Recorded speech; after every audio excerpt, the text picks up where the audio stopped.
This story begins with an emergency check. The check was due to the discovery of a serious error. This location had to be completely cleared. At this time, huge monsters are destroying people.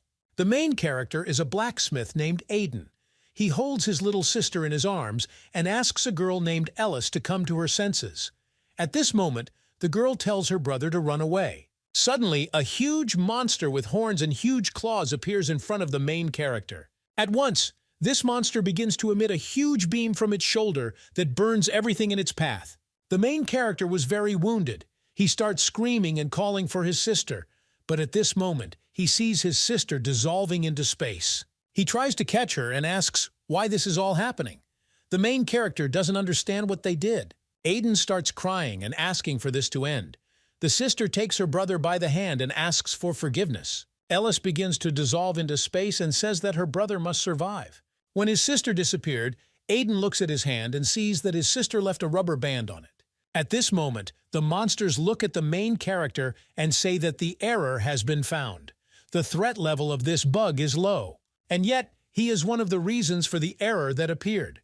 Because there is a possibility of turning into a dangerous virus. This is Aiden. The monster directs its blow at the main character and says that he will be deleted forever. The main character doesn't understand. Why did everything turn out this way? They just wanted to lead an ordinary life.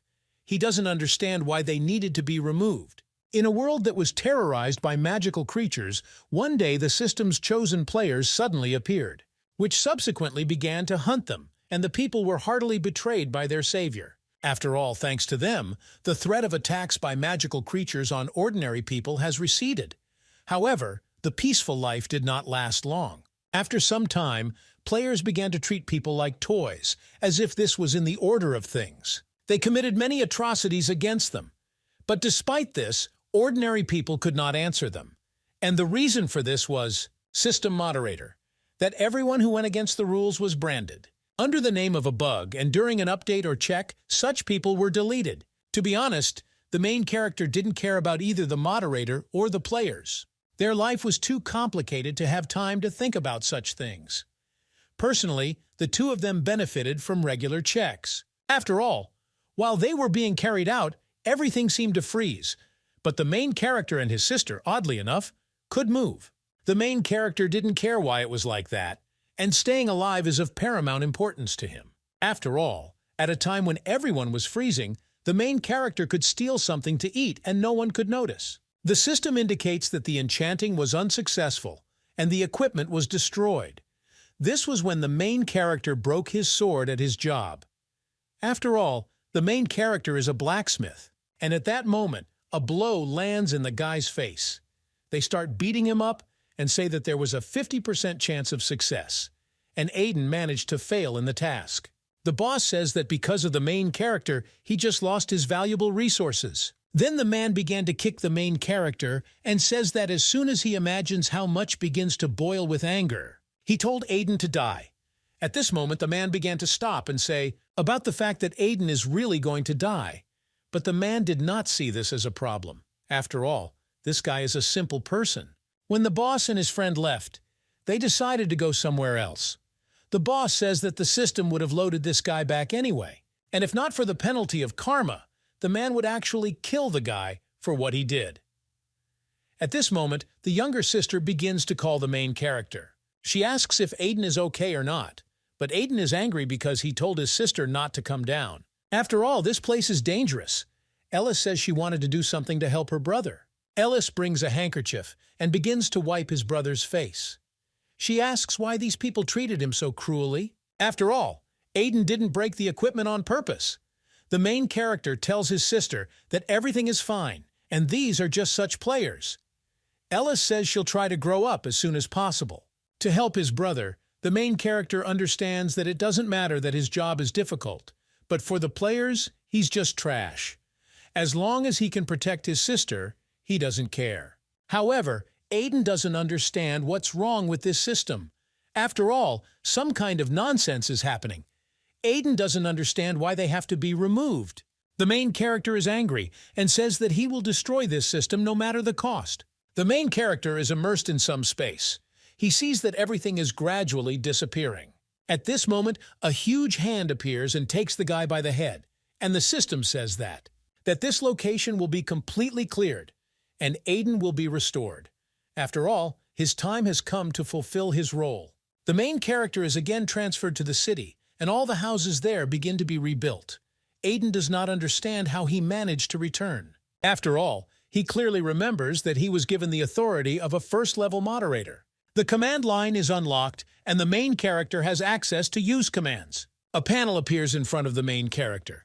Aiden doesn't understand what it is. At this time, in the Panson Forest, the island of Edelin, a lot of people leave there. At this moment, one guy is upset because there is a system in front of him and he was hoping for an upgrade from the previous one. After all, it was 100 years ago. He continues to put up with the current downgrade. The system says that the update asks the owner to take into account the points related to the verification. The changes occurred because the error zone was cleared. Players who suffered losses during this audit will be paid compensation. The guy is angry because they haven't updated anything. He asks why there was any need to carry out that check. At this moment, he sees a crowd of people near the tent. He asks why there are so many people. He asks why everyone is here. But people say that an event is taking place in this place, sharpening event. People say that here you can increase the level of sharpening with gold and not resources. The guys are angry because there was not a word about this in the ad, and this is probably a hidden event. At this time, the main character forges a weapon. His client is happy. After all, the sharpening was successful, and the guy increased his skill points. He shouts for everyone to watch. After all, it can happen to everyone. If not now, then when will such happiness come? All the people start asking the guy to sharpen them too. After all, they will pay even as much as he says. At this moment, a very angry guy appears who drives everyone out of the way and tells the guys to retreat with sharpening because now it's his turn. The main character sees that this is the same guy who humiliated him. He hands Aiden a huge number of balls and says that the main character should improve all this for him. The guys start getting angry and asking where this man is jumping in line. After all, if he starts a fight, he will only lower his karma. These guys are famous dealers in the area, and they have bad character. After all, they always cause problems for others. Most likely, these guys won't have long to get a fine. At this moment, the guy asks his friend about the main character. Isn't this the same guy? After all, this is Aiden from the village that was recently cleared. This is the same merchant, and he was lucky to survive. But these two don't understand. Why is the guy alone? And where did the little girl go? They say that apparently there was no plug from it, so they removed it. Aiden begins to get angry and says that the probability of success is 25%. He asks if they are vowels. The man replies that of course he agrees. After all, he has an ear for profitable deals, and if they manage to sharpen only one of the 4 swords, then he will already be in the black. Suddenly he asks if the guy is sure. After all, his entire fortune could go down the drain. But the guy calls his friend a stupid head. He asks how much more he needs to repeat so that he doesn't panic. He says that everything will work out, and if not, he will reimburse his friend tenfold. The main character begins to get angry and think that these guys are rotten people. Do they really think that they will succeed? The main character begins to hit this weapon very hard. He understands that the guys will succeed or not. It's up to him to decide. The system indicates that sharpening was unsuccessful. At this moment, a huge number of swords were damaged, and Aiden says that he's just an inept guy. People start laughing because Aiden ruined everything and didn't strengthen a single sword. It's funny, and at least he made people laugh. The mean guy starts talking about how Aiden is mean, but at that moment his friend grabs him and asks what about his money. After all, the guy said that he would return the entire amount to him tenfold, and he doesn't even dare run away from it. The man tries to stop his friend and says that it is not his fault, and it's all the blacksmith's fault. After all, he did all this on purpose out of revenge. But a friend asks what kind of nonsense the guy is talking about. At this moment, people start shouting that if these two want to fight, then let them go somewhere else. After all, time is running out and now it's their turn to improve their weapons. In the evening, the main character returns to his room and sits next to the sofa. He brought a bag of gold and rejoices that it was finally over. And what he received for today will be enough for him. Because with that kind of money, he thinks that he won't have to worry about anything for a long time. Well, then he decides to open the system, and the quest pointer, which is called holding one event, is completed. Aiden asks, will he be able to collect his reward now? On the day he survived, inscriptions appeared before his eyes that he had never seen before. This was his status. There were his data, as well as strength, agility, intelligence, and endurance. The system has unblocked the update. Then the main character saw different teams. He does not understand. Is this really the ability of a moderator? He doesn't believe that he can use it. Does he really have the capabilities as a moderator? At this moment, the system panel begins to glow and a quest was added. Then the main character was confused. After all, he doesn't know what a quest is. But he tried to calm himself down. He needed to connect all the events that had happened. He will be resurrected thanks to a force unknown to him. But ordinary people don't receive quests. And such things could only be created by someone who has the authority of a moderator. And obviously this stranger had a reason. But Aiden doesn't understand why he chose him. But when the main character remembers the death of his sister, he realizes that he doesn't care. After all, if he can take revenge on the moderator, then they can use him as much as they want. However, in return, he will use the system. At this point, the system performs cleaning, and the moderator's powers were increased to the second level. The update was unlocked. A command called opening a locked item has opened. Aiden doesn't understand. Can he really open a locked thing? After all, he will need to try it out someday. It's good that the level of authority has increased.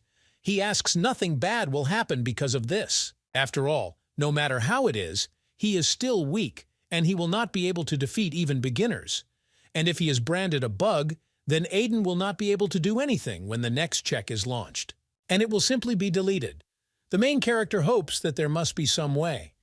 At this moment, the system added quest pointer number 2. The main character must find an Easter egg, but the location is specified. Aiden sees that there is another quest before him. He is surprised that he needs to find an Easter egg. He does not understand. Is this really some kind of treasure hunt? But there is nothing in this because he should not rush, and he also has no other options. The main character gets up and leaves the room. He says that in order to survive, he must complete quests, and the Easter egg is not that far away, and he decides to go there at dawn. The main character goes out onto the balcony and looks at the beautiful city. The next morning, Aiden is angry because he came where he was indicated. He does not understand. Does he really need to go into the dungeon? Aiden sees huge doors in front of him. In a dungeon, this is a place where players go to level up their abilities. Aiden can't believe he's here. At this moment, it turns out that something is watching the main character. Aiden approaches the door and sees how huge it is, but he can't lose his head. He does not understand. Is it really possible that if he allows fear to overcome him now, then he is interested in what will happen to him next? Compared to those monsters that the moderator brought on that terrible day, this is nothing. The main character begins to open the huge doors and go inside. The system warns that access is restricted and level 80 is required for this. But the level of authority of the moderator is sufficient to open access. When the main character went inside, he saw a huge number of some kind of monsters. They are located everywhere. They growl and make strange noises. At this moment, Aiden is glad that he almost caught their sight. He does not understand. Do players always have to face such monsters? After all, this is a dungeon. Aiden simply followed the directions, and he feels as if he's outside the world. He sees that this is an unusual road. The gate appears in front of the main character again. He tries to open them, but these gates are already inaccessible during the winter. Aiden decides that if he has already reached this place, he simply cannot return back. He opens the system and thinks about how he can use the ability he received yesterday. At this point, the system uses update and unlock. The system begins to glow. The update is unlocked. At this moment, the gates begin to open. And Aiden is glad that they opened. The main character enters there, and a very bright light begins to shine on him. When Aiden entered there, he saw high steps in front of him, and behind them, a huge fireball. Aiden doesn't understand. Is this really the Easter egg that he should pick up? But at this moment, suddenly some kind of explosion occurs behind him. Aiden turns around, and he doesn't understand where the huge monster, a magical creature, came from here. The monster swings its weapon to hit the main character. He begins to swing his sword, and in the process injures parts of the main character's body. Now Aiden is covered in scratches. The main character begins to get angry, but he realizes that he has nothing more to lose. The guy takes out his sword and he is ready to fight too. When the monster takes another swing at the main character, Aiden parries the enemy's blow. The main character can hardly fend off the monster's blows, and he won't be able to hold out for long, and he needs to attack. At this moment, the monster pierces the guy's shoulder with his sword, but Aiden starts to get angry, and he pierces the monster's neck with his sword. The main character is happy that everything worked out for him, and he won, because now the head of the monster falls to the ground. But at this moment, his body begins emit a strange aura. Aiden doesn't understand what's going on, and at this moment, the monster hits the main character with its hand, and Aiden flies to the side and hits the wall. The monster picks up its head from the floor and puts it back on.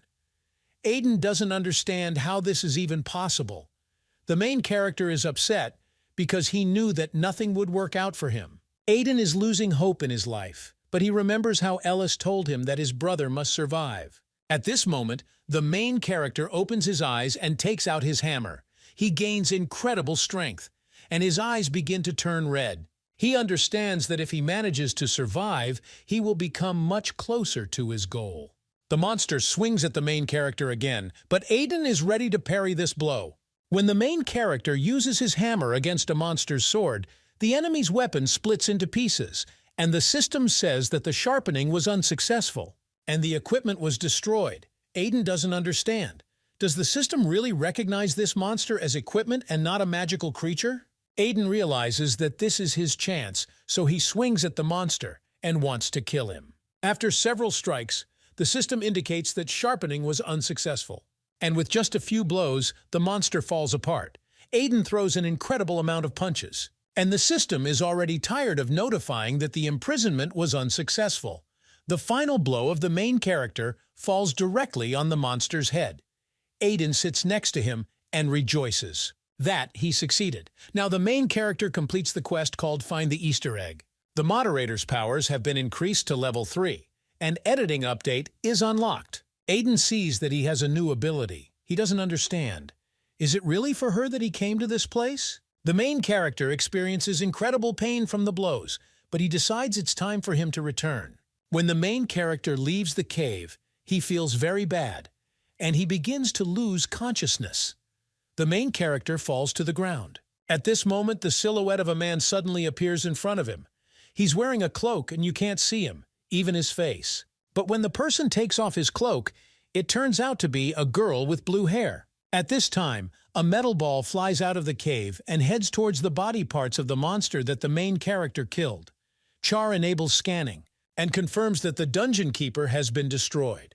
Traces of the bug were also found. This is his blood. His threat level is low. The ball begins to dissolve in space and indicates that emergency measures need to be taken. He decides to report the situation. At this time, the main character lies unconscious, and a girl stands in front of him and calls the system.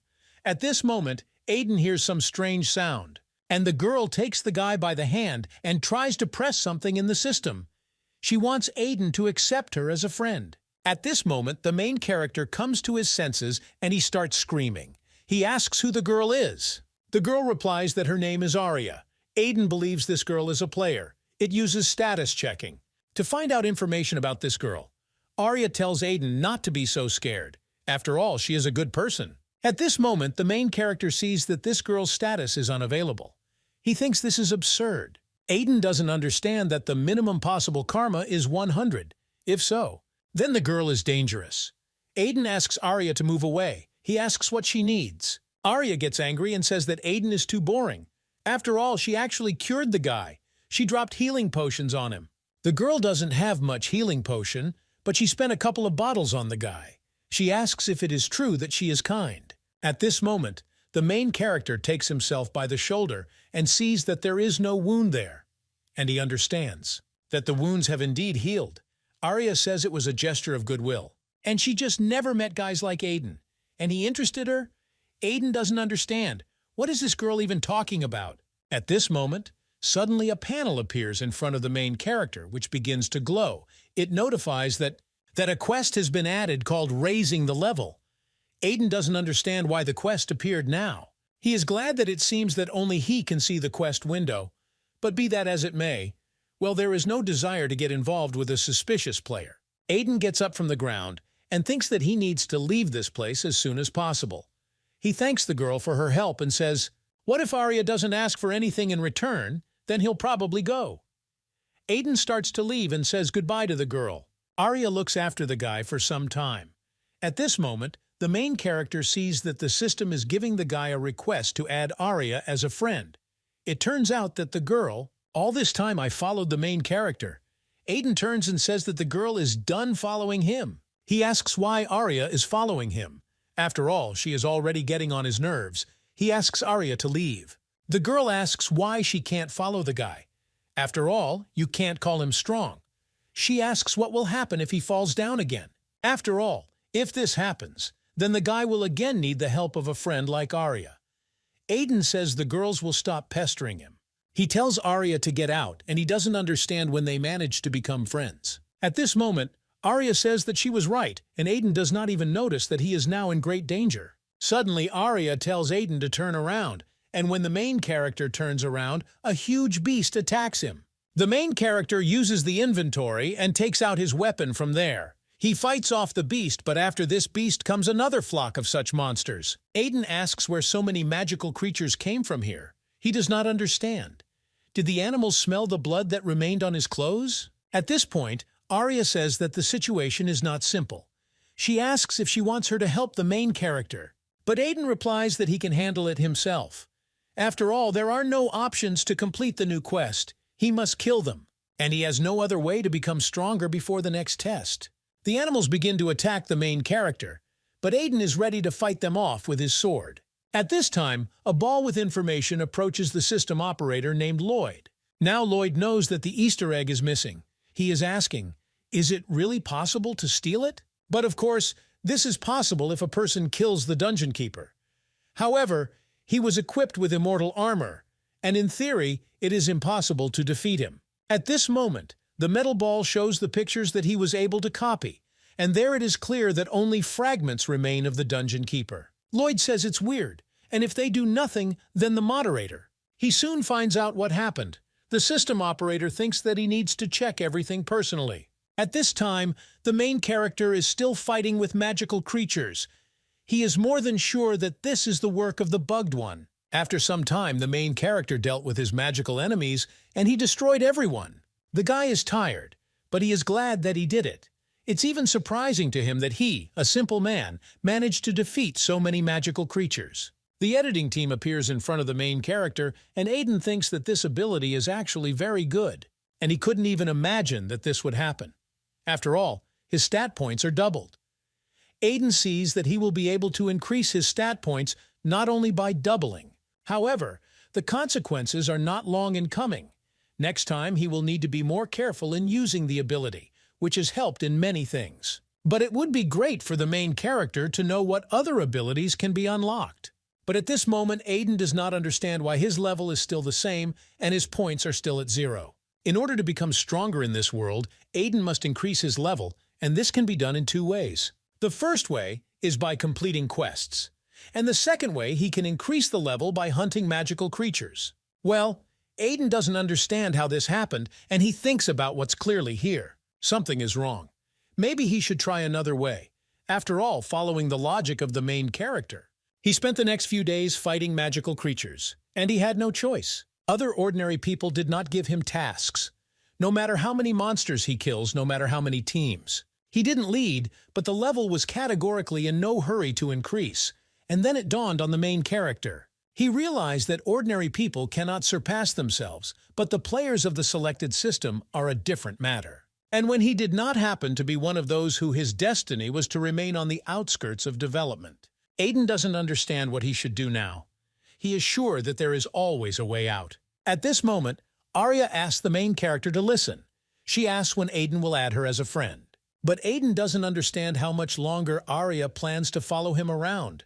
He asks the girl to disappear. But Arya remembers that she wanted to ask why Aiden so desperately wants to become stronger. The girl gets up and says that no matter what, if Aiden wants to increase his level faster, then Arya thinks that the easiest way to do this is within the framework of team play. After all, Aiden himself said that he couldn't do anything alone. At this moment, the main character thinks about what if this really works. After all, the girls will probably be given experience points, which will be divided between them by members of the same team. And this way, the main character will be able to become stronger. At this point, Aiden agrees, but Arya did not expect such an answer.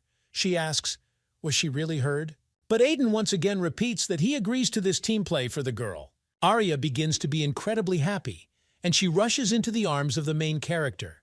She says that she somehow doesn't even believe it. She asks if, while they get to the right place, Aiden can add her as a friend, but the main character refuses. The next morning, the main characters went to the Hekla Gorge. To pass this place, the recommended level is 50th. Arya says that they players call it forgetting a friend. Mythical beasts appear in front of the main characters. Arya advises the guy to stand still. If he twitches, he risks dying right there. Arya says that she only helps friends, and Aiden doesn't want to add her as a friend. She says that today is clearly not the day of the main character because they usually pay for such money. Aiden thinks that judging by the girl's behavior, hunting is a simple matter for her. And to begin with, he will try everything in his power. The main character uses experience points, multiplying by 2. Aiden understands that he can quickly increase his level only if he earns experience points in this way. He prays that this is the only thing he can do. At this moment, Arya is not waiting for anyone, and she is already rushing into battle against mythical monsters. She starts killing one by one, and Aiden just watches as the level increases. The main character is happy that it finally worked and his level has increased. He decides that he should have done this from the beginning. At this moment, it turns out that the same ball is watching the main character. He sees that a bug has been discovered. The main character is watching everything that is happening, and he assumed that Arya was strong, but he did not expect that she is just that strong. After all, the girl fights and has never been wounded. Aiden still doesn't understand why Arya followed him. After all, this girl is incredibly strong. Suddenly, Arya notices that the main character is being followed by a ball. But Aiden doesn't pay attention to anything. He sees that the system notifies that the quest has been completed and its level has been increased. And for this, he had a reward of ability points 1. Aiden says it's prompt. After all, how many days before that had he wasted? He thinks about what he should spend the reward on. He hopes that some new ability will open up to him. At this moment, he looks at the mountain of dead magical creatures, and he does not understand where that girl went. Where did it take her? After all, Arya said that she would boost the guy all the time. At this moment, the magic ball is already broken, and he is trying to say a warning.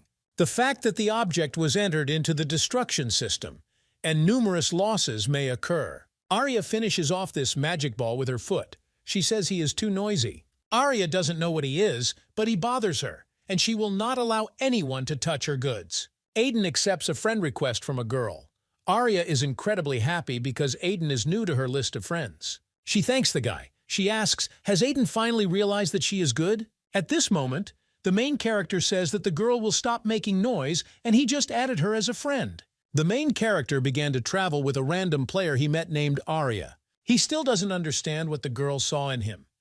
However, Arya helped a lot in the winter, so he added the girl as a friend. Be that as it may, it certainly won't make him any worse. Sasha's degree was used in editing, and I got a really needed skill. He received a class change and is no longer a commoner or a player. Due to the fact that the system began to recognize him as a player, he will be able to raise his level alone. Aiden thinks that he has a long journey ahead of him, but he has already become much stronger, and the former main character was not even close to the current one. Aiden thinks that if he had at least such power back then, he could have saved his sister. At this moment, unexpectedly, Aiden sees golden glowing petals begin to fall, and he starts to run. Arya asks where Aiden is running. The main character and the girl run up to the cliff and see that a huge system, or rather a portal, appears there. Aiden doesn't understand what it is. Arya says that they call this place the Bad Sector. This is a space abandoned by the system, an area that was cleared by the moderator. It remained to exist on its own, and over time it turned into this. Nobody knows what might fly out of this place. Aiden starts to descend. That's where Arya asks, was Aiden really planning to go there? In this moment, Arya screams for Aiden to wait for her too. The girl starts running after the guy. Aiden sees that there is a bad sector in front of him. He does not understand. Is this really the place where he lived turned into something similar? Arya asks. Will they really go there? After all, she is already looking forward to it. The main character begins to enter that place and Arya runs after him. She says they will go together. He holds the guy by the shoulders with his own hands, and Aiden asks what the girl is doing. After all, she can go in without him. Only moderators and operators can get into the bad sector. Aiden is angry and wants the girl to leave him alone. But Arya knew that Aiden was special. Aiden understands that he went inside, but he is interested in the question, why did he do it? After all, he had no need to do this. However, the main character, something remarkable, begins to take out his sword. He thinks that there is something there. And if it is not a wild animal, then it is a magical creature. The main character swings his sword. But suddenly, Aiden notices that a little boy is sitting there. The main character is surprised that there is a child in front of him. At this moment, a bullet starts flying for the main character and he fights it off with his sword. An adult guy is standing there and he begins to call the child to him. He shot from his crossbow to the main character. He points his weapon at the main character, asks Arya and Aiden, are they really players? After all, he hasn't seen other people here for a long time. He asks how did these two get here? The guy sees that the main character seems suspicious to him, but it looks like he has intentions. Arya starts to get angry and the guy with the child walks in shocked. The child worries about his uncle. But the man thinks that the girl's energy makes him shiver. After all, I haven't seen such players. He thinks about what he should do if the girl considers them enemies. At that moment, someone starts calling for a man named Jake. This is a man. He calls Jake Master and runs to him saying that they have a problem. But when this man saw the main character, he was scared. He asks how the players ended up here. At this point, Mr. Jake asks what the problem is. The man says that Helen's symptoms have worsened. Mr. Jake comes into the house and he is very scared. The nurse is sitting there and sees that Mr. Jake has arrived. Jake asks why this happened. After all, there were no prerequisites. The nurse says that she doesn't know either, and she asks for forgiveness. The main character and Arya went after this guy. They see Jake screaming for Helen to wake up. Aiden sees that the disease. The system says a warning that an error has been found, and the threat level is low. The system adds an emergency quest to the guy, which is called Destroy the Bug. Mr. Jack begins to ask the doctor to try to do something. He asks if they took it from him. There is no way. The doctor asks for an apology because there is nothing more. At this moment, the little boy rushes towards Helen and begins to cry. But Mr. Jake, he takes his hand and asks the guy who allowed him to enter, but the guy asks to be released. He asks Helen to open her eyes, but Mr. J says that the guy should not touch the girl. At this moment, Arya comes up and says that Helen must be having a hard time, but it's too late. The doctor is surprised that there is a player in front of her. Jake asks what Arya is talking about and what late means. He asks the girl for help because she is a player and will probably be able to do something. Arya says that this is not a disease, but a bug. Jake can't believe his ears. After all, this simply cannot be. After all, their relatives have turned into strange things, but among them, there are those who would oppose the system. He asks where this bug could have come from.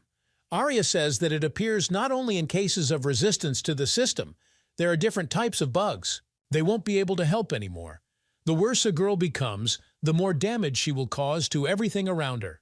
And if they don't want to be removed, then they should stay away from this place. At this moment on the street, Aiden gets angry and hits the wall with his fist. He doesn't understand what kind of nonsense this is. After all, an emergency quest has been added. He asks, is he really being offered to kill this child now?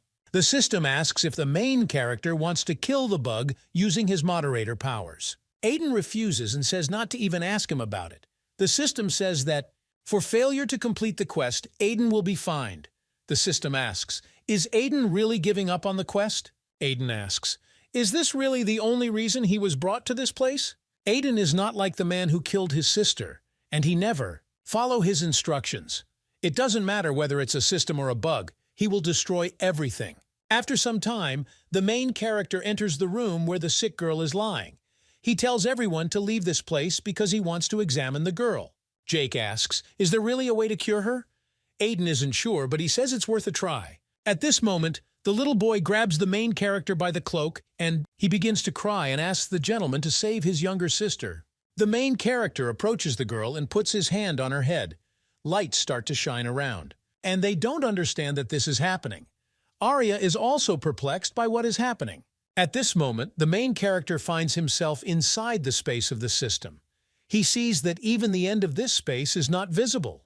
And if he has already decided to take this step, then he needs to find a way to save the girl. A bug is the consequences of a fatal error that arose as a result of resistance to the system. And therefore, perhaps if the main character manages to completely separate the girl from the system and recreate it anew, he will be able to save her. The main character uses all his powers. Aiden doesn't know how possible this is. At this moment, all people do not understand what is happening, and after one moment, a huge explosion of light permeates everything around. Aiden finds himself outside and he doesn't understand how it all happened. Did he really succeed? The system says that the secret quest has been completed, and there was the addition of a command called update. Deleting it is unlocked. The sector says that Aiden has been registered as the new moderator of Mount Erzka. Aiden doesn't understand what it is. Does it really turn out that he needed to get rid of Bug and not the child? And the system simply checked what choice he would make. Everyone leaves the space, and Arya begins to pour the potion on the main character. Aiden shouts that this is enough because he is fine. Arya asks, scared, is everything okay with the guy because she was scared for him? Arya doesn't understand where the guy got such strength, he says, for Aiden to be more careful because he is an important person for her. But Aiden asks the girl to let her go. At this moment, Mr. Jake turns to the main character and thanks him. After all, thanks to him, not only the children, but they all remain safe and sound. They don't even know how to repay a guy's kindness. The system also says that the update has been completed and the class of ordinary people, Jake, Logan, Sophia, Henry, and Helen, has been changed to free people. Aiden is surprised that the update has passed and these people are free. He doesn't understand. Is it possible that this is not because of what just happened? These people resisted, so Aiden got them out of the system. However, literally right there, something, as if still waiting, intervened. Seeing. Aiden immediately felt that this was the source of the problem of the so-called bug. Aiden doesn't know for what reason. As a result, he was connected with these people. But what he is sure of is becoming free people. They got out of the current system and ceased to be ordinary people. Jake turns to Mr. Player and he asks to forgive him for asking, but he asks by accident. Isn't Aiden the cameraman? After all, he saved them through the system. The operators are the best players who were chosen by the moderators.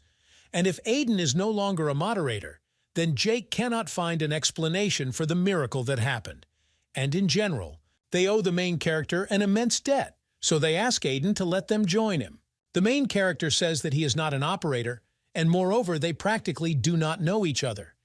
Jake talks about it being their own will.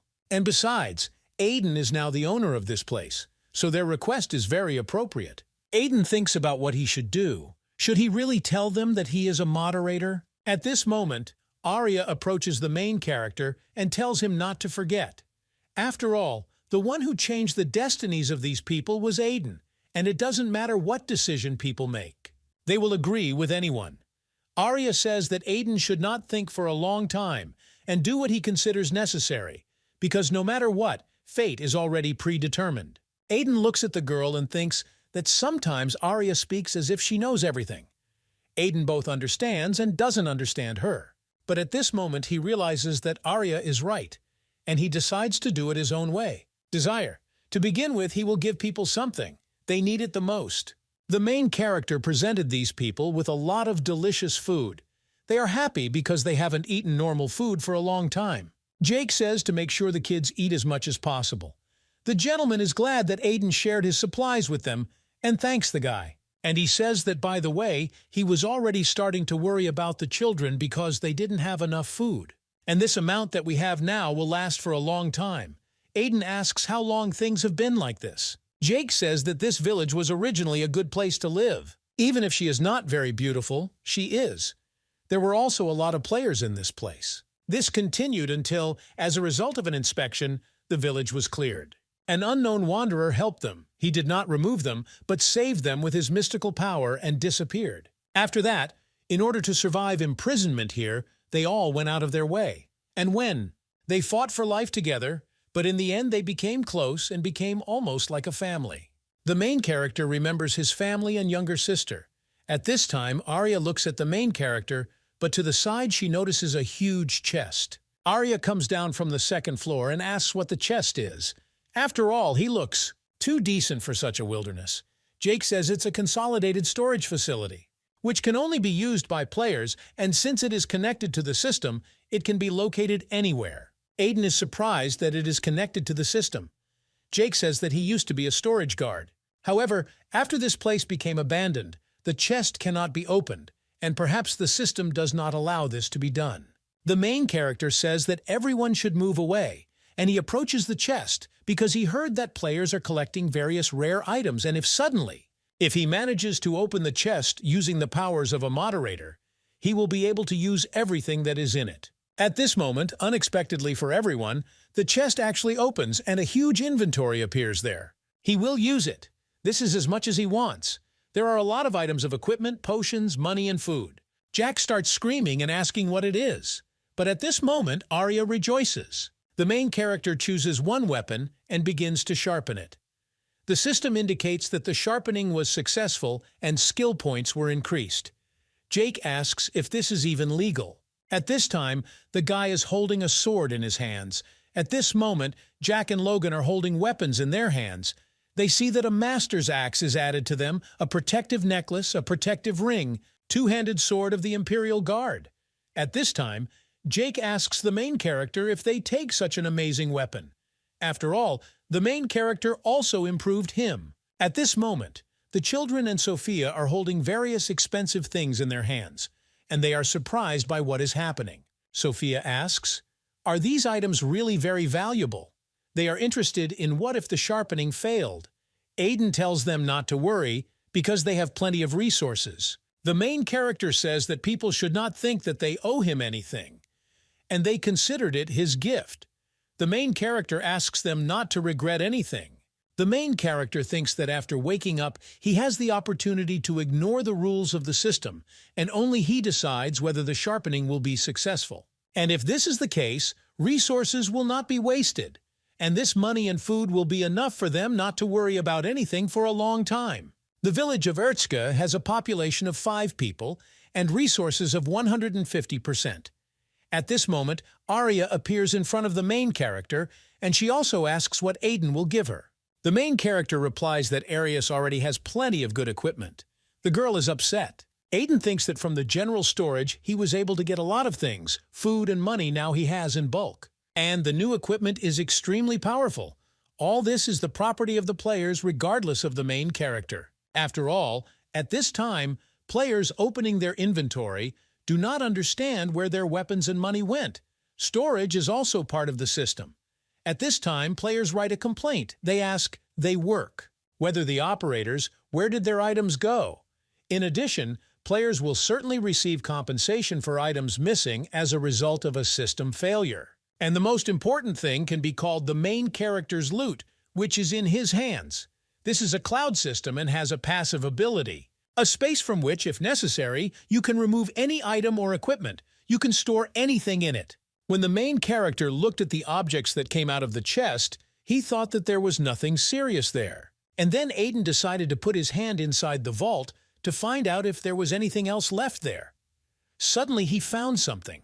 Aiden couldn't figure out what it was for a long time, but then it turned out that Aiden was synchronizing with the system.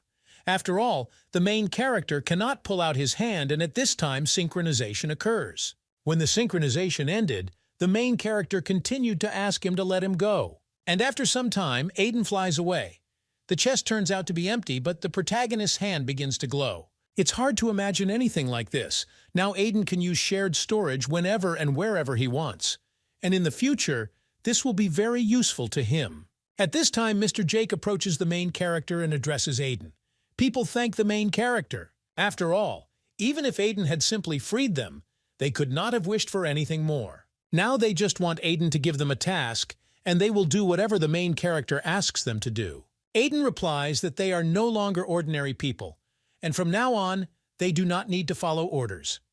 Besides, it's time for him to leave. Jake asks, did the main character really not like their village? Aiden replies that that's not the point, and he just still has important things to do. Aiden thinks that he needs to get as far away from this place as possible, because in a few days there may be regular checks. The moderator personally marked the main character as a bug, and if Aiden stays here, he could put them all in danger. And therefore, it is better for the main character to stay away from the village of Ertzka. Aiden looks at these people and says that there is no need for these sad faces, because he didn't say that he's leaving forever, and he doesn't have a home. And now Aiden is leaving them, but he'll be back soon. In the meantime, he asks people to take care of themselves. The main character Arya follows. People shout that they will wait for them. Arya asks, why did Aiden leave the village in a hurry? After all, they could stay there for a couple of days, she asks. Is there really a reason why they left now? The main character tries to remain calm just to come up with a satisfactory answer. He says that if Arya knows that a regular check will take place in a few days before this happens, Aiden wants to increase his level. He asks, isn't it obvious to the player? Arya doesn't understand. What is Aiden talking about? After all, he is not a player. Aiden was surprised by the girl's answer. Arya says the guy's reaction is interesting. He asks how the girls know this. Arya starts laughing and asking, did Aiden really think that all this time he looked like a player? After all, this is absolutely not true. After all, she asks otherwise why. She would have followed him. After all, if Aiden were a player, she wouldn't be interested. Aiden asks the girl how long Arya has known that he is not a player. The girl begins to remember. She says that since she saw the main character in a cleared village, Aiden was running there and fragments were falling nearby. Aiden realized that this girl knew from the very beginning. Arya says that she will help the main character. She will do everything she can to ensure that no one deletes it. Neither operators nor moderators can do this. Never. Suddenly, an emergency check begins, and the system tells everyone to get ready because there is not much time left. The main character panics. Arya doesn't understand what's happening. Aiden is surprised that this is so sudden. After all, there are a few seconds left. He is surprised that this is not a regular check, but an emergency one. He thinks about why it starts. Arya asks if everything is okay with the guy because he's kind of strange. Aiden shouts that the check will begin now. Arya is surprised that the guy can know this too. The main character asks what the players do during the check. Arya tells Aiden to calm down first, but the main character screams about it. That they don't have time because there's only 1 second left. At this point, the emergency check had already begun. The main character is simply in a panic. Suddenly the guy begins to dissolve into pieces in space and scream. He asks why it is glowing and how he can get out. He tries to grab the girl, but Arya tells Aiden not to worry and just wait. The main character asks what it means that he just has to wait. After some time, the main character dissolves in space and falls to the ground. He takes the main characters by the neck because he hit himself. Aiden finds himself on some rock and he sees a lot of people. Aiden doesn't know where he is. He sees that there are only one players in this place. At this moment, a system appears that welcomes the main character to the neutral announcement zone. She tells Aiden to wait in this place for the end of the check. And all this time, Aiden was wondering where the players went during the check. They are all being moved to this place. This is the first time he has seen so many players in one place. He thinks that he can go down to these people and try to find out some information. But Arya told him to wait, but he doesn't know when the girl will come. The main character thinks that nothing bad will happen if he is just something. The main character goes downstairs and is already walking among a crowd of people. The players are discussing something among themselves and laughing. Aiden sees that this is incredible. After all, he already thought that he had become strong, but in comparison, he is very weak against top players. At this point, the status check begins. The players have very high levels. A girl with level 200 says that there is incredible boredom here, and she needs to do something, but there is nothing here. A man whose level is 300 replies to a girl that they are in the same position.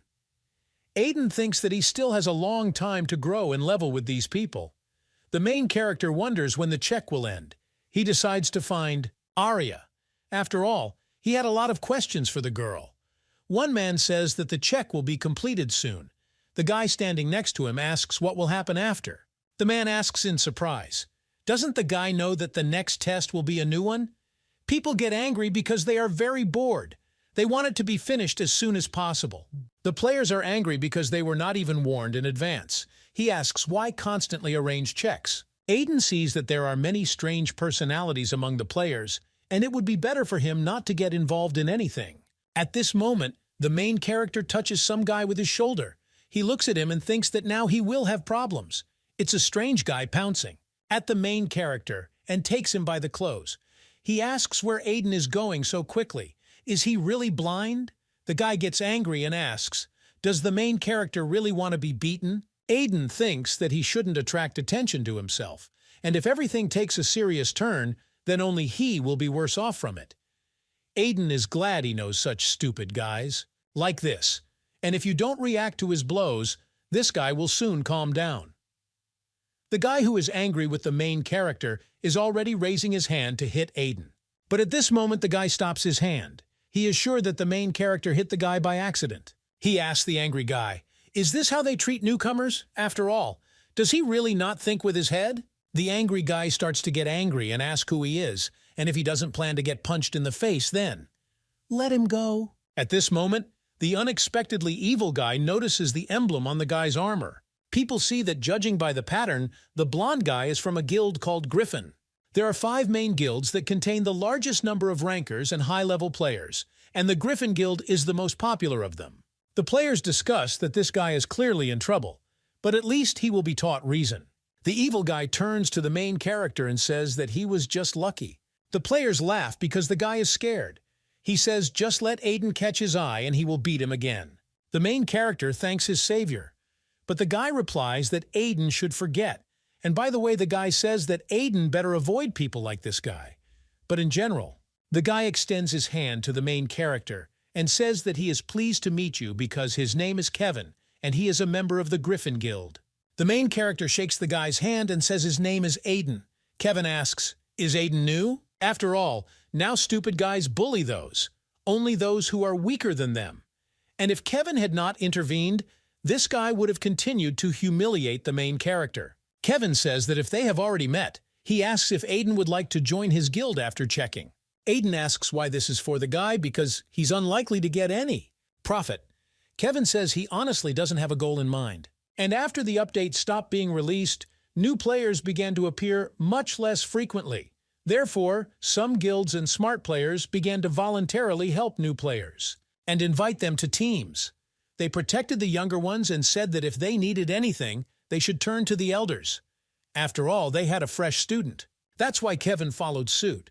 Kevin has already sent a friend request to the main character. He says that this is all voluntary and he does not force anyone. But by joining the guild, Aiden will receive a bunch of different privileges. Kevin turns around and leaves. He says that it's time for him to go, and if he has any questions, Aiden can contact him at any time.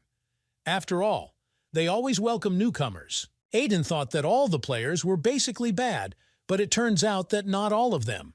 After all, the main character met a guy like Kevin. Suddenly a man approaches the main character. Aiden was scared, but it turns out it was Arya.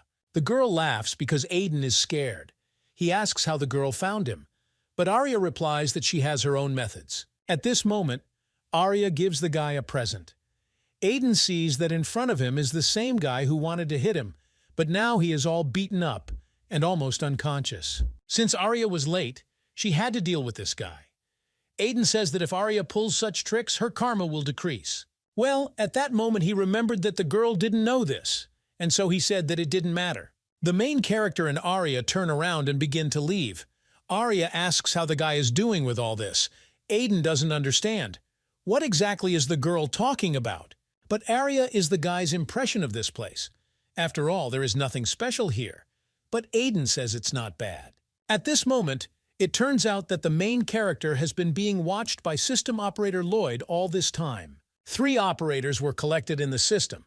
The operator named Mia asks how, and why are there only 3 of them today?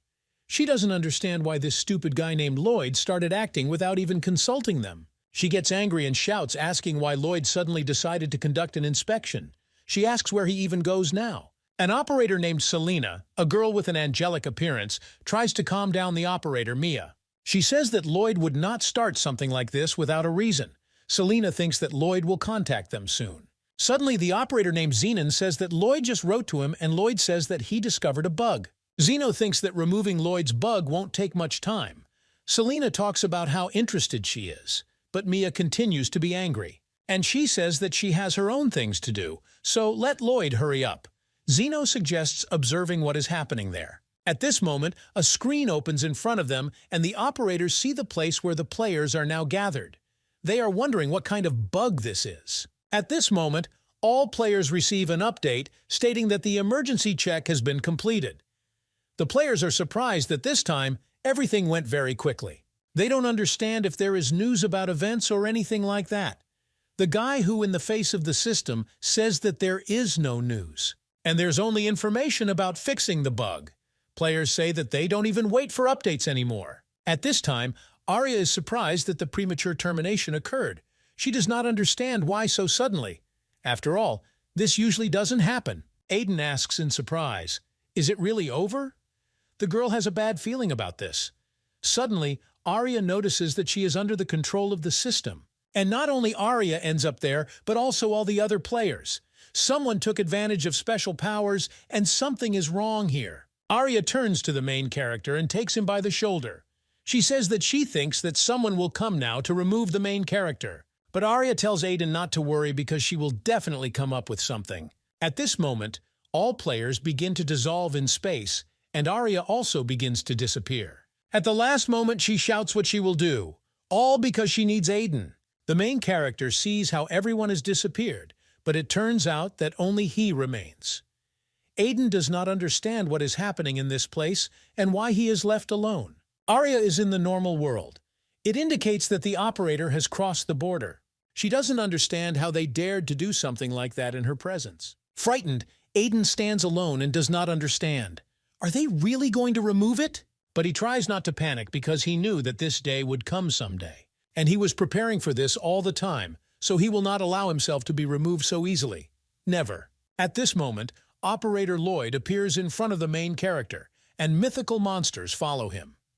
Lloyd is surprised that there is a player in front of him, and this is the first time he sees such a bug. But be that as it may, Aiden poses a threat to the system and therefore he must be removed. At this moment, a huge monster moves with its hand to take the main character, but Aiden dodges and takes out his sword from his inventory. The main character stops the monster's hands with his sword. Suddenly, behind you, some mythical thing appears to the main character, which pierces the monster's head with its ray. Another monster is trying to attack the main character. At this moment, Aiden uses a shield. The monster tries to crush the guy with his foot, but the shield helps him. But suddenly, the shield begins to crack. Aiden uses doubling his strength, agility, intelligence, and endurance to throw his enemy aside. But at this moment, Aiden notices that someone is wrapping his body like a rope with their hand. It turns out that the hand of another monster flies to the side and a rope flies out from it, which wraps the guy's body. The monster takes the guy and begins to throw him onto the wall, hitting Aiden with his whole body, making a dent in the stone. The main character begins to get angry. He gets out of the rope and attacks the monster from behind. With just his fist, he breaks half of the monster's body. The monster falls to the side, and the main character continues to kill the rest. At this point, Lloyd says, "What a disappointment." He thought that Aiden had a high-level bug if he destroyed the dungeon keeper. But it looks like he shouldn't have even wasted time to come here. Lloyd grabs the main character's face with his hand and says that Aiden is simply worthless. After all, he even had to carry out a check. Lloyd calls the operator's personal skill, and a deletion basket appears in front of him. This is a personal ability of the operator. It gives temporary access to moderator powers. To remove an object, Lloyd says that the operator's personal skill gives him the authority to remove the bug. At this point, the system performs an uninstall, and the main character goes into space. Aiden is surprised that Lloyd calls it a deletion. After all, compared to that, what the moderator used on the day when their village was attacked was not even close to this. The main character uses his power, and he breaks this entire path along which he should have been sent for removal. Lloyd flies to the side, and he does not understand how Aiden was able to reflect his ability. At this moment, a notification appears to the operator that a moderator authority conflict error has occurred. The moderator's available authority is too low to delete this item. Lloyd sees, and he is very surprised that he does not have enough authority. The three operators who are watching what is happening are very surprised. Selena says that she has never heard of a bug having operator powers. The guy's detailed information is impossible to read. After all, authority is not enough. The status is also impossible to read, and the threat level, impossible to determine. Lloyd asks where Aiden came from because he can't even believe that this guy is stronger than him as an operator. Lloyd asks who Aiden really is. The main character who is dangerous in this place, and even though he could resist removal, but he spent too much energy on destroying the guardians of the system. And Aiden wasn't hurt at all. But now he has no chance of defeating the operator. Lloyd thinks that if he lets the guy go, Aiden could have a strong influence on the system. And the moderator must not know about this. If the removal cannot be carried out, then Lloyd decides to stop the guy right then and there. Cameraman Selena says that it looks like Lloyd is not going to back down. Operator Zenon says that Lloyd is serious. They see Operator Lloyd for the first time, in the guise of an executioner. Zeno says that obviously Lloyd will not give up so easily. The main character sees that the appearance of this operator has changed. After all, now Lloyd is in armor and has a very strong sword. Lloyd swings his sword, but Aiden tries to open the inventory with his hand. After the operator hit, a huge gap formed around. Lloyd says the guy was lucky if he was able to stop his blow. Lloyd asks, did Aiden really absorb the blow with that thing that appeared in his hand? The cameraman points his sword towards the guy's body and says that it was cunning. He asks Aiden to tell him where he got his authority as a moderator. After all, his punishment depends on the guy's answer. The main character tells the operator not to talk nonsense. After all, Lloyd would have deleted it anyway. He says that if the operator is so curious, he can find out himself. At this moment, space opens up behind the main character. Lloyd sees that the portal has suddenly grown in size. The main character realizes that his powers do not affect the operator, but he says that this is only for now. After all, when the preparation is over, he will find the guy himself. At this moment, the main character plunges into this space. Lloyd tries to catch up with him, but the operator fails. Lloyd asks, how is this possible? You can't leave this place without his permission. The operator decides that he needs to find this guy at all costs and destroy him. At this moment, the players are at the chest and discussing what they heard, that because of a bug, items began to disappear from the chest. One guy says that his friend's items also disappeared, and it seems that the error was never identified. At this moment, a hand suddenly appears from the chest. Aiden comes out and asks what's going on. All the people were very scared, and they did not understand why a man was climbing out of the chest. Players are asking when the operators will finish with this storage facility. After all, the control is simply of a lower level. The hero at this time is happy that he is alive. 3 operators tell Lloyd to come back. After all, they must confer and decide how to deal with the bug. But Operator Lloyd replies that he will immediately follow the guy because Aiden poses a mortal danger, and he will send the analysis data to the operator. Lloyd asks the operators to pass them on to other operators. Apparently, he wants to hear their opinion. Mia says that she is not going to hear and tolerate all this, so she leaves. Selena turns to the girl and says that they should all prepare measures together, but Mia doesn't even want to hear. After all, she doesn't have time for such things. After all, she already has a headache because of problems with Storage Plus and other issues. She has a lot. She asks, are there really any objections? But Lloyd replies that there is no objection. Then Mia turns around and leaves. They try to stop her, but she gets angry. When Mia leaves, she thinks that this is another headache. Suddenly, Arya appears next to the girl. She turns to the operator and she says that she would like to know about that conversation. Arya says that they haven't seen a girl named Mia for a long time. At this time, a city called Mycenae. The main character is in a tunnel, and it opens the system. He sees his friend's list and sees that Arya still hasn't responded to him. He doesn't understand. Did something really happen to the girl? He apologizes, but he is afraid that he does not have time to wait for the girl in this place. Aiden is sure that the operator will pursue him. And although he uses the cloud to move, he has no idea how long he can deceive the operator. Aiden is thinking about staying. It's dangerous in one place. The guy puts on his hood and gets ready to go out. He says that he needs to find shelter as soon as possible. When the main character walks through the streets, He thinks that he has been to these places more than once, but he still can't get used to this place. It's the last time. They were here with Sister Ellis when they ran away from this place. At this moment, the main character suddenly notices that a magic ball is heading down the street. Aiden says that it is dangerous because he knew that there was surveillance in this place. He thinks about what if there is a place where even the operator will not be able to easily find him. Suddenly, golden petals appear next to the main character, and they head towards the street. Aiden doesn't understand what else this is. He thinks that there is something in that place. The main character follows the direction of these leaves, and he does not understand where they lead. After some time, the main character reaches a dead end. Aiden is surprised. What brought him to this particular place? After all, there is nothing here. He is asking, is this really a secret passage? The main character touches the wall, where space begins to open up. Aiden is incredibly surprised. He asks what it is. Is this really a secret passage? A gap begins to form on the wall. Aiden does not know what is hidden behind this wall, but with the powers of a moderator he can go anywhere. The wall begins to open completely, and the main character tries to pass through it. But at this moment the system gives a warning that this area is not recommended for visiting, and she is outside the protection of the system. Aiden says that this is not a bad joke, considering that the system is so eager to get rid of him. Aiden talks about how a simple warning won't stop him, and the main character is confident that in that place it is much safer than staying here and risking being caught by the operator. The main character passes through this wall, and after one moment, he finds himself on the magic circle. The guy looks around, and he cannot understand what place he is in. After all, it looks like a dungeon. The main character finds himself in some room. Aiden thinks it's weird that there is a similar place in the vicinity of the city, and he decides to look around first to understand something. Suddenly, the main character notices an exhausted girl carrying something in her hands. She looks very tired and has torn clothes. The girl is surprised that there is a man in front of her.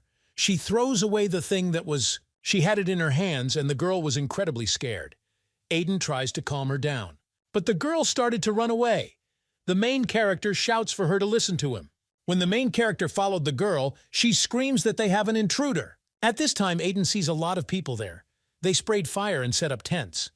Aiden is surprised that there are so many ordinary people in this place. Suddenly, a huge number of stones begin to fly towards the main character. Aiden knocks them off with his hand. The guy sent the stones to the girl. She asks who Aiden is and how he got to this place. The main character is surprised that the girl attacks him without even waiting for an answer. At this moment, Aiden opens his inventory and takes out his sword from there. He thinks that he cannot give the girl the opportunity to use a spell on him. Aiden swings his sword and the girl asks, "Is the guy a player?" After all, if this is the case, he may not expect mercy. The girl lifts the stone up with her strength, and she is ready to hit the guy again.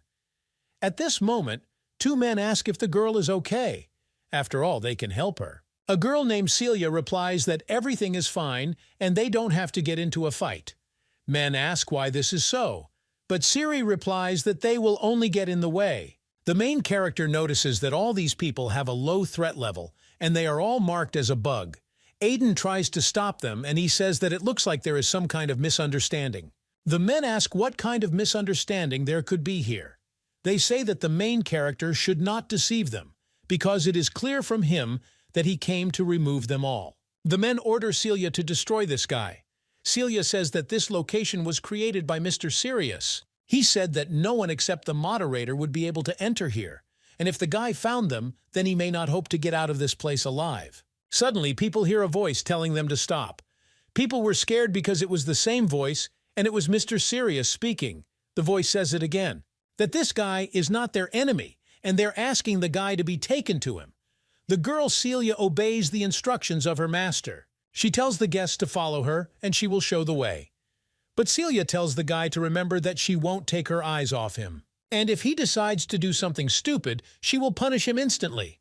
The girl takes the main character through the tunnel, and the main character has a question. He asks how they all managed to survive during the check, and at all. However, they were not injured. The girl says that Mr. Sirius saved them, and he created this place. Otherwise, they would all have been deleted long ago. At this time, the girl says that they have already arrived. Aiden asks where Sirius is, but at this moment Celia begins to call the gentleman and say that she has brought that very strange guy. At this moment, a huge dragon head appears. He tells the guy welcome. He calls the main character a moderator. The main character cannot believe his eyes. He does not understand where a dragon could come from in this place. This is the patron spirit named Sirius. Aiden sees that this patron spirit is not a simple one, but that this is a dragon from the time of the creation of the world. Aiden had only heard of the dragon in legends. The dragon talks about what this guy means, the new moderator. Aiden asks how the dragon knows this. The dragon replies that he was able to see fragments of the guy's memories, and he says that joy fills his heart. Dragon's eye is the best ability that allows you to see the nature of an object.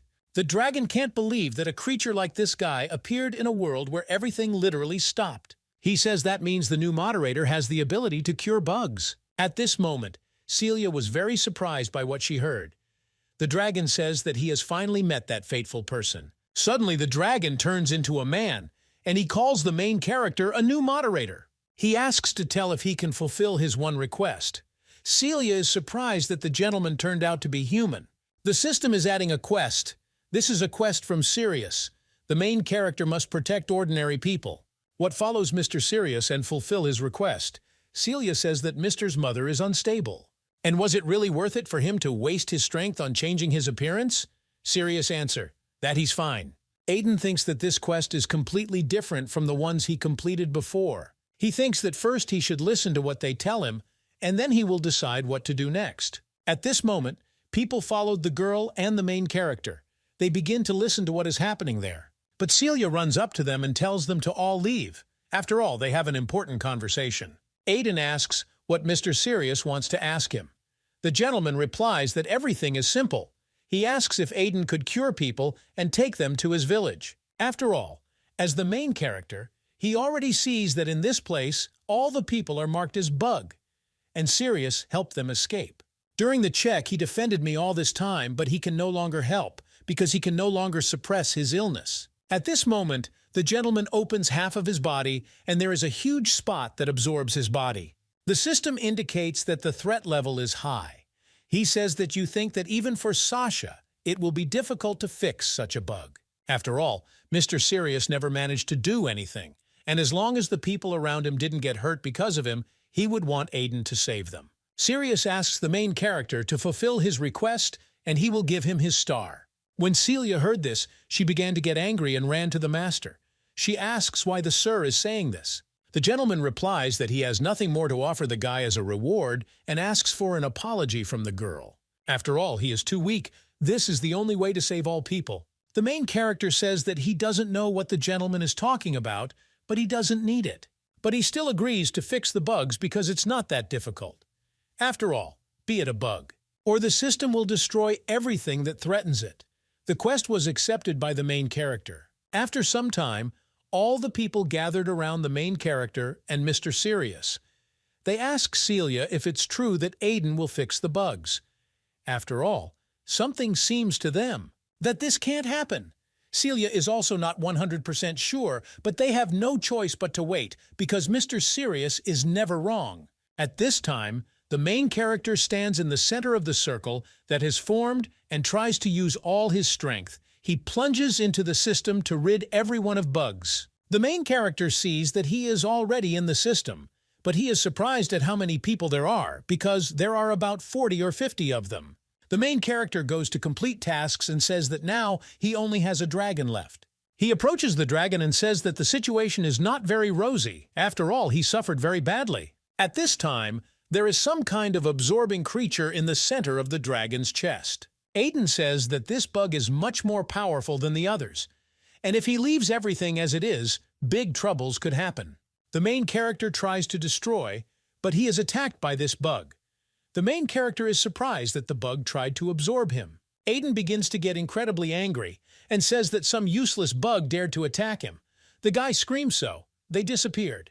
At that time, all people watch as light penetrates their room and an explosion occurs. They see that it is just like Celia said. Mr. Sirius falls to his knees, but a girl runs up to him. She tries to lift him, but the gentleman grabs his chest. The girl starts to cry, but suddenly she notices that Bug's traces have disappeared. At this moment, the main character comes to his senses and replies that he said that he would destroy them all. And now no one can remove people because of a bug. The update is complete.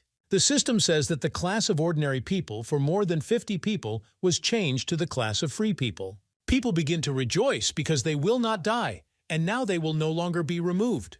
The gentleman begins to thank the main character because he did not even count on this. He says that they will never forget the mercy of the protagonist. Suddenly a huge monster with horns appears. He asks what it all means. After all, just a little more and a good chess piece would be born. He can't believe that Aiden in an instant destroyed what he worked on for so long. The main character's system indicates that there is danger in front of him, and all abilities are imposed. Restrictions our commands do not function. The monster asks who Aiden really is. The threat level of this monster called a virus, and the system has been suspended. At this time, the monster appears right in front of the main character and all the people. Sirius says that he definitely remembers him when he was a dragon. He destroyed this monster. The monster says that the master is stupid. He asks whether Sirius really thought that he could crush him. The monster says that just a little more and he would have taken it all together and infected it. This place would have suffered the same fate as the one in which Sirius lived before. Sirius says that the monster has absolutely survived and is crazy. The monster asks, "Is Mr. Sirius really angry?" At this moment, Sirius begins to transform into a dragon. The monster talks about it. What is no worse than him is that the monster is not to blame for anything. After all, those who tried to kill them. There was a moderator and crazy operators. Monsters asks what he alone did to deserve such treatment. In general, he says that from now on he doesn't care about Sirius because now Aiden has appeared. The monster comes very close to the main character and says that he found a specimen more interesting than Sirius. At this moment, the monster touches the main character's body with his hand and causes an infection. The main character sees how he is consumed by the monster's power. Sirius tries to stop the monster because he is his opponent. But the monster tells Sirius to shut up. At this time, the main character continues to be absorbed by magical power, and the system does not function. The firewall also disappeared. The power consumes Mr. Sirius and Celia. The monster says that now he won't have to do this. Any boring work like last time. After all, this place is not yet hidden from the eyes of the moderator. And in this place, he is safe. It begins to infect all people. He says that nothing will be left of them. At this moment, it turns out that the main character was able to resist the monster virus. Aiden realizes that his business is going badly and he needs to free himself immediately. At this time, he tries to unblock the update, but the system says that this is an error and the system is functioning unstable. Aiden doesn't understand how this can happen. The monster didn't understand what Aiden was planning to do, but he can stop fluttering. After all, no force can help the main character get out. The monster asks, does Aiden really think that without an intersystem screen he is able to resist the monster? The monster tells Aiden to accept his fate already. At this time, the magical power begins to absorb the main character, and he does not even believe that the void is absorbing him. The main character is inside some kind of space. He does not understand what is happening, but suddenly he sees the light. At this moment, the little girl takes the guy by the face, and he can't believe it. Could it be his sister Ellis? Outside, the monster does not understand what is happening now. In the evening, in an instant, the main character breaks through all the magical power of the monster. And he gets out. A notification comes that a new system has been built. The main character uses the delete command and destroys the huge monster. The monster begins to dissolve in space. And he asks who Aiden is, why does he have operator capabilities, and why Aiden has the authority to delete. The main character uses Firewall, a passive ability that creates a moderator-level firewall. The main character blocked the power that the monster was about to absorb him. 1 moment later, the monster disappears and is pierced by a huge light. He uses it to protect everyone. He even extends this to the village of Erzka. The main character thinks that this will help protect everyone else. The system indicates that the update version has been completed. The main character sees how the monster dissolves into space, and he says that the monster virus no longer has a chance. The monster starts laughing, but Aiden doesn't understand what's funny. But the monster replies that he has finally found it, and now he can become closer to the moderator. After all, Aiden is the one they have been looking for all this time. The monster says that he will definitely make the guy his. The monster almost dissolves into space, but he again repeats the word that he will definitely do this. When the monster has completely disappeared, Mr. Sirius turns to the guy and asks if Aiden is okay. The main character replies that he is fine. Mr. Sirius says that this is simply incredible because he did not suspect that Aiden could even use the removal ability, and he again provided them with serious help. Without the support of the system, all he could do was stand on the sidelines. Sirius says that he is somehow embarrassed to even be called a patron spirit. But he sees that this is not the end, because he needs to deal with the remains. At this time, the remains of the monster are scattered around the room and need to be removed. Sirius says that otherwise, if they are left untouched, a bug may appear. At this time, Mr. Sirius uses a magical hand and tries to destroy the remains. But at this moment, he is unexpectedly pierced by magical needles. The main character can't understand. What's happening? And Celia begins to cry. At this moment, the magic needles begin to take away Mr. And the monster appears again and asks, "Didn't he really warn because this is his special ability for multiplication and cloning?" The main character uses his storage and takes out a magic sword from there. He cuts the needles, which have turned into long tentacles, to free the Lord. Mr. Sirius falls to the ground and Celia runs up to him. Celia starts begging, so that the gentleman opens his eyes, and she begins to call him by name. Aiden asks why the monster is still here. After all, he deleted it. The monster starts laughing and calling the main character naive. He is asking, does Aiden really think that this is the first time the monster has encountered deletion? After all, only a moderator will probably be able to completely get rid of it. The main character uses his power, and he calls renewal into his hand. Delete to delete the monster again. He directs the removal towards the monster, but it turns out that he is not alone. Aiden repeatedly tries to use removal, but it is all in vain. After all, the monster is reborn again and again. The monster asks, does the guy really have enough authority to be able to apply removal as much as he wants? But this is still not enough. The main character uses his inventory again, he uses the shield, and the monster begins to attack him. Stones begin to fly around, and the main character can barely stand on his feet. At that time, the monster uses its tentacles and absorbs the protagonist's weapon from the inside. Following this, the protagonist's sword breaks into fragments. Aiden remembers that this is also what happened in the battle with the operator, and it turns out the player's equipment only affects magical creatures.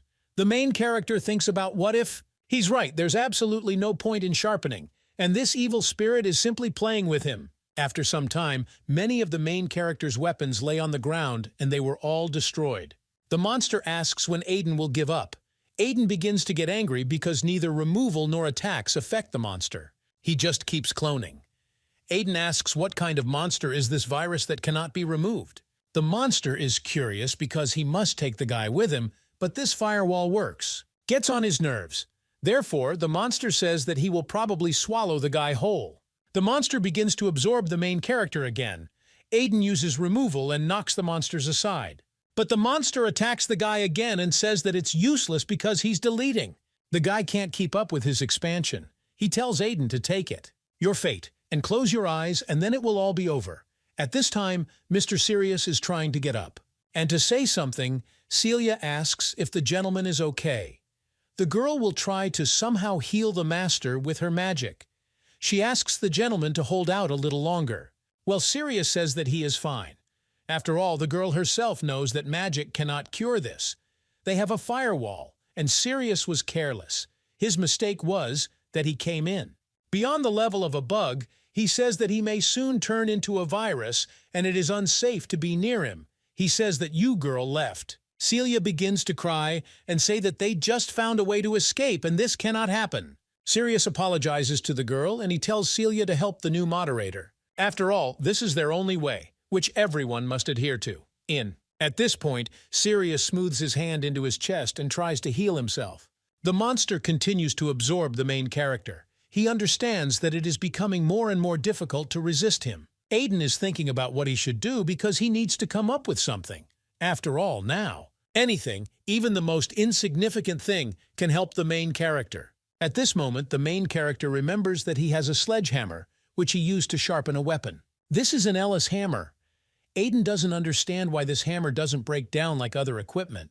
Aiden sees some system lines appearing on the weapon. Aiden uses the delete command and hits the monster with his weapon. The monster does not understand that this is happening because he is falling apart. The monster says that this is impossible because only those who have received the permission of the moderator can have weapons. Aiden is surprised by what the team entered. He is asking, does this really have... The hammer had such a function. The monster says that the guy was lucky and was inattentive. But Aiden is still weak, and even he will not be able to stop the monster. But after one moment, the monster dissolves in space. The system says that the quest has been completed and the reward has been assigned. Aiden sees that the star of Sirius is in front of him.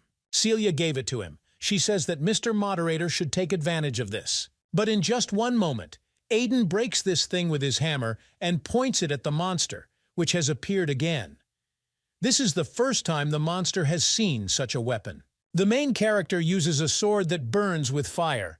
This is a punitive sword in the personal use of the protagonist. The monster is scattered in parts, and it is already lying on the ground. He can't believe that no expansion and no cloning are being accepted from him. He asks why this is. After all, only the moderator and Mr. Troyan can do this. The main character continues to use his magic ball. You're asking for a monster.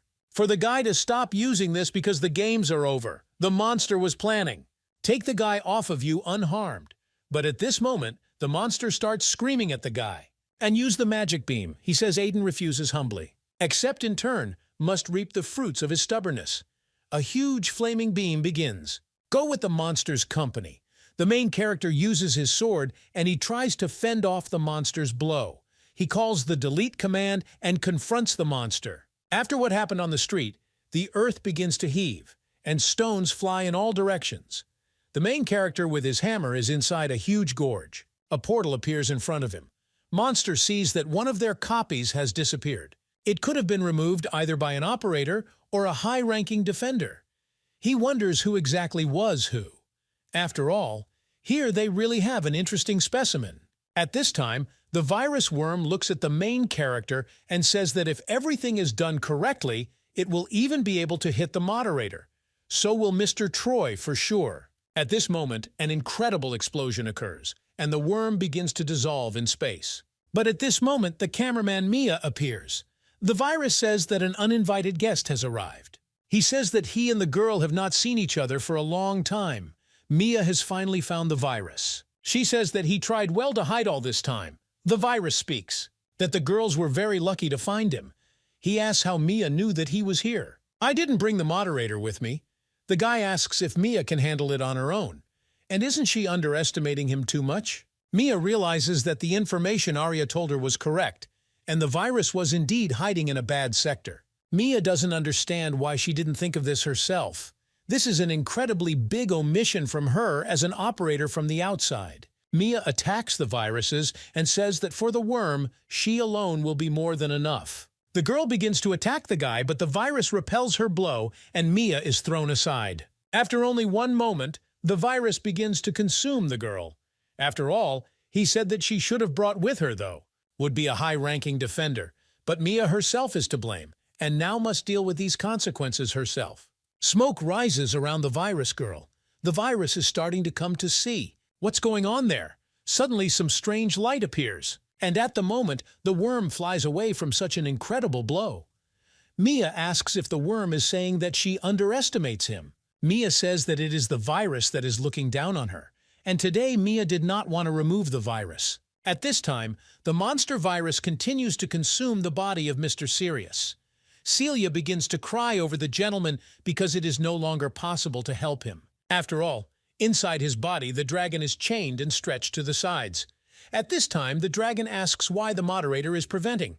The dragon does not understand why innocent people should be removed. The dragon rises from the ground, but he still continues to be shackled by chains. He can't believe that the moderator, who is supposed to protect people from the threat, is irresponsibly getting rid of from those who could not receive protection and were infected. The dragon is a creature that protects people, and the one who endowed him with such purposes was the moderator. The dragon asks why the moderator has changed so much, and why did he become like this? The dragon remembers what the moderator used to be like. After all, the moderator always helped them and was their mentor, With each system update, it grows. Number of viruses point the moderator can no longer allow them to appear. Therefore, he permanently deletes all his problems that relate to the update. The moderator rises into space and says that ordinary people, what to counter the system and the serious dragons are a hidden threat, and therefore he will block them. At this moment, the moderator is trying to close the dragon in every possible way. But the dragon asks the moderator to come to his senses. After all, at this rate, he will become what they want him to be.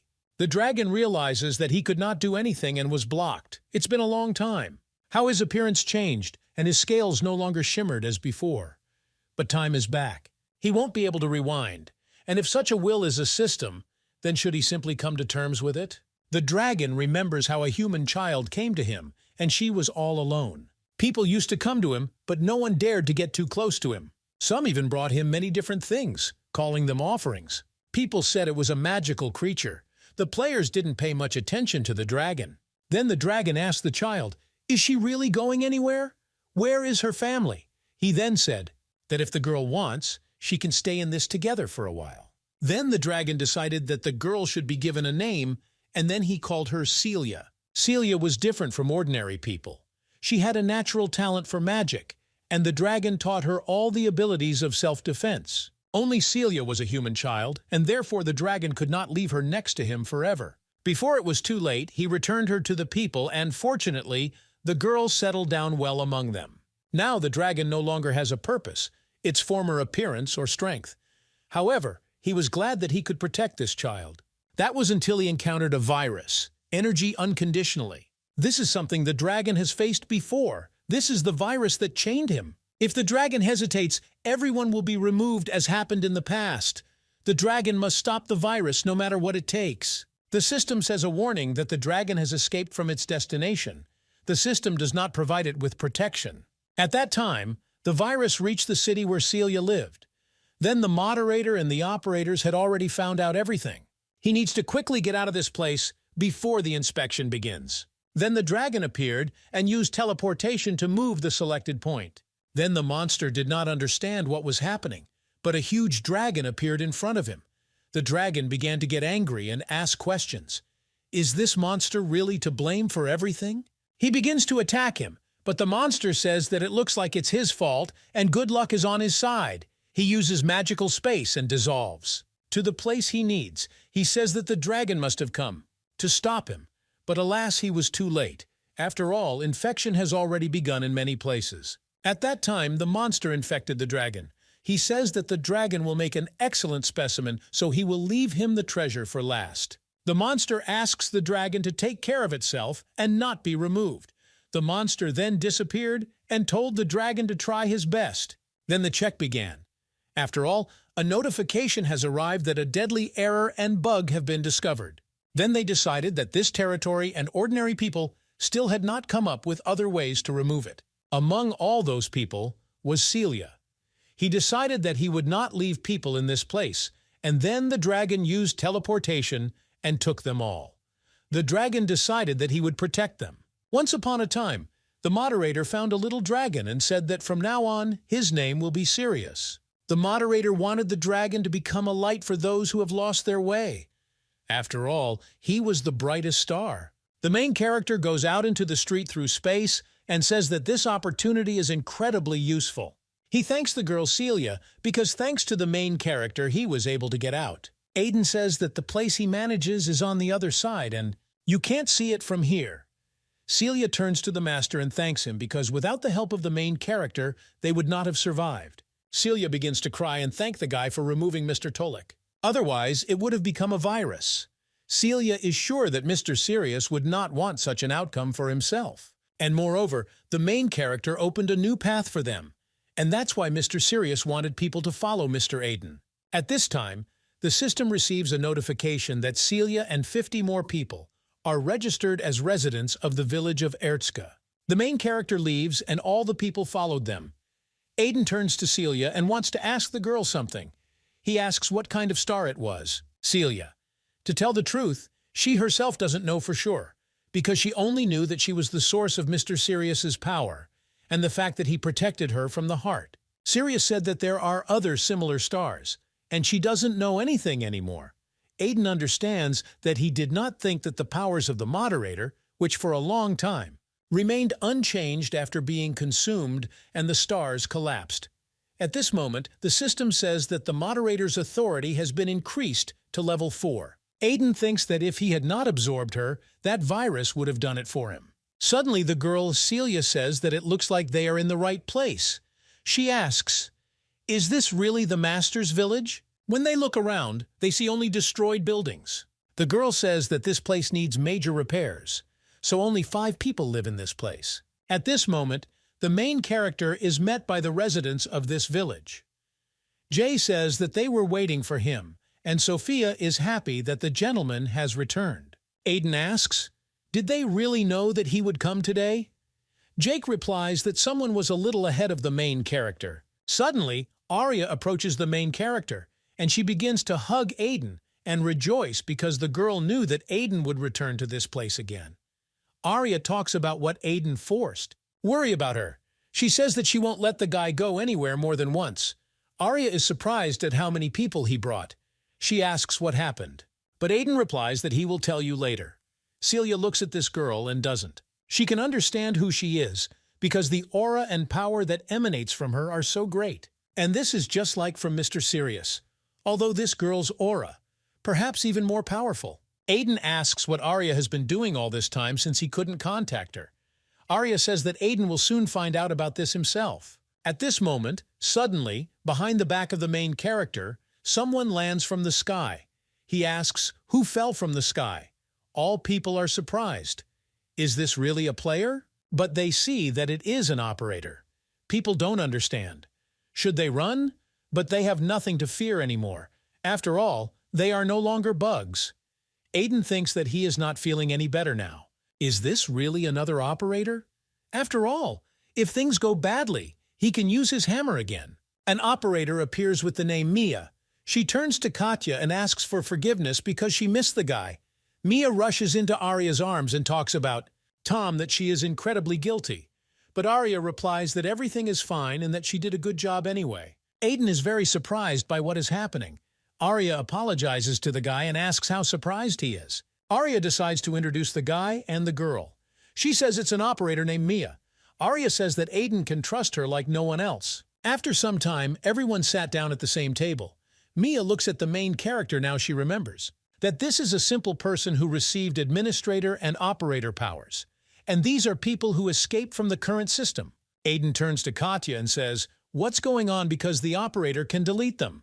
Why did Arya bring the girl to this place? Mia asks what exactly the claim is because these are their duties.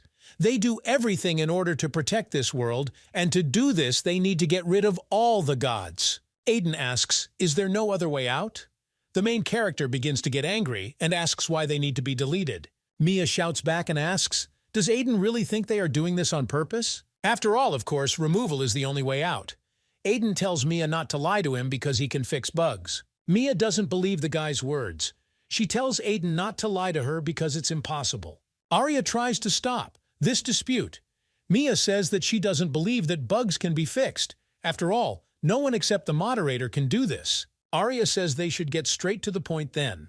She turns to Aiden and asks if the guy was thinking about becoming a moderator as expected. After all, this is the only way it will be possible to achieve their goals with him and no other way.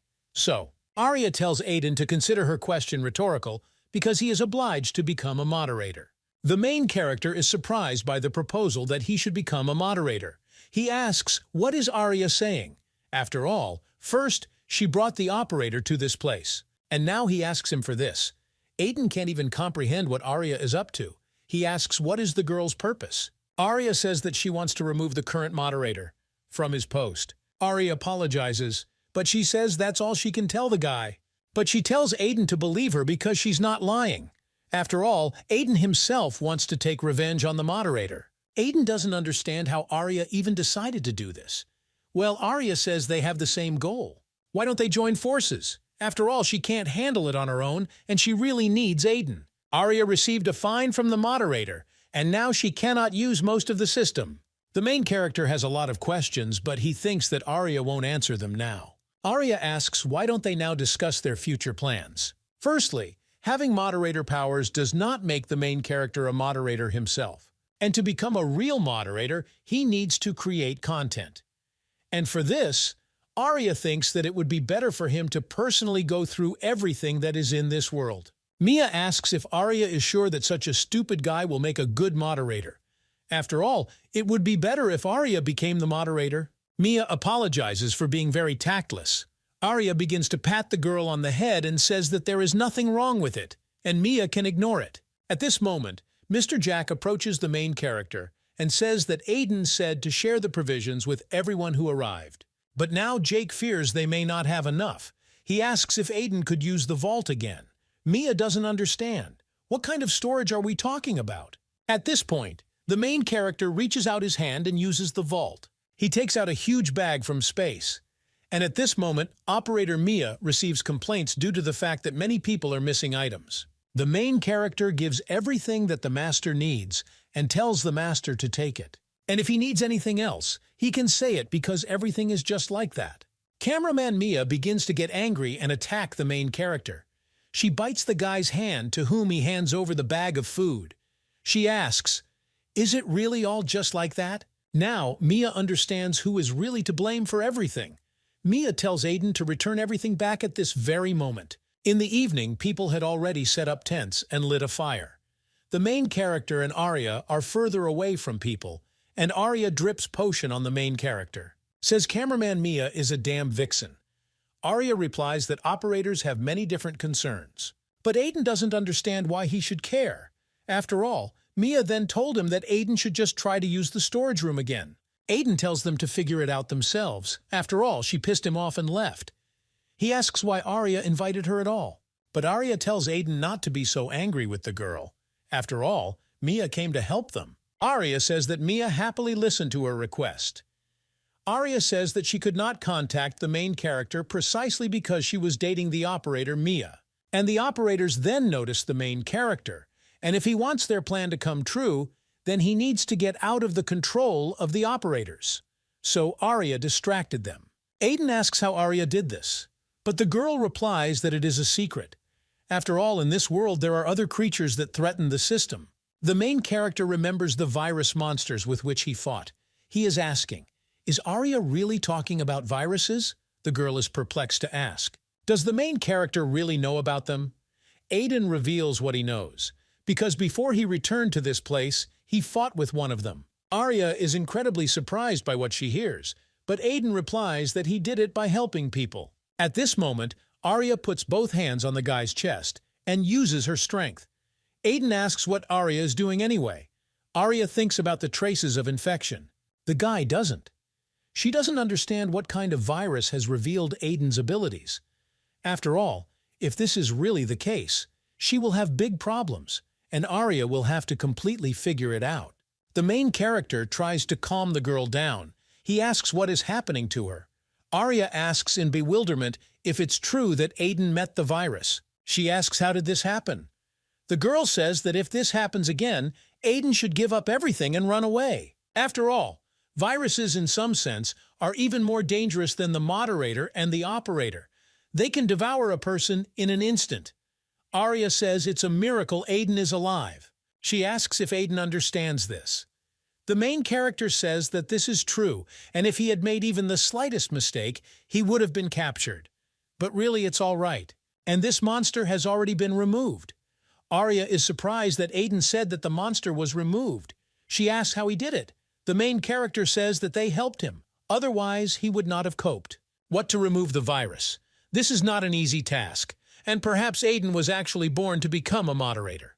At this moment, Aiden turns to the girl and says that he wants to ask if ordinary people were deleted because of viruses. If you don't react quickly, the whole system will collapse.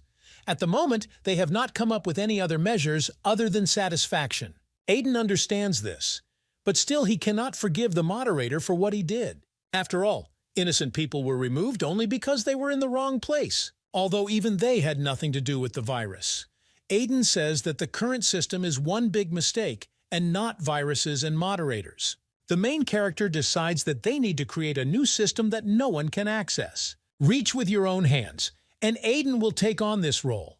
He will become the new moderator. Arya turns to the main character and says that their views are similar, and only Aiden is able to change something. Arya says that if Aiden agreed to become a moderator, then the girl should tell him something. The first is that Aiden must approve the operators and let him become a moderator, but it will be difficult for him to manage such a large object of information alone. Arya tells Aiden to choose her, and she will become his first operator. The girl takes the guy by the face and approaches him very close. At this time, an operator meeting is held. Operator Lloyd asks, does he really need to stop everything he started? He asks, what kind of nonsense is this? After all, in addition to fixing the bug, he has a lot of other work to do. And most of the operators gathered in this place because an emergency meeting was announced. It's unlikely that Mia called them together just to say something so unreasonable. Lloyd says that there is probably a more compelling reason. The guy asks if he is right. At this moment, one of the operators straightens his legs and places them on the table. This is an operator named Dyke. He asks if they don't discuss the same thing over and over again. He suggests finishing this quickly. Mia replies that she is not in the mood to joke now, and so she asks the guy to take his feet off the table and listen carefully. Mia asks, does Dyke really want her to hit him? The girl starts. Ask for attention because the reason for the emergency meeting is that she found the main body of the worm virus. Selena says that if it's a worm, they'll have problems. Zeno asks if this guy is a named virus. After all, they have enough other problems, but this guy is very serious. Mia says that this is true. After all, with his cloning ability, Aiden causes the greatest damage in the system. The girl says that she found a guy in a bad sector, and now that the search radius has narrowed, they should not miss the opportunity to track him down. Mia says that she also reported everything to the moderator, and this time they must remove it no matter what. At this moment, all operators begin to feel incredible power. It turns out that this is the patron spirit Procyon. She turns to her fellow operators and notifies that Mr. Moderator has arrived. The operators are surprised that the moderator came in person. After all, he doesn't appear often unless the matter is serious. The operator does not understand what brought the moderator to this place. Mia thinks about it, that maybe the moderator read it. After all, then she has a chance that the moderator will personally get down to business. Aiden is still surprised that Arya asks to become his cameraman. At this moment, a system appears in front of the guy, which asks if Aiden wants to approve Arya for the position of operator. Aiden does not understand. Is it really possible that this is his first step as a moderator? Arya helped him with many things, and the girl is quite famous in the system. She is also very strong.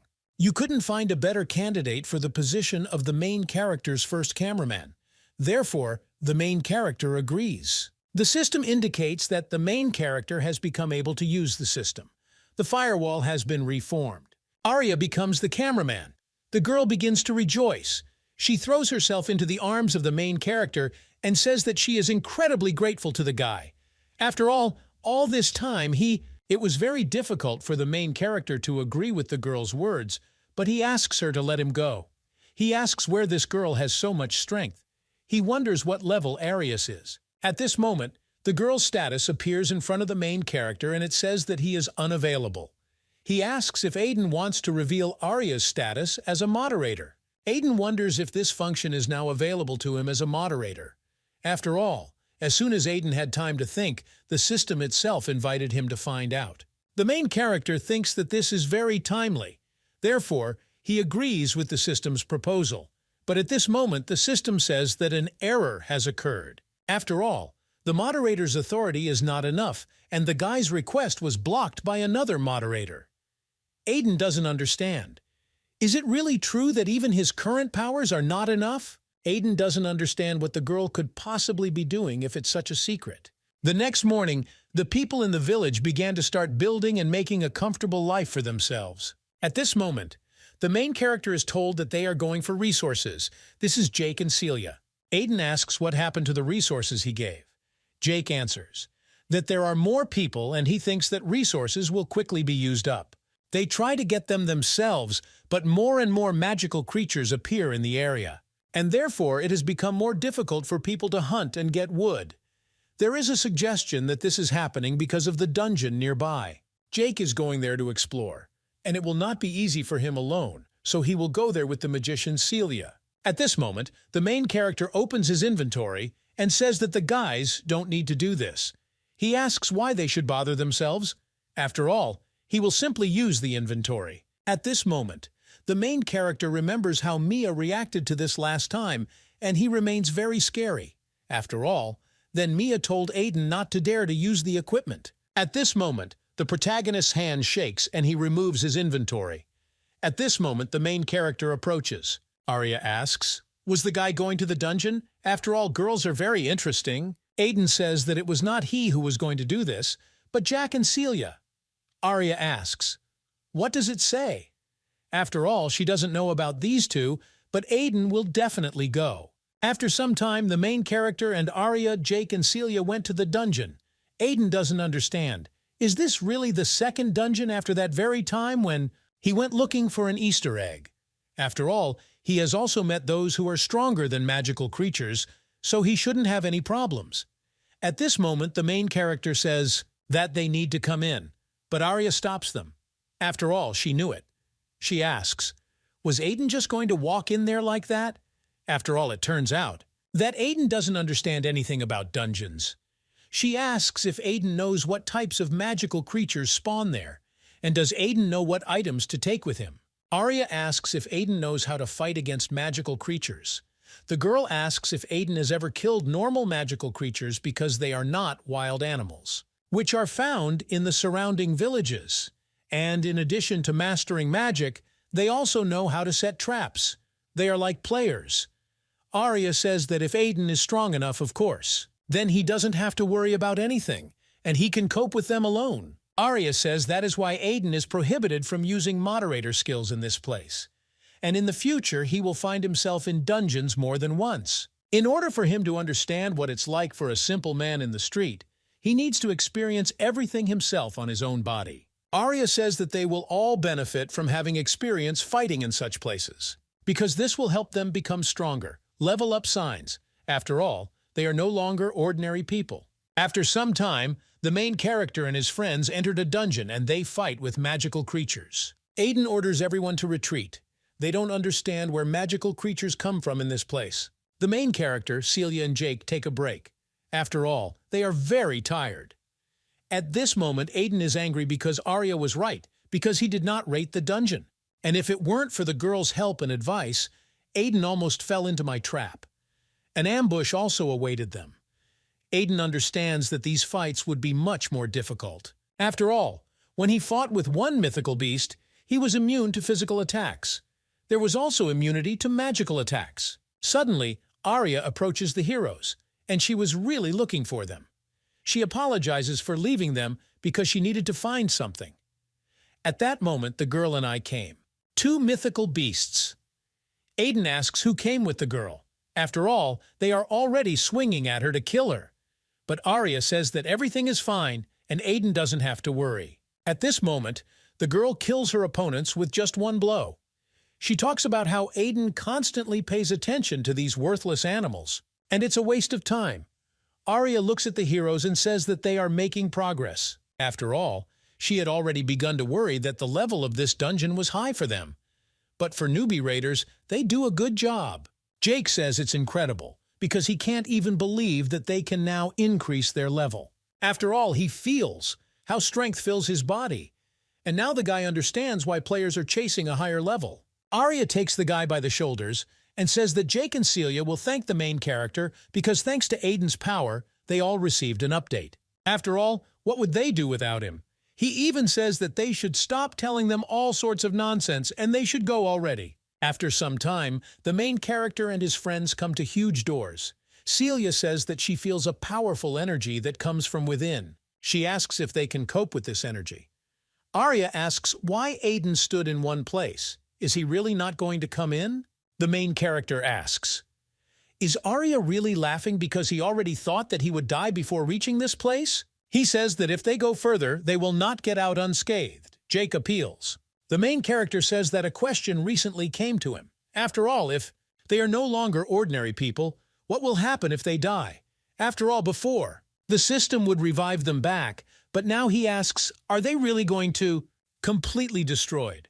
Arya tells them not to worry, After all, they are all protected by a firewall. A firewall is a shield with which the system protects people and is an obstacle to external attacks. Protection from death is also its function. And of course, the one who dies and will not be able to recover in place. However, they will be reborn and move to the designated point. Arya says that their personal renaissance zone is the village of Ertska, also a girl. It says that ordinary people and players cannot see the shield. After all, you need to at least be an operator. And now she invites them to interrupt the conversation and feel everything that was said for themselves. After all, they still want to become stronger. At this time, in the village, Logan and Sophia approach the boxes with equipment. When a guy takes the box in his hand, suddenly an explosion occurs. Logan doesn't understand what's happening, but at that moment Aiden, Jake, and Celia appear in front of them. Aiden asks if Jake and Celia are okay. The guy is glad that they really didn't die. They don't even understand which gods they should thank for this. Jake says this is the first time he's been attacked by a magical creature, but the guy doesn't understand what happened. Logan runs up to the heroes and asks if they are okay. Aiden says that he also doesn't fully understand what happened. After all, at first everything went well with them, and they entered the room where a huge girl stood, but suddenly she raised her hands and some kind of magic ball began to appear, and all the heroes died from a macro attack. Suddenly Arya appears and says that it was the boss. It is much more difficult to defeat him, and each boss has his own special technique. It is a unique, distinctive feature of each dungeon. Aiden asks what distinctive feature we are talking about. He is asking, how can that woman even be killed, and where is the logic in that? But Arya repeats. What she said is that every boss has his own signature principle of attack, but if Aiden doesn't know what it is, he will have to die until he understands. The main character is trying to do everything possible to defeat this girl. The main character uses a shield when she hits him. But at this moment, Aiden doesn't even understand what time it is when he comes in. He doesn't understand what is special about this boss. Aiden thinks about what they should do. After all, they must stop him. But they have nothing. It doesn't work, and at this rate I'll kill them again. But suddenly the main character notices something. He tries to get closer because there are 3 huge crystals there. With just a swing of his sword, Aiden breaks these crystals. And at this moment the girl begins to scream in pain. Aiden is glad that everything worked out for him and this is their chance. He orders his friends to attack now. At this moment, the girl falls off her feet and is in great pain. The main character and his friends approach her and the system congratulates them. After all, they cleared the Ertska dungeon mine. The main character has increased his level. Jake and Celia are happy. They talk to the main character about what they did, but Aiden says it's all thanks to them. After all, they both did a good job too. Suddenly, a chest begins to appear in front of the main character. System says that the award has been received. When the chest is opened, there appears a huge pile of gold and decorations. Celia and Jack approach this chest. The girl picks up the gem and tells Jake to just take a look. After all, with these stones they won't have to worry about money for a long time. At this point, Aiden is glad that they managed it because he will no longer be able to rely on the vault forever. And now these two will definitely be able to feed themselves on their own. At this moment, Arya comes up and congratulates Aiden on the successful raid. After all, the guy did a good job, she asks. Can they be trusted to deal with everything else? After all, they have other things to do. Jake and Celia agree, and Arya tells the main character that she would like Aiden to go somewhere with her for a while. Arya says that this is very important. Aiden and Arya go somewhere interesting. Aiden sees that this dungeon is just like the dungeon he was in last time. He asks himself, what if that magical monster appears here? What should he do then? At this time, the girl opens some doors and a bright light comes from there. Arya says they need to go there. She asks if Aiden remembers that she disappeared for some time. Arya says that she and the dungeon keeper were not there. At this moment, a tall magical creature appears in front of the main character. Arya tells that in most dungeons there are guardians and they are one of the types of guardians of the system. Their responsibilities include not only eliminating bugs that appear in their possession, but they also do not allow magical creatures to scatter to the outer world. Aiden asks what will happen if the guardian is destroyed. Arya says that as far as she knows, the system will simply replace him with another, and Aiden doesn't have to worry. After all, this is not such a serious act. Arya asks if Aiden has any idea. Why did they come to this place? After all, as a moderator, the guy needs to make the dungeon guardians his own.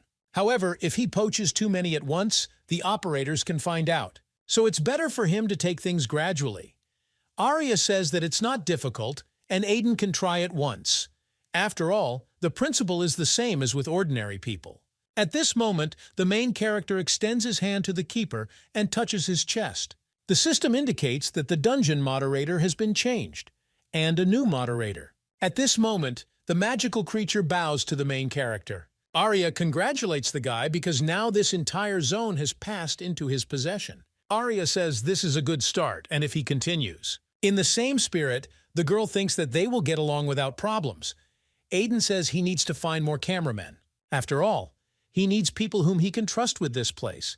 And it definitely won't be Arya. Arya asks, "Is there really something wrong? After all, she won't have any difficulty managing this location." The girl begins to worry and asks whether Aiden still doesn't trust her. Arya understands that she is hiding a lot from him, so it's fair. But the girl says that no matter what, she will understand any decision the guy makes. But Aiden tells the girl that this is not the case at all. After all, he needs her next to him.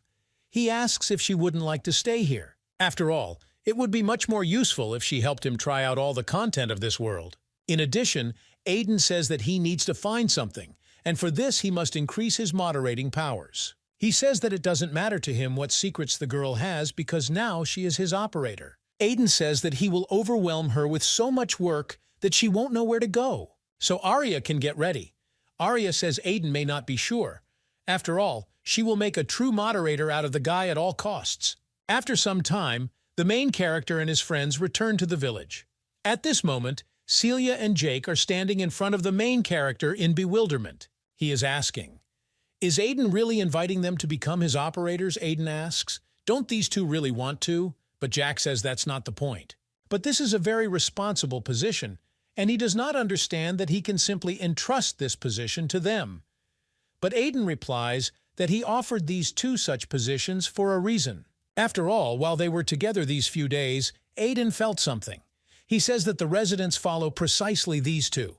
Therefore, Aiden considered their most suitable candidate. At this moment, Arya approaches the main character and begins to hug the guy. She says Aiden is right, and he is right. The girl tells Jake and Celia to try it. The girl says that there is nothing complicated in this. What if they don't know something? Then Arya agrees to train them. Jake says that they will make every effort to help the main character. Aiden says it's great, and he's relying on these two. At this time, the virus says that everything seems to be gathering. He is asking, do they already know why they gathered in this place? After all, the moderator began to act personally, and he will definitely get to them. The virus says that all its copies are deleted at great speed, but those that remain are still enough to collect information. He says that, however, they will have to temporarily suspend surveillance of the moderator's promotion, and if they do not want to be removed, they should sit quietly. The virus says that he can't even believe that no one dared to detect the route of movement of Mr. Trojan. He understands where the Trojan disappeared altogether. The worm says that he has found a very interesting specimen, who wants to show Troyan. At this time, the main character in his village says that he is leaving this village to Jackie Celia. Celia tells Aiden not to worry. After all, he can contact them at any time. If he needs help, the girl will move at any time to help. Aiden asks, really, how hard has Arya already trained them?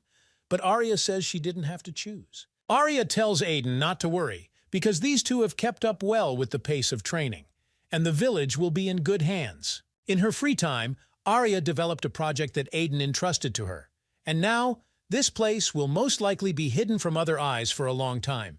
Even operators will not be able to detect it so easily. Aiden says that everything is as he wanted. He thanks the girl for what she did. Aiden says that the preparations are complete, and if he has already decided to become a moderator, he won't be able to hide anymore. And now the guy has no right to lose. To me, the operator is neither players nor a virus. At this moment, a system appears in front of the main character which begins to glow. It indicates that the training guide is completed. She congratulates the main character. After all, he acquired basic moderator skills. Aiden doesn't understand. Is it really before? With him training, it turns out that everything really begins only now.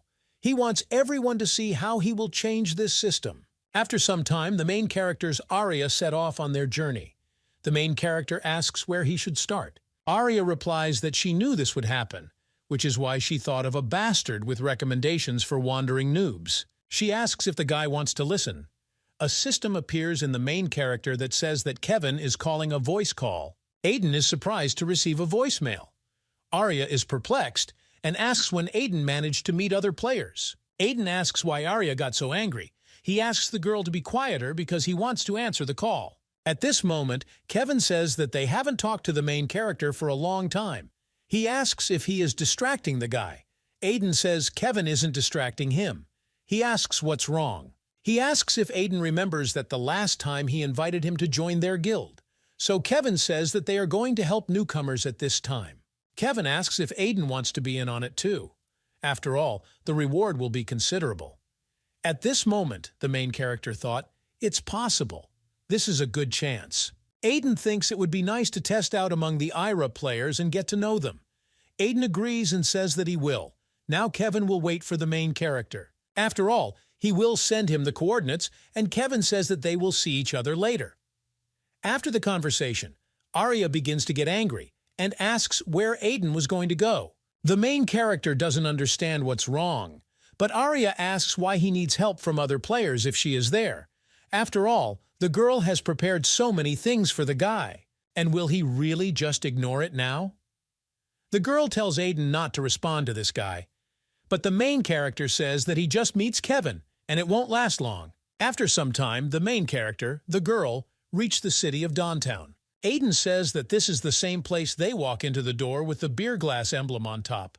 Aiden thinks about how there are only players in this place. Suddenly, someone starts calling the guy, and it turns out to be Kevin, who is sitting at a table with some people. Kevin tells Aiden to come to him. Kevin talks about Aiden and write quickly. The guy thanks the main character because he agreed to come, but suddenly the guy notices a very beautiful girl in front of him. Kevin asks, did this girl really come with the main character? He asks who they are to each other. Aiden responds that they are just friends with this girl. At this time, Arya thinks that during an unscheduled inspection, he helped the main character, and Aiden added him as a friend. Now the girl decides that she should find out what the guy's plans are for Sasha. Suddenly, Kevin approaches the girl and shyly says his name. The guy says that if the girl doesn't mind, they can become friends. But Arya's cold gaze lets the guy know that she's not particularly interested in him. But Kevin says that it's nothing because he thinks that later they will introduce themselves to them some other time. Opportunity to make friends. The guy turns to the main character and tells Aiden to come to them. After all, he has not yet introduced the main character to others. 3 people are sitting at the table. Kevin says that these are the team members with whom they will be hunting today. Aiden remembers that Kevin told him that these people are new, but they really quite low levels. Kevin says that he will now tell what they will do. After all, they are waiting for the hunt for the boss of the field. The customs level of the location is low, but the reward for catching the boss is good. Kevin says that the players are quite strong enough to defeat him, and if anything happens, he will definitely help them. Therefore, players need not be afraid. Kevin says everyone can hit the road. After some time, the heroes went to the Troll Canyon, where the recommended level of stay is 45. Kevin says that now they can only wait, and he tells that he will only watch the players, because if they rely on protection from each other, they will not be able to grow in their skills. Suddenly, the main character and Kevin hear some conversations. People are discussing that the giant is about to appear, and they have already learned his timings because this location is under their control. Kevin is very upset because it looks like another team has arrived. At this moment, these guys ask Team Kevin who they are. They tell Kevin and his team to leave this place because this is more of their hunt. But at this moment, one of the girls asks whether it is possible to occupy hunting locations, and in fact, they came to this place first. Suddenly, one of the guys from the other team comes very close to the girl and asks why on earth a low-level girl is shouting at him. After all, at their level, they don't belong here, so they should close their mouths and leave. At this moment, Kevin approaches the guy and takes his clothes. He says that the guy gets on his nerves. Kevin asks where this is done, so that players forget their place. For hunting, he asks if the guy is ashamed. The guy replies that he is not ashamed because they do what they want. After all, they can even start a fight. He is asking, can Kevin really interfere if he is from the Griffin Guild? After all, at this rate, he will only lower his karma. At this moment, the team begins to pester Kevin's team and tells them to leave this place. Kevin starts screaming for them to stop, but the guy replies that if Kevin just moves away, then he will intervene. At this moment, the main character is pestered by some guy. He asks why Aiden is standing still because they were told to leave. At this moment, the guy takes the guy's shoulder with his hand and begins to push. But in just an instant, Aiden hits the guy in the face with his hand. From such a blow, the guy does not stand still and flies to the side. Rocks start flying around, and Kevin and the other guy from the team are very surprised by what is happening. Aiden asks the guy who he's putting his hands on. After all, whoever came first is good. He says that the mediocrity should understand this. The main guy of the non-evil team starts shouting and asking questions from his members. Why are they still standing? Because now they have to deal with this guy who hit one of their players. Guys started attacking the main character, but he fights with them. He throws one guy over himself and throws him to the side. When he runs up, the second guy, the main character, kicks his stomach, causing that guy to also fly off because Aiden punches him in the face. The captain of the evil team says that this is not bad, but he says that before Aiden starts acting this way, he needs to know who he's dealing with. After all, this guy is level 120. The guy says that he is the next head of the Hydra Guild branch, and he will now deal with the main character. Aiden thinks about it. Is the guy's tattoo really a symbol of one of the 5 great guilds? But at that moment, Kevin stops the guy and says that he didn't take another step. After all, Kevin no longer intends to stand on the sidelines. The angry guy starts laughing and asking questions. Is this really the decision of the Griffin Guild? He is asking, is the guy really ready to bear responsibility for this later? But at this moment, the main character puts his hand on Kevin's shoulder and says that everything is under control, and he will figure it out on his own. Aiden says that the fight with such a guy is very simple, and he can handle it quickly enough. But the guy starts to get angry and say that this is absurd. He's trying to hit Guy, but his blow hits the rock, and Aiden moves away from the blow. Angry Guy asks, what is happening to the main character? Can he really talk but actually does nothing? The guy says that they have already kicked out their noobs. He asks why Aiden is in the forest, and it's none of his business. He tells Aiden to say something again. When the guy makes a few more blows, Aiden turns away from them. But after one moment, the main character now attacks the guy. The guy doesn't understand where the main character suddenly got such speed of movement. At this moment, the main character uses a doubling of stat points. And after only one moment, the main character hits the guy's head with his fist and presses him against the wall. The system says that the team captain has received a lethal amount of damage and they are moving instead of reviving. At this moment, the rest of the players on the opposite team see that their captain has been killed and they begin to run away. Kevin can't even believe his own eyes, how Aiden managed to become so strong. After all, not much time has passed since their last meeting. And then Aiden said that he is level 60. Kevin doesn't understand. Is it possible in principle to rise so quickly? He doesn't understand whether Aiden was hiding his real level.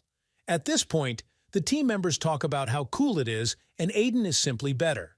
Kevin asks the main character to apologize because he couldn't help him right away. And if he attacks members of other guilds, he will be in trouble.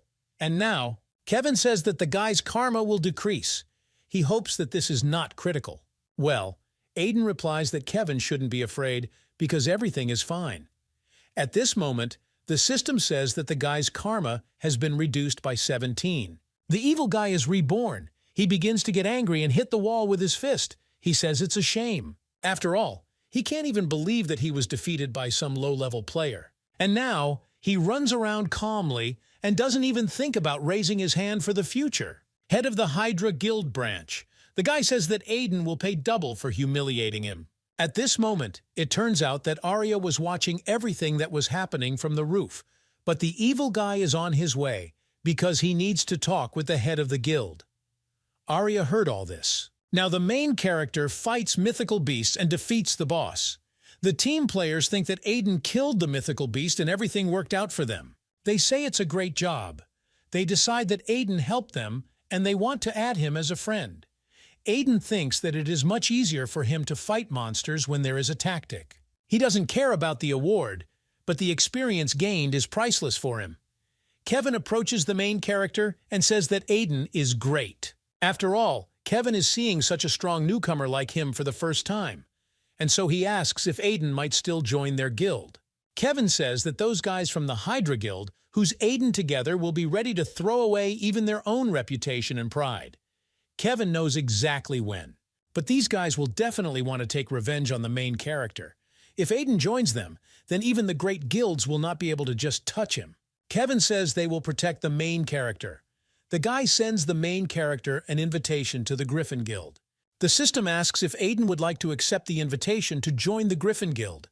The main character sees that there is a guild in front of him. If he thinks about it, then there is a considerable advantage in this. However, he wants to hear the opinion of Arias. He doesn't understand what's going on with the girl at this moment. After all, just recently, Arya was sitting next to her on a stone. Aiden thinks about what he should do. At this time, the guild base is Hydro 13 branch. An evil guy goes there and is met by the head of the guild. And he asks, did the guy really come back after the defeat? The player asks for forgiveness. The head says the guy should be ashamed. He asks how he can now trust the guy with his place. And if someone touched a member of their guild, then he must pay a big price for it. The head says the guy can take the guys with him, but he must trample the enemy's face into the dirt. The guy understood the instructions from the head of the guild. Now he is glad that he will finally make sure that Aiden will never set foot on his territory again. At this moment, suddenly the guy hears some sounds. Someone is making their way to the head of the guild. At this moment, Arya enters the office, and in her hands she holds one of the guards by the neck. The guild leader stands up and asks what's going on and who the girl even is. Arya asks, is the head of the guild really busy with something? The guy is angry. Were the guards really unable to cope with the girl? The head says they are useless guys. At this moment, a lot of guards run into the room and say that they don't care who this girl is because they must finally grab her. After all, no one dares to enter. Thus, the team captain calls this girl stupid. After all, she seems to be strong. But of course, she shouldn't have come to this place alone, and now she won't just run away. The guy says that for this, Arya will feel for herself why their guild has such a disgusting reputation. At this moment, the head of the guild says that they should not kill this girl because first they must find out who sent her. But suddenly, an explosion occurs. It was Arya who repelled the blow of all the guys with just a wave of her hand. At this moment, there is a huge hole in the wall, and there are many dead guards around. The guy can't believe his eyes. After all, these players are at least level 100. The guild begins to get angry and says that Arya is very mean. He asks, is the girl really too brave if she decided to invade his branch? At this moment, the head opens this screw and pulls out a huge weapon. The man swings at the girl and tells Arya to know her place. At this moment, there is a guy in the library. He is angry because this noise does not allow him to concentrate. A girl approaches him and he asks what is happening there. The girl replies that she just found out that it looks like they were invaded. The guy asks if this is true. He says that it sucks because as soon as he decided to visit this place, there was some kind of problem. He asks why he needs this and is interested in how many people have invaded. The girl replies that there is only one person there. The guy asks the girl to repeat. After some time, the girl leads the guy down the corridor and says that Arya is now in the office of the head of the branch. Huge doors open in front of them, and the guy walks in. At this moment, Arya is holding the branch head by the neck. The guy sees that there really is no one with Arya. He is asking, does he really want to tell him that one player is beyond the strength of all of them? He is asking, did they really want to discredit the name of the guild? Calls them pathetic scum and tries to hit the girl. The team captain sees that this is the same person, the person in charge of their guild, Mr. Avand. The guy doesn't understand how Avand has been here for a long time. But they were lucky. After all, he no longer knew what to do if Arya even dealt with the head. The guy says that Mr. Avand will certainly show the girl where she belongs. Avand sees that his blow did not even scratch the girl. He does not understand. Is Arya really a high-level player like him? And now the guy will have to fight at full strength. Avant says that if Arya does not want to die, then she should leave this place now. At this moment, Avon makes some kind of magical fireball with his own hands, and he says that if he hurts everyone, it's not his fault. At this moment, all the guys begin to run away from this room. Avant points his ball towards the girl, and he wants to deflect her with a blow. With his enormous strength, Avant hits the wall, but it turns out that Arya was not affected at all. But there is a huge hole in the wall. He does not understand. Is there really not even a scratch on the girl again? Avant is about to hit the girl again. He wants to see if she can withstand another blow. At this moment, the guy hits the floor. A huge circle appears under Arya, and this is an incredible blow that lifts everything up. But when the smoke cleared, Avant sees that the girl remained in place. He is screaming about the fact that I am sure that I hit the girl with my absolute skill. He asks why Arya is unharmed. But Arya says that as she understands, Avant is the strongest here. She says that this of course disappoints her, but nothing can be done about it. Avant didn't even expect this. But in an instant, Arya takes the guy's face with her hand. And she says that she came to this place because they allowed themselves too much. She tells Avant to look carefully and remember her face well, and he must also pass it on to his guildmasters. After all, if they catch her eye, then Arya will not leave stone upon stone from them. At this moment, the girl presses her hand, and the guy becomes very hurt. Avant begins to scream. Avant is upset that he lost so easily that he can't even believe it. Arya is far from an unusual high-level player. He does not understand. Is the girl really a ranker? At this moment, with just one wave of her hand, Arya hits the guy's head on the floor. The guy starts bleeding from his mouth. After some time, Avant tries to get out from under the rubble. He doesn't understand how many times in a row he's already died. After all, it cost him so much effort to level up. After all, his level dropped from 230 to 220. The guy thinks that this is all in vain. And now he's not going to forgive his girlfriend for the shame he suffered, and Arya must definitely pay for it. At this moment in the city of Dawntown, Kevin asks if Aiden is sure that everything will be fine. After all, it would be much safer if he joined their guild. But the main character tells Kevin not to worry, because he can protect himself. And Kevin can rest easy. Kevin answers that this is the main character's business, but if anything happens, he can write at any time. Kevin turns around and leaves. He says it's time for him to go, and Aiden needs to take care of himself. Kevin tells Aiden not to even dare to show himself in the vicinity of the Hydra Guild. The main character says goodbye to the guys. Suddenly, Arya appears behind him. She talks about how they are finally done. Aiden sees that Arya is in front of him. He asks where she was, but the girl asks, isn't it obvious? Aiden doesn't understand.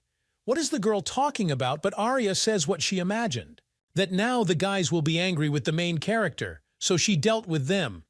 Aiden doesn't understand who would be mad at him. But suddenly he remembers that the girl is talking about members of the Hydra Guild. Arya says that their base was located not far from this place, and she stopped by to say hello. At this moment, the main character notices how the guys are discussing what happened to the Hydra base. After all, the base is literally. Recently it was unharmed, but now there are only ruins. But they discuss that this is not even the point.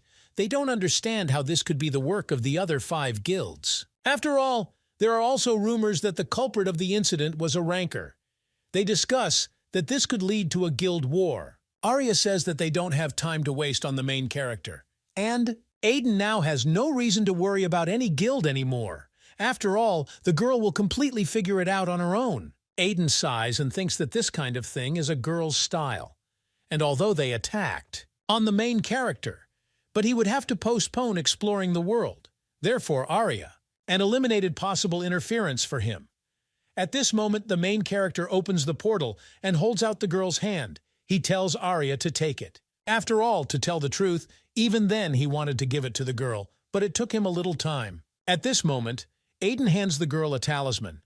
Aiden talks about this being his first time making something with his own hands. He made this pendant for a girl.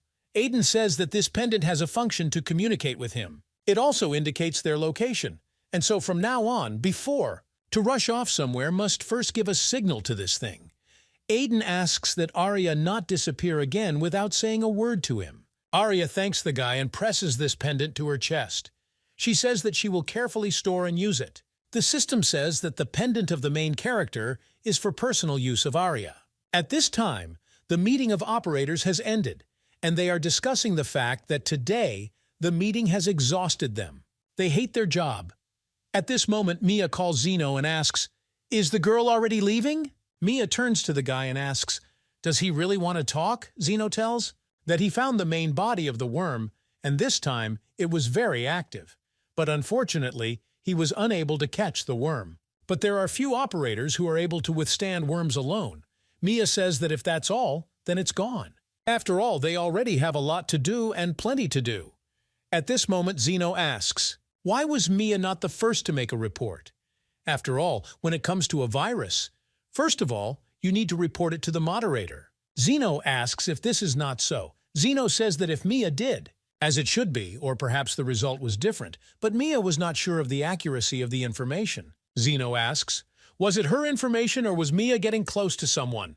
Mia starts to ask angry, was Zeno really going to interrogate her? But Zeno says that this is a simple test and nothing more, because Mia knows. No worse than others, his responsibilities include eliminating the object of threats in the inner circles. And therefore Mia has no right to ignore his questions. After all, this is necessary for the sake of the moderator and the system. And now he says Mia has to answer. He asks where Mia is from. I got information, and if her answer doesn't sound enough, it is convincing that Zeno must suspect her. He is asking, is it Mia? Plans to follow in the footsteps of the traitor Arya. At this moment, an explosion occurs, and fire appears around Mia. She gets angry and asks, how dare Zeno say that? Zeno takes up his weapon and the two begin to fight. But suddenly Mia does not understand what is happening because Mrs. Procyon appears between them. Mia and Zeno are incredibly surprised by what is happening. After all, in front of them is Lady Procyon. The lady says that fighting is prohibited here, and she asks them to stop doing it immediately. At this moment, Zeno turns to Mia and tells her not to think about doing anything stupid. After all, Zeno says that he will continue to follow the girl, and he would not like to see her in the ranks of his enemies. He says this is not a warning. Mia turns to Zenon and says that she will not forget what happened today. At this moment, two guys see Mia, and Zeno they discuss what. A strange noise was coming from here. Dyke asks what happened in this place. After all, Mia is angry now. Isabel asks the guy if it seems like Zeno started the fight because of some problem that arose. Dyke is surprised that Zeno really suspects Mia. After all, this is nonsense. He decides to just observe for now because the reason is unlikely to be serious. At this time, the main character and Arya are sitting at the table, and Arya asks, did Aiden really refuse? But the main character says that he did not want to make decisions without consulting her. Aiden didn't really want this either. After all, if he needs it, he thinks that the opportunity will arise. Arya standing in the guild is good. Aiden says that he thought that the girl would be against it. But Arya says that guilds are also part of this world. And besides, she is familiar with the Griffin Guild. And this is a very good person. She says that if Aiden is thinking about joining them, then she will immediately get in touch with her head. Aiden wonders what will happen if they create their own guild. After some time, Celia contacts the main character from the village of Erzka. Celia says that she installed it exactly where he told her. The main character thanks the girl. He tells Celia not to worry about the material. After all, he will send them through the cloud to the village's joint storage facility. And if they need something, the girl can talk about it at any time. After all, Aiden relies on her. Celia says that she will never let the main character down. At this moment, other guys approach Jackie. Jake asks the girl what it is. They do not understand.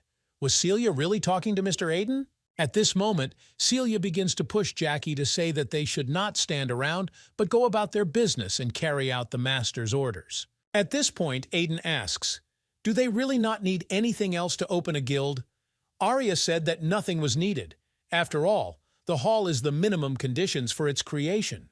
And now all that remains is to wait for the completion of construction. Aiden asks what they show themselves as. At this moment, the main character and the girl are already walking down the street. Arya says she has something in mind. She asks if Aiden remembers what I talked about a guide for beginners.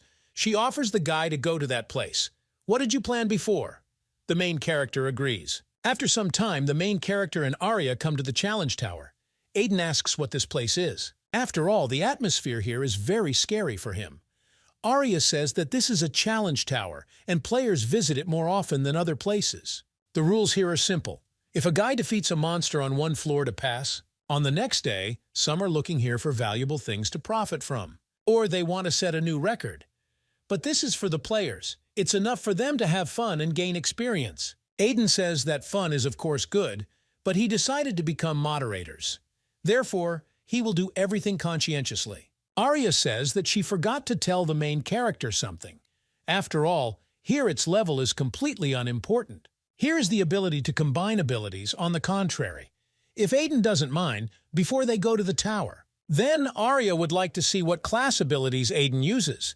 She asks if she can take a look. The main character agrees and begins to close the system.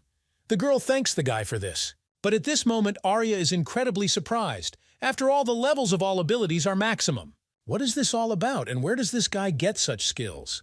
But Aiden asks in what sense from where. After all, he has them from the very beginning. He is asking. Is it really not like that for everyone? After all, it seemed to him that the players had the same accuracy as him. However, he did not see their ability window. At this moment, the girl looks at the guy and realizes that the guy's score has not increased.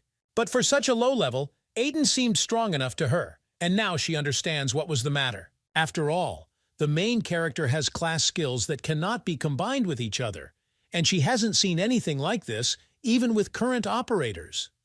Arya was right. After all, Aiden is special, and even if Aiden continues to grow in the same spirit, then his becoming a moderator is a matter of time. Arya says that on the contrary, it's cool, and now she doesn't need to worry about planned things like combining.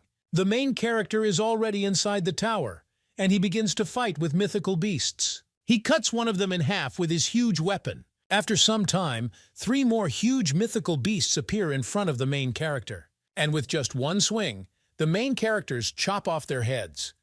The system indicates that the level has been increased. Arya is surprised that Aiden can attack so quickly. So also alone. The girl sees that the main character combines and applies his skills well, after comparison with the same level and skill requirements. Now Arya understands how amazing the protagonist's fighting ability is. Aiden says it wasn't as difficult as he thought. Arya, letting your guard down is a bad idea, and the complexity will increase. The higher he rises, it may not be easy for him to conquer floors with ordinary abilities. Aiden asks, "Where is the end of this tower?"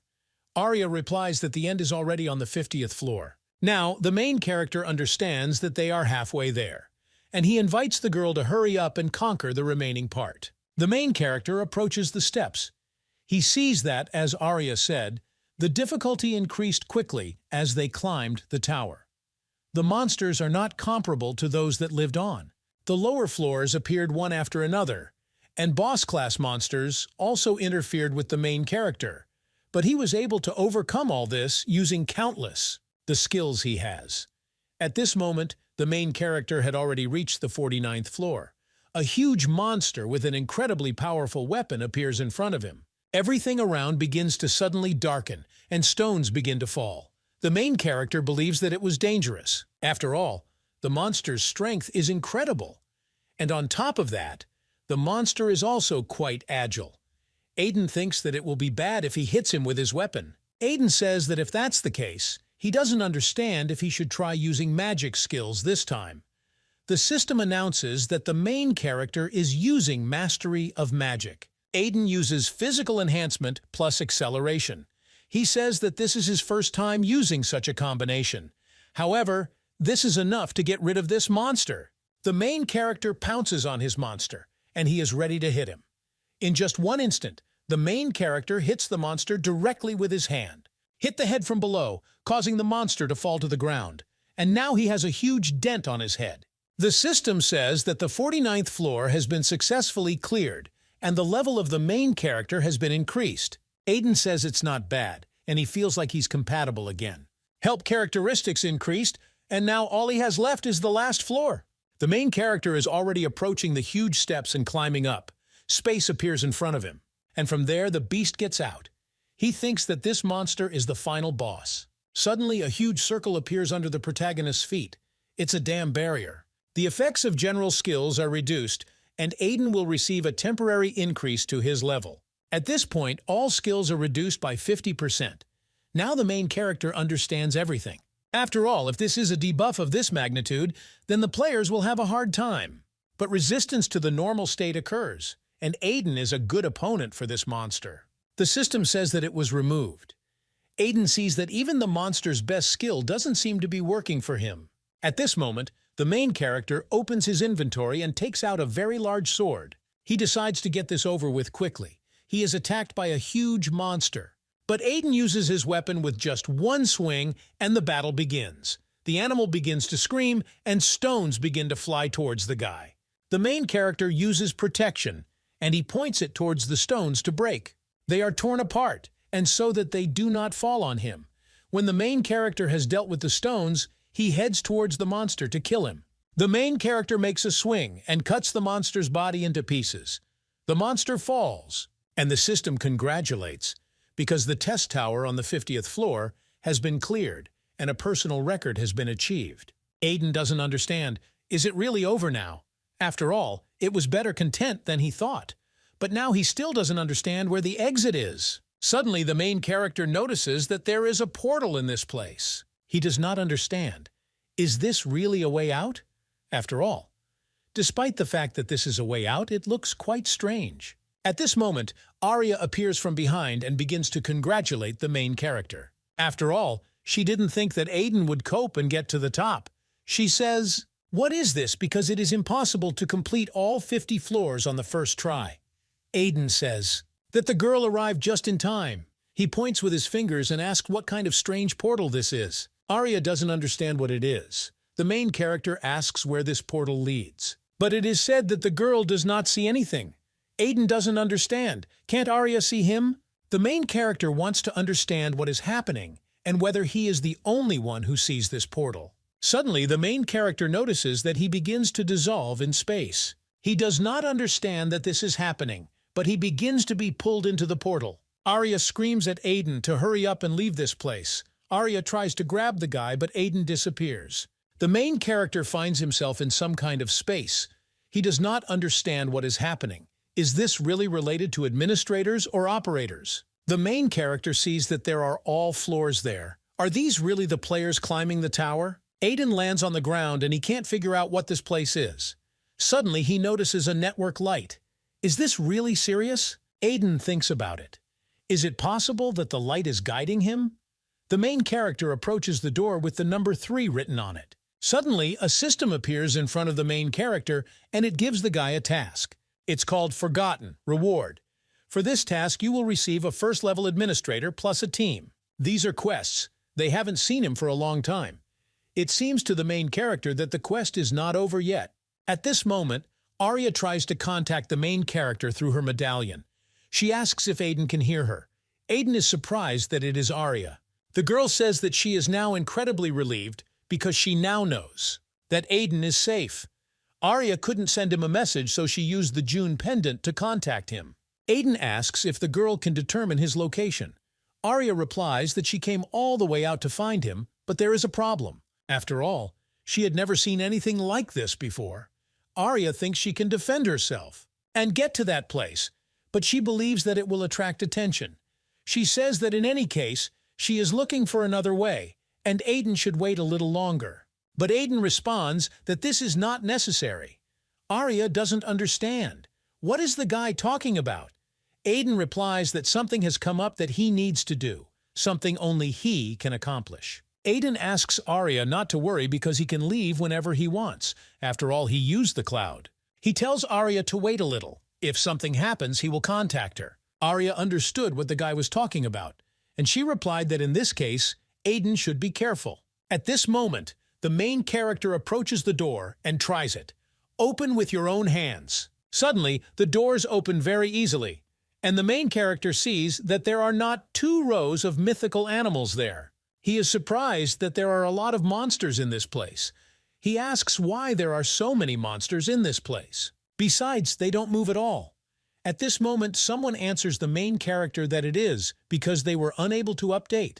Aiden was very scared, and he starts asking who is in this place. Suddenly, a mythical monster appears in front of him and asks how Aiden got to this place. The main character was surprised that the guard was talking.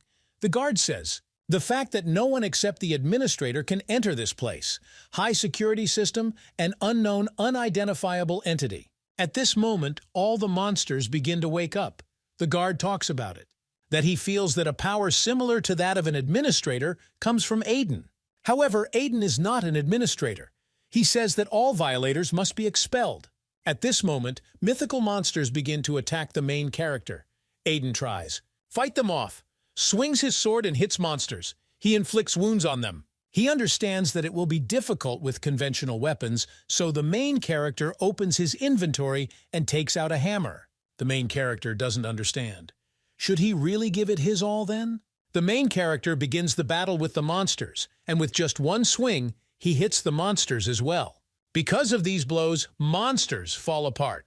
One moment later, the main character uses a huge sword, with which he also strikes the monster. Aiden asks what he needs to do. At this moment, the system says that the connection to the system is completed. The main character is happy that it worked. And if it works, then that's great. The main character asks if the guard can hear him. After all, judging by his reaction, it seems to the main character that there are no problems, and the guard will look after this tower for him. Aiden says countless players are waiting for their update, so he leaves it to the guard. The guard says that he needs to protect this place, and until the update occurs, this is his mission. At this moment, suddenly demonic crystals begin to fly at the main character. The main character fights them off with his strength, but at this moment, Aiden is attacked by mythical creatures. The main character uses his weapon and kills all these monsters. The guard doesn't understand. Was Aiden hiding in the smoke? But it does not matter. At this moment, the guards again try to strike the main character, but Aiden uses his weapon as a shield. Ask the guard, does Aiden really think such a cheap trick will work on him? At this moment, the ground begins to crack under the protagonist's feet, and he sees a huge mythical snake tearing out of there. The main character jumps to the side, and he is now in space. One moment later, the main character goes to cut off the head of this huge beast. After Aiden did what he wanted, he falls to the ground, and he is already tired from simply waving the sword a little. After all, it is very heavy. And its effectiveness. Surprisingly, the energy consumption is insane. Aiden needs to end this quickly. The guards say that this sword is dangerous, and he can't stop it on his own. Now, Aiden won't be able to touch anyone. The main character uses the increase in his strength by 3 times. And now when the guards strike at the main character, Aiden dodges them, and now he points his sword and flies straight towards the guard.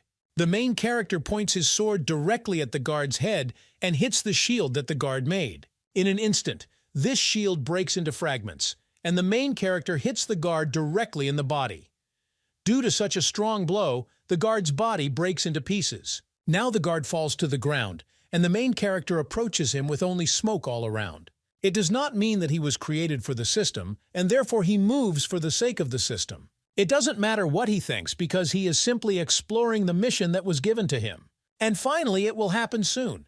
After all, the system is being rebuilt to begin updating. After some time, Arya says that he opened his eyes. Arya tells the main character that he has woken up. Aiden looks away and says it's good. Arya says that besides the fact that it's surprising, she couldn't even imagine that the system guardian has consciousness. The girl says that this is the first time she has seen something like this. At this moment, it turns out that the guard has turned into a man. He looks at his body and cannot understand what happened. At this moment, the system says that the update is complete.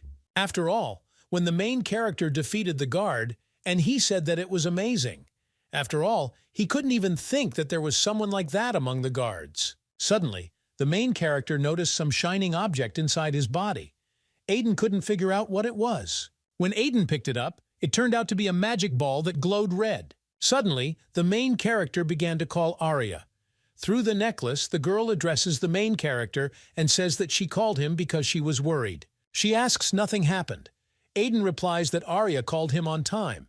He asks Arya to go to Doontown first. After all, the main character will also be there soon. Arya doesn't understand what happened, but the main character replies that he has something to talk about with the girl, and he needs to ask her something. Aiden says that in any case they will see each other in that place. Arya agrees with the guy's words, and the main character uses spatial movement to get to that place as quickly as possible. When the main character showed the girl this ball, Arya asks how this happened. After all, this is the core of a high-ranking guard. The main character is surprised that he was able to defeat a high-ranking guard. He is asking, are there really other types besides the Dungeon Keeper? Arya says that they are so strong that even Aiden cannot compare them with ordinary guards. After all, there are not so many of them due to the control of administrators, but they have a lot of power. Depending on the entity, they may be stronger than the operators. Aiden says it's incredible because something like this was ignored. Arya says that this may be why the guards are updating. Probably not one or two such high-ranking guards are left unattended. After all, they were born with a specific purpose, but they have not yet seen the light.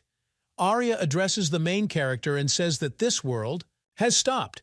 High-ranking guards are not the only problem, and many others. Things are also forgotten in this way. If administrators don't change, this problem will never be solved. The main character understood everything the girl told him. He understands that this was the reason why such a problem arose. Aiden says that then everything is simple, and if his goal is to move the world that has stopped, he will update everything. This problem will be solved. At this moment, Aiden picks up this magic ball and goes into space with it. Aiden thinks that first the current body of the guard disappeared, so he needs a new one, but now the guy doesn't know how to find a new body. The main character is thinking about whether he should try to connect first. Myself. It would be nice if he had answers to these questions. At this moment, the system says that a new entity has been detected in the system. This ball absorbs the main character's body, and the system starts the update, and a new body is created. A system appears in front of the main character that asks the main character to choose a name. Aiden can't even think because he, who is just a simple person. He becomes an administrator and it seems strange to him. Aiden decided that from now on, the guard's name would be Theodore. Now Theodore understood everything that happened to him. The main character asks the guy how it feels to feel renewed.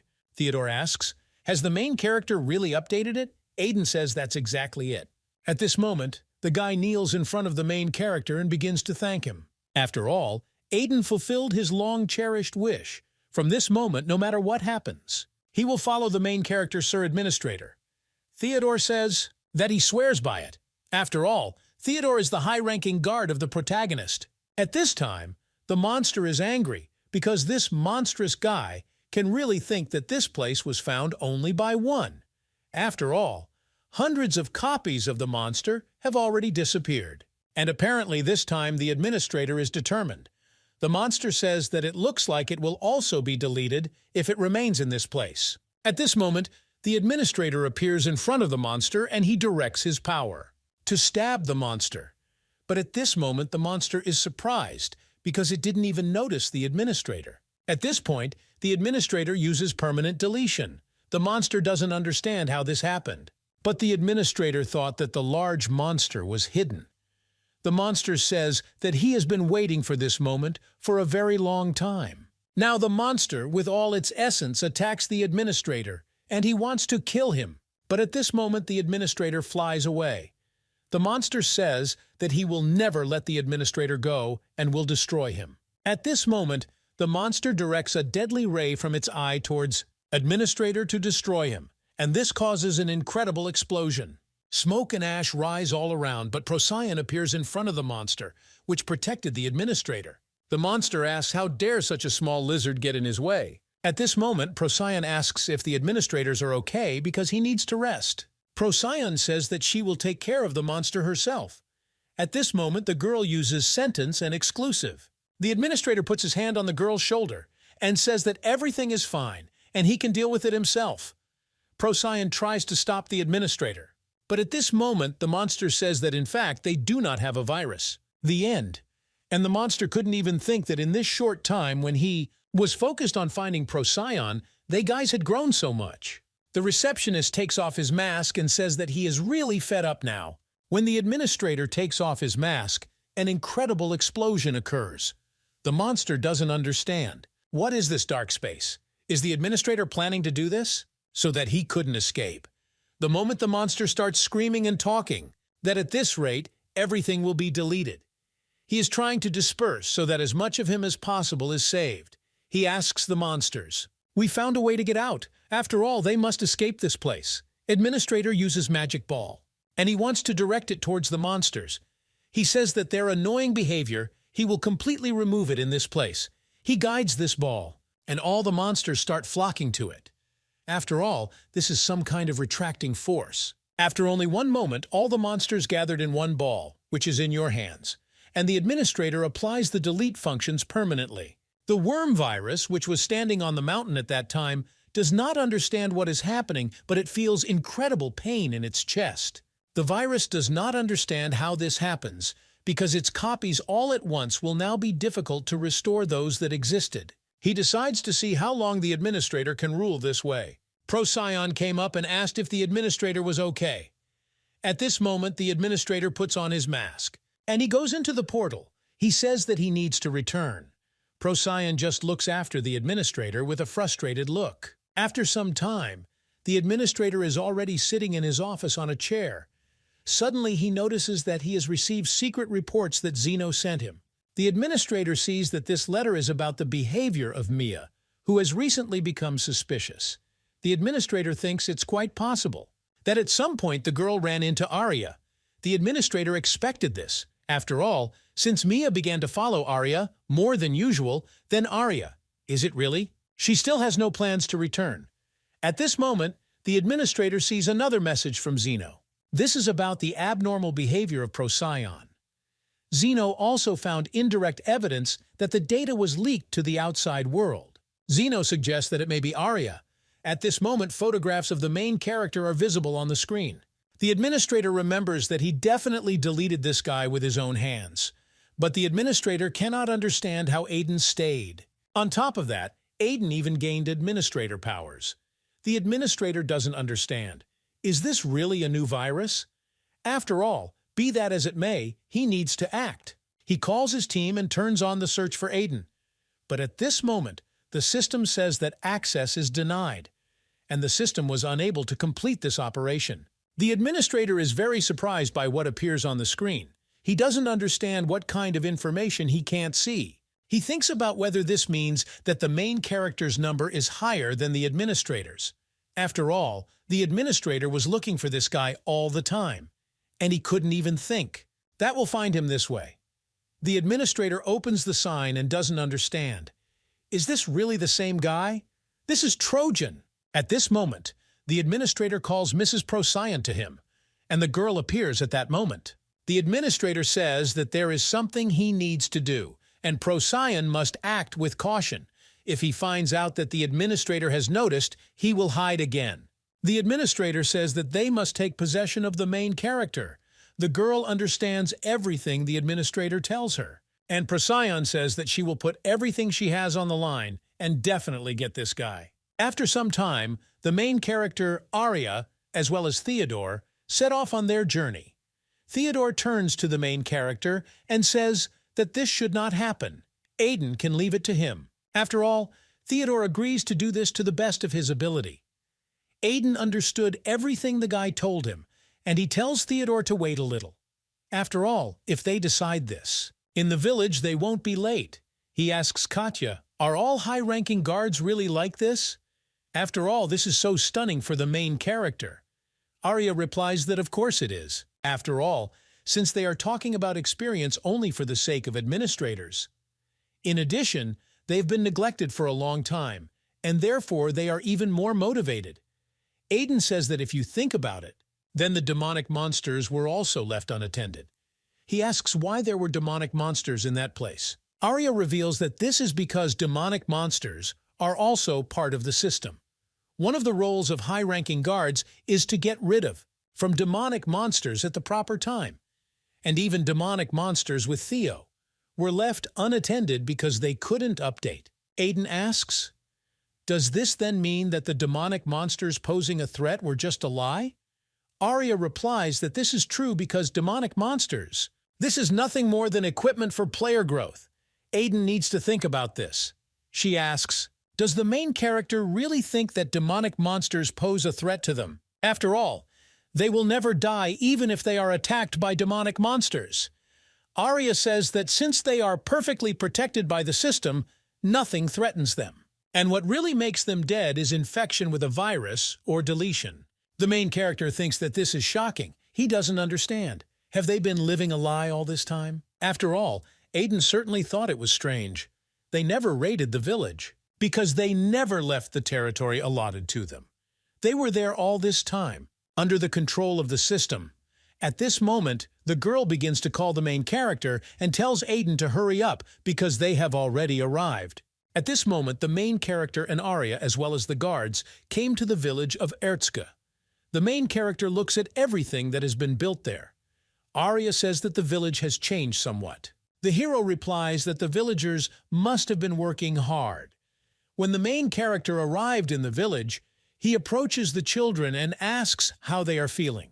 Helen rushes into the gentleman's arms and says that she wanted to see him. Aiden asks if the kids know. Where are Jake and Celia now? Helen says that the two said they were going to the dungeon. After some time, Jake and Celia open the doors. They see Sir Aiden sitting there.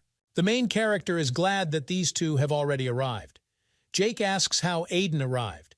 The main character had to tell them the wind, but Aiden says it's okay, and he just came to visit for a while.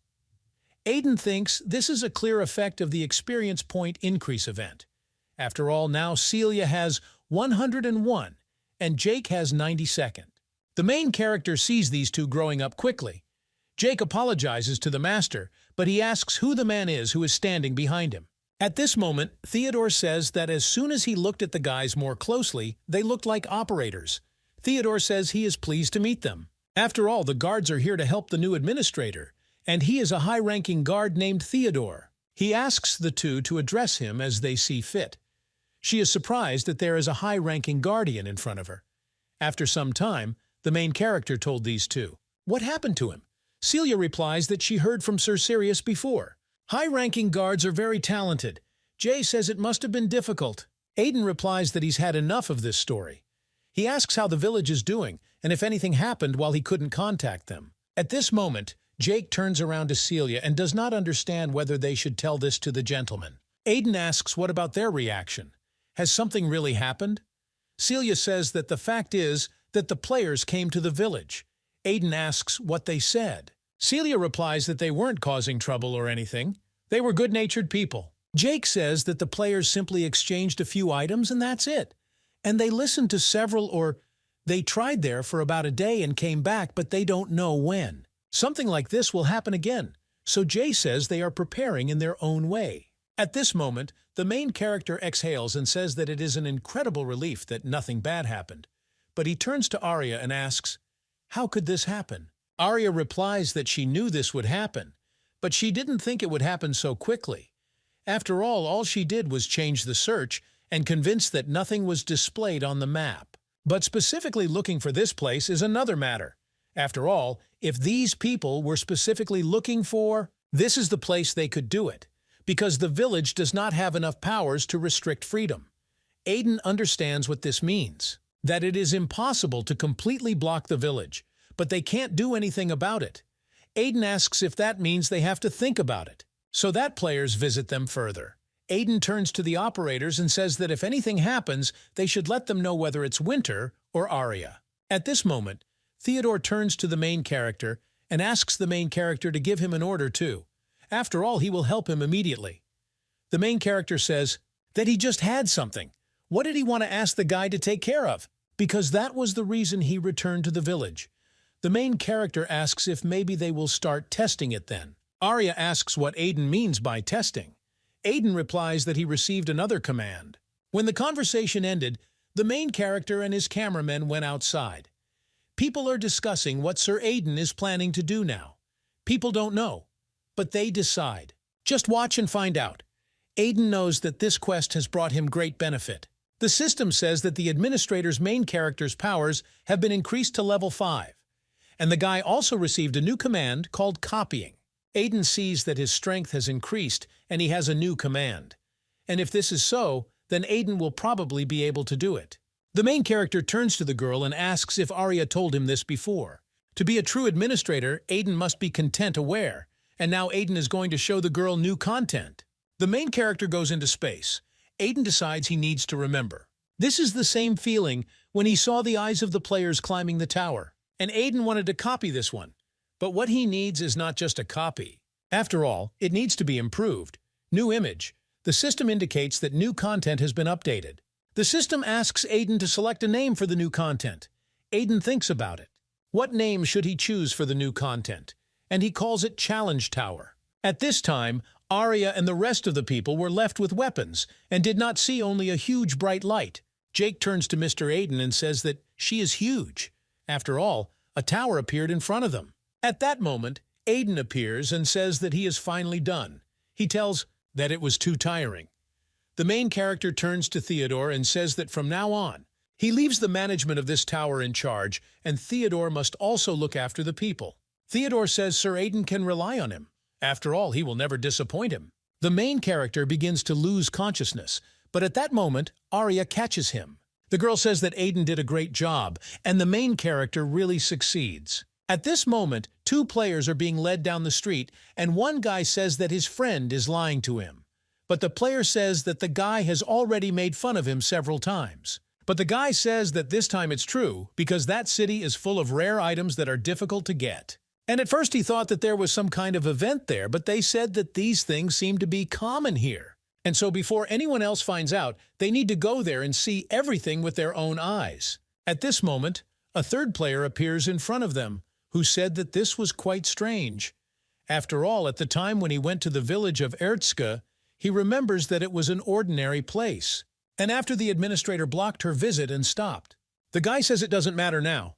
After all, this is a huge opportunity, and they decide to quickly go and have a look. It turns out that all this time the players were being eavesdropped on by the same guy who mocked the main character when Aiden was still a simple person. The guy says this is great information. He tells his friend to stop because he is already sick. A friend asks what the guy said. Had he forgotten the reason why they were in this situation? After all, they won't be accepted anywhere else except in this place, so the guy gotta get busy with work or something. But the evil guy replies that this is a good chance to change their lives and, after all, he smells money. The players who discuss the village of Erzka indicate that they are there. The guy sees that the village really isn't on the map. The player says that there are no more players in this place. Apparently they haven't found out yet. But suddenly they notice that there is a tower there, although a few seconds ago it was not in this place. They do not understand. Does this really look like a testing tower? And this is new content.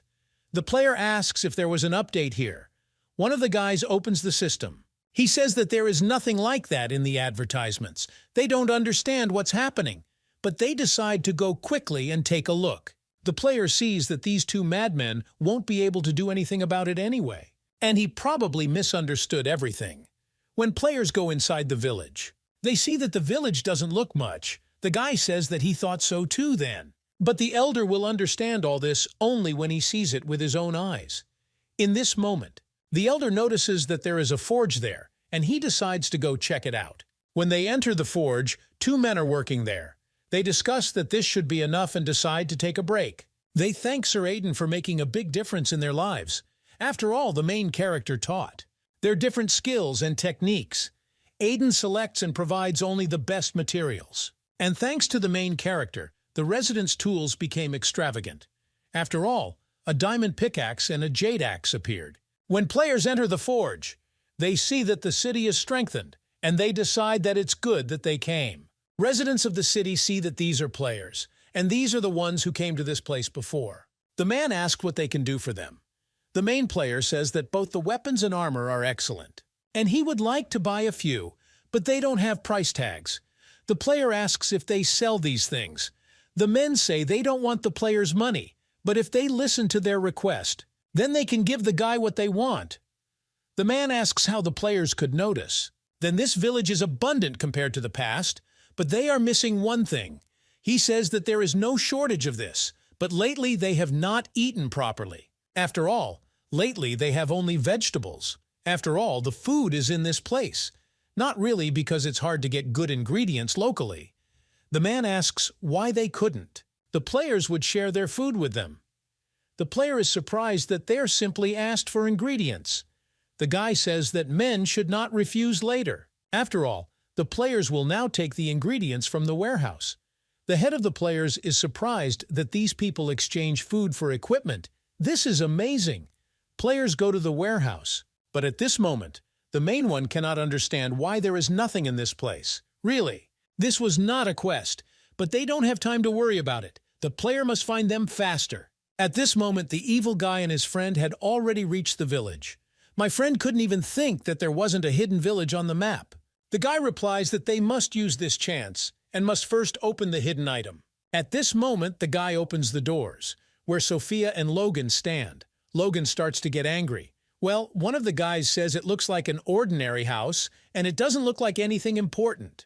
But they decide to open all the boxes and chests first. They come up and start looking for something. The guy breaks the jug. Logan starts screaming and asking what they are doing. And they must leave this place immediately. The evil guy starts to get angry and asks what Logan said and how dare he stop the player. Now the evil guy grabs Logan by her clothes and pulls her towards him. He says, "It was quite the fact that things haven't been going very well lately." He says that slaves should be destroyed quietly as slaves. Now the guy points his fist to hit the guy. But unexpectedly for him, cabbage soup appears in front of the bones. The guy can't figure out what it is. But suddenly Celia appears and asks what the guy is doing.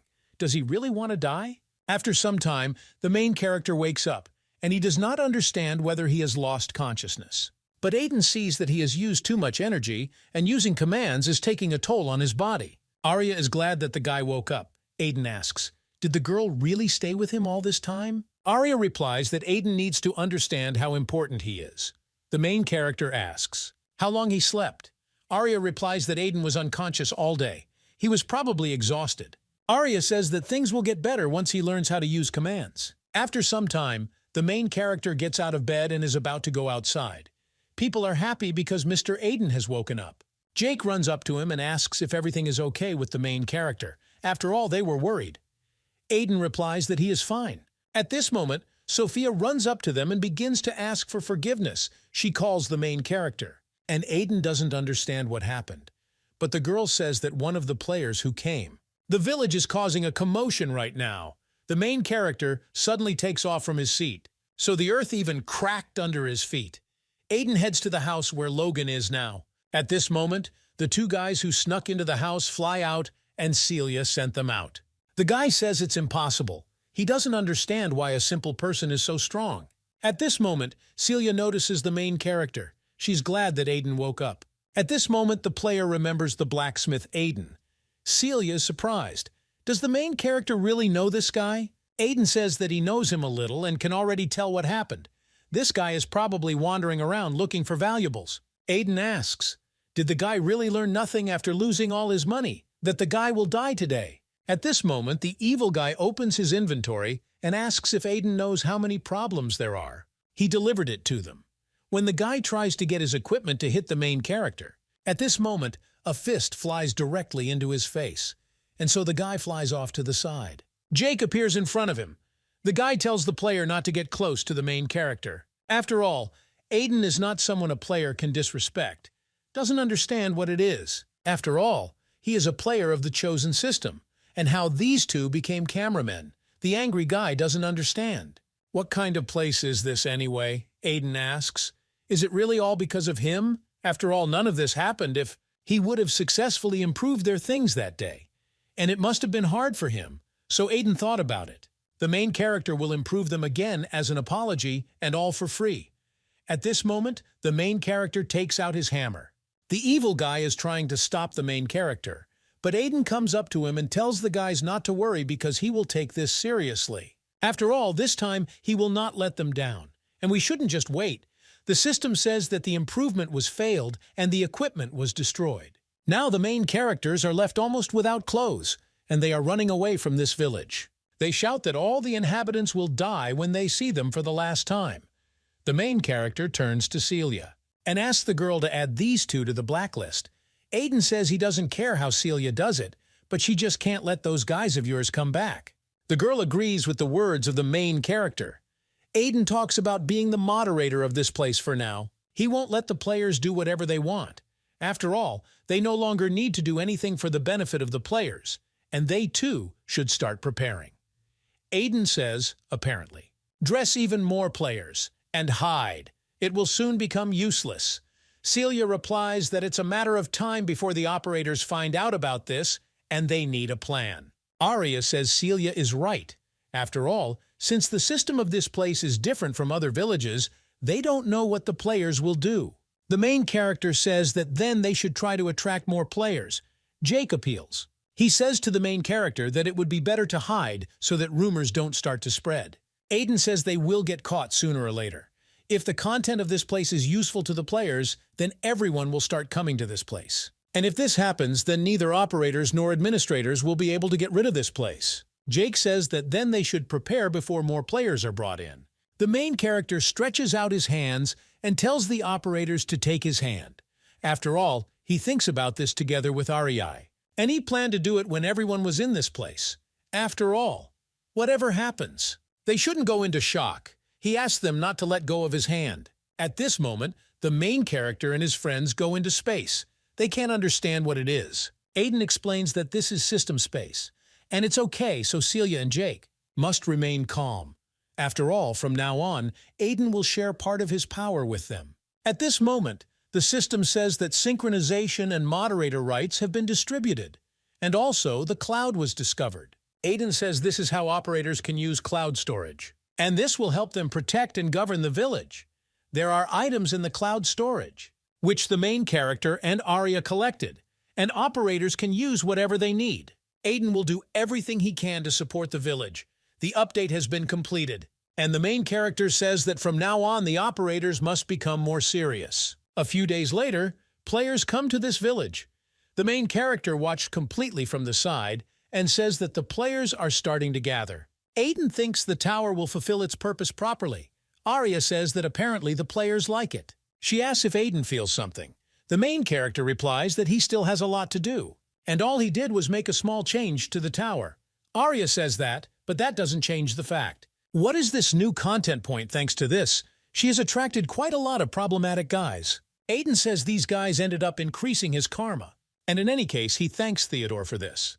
After all, he simplified everything for him. After all, he simply took care of his duty as a guard. The tower is also in good condition.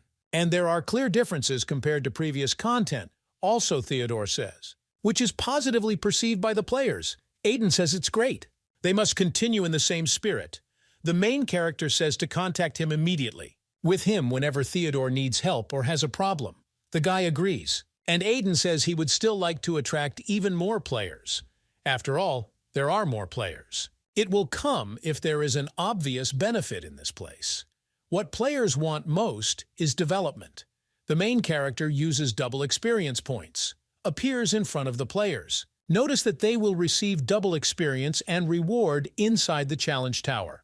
The players don't understand. Isn't this crazy? After all, this kind of event has never happened before. And that's not all. They even receive buffs if they fulfill the request of a villager. The duration of the double experience buff is 2 hours. And after fulfilling the request, village resident. This does not stack with the challenge tower buff. People are discussing that now is not the time for them to hang around, and they should tell others about it. After all, if then, players must come to this place where he marked it on the map as soon as possible. The main character watches this from the side and says that it is very effective. Theodore says, as expected from Mr. Aiden. Arya thinks that now that the main character has attracted everyone's attention, more and more people will try to target them. Therefore, the girl will need to be confident, but she will not let her guard down. After all, the moderators will also notice this sooner or later, and maybe the girl should call Mia and monitor the situation. At this moment, messages from players about the village of Erzka yesterday converged on different cities. The players discuss whether they received a notification. After all, apparently the village of Erzka, which was blocked, opened again. And there is new content and events. One of the players says that he didn't see anything. Is there something going on the notice board? But the guys discuss that now is not the time for this, and they decide to hurry up, until there were even more people there. Mrs. Procyon overheard this entire conversation. At this time, a meeting of elders is taking place in the Hydra Guild Hall. The chapter says that everything to live is about the situation, but they tell him that there are no problems. One of the guys asks why they haven't heard any news from Duntown, that the entire area was destroyed. The main question is how badly the guy named Avand was beaten. After all, the main thing is really disappointed. At this moment, the chief turns to Misha and says, for the guy to explain. After all, it's better for him to properly explain what happened. Mr. Hydra Guild tells him all this in the name of Duncan's. Avon starts to apologize and says that although the management of hunting animals and the performance of other tasks went smoothly, but the one whom he suspects that he is a ranker who suddenly appeared. Duncan's is surprised that Avon met a ranker. The guy says that he prepared the image in case the gentleman wants to take a look for himself. Duncan's opens the image and sees Aiden and Arya standing there. This girl looks familiar to him. Does he really think so? After all, this hair is blue, but he thinks that this is impossible. At this moment, Duncan's notices that one of the players is acting strangely. Duncan's asks what's the matter. The guy says that he received an emergency call and apparently new content was discovered. Duncan's asks what the guy means. After all, they did not receive any notification about this. Duncan's decides to check. But the guy says that it seems this is a content tower, located in the village of Erzka, and there are events with prizes, Duncan's asks. Which guild is currently occupying this village? The guy doesn't think any guild approved this one. Duncan's thinks that it is impossible for the 5 big guilds not to know about this, and he needs to act immediately. Although there was no update, but players will gather to watch the new content, the result will be unimaginable. Duncan's gets up from the table and says that they should claim this place first. Then other guilds will have a chance. He proposes to send elite members to this place. And get ready now, Duncan's asks. Have they really started updating after not doing so for so long? Duncan's doesn't understand why this is happening so suddenly. Suddenly, a monster appears behind Mr. Guild. He asks what kind of update he is interested in. Duncan says the monster scared him. Duncan's is sure that he told the monster not to appear so abruptly. This is a virus named Regit. Regit says that he doesn't care at all what Duncan's tells him. The monster asks Duncan's to tell him all the details. Did Duncan's really say there was an update? Mr. says that they don't know anything yet. After all, there was nothing like that in the ad. Duncan says that all they know, this is that new content has appeared in the village of Erzka. The virus does not think that the current admins are capable of creating new content, so it is interested in what is happening. There is only one person who is capable of creating such things. The virus is sure that the worms are watching this guy. Aiden ever since he got administrator rights. The virus says the skull told it not to do anything, to give him away. But Regit asks, did the guy really think that he would listen to an order of this kind? After all, Regit represents what expression? He will make a face when Regit gets him first. Regit tells Duncan's to send warriors to the village of Erzka. After all, there is someone they must catch. Duncan starts screaming and talking to. The monster didn't talk nonsense. After all, they are still in the experimental phase. If the administrators find out, Duncan's will be finished. Regit says the guy doesn't need to worry about it. This time, the administrators are busy with something else. And the virus is confident that the cheaters they create will cope with this task properly. Sometime later, at the operators' meeting, Dyke begins to shout and ask, what does Mia mean? The girl replies that she means exactly what she said. After all, today is her last day as an operator. All the other operators are incredibly surprised. From what the girl said, Dyke asks why Mia is doing this so suddenly. Mia tells the guy not to be so surprised because she's been talking about this for a long time. I thought. Dyke is incredibly surprised by the girl's words. Mia says that the reason is because what she became a cameraman was to help Arya. After all, Arya accepted. The girl as if she was useless with open arms, and so Mia accepted. Deciding that this is the only person she can follow, Mia planned.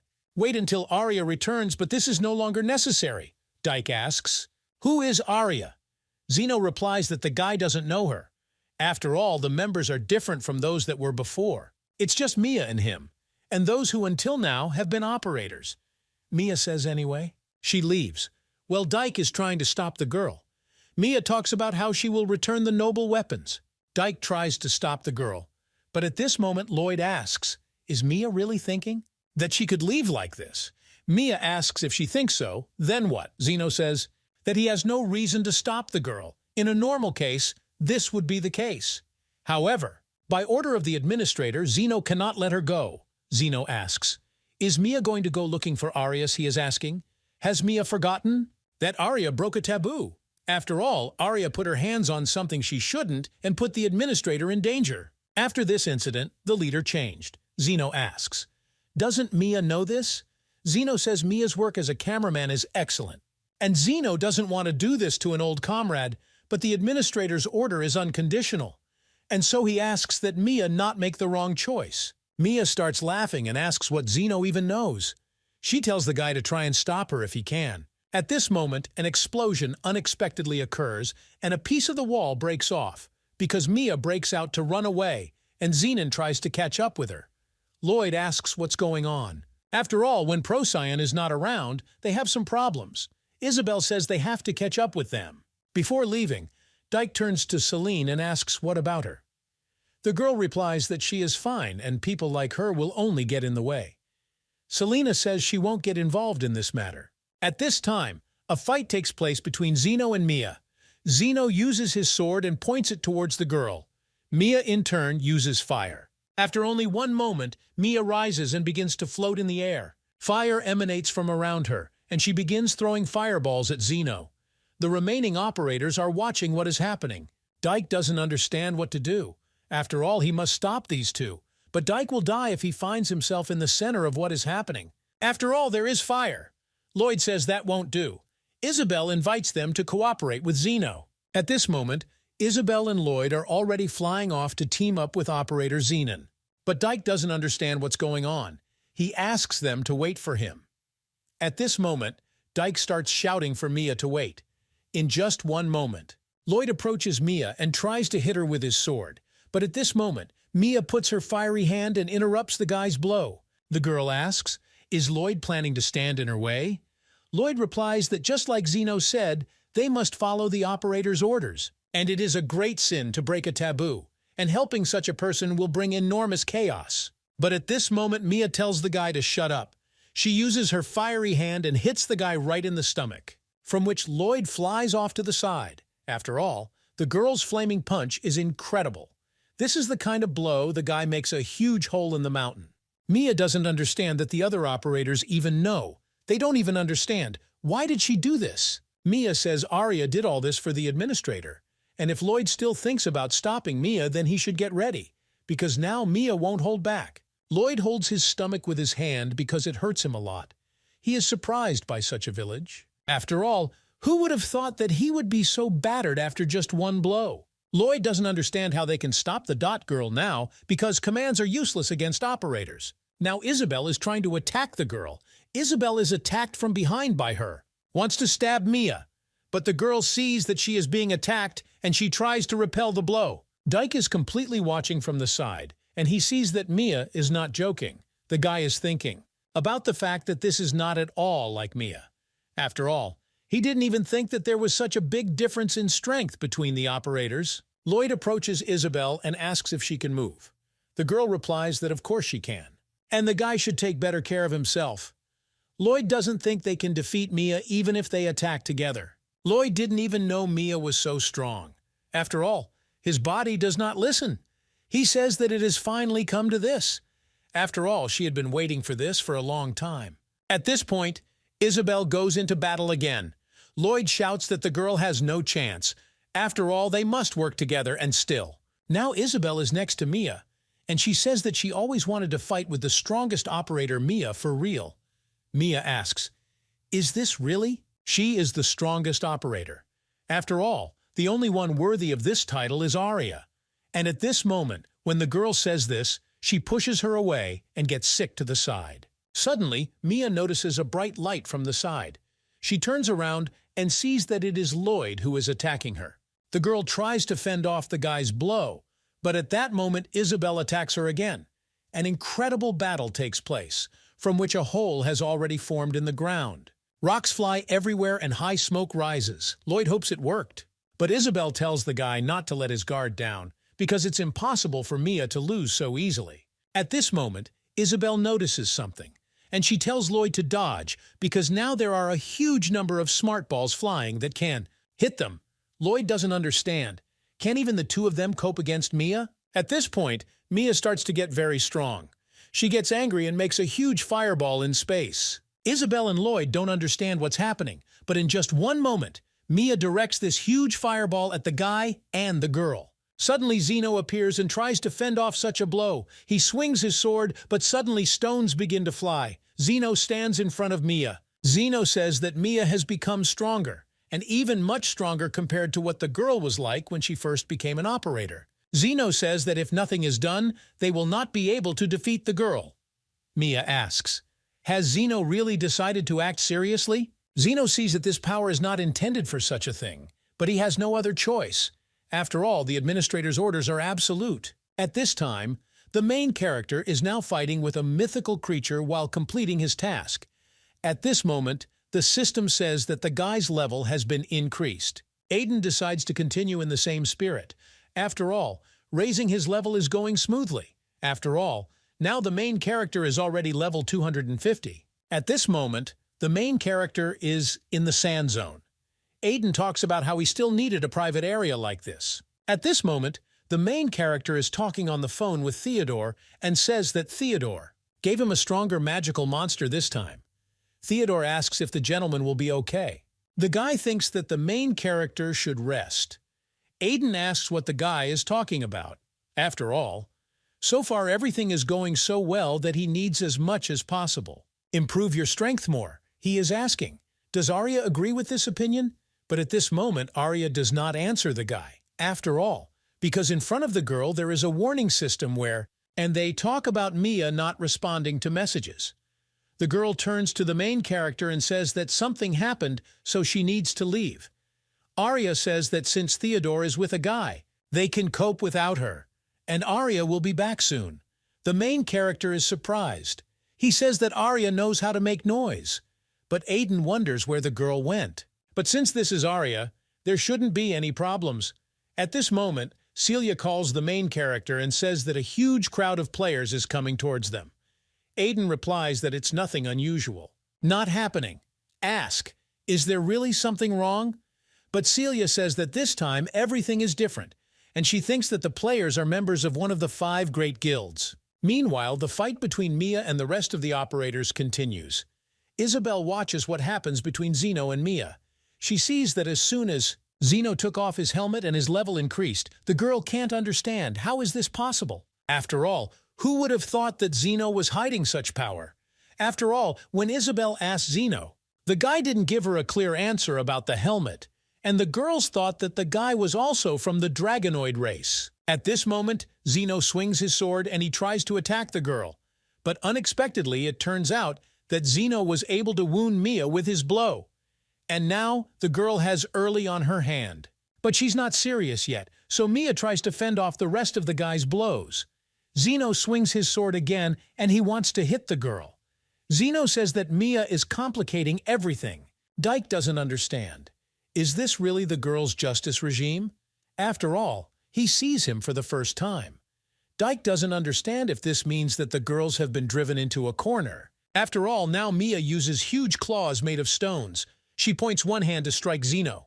Mia attacks the guy and tries to hit the guy. At this point, Lloyd says it's incredible. After all, even Zeno has difficulty restraining Mia. Isabel screams for Zeno to use her submission weapon. After all, this is the only way to block Mia's attack. Lloyd cannot understand what Dinah is doing at this moment. Isabel asks why Zeno. It just stands in one place. They start calling the guy. Suddenly, Zeno jumps up from his seat, and he makes several swings with his sword while stabbing Mia. Nobody understands what is happening. Lloyd asks how so, because he couldn't even see anything. Zeno turns to Mia and says that this one has the power. As an administrator, he personally deprives her of her position, and to avoid a repeat of today's situation, he will take her weapon of submission. From now on, Zeno recommends that the girl be more obedient. At the moment, the system says that Mia's operator powers have been deleted. Zeno says that the administrator will decide after some time what to do with the girl. But suddenly lightning appears, and Arya comes out. At one point, one picks up Mia in her arms. Mia is happy that her sister came to the rescue. Arya says she's sorry because she has to. Was noticed earlier. And now Mia can rest.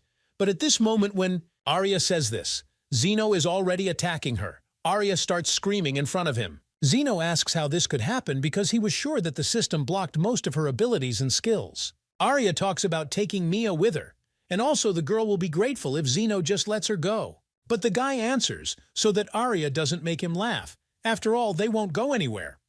At this moment, Lloyd and Isabel approach Zeno. Lloyd asks, "Was it really the girls who spoke to Mia?" Zeno says this is so. They should use the weapon of submission.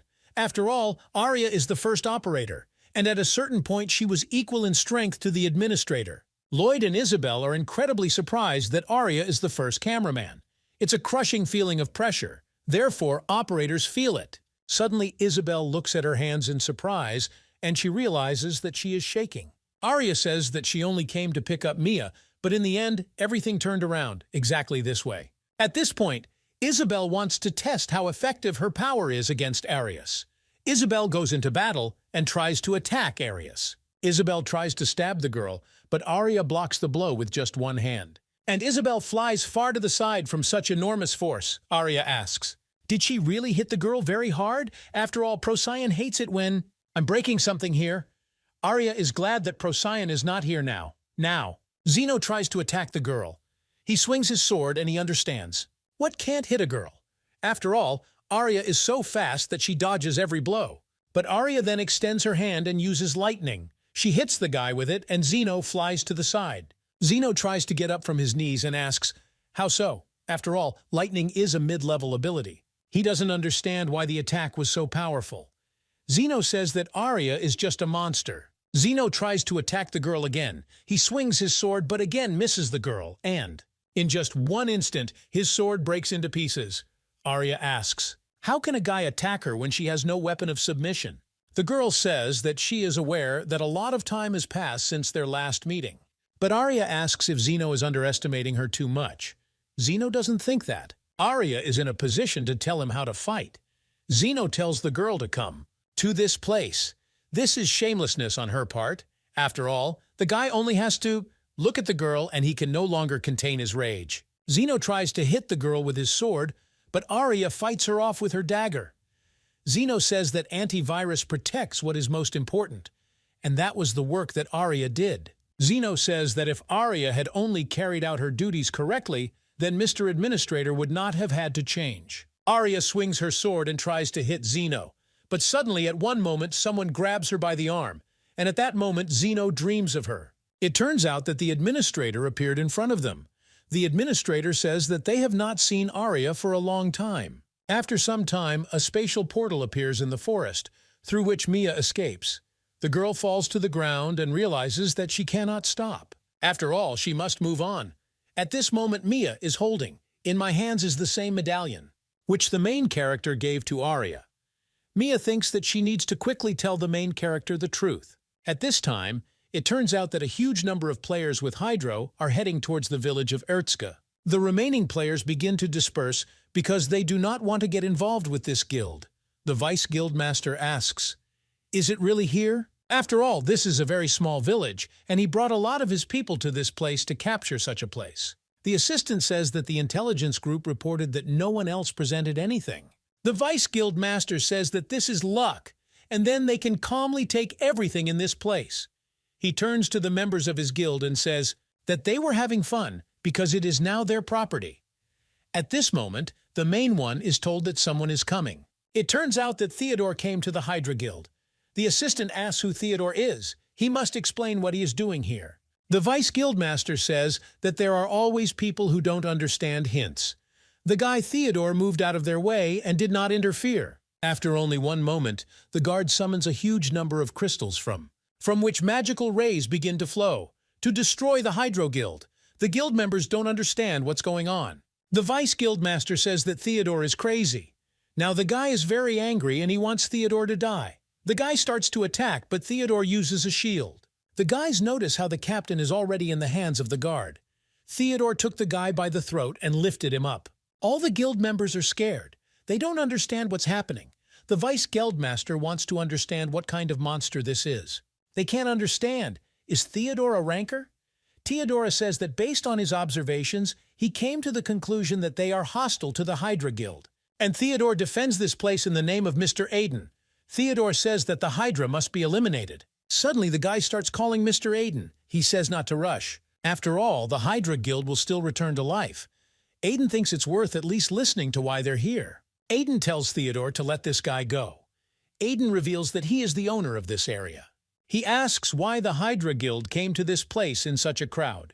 It begins to last because someone has already settled in this place. And now things have become more complicated. After all, he could have solved the problem by force if not for that monster. Now what he has to convince the main character.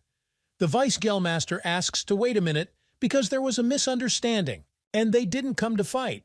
They just wanted to create a base here after they heard that a new city had appeared. The guy apologizes for alarming the head.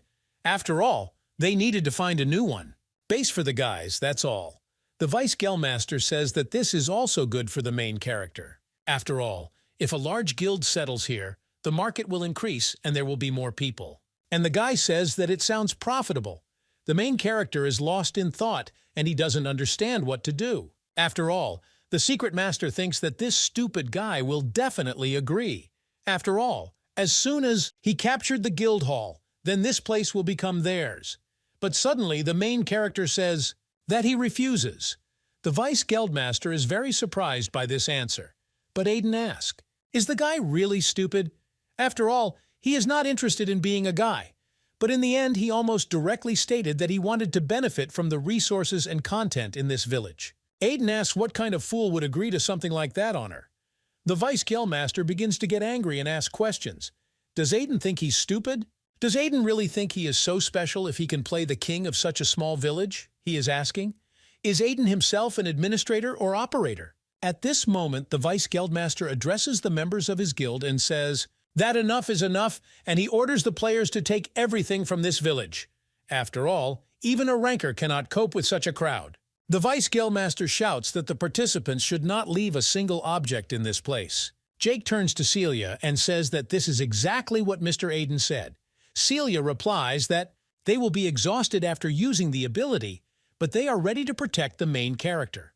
At this moment, the main character calls the team. Aiden remembers getting a call from Jake and Celia.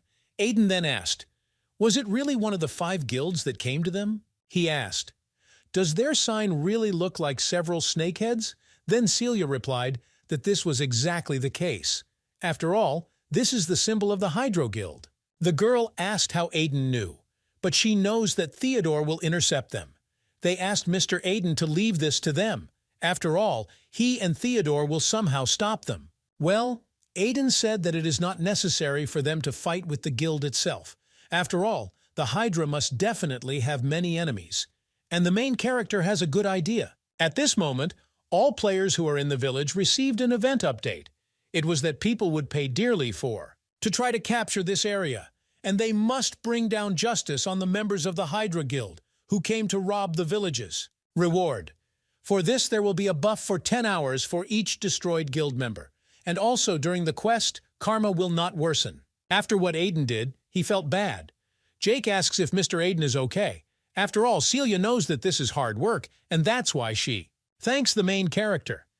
Aiden replies that everything is fine, because he's already used to it. They have suffered for a long time for this, and now the fun begins. A huge number of players appear in front of the Hydra Guild. After all, the time has come for them to show what they are worth. The Hydra Guild began a battle against the players who were in this village. Due to serious damage, many Hydra Guild players will be transferred into the damaged area. Celia says Mr. Aiden is great. After all, he even managed the players. Force him to volunteer to fight. Aiden says that this way they will have fewer problems themselves. But this Vice Guildmaster makes the main character very angry. After all, he says that whether it's an ambush or not, they are still the elite of the Hydro Guild. And them, it's just not possible. Then the guy told the guild members to kill all the players, and showed them why they are called one of the 5 great guilds. Aiden says that at this rate, and anyone will drag on for the whole day, and should intervene. Theodore addresses the master with Aiden saying that he will take care of them if the master allows him. Aiden opens his inventory and takes out 2 weapons here. He says he knows Theodore could do it, but Aiden wants to try it himself. The main character goes to test the weapon he created. At this moment, the main character takes out a bow and arrows. After all, the players will deal with their subordinates. They will get rid of the commander. At this moment, an arrow suddenly flies into the commander's shoulder. He doesn't understand what it is. The guild players were afraid of what had happened to their vice guildmaster. But the commander told the stupid guys to hold the line. He understands that this cannot happen. After all, he was sure that he had prepared in detail for military attacks. But the villagers of Erzka used the execution arrow, which ignores any defense, and such an arrow is released only by the entrance. In extreme cases, since the materials from which it is made are very expensive. Theodore says that the main character should take a little to the left. Aiden understood his guard's hints. He sees that this is the same monster, and he orders his subordinates to kill him. After all, they must kill the first Aiden. All Hydra members headed to get rid of the main character. Says it's just their dreams. He uses rapid fire. And it strikes the members of the Hydra Guild one after another. The Vice Guildmaster says Aiden is crazy. But after only one moment, the main character shoots a huge number of arrows at the guy. And the members of the Hydra Guild see that their Vitya says the master is damaged. Participants continue to recruit and fight. The Hydra Guild players do not know what to do now. They must continue to defend. One of the guys thinks that now they are confused, and this way they will only lose more people. One of the guys orders them to retreat. Theodore tells Mr. Aiden that the guys are leaving. The main character replies that this is good, and he hopes that the Hydra Guild will not return again. And now everyone, and not only will know what the attack on the villagers will lead to, and what they will have to face. When the Hydro Guild members began to leave, they met more players on their way. The players began to discuss who it was. Didn't the Hydro Guild manage to escape? At this moment, one of the guys says that he doesn't care, and he takes out his huge sword. After all, they will be able to increase the time of his buff. But suddenly, this guy in a raincoat grabs the player's hand and the circle falls to the ground. They don't understand who this guy is. There are still such strong players who want to kill him. But the guy uses his strength and makes only one blow. What are the rest from? The players scatter to the sides. They understand that this is such an incredible power. Is this guy really a high-ranking player? The unknown guy begins to continue attacking the players. This guy is so strong that other players don't even have time to bet. Block to deflect his blow. Players scatter to the sides and stones fly. The players say that this is some kind of madness, and they have never encountered anything like this. They decide to run away. At this moment, the unknown guy says that she is the power he wanted. Next to him is another strong guy. He asks him if he also wanted such power for himself and if he really feels great too. After all, with such strength they can resist even rankers. But first they need to find that guy, Aiden. At this moment, a warning appears in front of the main character. After all, a new dangerous element has been discovered, and emergency maintenance is recommended to the main character. The system asks if Aiden wants to start emergency maintenance. At this moment, the main characters turn to the guard Theodore. He says that these guys are associated with the virus, and they can cause damage to the village. Aiden says they need to deal with them before that happens. He calls for emergency maintenance, and now the emergency maintenance of Erzka village has begun. A huge black ball rises above the village, and the entire space is filled with red. Two strange guys can't believe it. Is this really maintenance? They assume that perhaps there is an administrator here. He asks if the administrator came to their liking. At this moment, the main character turns to Celia. The girl tells Mr. Aiden not to worry. After all, she moved everyone, including the players, to a safe location, just as Aiden taught her. The main character says that this is a good job, and then they should deal with these two. The main character attacks two strange guys, and he begins a battle with them.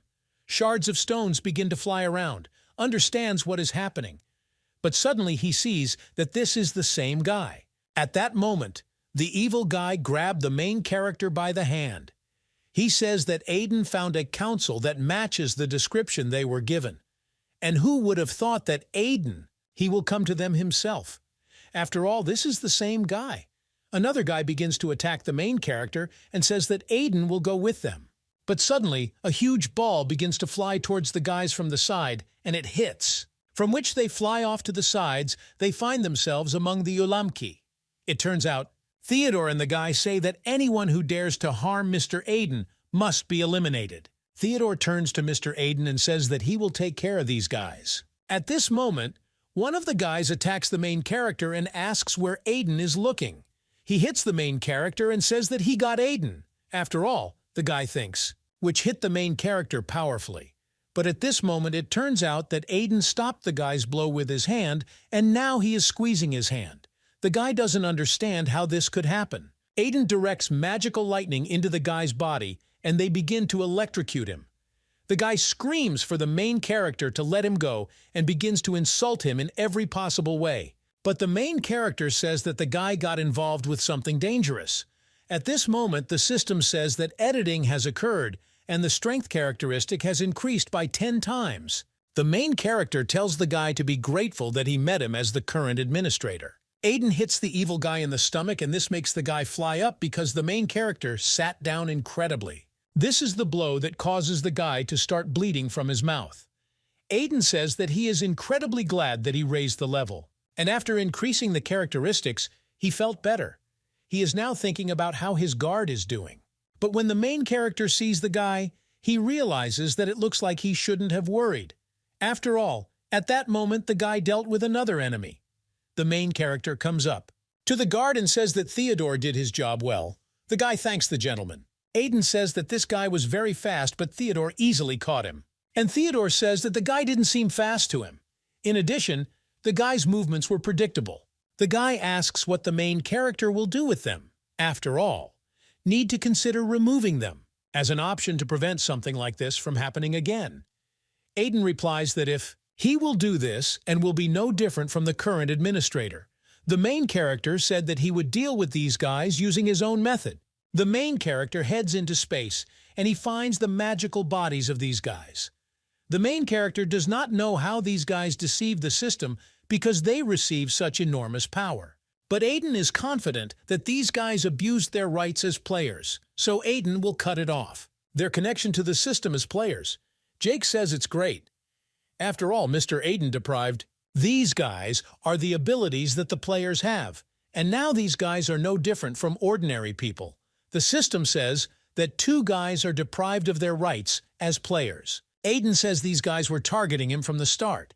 The main character says that these guys are probably connected to the virus. He decides to lock them somewhere until they wake up. And then Aiden says they have to interrogate these guys to find out who was pulling the strings. But at this moment, some voice says that this is not necessary because it is already here. The main character does not understand what is happening. But suddenly, a monster appears. He says that Aiden will go with him. The main character does not understand what is happening. Celia tells Mr. Sashi to run away. The main character disappears. He finds himself inside a monster, which holds it with its tentacles. The main character cannot understand where he starts screaming. The monster replies that they are now in the anti-bug zone. The monster says that since the players have maintenance, so they have a similar space, and here at the level of the main character, his inner network, the screen will become weak and the commands will not work correctly. The monster says that they could not complete even one task, but he gave them such power. The monster thinks that imperfect cheaters have their limits, and these guys are useless trash. Just in case, he decided to watch these guys. And it looks like it was the right decision. Regit appears in front of the main character. What's first? He was skeptical, but now he is sure that Aiden may not know about it. But if he had the strength of the guy and his power, then Regit could even surpass Troyan. And now Regit says that this is possible with a guy. But first he will destroy the annoying firewall that protects the main character. But suddenly a huge sword flies into the monster, cutting it into 2 parts. This sword falls next to the main character. Aiden doesn't understand what it is. At this moment, Regit is lying on the ground and was cut into 2 parts. He doesn't understand why he always hangs around with the administrator in this place. It turns out that it was Procyon that appeared. Celia starts screaming and calling for Mr. Aiden. The girl turns to Theodore and asks what he is doing to them. Theodore replies that it is better not to approach so carelessly to this substance. Suddenly, the heroes hear a sound from behind that tells them to move away from this place. Celia and Theodore do not understand what is happening, but suddenly, a huge beam appears between them. A huge space appears in front of them, and Celia asks the girl who she is. After all, this place is in the maintenance area. Celia asks how the girl could get here. This girl turns out to be Procyon, and after only one. The moment Procyon looked at Celia, she walked through space. Jake approaches the girl and asks if Celia knows this girl. After all, Procyon looked at her very strongly. Celia replies, that she doesn't know her. But such magical power is without a doubt very similar to the power of Mr. Sirius. The girl remembers how she was once next to the dragon and asked if he had a family. After all, if there are dragons besides Mr. Sirius, then she wants to meet them. Then the dragon. He told the girl that he could call someone in his family. Then Mr. Sirius. He said that there are only 3 dragons in this world, including him. And Sirius doesn't know. What are they doing now? But they certainly fulfill their duties conscientiously. And unlike the master, those dragons are in good health. And Sirius would like to introduce them to the girl if he could. Celia thinks that it cannot be that this girl is the dragon that Mr. Sirius told her about. At this moment, the main character gets out from under the monster's power, and he falls to the ground. The main character says that he survived due to the fact that Rajit was distracted, and Aiden decides that he needs to find a way out of this place. But he doesn't understand who it was that suddenly appeared. At this moment, Procyon turns to Rajit and says that this is impudent on her part. After all, while the administrator is busy eliminating viruses, Rajit acts openly and does not hide at all. After all, Rajit directly shouts that he wants to be steward from this place. Procyon pulls the sword towards himself with his force, and now he finds himself in her hands. Procyon says that if this is his desire, then she will remove him. Rajit asks, did Procyon really remove it? The monster calls it funny and tells Procyon to try it if she can. Procyon swings his sword and Rajit manages to escape. He thinks about what if only he hadn't suffered from such a surprise attack. But Procyon, she won't be able to do anything to him now. After all, secrecy is his specialty, and while Rajit is hiding, even Procyon can't detect it. Regith will watch as Procyon slowly dies from infection. Regith directs his magical blow at the girl and tells Procyon to die. But Procyon notices that a blow is being sent in her direction, and she points her swords to repel the magical power that the monster sent at her. Lisa thinks about Tom that this is impossible. He doesn't understand how Procyon noticed his attack. Procyon says that this is incredibly stupid. She asks, did Rajit really think that such a weak ability would deceive her eyes? The girl has a personal ability that, called the Eye of the Dragon, it allows girls to see the nature of the object. At this moment, Procyon points his swords towards the monster to kill him. The monster that was on top of one of the stones begins to fall down. Procyon uses his sword, and she swings again to hit the guy. Smoke rises around, and now Procyon is next to the monster. The monster is incredibly damaged. After all, he is now much more injured than he was before. Procyon asks what the last word will be said by Rajith. But at this moment, Rajit begins to laugh and says to Procyon, I'm done with this already. After all, its end is also near. He tells Procyon to enjoy the opportunity to look down on them. In the meantime, she can still do it. At this moment, the mistress pierces the monster's face with her sword. Lloyd sees that this incredibly amazing vitamin removed the virus very quickly. And what's more, the girl's aura reminds him of Sirius. Aiden doesn't understand. Are these two somehow connected? He doesn't understand who this woman is. But at just one moment, when the main character is busy with his thoughts, the girl points her sword in his direction. Procyon says that in front of her is a simple man, Aiden, who received the power of administrator. She asks the guy to follow her. The administrator wants to meet with him.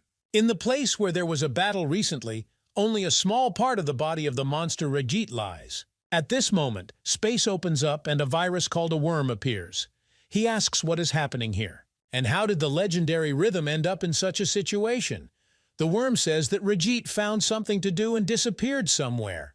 The worm knew that this would end. Virus says he warned the guy, so that he doesn't act headlong. Although the virus says that it was quite funny for him to watch the guy being deleted like that. Virus asks what Rajit thinks. At this moment, the Betelgeuse monster appears and says that if you just leave Rajit and do nothing with him, he will soon disappear.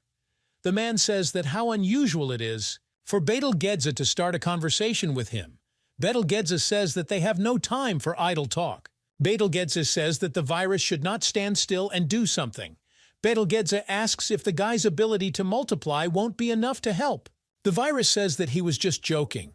The virus asks, did Betelgeuse seriously think that he would leave Rajit to die? After all, this guy played a huge role in spying on players, and it would be stupid to get rid of Rajit while it is still useful. The worm uses all its strength and revives Regit again. The virus says that the stupid guy is lucky to be in this place, and now Regit will owe him. Regit is angry that he will now be indebted to this stupid guy. Betelgeuse says, so that the monsters be careful and remember that they have big plans. After all, they don't know how everything will turn out. If the power of someone on their side disappears, and now they must recover in this place. Betelgeuse thinks that the administrator will wait for him, because soon he will definitely release him. In the village of Erzka, maintenance is beginning to disappear. Theodore sees that Mr. Aiden. Suddenly the maintenance starts to crack, and the heroes see what's standing there. Procyon, who points her weapon towards Mr. Aiden. Procyon thinks about the fact that Aiden is a person whose rank is higher than that of an administrator. The girl doesn't know how Aiden survived the deletion. After all, it's better to take into account the possibility that the guy will become a new virus. If so, she will personally destroy the guy. But unexpectedly, an incredible light begins to emit from the main character. Procyon doesn't understand what it is. After all, it is a little different, but very similar to the aura of an administrator.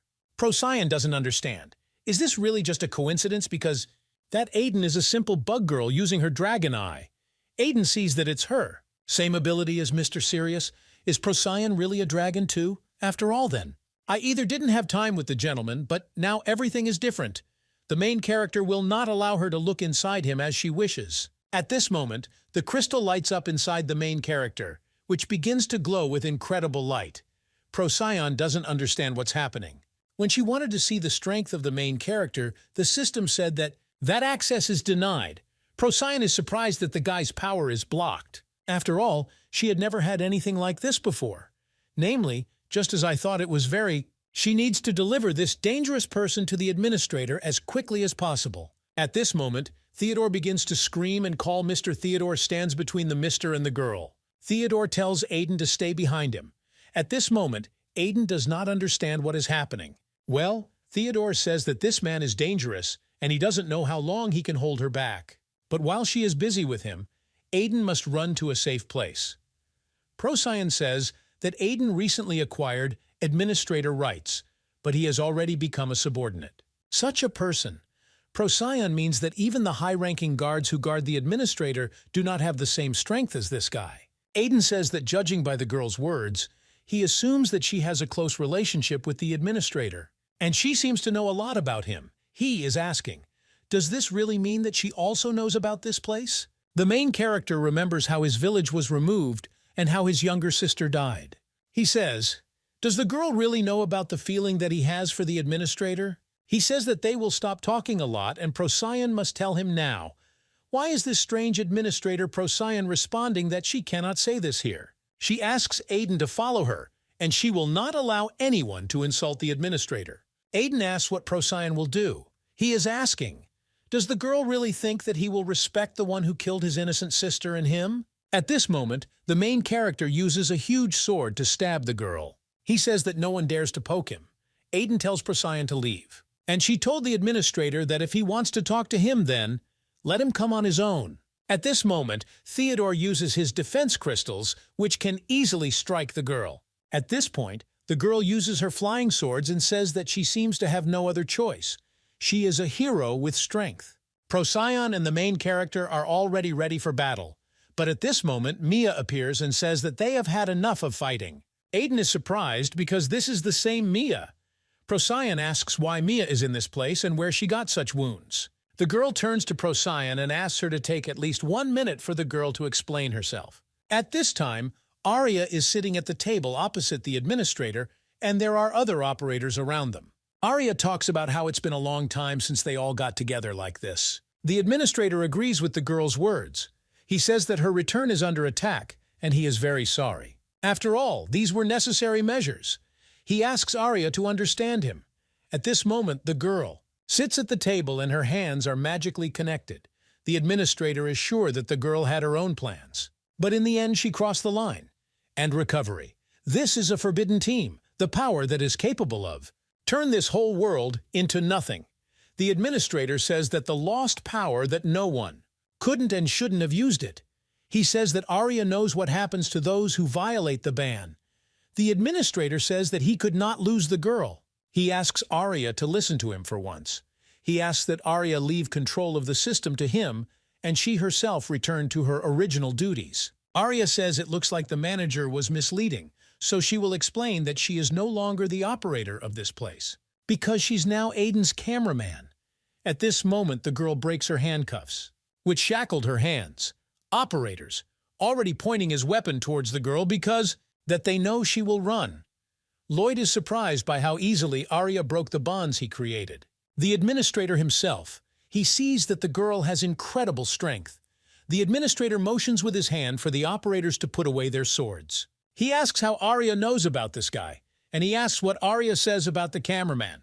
Has Arya gone completely crazy? The administrator asks what if Aiden betrays her?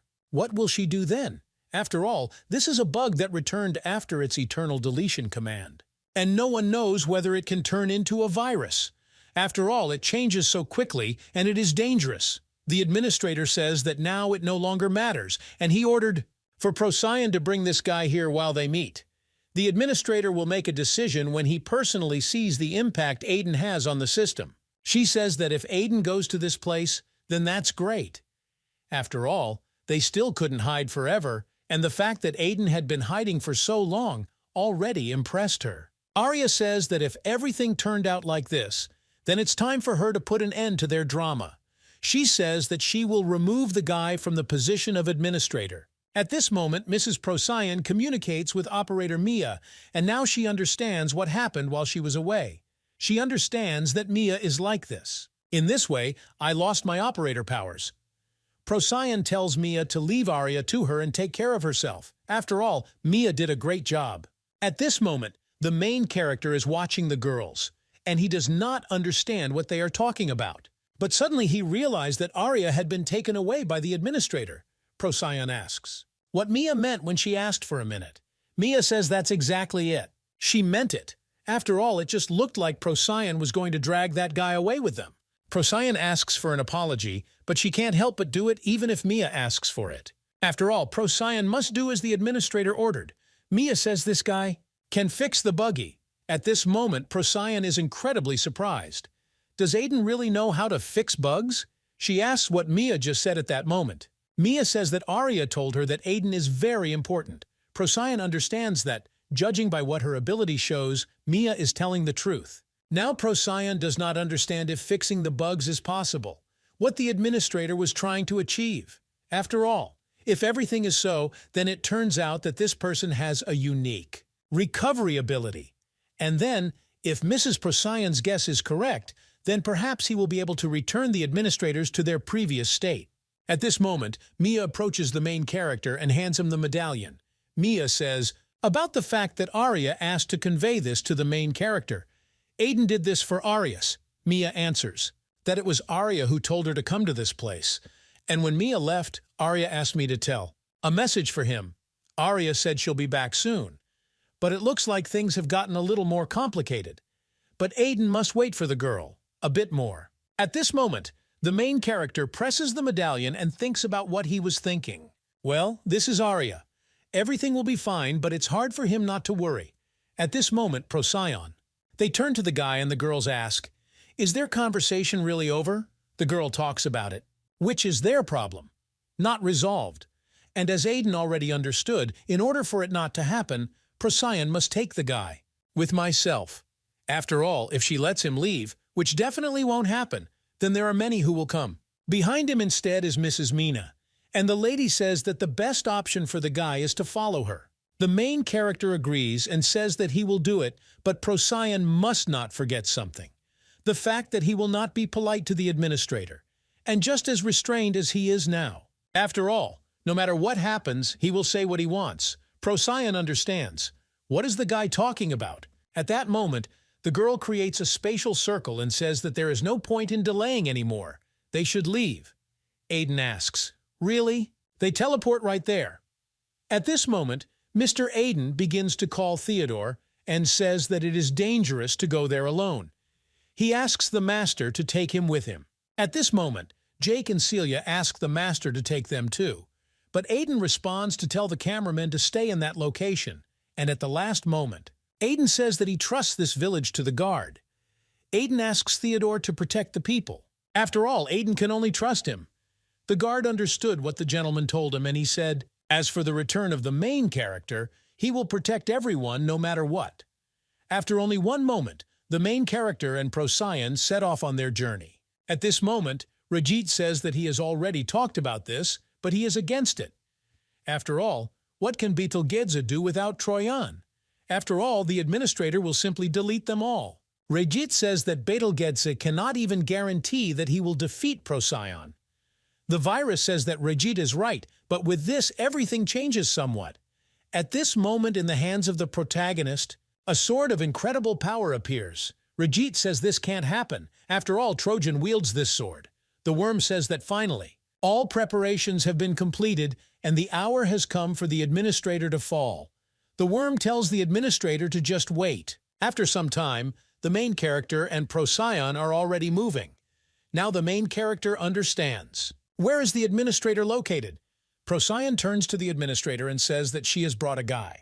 The administrator says that Procyon did a good job. The main character sees that the administrator is standing there. An administrator named Aster asks the main character to come closer to him. Lloyd thinks, the fact that he was unable to solve the problem in a timely manner and the administrator had to intervene.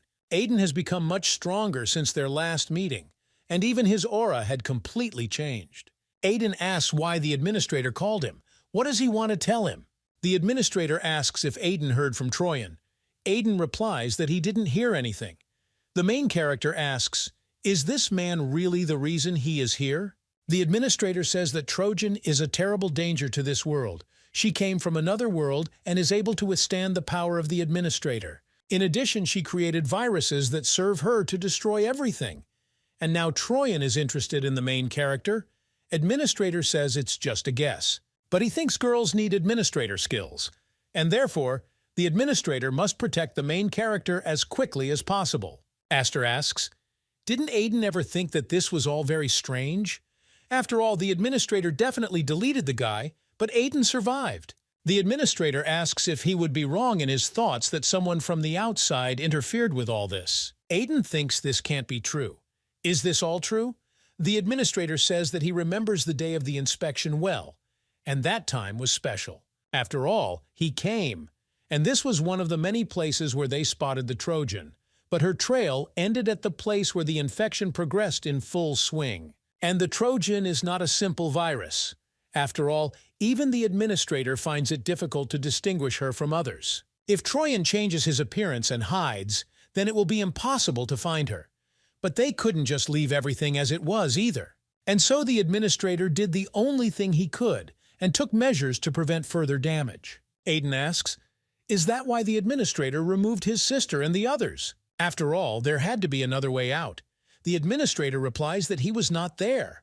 Aiden starts to get angry. And to say that the administrator must stop saying everything, he asks means, if the administrator decides something, then this is how it should be. Aiden asks how is his poor sister who? He erased the rest of the innocent ones too. After all, Aster is an administrator and has the highest level. The administrator manages the world system, and he had to find another way out. This is the meaning of his role. Aiden says they shouldn't have to bear the consequences of incompetence. Administrator, Lloyd says that the main character is now also a threat, so he doesn't even dare to approach the administrator. And if Aiden does anything suspicious, they will be forced to take action. He says that this is what they wanted, for him to come to this place. He asks what nonsense they are talking about. And at this time, the main character is talking to the administrator, so the rest of the operators should not. Get involved in the conversation, Aiden asks. Do they still consider him an ordinary person? After all, no one dares to command him.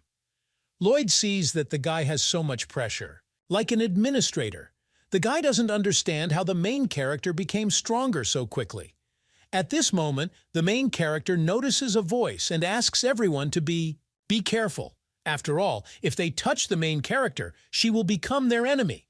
The main character notices a voice, and Aiden turns his head. He sees Arya sitting there. Lloyd asks, how is this possible, because he was sure that Arya was locked? Arya says that if they want to hold her back, they should know that this is not enough. And although if we are talking about temporary punishment, then this is possible. The girl approaches the main character, and Aiden asks if Arya is okay. The girl asks for an apology from the main character. After all, he had to face such problems. Arya apologizes. On behalf of her older brother, the main character is incredibly surprised. Which older brother are we talking about? Arya says that she should have said earlier. Aiden doesn't understand. Is Arya really the administrator's younger sister? After all, if he takes a closer look, it really looks like Arya and the administrator. The administrator will say, "That talking is enough. After all, they have already moved away from the topic." He says the guy will stop asking questions. After all, according to the report that Mia said, Aiden gathered people and created a village for them. He also developed new content for players. The administrator must know. What does Aiden plan to do once he gains the power of administrator? Aster asks what the guy's goal is. Aiden says that his goal is to destroy the current system. All the operators are incredibly surprised by the guy's words. They don't understand what kind of nonsense this madman is saying right in front of the administrator. Aiden heard some things from the players. He asks when the last update was. This world has stood still. It doesn't change or develop. If serious problems arise, they are solved by removal. We don't deal with viruses properly, which leads to chaos. And as a result, innocent people suffer.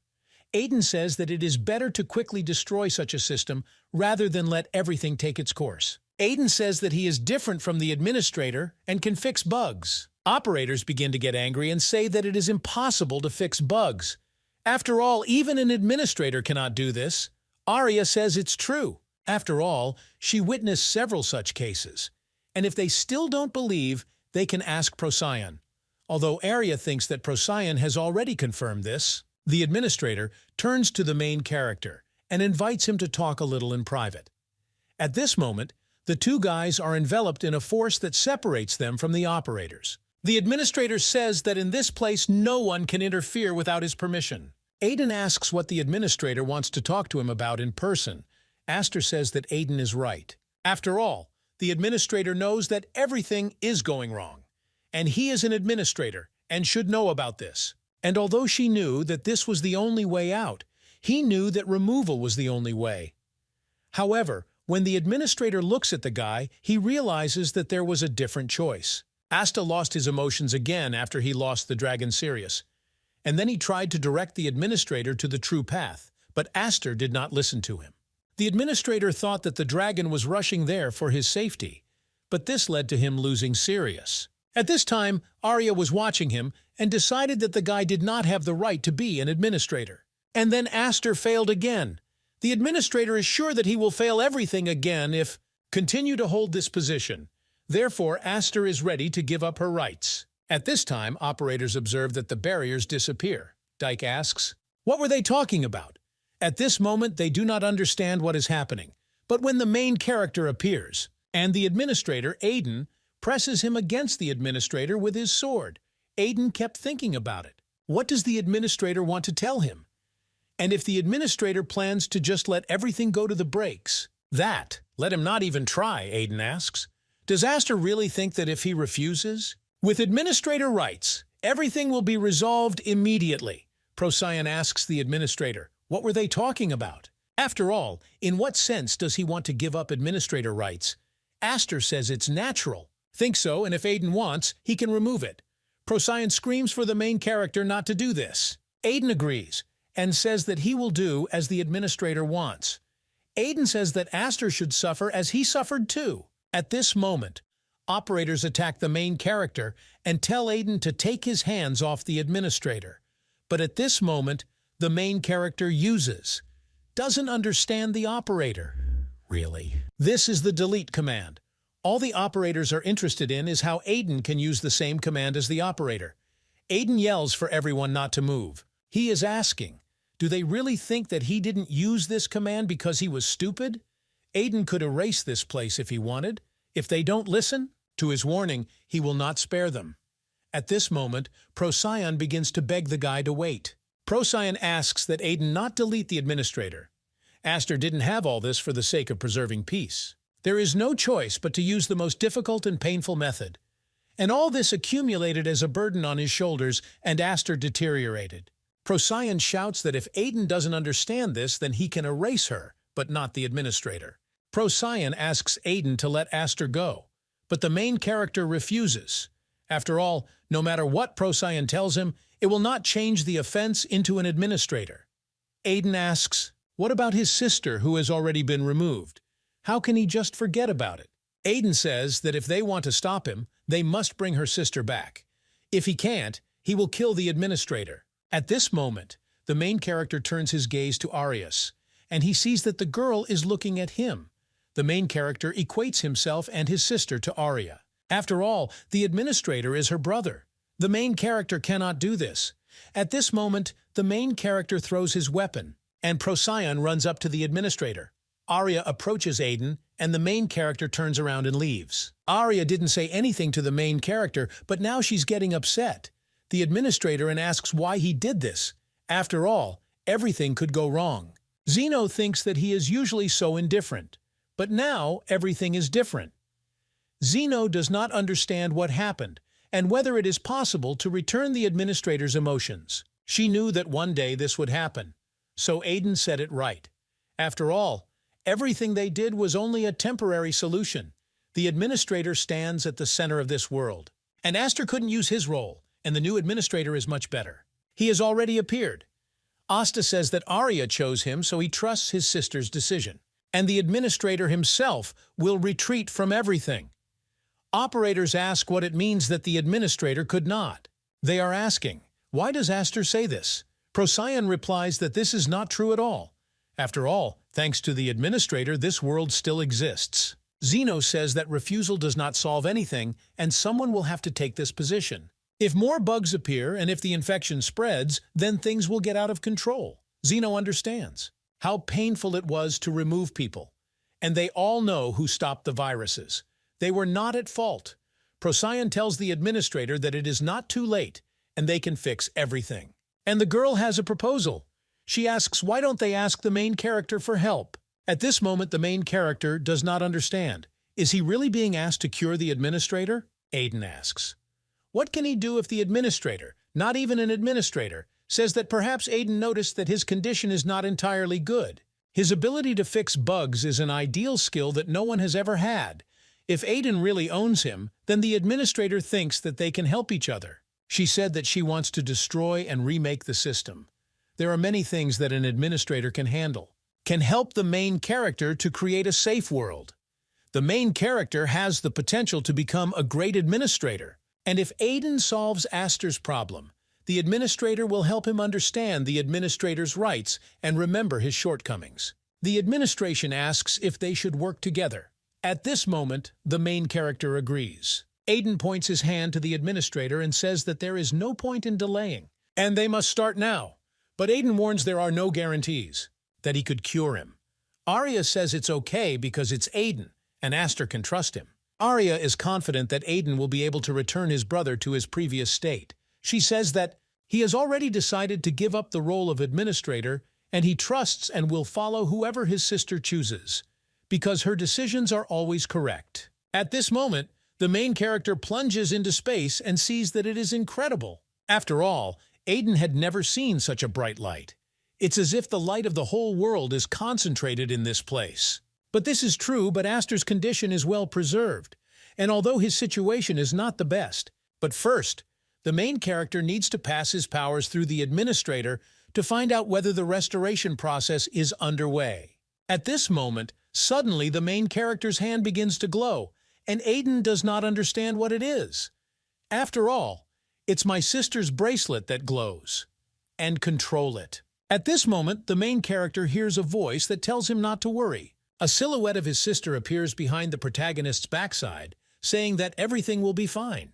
Suddenly, there is a flash of light, and Sister Ellis appears in front of the main character and approaches the administrator.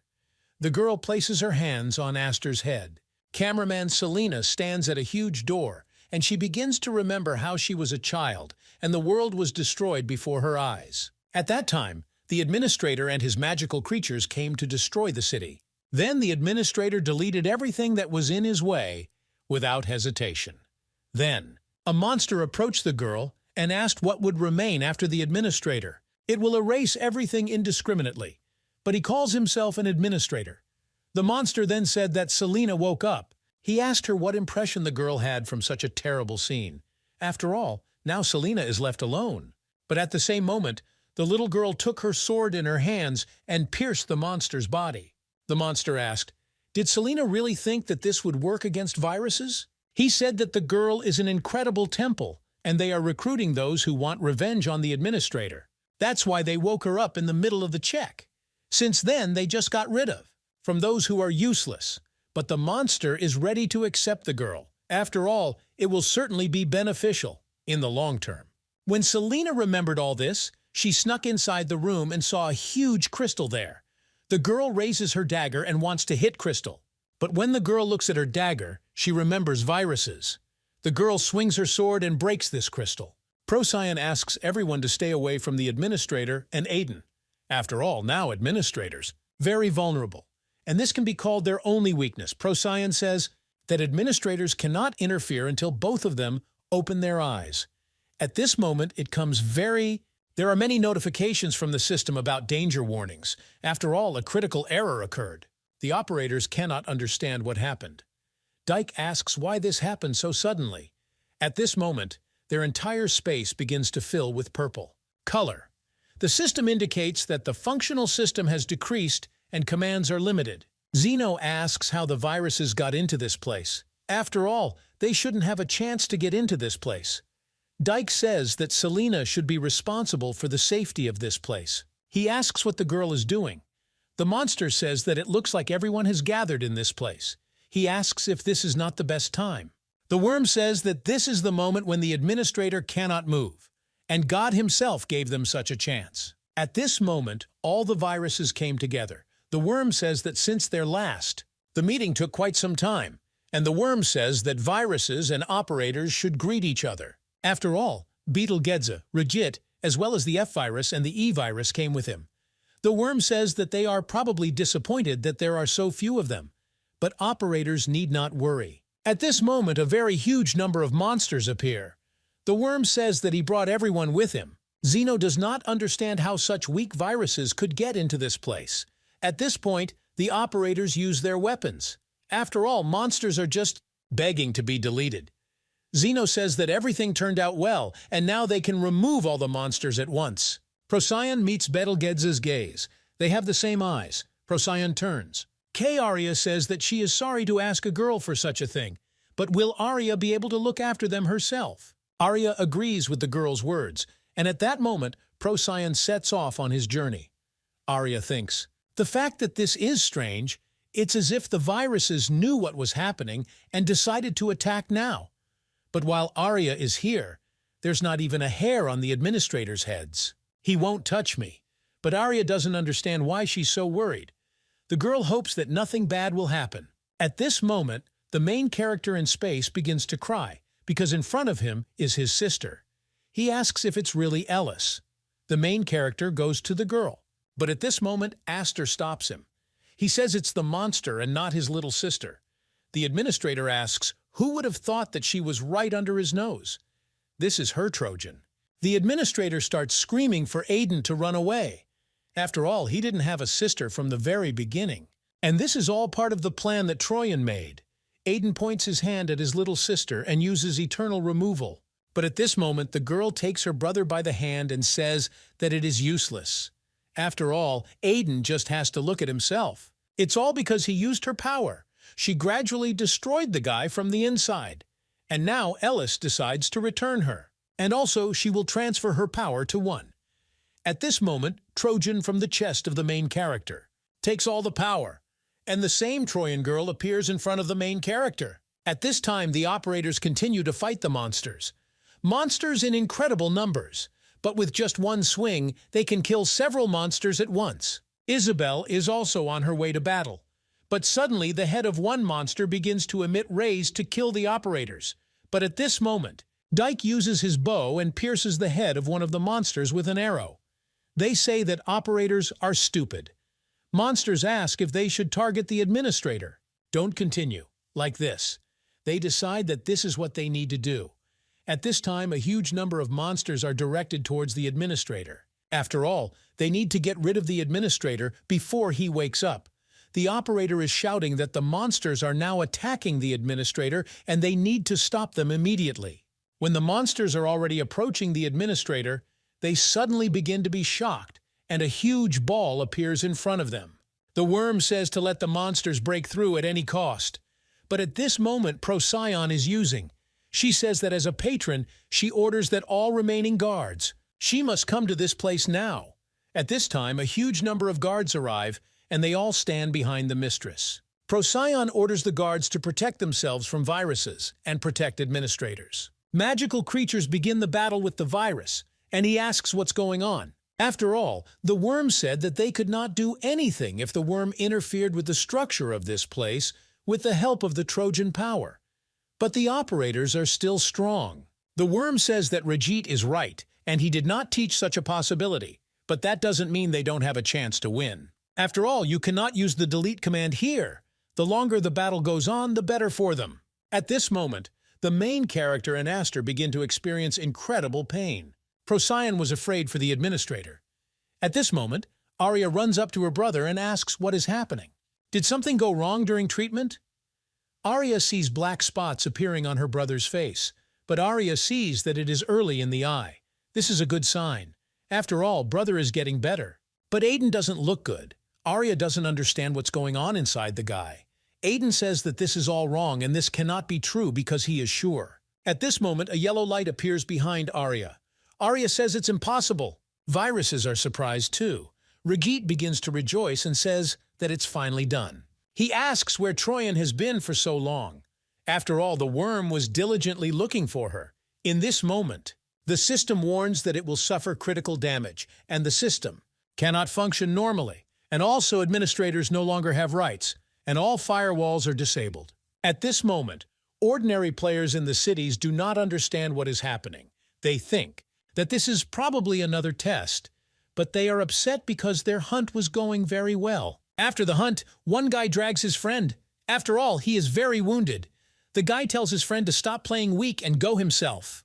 He asks what else he needs. The guy says that the vacation is over. His friend opens his eyes, and the guy says that his friend has taken up his task again. The guy tells his friend not to exaggerate.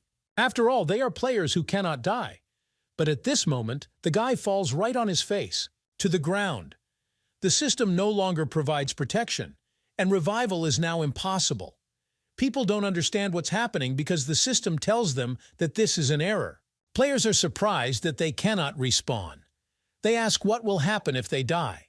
After all, at this moment, they have lists of their friends. They see what the players have written there.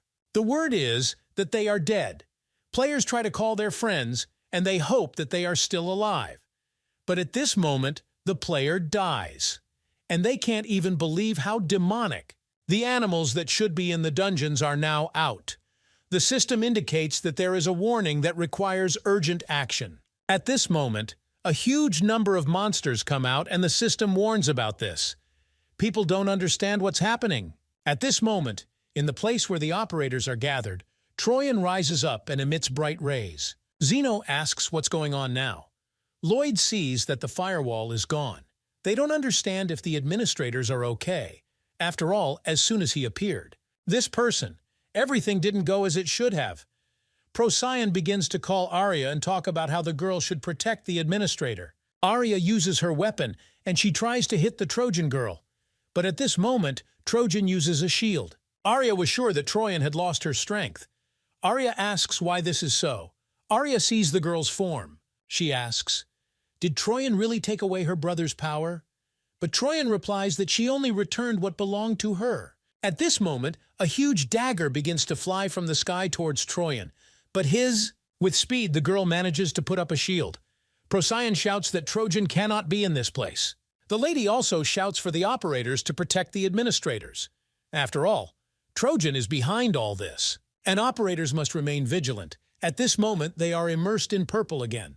Procyon sees that these are the flames that Betelgeuse uses. Ivan says that nothing will work out for them. He asks how the operators dare to stand in the way of Troyan. While they are here, the operators will not interfere with them. the Emir truly belongs to Troyan. After all, operators cannot treat it so carelessly. Zeno doesn't understand how the virus dares say so. They decide to put an end to this. The operator is attacked by viruses and they begin the battle. But viruses turn out to be stronger. They are trying to infect operators. The worm speaks about the fact that it looks like the Great Uni-Firewall is useless, and now they have equal efforts. But suddenly Troyan says that everyone should stop. Operators understand that they can't move, viruses ask. Why does Troyan stop them too? Troyan says that the world belongs to her, and they shouldn't talk. Such terrible things. After all, she never wanted peace for herself. And she asks the worm to stop deluding himself. After all, Trojan never ruled them, so they should stop dragging her into this. The worm doesn't understand what's happening. The girl says that she needs to discuss something with her brother. The girl asks not to be disturbed. At this moment, Trojan swipes his finger and creates a ring around himself. This ring spreads out to the sides, and she attacks both the monsters and the guard. Viruses don't understand what's going on either. The worm begins to call Trojan. Only Arya remained in her place. She is trying to protect the administrator. At this moment, the main character comes to his senses and asks if they are okay. At this moment, the main character turns to Arya. The girl says that Aiden is the most important person in the world. And he can't be more precise, he shouldn't die. So Arya says that she will protect him at all costs. At this moment, the girl is using an antivirus, and Troyan is surprised by the girl's shape. When viruses and operators are on the sides, the worm asks why the Trojan did this. Lloyd doesn't understand where the girl got such power. At this moment, Procyon was very scared for the administrator. After all, she is too far away, and she needs to return. But at this moment, the operators notice something strange happening on the mountain. Where are the administrators located? There, Arya and Troyan begin their battle. There is lightning all around and fire is burning. Zeno doesn't understand what's happening. Procyon understands that, as expected, Arya has removed restrictions due to the current situation. And they can just stand here and continue while Troyan is busy with Arya. They need to save the administrator. Arya uses her sword. Trojan calls and a portal appears in space, from which a huge number of chains fly towards the girl, but Arya fights them off with her sword. Troyan tries to create a wall that will protect her from the girl, but Arya gets over it. Through this wall, and she swings at the girl using a slash. At this moment, Troyan. The world uses a firewall, but Arya breaks it with her blow. But at the same time, the Trojan turns out to be safe and sound. Arya turns to Troyan and says that she doesn't know what she's up to. It's a girl, but Arya won't allow it. After all, they will stop her again. The fact is that she wants back. She knew that the chances of success were small, but she tried while there was hope. However, she failed. At this moment, the girl's characteristics decrease. The system says that all characteristics have been reduced. Arya does not understand what is happening. The girl falls to her knees. Troyan says that Arya is strong, and in sheer power she probably surpasses even your older brother. Troyan thought that if they both worked together, they could return her to her old world. But her expectations were not met. Troyan was in despair. When I met my loved one. Arya asks what Troyan is even talking about. Does she mean that Aiden plays some important role in her plans? Arya asks what Troyan wants to do with the main character. At this moment, the system says that the reduction in the girl's characteristics has been cancelled, and Arya is gaining strength again. The girl attacks the virus and says that it will not allow her to use the main character. Trojan reaches out his hand and uses force. She uses blocking the girl's punch. At this moment, Arya finds herself inside the barrier that Troyan created. Troyan tells Arya not to interfere anymore. After all, even it will take her some time to get out of this place. Arya starts swinging her sword, and she realizes that nothing is working for her. At this time, Troyan turns around and leaves. Arya starts calling her. At this time, the main character was watching the girls fight, and he suddenly lost Arius. He asks if the girl is okay, but he decides that she needs to find a girlfriend. Suddenly, the Trojan virus appears in front of the main character. Troyan says that they have not seen the main characters for a long time. She calls him brother. After all, once upon a time, the main character was walking with a bag on his shoulder and touched some player. The player said that Aiden annoys him. He told Aiden to watch where he was going. But at that time, the main character was glad that he was not caught again. And he took so little that the players won't even notice. and this will probably be enough for them. At this moment, the main character is holding the bag in his hands. When the main character passed by the merchants, he noticed different bracelets, and then he came to his younger sister and told him that he had returned. Then Ellis threw herself into her brother's arms. Aiden asked if anything was wrong, but unexpectedly, Aiden said that he had something for his sister. He asked Ellis to hold out her hand for 1 second, and at one point, the main character puts a bracelet on their sister's hand. He says that next time, he will buy her even more beautiful things. Then Ellis was happy and said that everything was fine and she really liked it. Then the girl thanked the main character. Arya does not give up hope of getting out of the place where Troyan imprisoned her. Swinging her sword, Arya breaks the cocoon in which she was sitting. Arya realizes that it took her too long to get out, and she needs to hurry up. How she hopes Troy didn't do anything to the main character. At this moment, Aiden sees that Ellis is in front of him. Aiden asks why Ellis lied to him. After all, the time they spent together. He is asking, was it all for this moment? Troyan replies that she must return, but she cannot do it herself. This was the only way. And even if she had to erase her brother, then Troyan needed to awaken the hidden power. She tells Aiden not to worry because this world can't just throw him away. And even if he himself decides to abandon it, Aiden is the one who is responsible for the update. The only one who can change this world.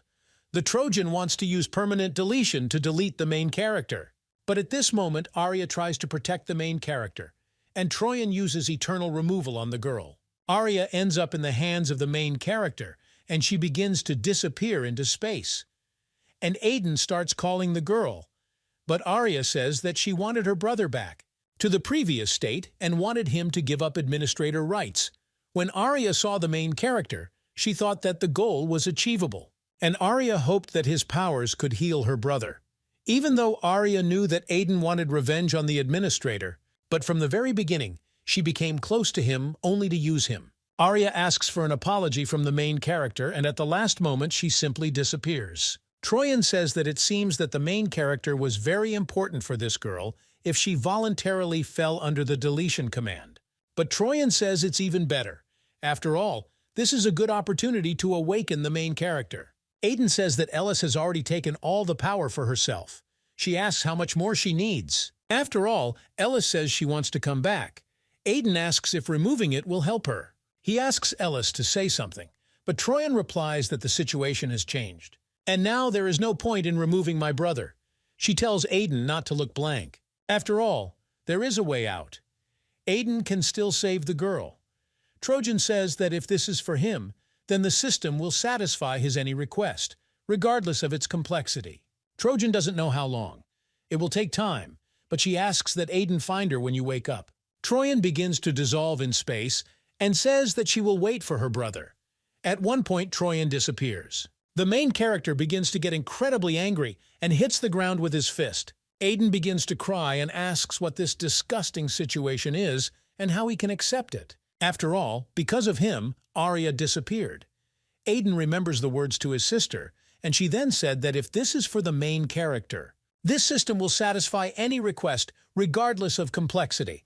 The main character calls the team. He is surprised that he can use commands. He doesn't understand how he was sure that Ellis took the rights for herself. But it doesn't matter now. The main character wants to get his girlfriend back. There's no point in lying to Ellis about something like this to save Arius. The hero understands that this is the only way. The main character uses eternal removal on himself. The main character finds himself in the middle of space. Aiden never thought he would return to this place, and now it's easier to bear because he has become stronger. Aiden asks, did Ellis really know that this would happen and that's why she let him go? At this moment, the main character found where Arya was. He goes to the girl, and he is trying to revive it. But Aiden sees only dark light. He doesn't understand what happened because he was sure. At this moment, someone starts calling the main character. And Aiden asks who it is, but he asks him to open his eyes. Aiden hears this voice, and it is very familiar to him. After some time, the main character opens his eyes. He doesn't understand what place he ended up in. Arya stands in front of him. She asks, has Aiden finally woken up? The girl has a small white dragon sitting on her shoulder. The main character rushes into the girl's arms.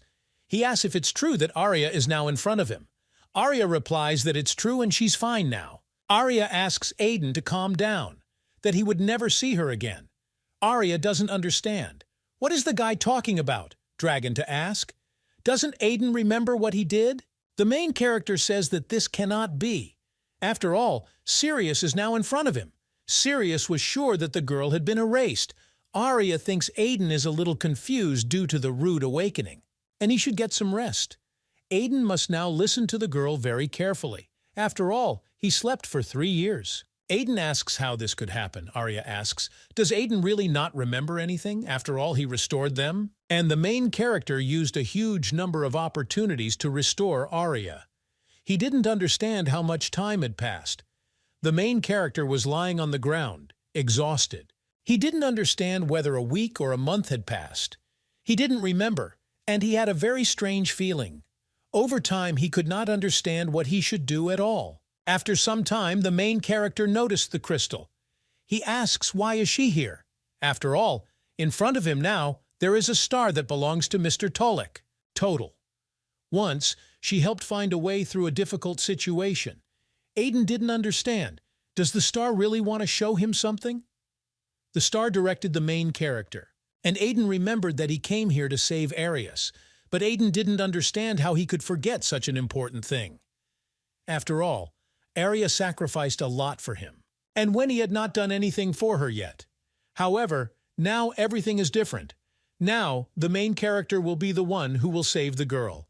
So he asks Arya to wait for him a little longer. Suddenly, the main character was grabbed by the legs by monsters. They begin to drag the main character down, and Aiden does not understand what it is. Doesn't let him leave. But it mistakes the main character for a bug or virus. At this moment, the main character begins to be completely drawn in. Aiden understands that if this continues, he will die. But then, Ellis told him not to worry because this world couldn't just throw him away. After all, Aiden is the one who is responsible for the update, and he is the only one who can change the world. If this is for him, then the system will satisfy any of his requests, regardless of its complexity. And then the main characters opened their eyes and began to try to get out. After all, he can leave without doing anything. And even if it's unfair, Aiden can't leave it like that. He must meet his sister, and Aiden needs to see her and talk to her, so you shouldn't stand in his way. The system indicates that the recovery was successful. After some time, the main character finds himself in a space where there is nothing. Aiden doesn't understand how this happened, or where he is now, but at that moment he had the crystal and the ball in his hands. The main character begins to be called Dot. Aiden does not understand what is happening. But the system congratulates the main character and says that the execution was completed on the 100,000th attempt. And the restoration was successful. Aiden doesn't understand what this means and who he should appear to be. The voice says that this is the operating system, also known as the system that shaped the world.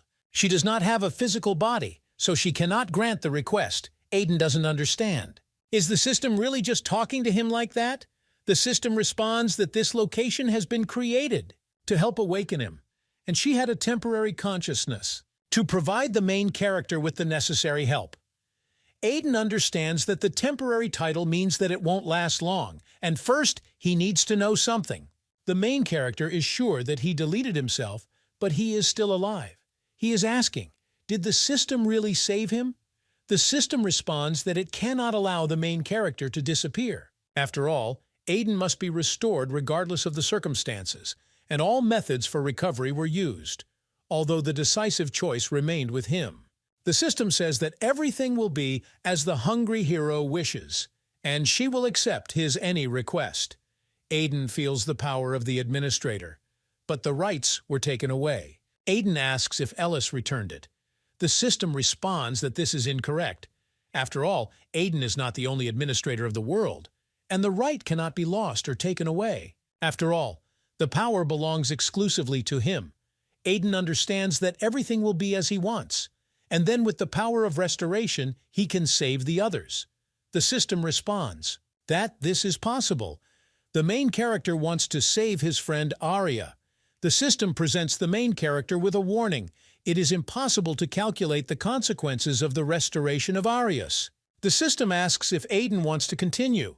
Aiden understands everything, but he asks the system to do it quickly because he wants to restore the girl. At this moment, the ball begins to glow and it flies up. After only one moment, Arya falls into the arms of the main character.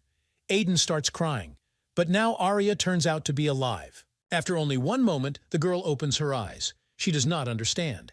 Is Aiden next to her? The girl wants to know what is happening. After all, it was definitely deleted. The main character experiences incredible relief. That Arya is alive again. The system says that Arya has been successfully restored. Arya asks whose voice this is. The main character replies that this is the voice of the operating system. And she listens to the main character so Arya doesn't have to worry. Aiden used the recovery command to get the girl back. Arya rushes at the main character and asks, "Did Aiden use the recovery command? Is she really available to the main character?" Arya asks, "Is it really the body?" The main character was not harmed. Aiden asks what Arya is talking about. But the girl replies that this type of power is dangerous, and no one could use a skill related to recovery without consequences. At this moment, red stripes appear on the main character's neck. The system indicates that due to overuse of recovery skills, a reset occurred. The main character begins to fall, and Arya asks how Aiden is feeling. Aiden says, "Is everything okay? Is he already feeling better?" Arya asks if the guy understood because that's exactly what she was talking about. Aiden asks what he should do. After all, he must use the skill again. After all, he has a crystal that belongs to Mr. Sirius. Arya asks, "Is this the star Sirius?" Aiden talks about telling the girl this. The system recommends that the guy refuse to use recovery again. After all, it is usually impossible to restore someone who has been completely erased. However, Aiden sat down and made the skill work twice already, and as a result, a lot of energy was required. The system turns to the main character and says that due to 2. Under heavy overload, the state of his body does not correspond to the norm, and self-renewal is impossible. The system says that the guy will take a lot of damage if we'll try to restore someone else. Arya tells the main character that this is very dangerous, and she asks the guy not to do this. She asks what is the point of returning her. If something bad happens to the guy, Aiden asks, can girls then be erased for his protection? Aiden tells Arya not to worry after all. He will not die and will not disappear. Moreover, if it were not for the help of Mr. Sirius, Aiden would hardly have been able to save the girl. The main character says that he must repay the debt. At this point, the system again warns that further use and restoration is dangerous. And the system asks the main character to stop this. But Aiden asks him to do it again. And so that the system does not interfere with him, he executes the command. The system executes the restore command. At this moment, a dragon is born, which Arya catches with her own hands. The girl says it's incredible. This is the power of restoration. And now Arya understands how Aiden could fix bugs. This is because recovery is available to him. The main character's body begins to tear apart from the inside. Aiden begins to scream in incredible pain. Arya turns to the system and says that if it hears it, then let it do at least something because Aiden is in danger. The system responds that the guy suffered critical damage because of the emergency situation was given the right to direct intervention. Arya sees a red crystal appear.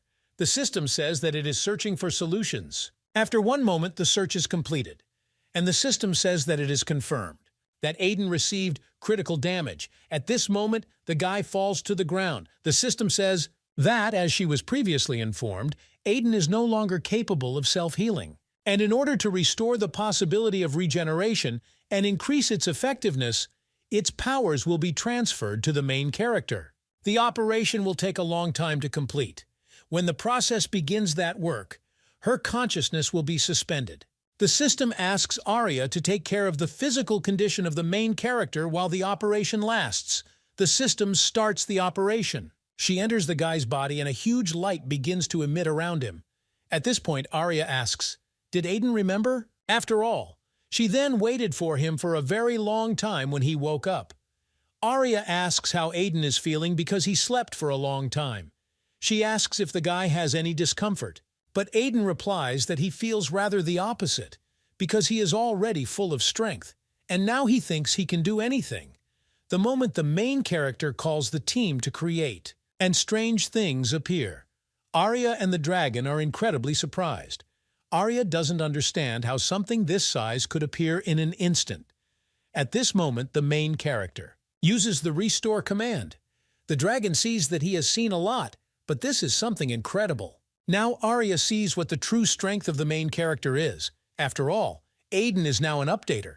The system unlocked all the main character's commands. The main character extends his hand and uses the command to create an item. The main character picks up the sword that he created. This is the protagonist's decapitation sword in Aiden's personal use. The main character again uses the create function. Magic cubes begin to fly towards him in huge numbers, but the main character fights them off with his sword. Thus, the main character wants to test his strength. He realizes that he has now been restored again.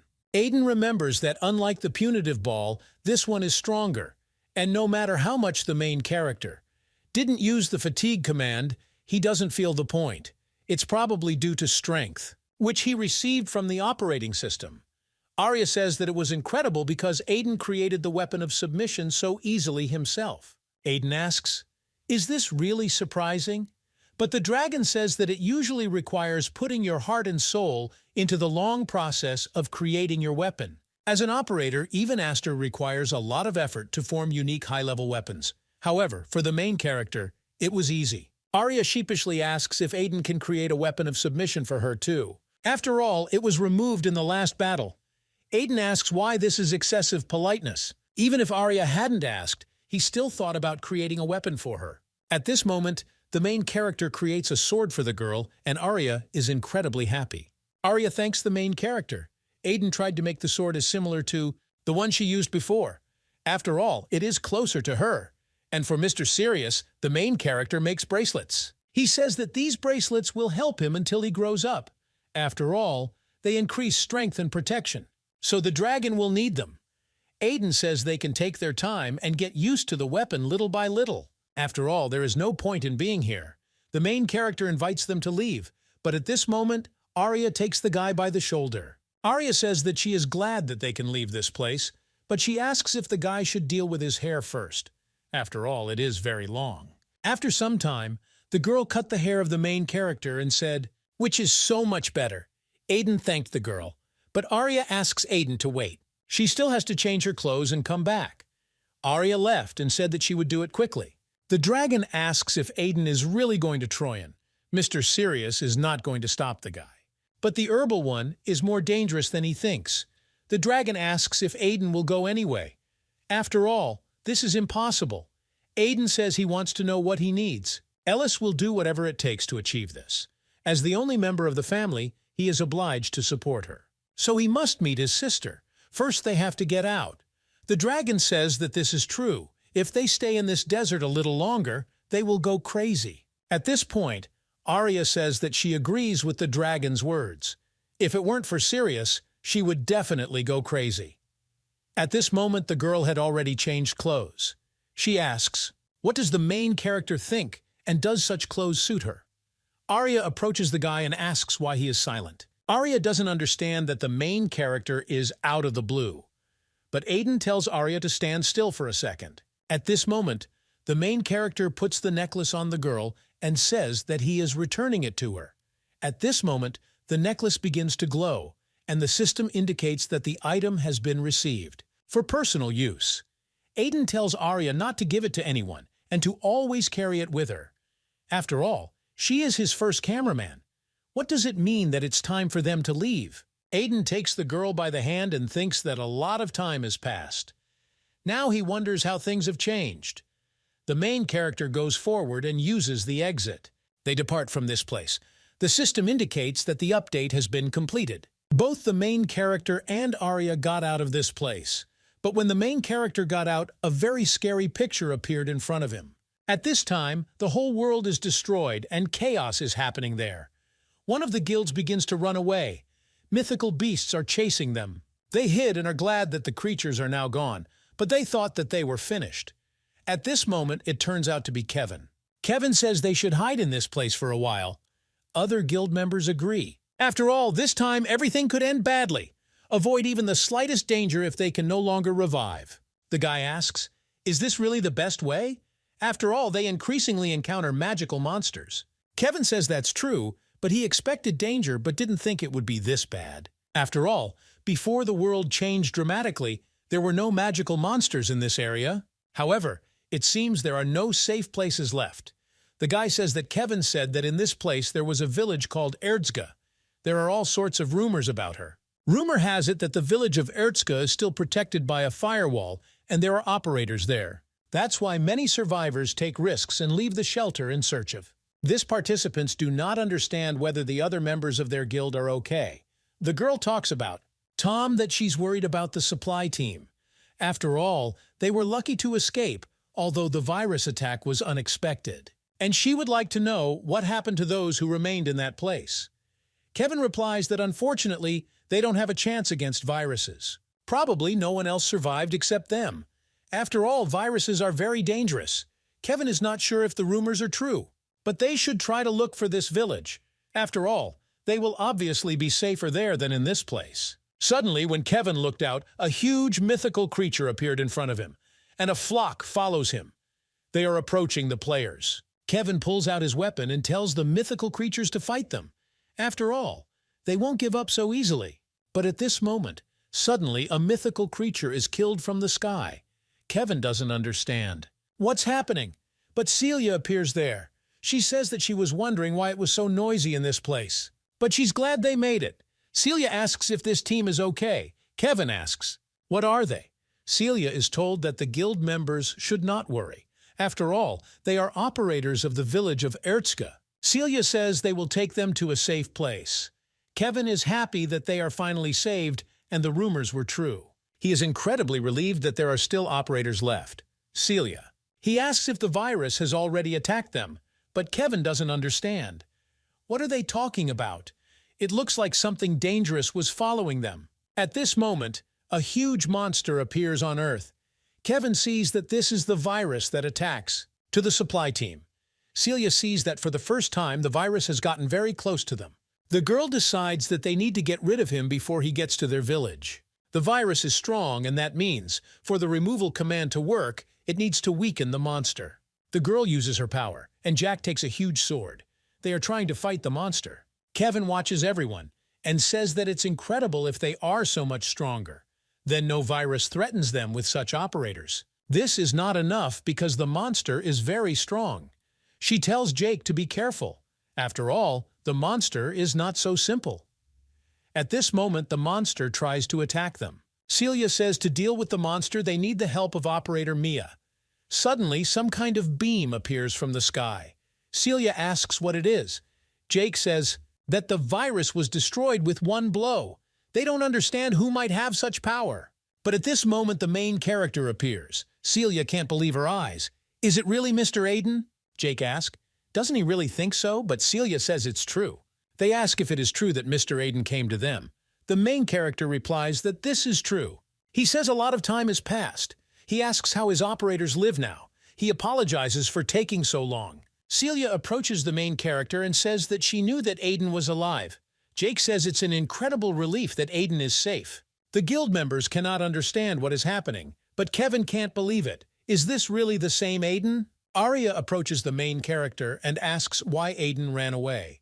Celia sees Mrs. Arya standing next to them. The girl is greeted and asks how they are doing. Arya says Celia and Jake have grown up. After all, they certainly became worthy operators. The girl turns to Celia and says that she brought the one she wanted to see. At this moment, the girl turns to the dragon and asks why he is embarrassed. Arya wants what the dragon showed with this of yours. After all, why hide now? At this moment, the dragon looks over the girl's shoulder and Celia runs into the dragon's arms. Celia begins to cry and she is incredibly happy.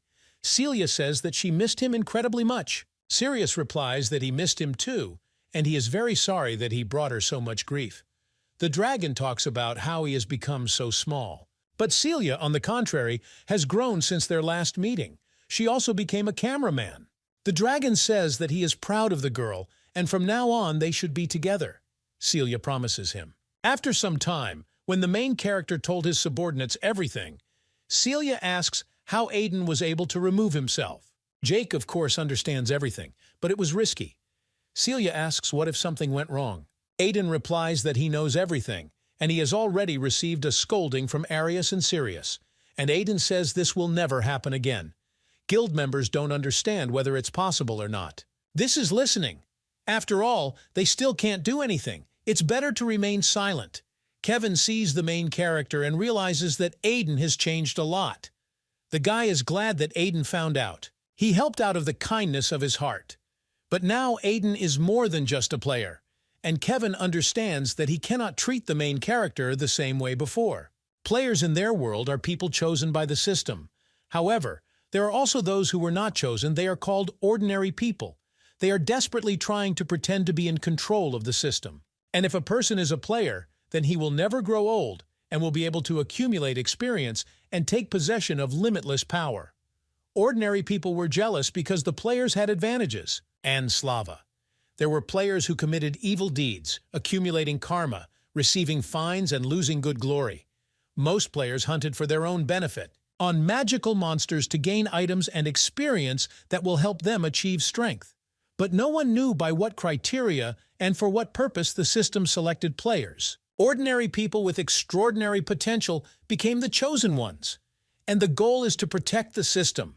Players who grew quickly could be appointed operators, by the will of the administrator. After all, strong people are needed to protect the system. This is how the system was maintained for a long time. However, after the disappearance of the administrator and the firewall, everything changed. New administrator Aiden. Nobody knows whether he can stop this catastrophe. The main character says that this is the end of his story, and now he wants to move on to the main thing. He asks the operators to tell him what is happening in the world now. Celia answers, which she can explain briefly. Viruses control everything, and 3 years ago, real chaos began. The magical monsters were released and launched a large-scale attack. All small settlements turned into ruins. There was no firewall, so helpless people were killed. Fortunately, the major cities survived, because there were a lot of players there. However, when viruses began to actively infect the Earth, the defeat of the players became obvious, and conventional weapons didn't work. Firewall, no longer protecting people. It was just a massacre. Usually people died after being infected. But some turned into viruses. The players of the 5 great men barely survived. And keep the name. Celia doesn't know how, but Hydro has expanded her possession, possibly thanks to cheaters. If it were not for the guardians of the system who took the side of the players, the world would look even worse than it does now. The main character says that he understood everything, and, as expected, viruses are the biggest problem. He asks if the residents are safe. Celia is told that Aiden should not worry because their village is different from others. After all, their firewall works. The commands and viruses that Mr. Aiden left behind helped them survive. It was difficult for them at first. After all, many people came to this place, but Mia arrived and solved the situation. After all, without cameraman Mia, it would have been more difficult for them. At this point, Arya says that they have arrived and Aiden should take a look. This is the city of Erzka. Aiden sees that everything is incredible and it looks more and more like a fortress. Celia says they were focused on protection, but at this moment the main character is stopped by the guard, which is on the tower. They tell them to introduce themselves. The main character is asked for what purpose they came here. But at this moment, the guys notice that the cameraman also came with them. At this moment, he orders the gates to be opened because their operators are there. The guy says it's very suspicious. The guys talk about how Mrs. Celia can teleport. They don't understand why she should go through the main gate. They ask if cheaters suddenly took their form, then who will be responsible for the consequences? In this moment, Mia comes up to them and asks what happened. At this moment, the guards say that the operators have brought outsiders. Mia notices Arya standing there. Mia starts crying. She doesn't understand. Is it really her sister? The guard turns to Mrs. Mia and asks what they should do. After all, he stopped them according to protocol. But at this moment, Mia tells the guy to open the gate. The guy doesn't understand what's happening, but Mia starts screaming and telling the guys to open the gate at that very moment. After some time, the gate opens in front of the hero. People inside don't understand what's going on. After all, they didn't hear anyone coming. Are these really the new survivors? When the main character and his friends entered, people were discussing what if they could take a closer look at them. There is a slightly different aura around these people. People start screaming for everyone to watch. What kind of operators are they going for? At this moment, Mia runs out and shouts for everyone to leave. The girl runs to Miss Aria. Mia hugs the girl and calls her sister. Mia says that she is incredibly glad that everything is fine with the girl. This is the first time people have seen Miss Mia act like this. They don't understand who she's meeting like that. Aria says that a lot of time has passed. She asks how Mia is feeling. At this moment, the girl begins to cry. After some time, the main character is on the balcony of one of the houses and says that 3 whole years have passed and a lot of things have changed in this place. Jake says there are a lot of new residents and players here now. Aiden asks what's wrong with the players. Jake says that there are much fewer active players. After all, many have lost heart and do nothing because of the fear of death. Now most people just want to survive. And the number of different protection items on the market. It has increased a lot recently. Armor, various potions, etc. At this moment, Arya loudly begins to tell Mia that they have already agreed. They can't stay like this all day. Mia doesn't stop hugging the girl. She says she won't leave her alone. Arya agrees with the girl and says that she is giving up. Jake talks about Mia not being her usual self. He is asking, did everyone really survive? This is the first time Jake has seen a girl so happy. At this moment, Logan and Sophia suddenly burst through the doors. They are asking, is Sir Aiden back? They don't believe it's true. But when they enter the room and see what's standing there, main character, they rejoice and say that Aiden is indeed back. Logan says they were incredibly excited for him. Aiden says that a lot of time has passed. He asks how they live now. At this moment, Helen runs up to the main character and begins to hug the main character. The girl says that she was worried. But at this moment, her older brother comes up and says that Helen should stop this. Do brother asks where are sister's manners? After all, Helen is disturbing the master. Aiden replies that everything is fine. At this moment, Helen jumps out into the guy's arms. Aiden says that he is very happy to see them both, and Henry has grown a lot during this time. At this time, the residents whom he saved approached Mr. Sirius. They rejoice that the master is alive. That this is all thanks to Mr. Aiden. The guys start crying and talking about how they will notify everyone about his return. They are sure that everyone will be very happy to hear this. Aiden is glad everyone is safe now, but he says that he doesn't see where Theodore is now. He asks where the guy is. At this moment, everyone starts looking at each other. Aiden asks, is there really something wrong? He's interested. What's happened? But at this moment, Mia says that Theodore cannot move. Aiden doesn't understand what this means. He asks the girl to tell her more. Mia says that the main character should follow her. After some time, the main character comes to the tower and is led there by people.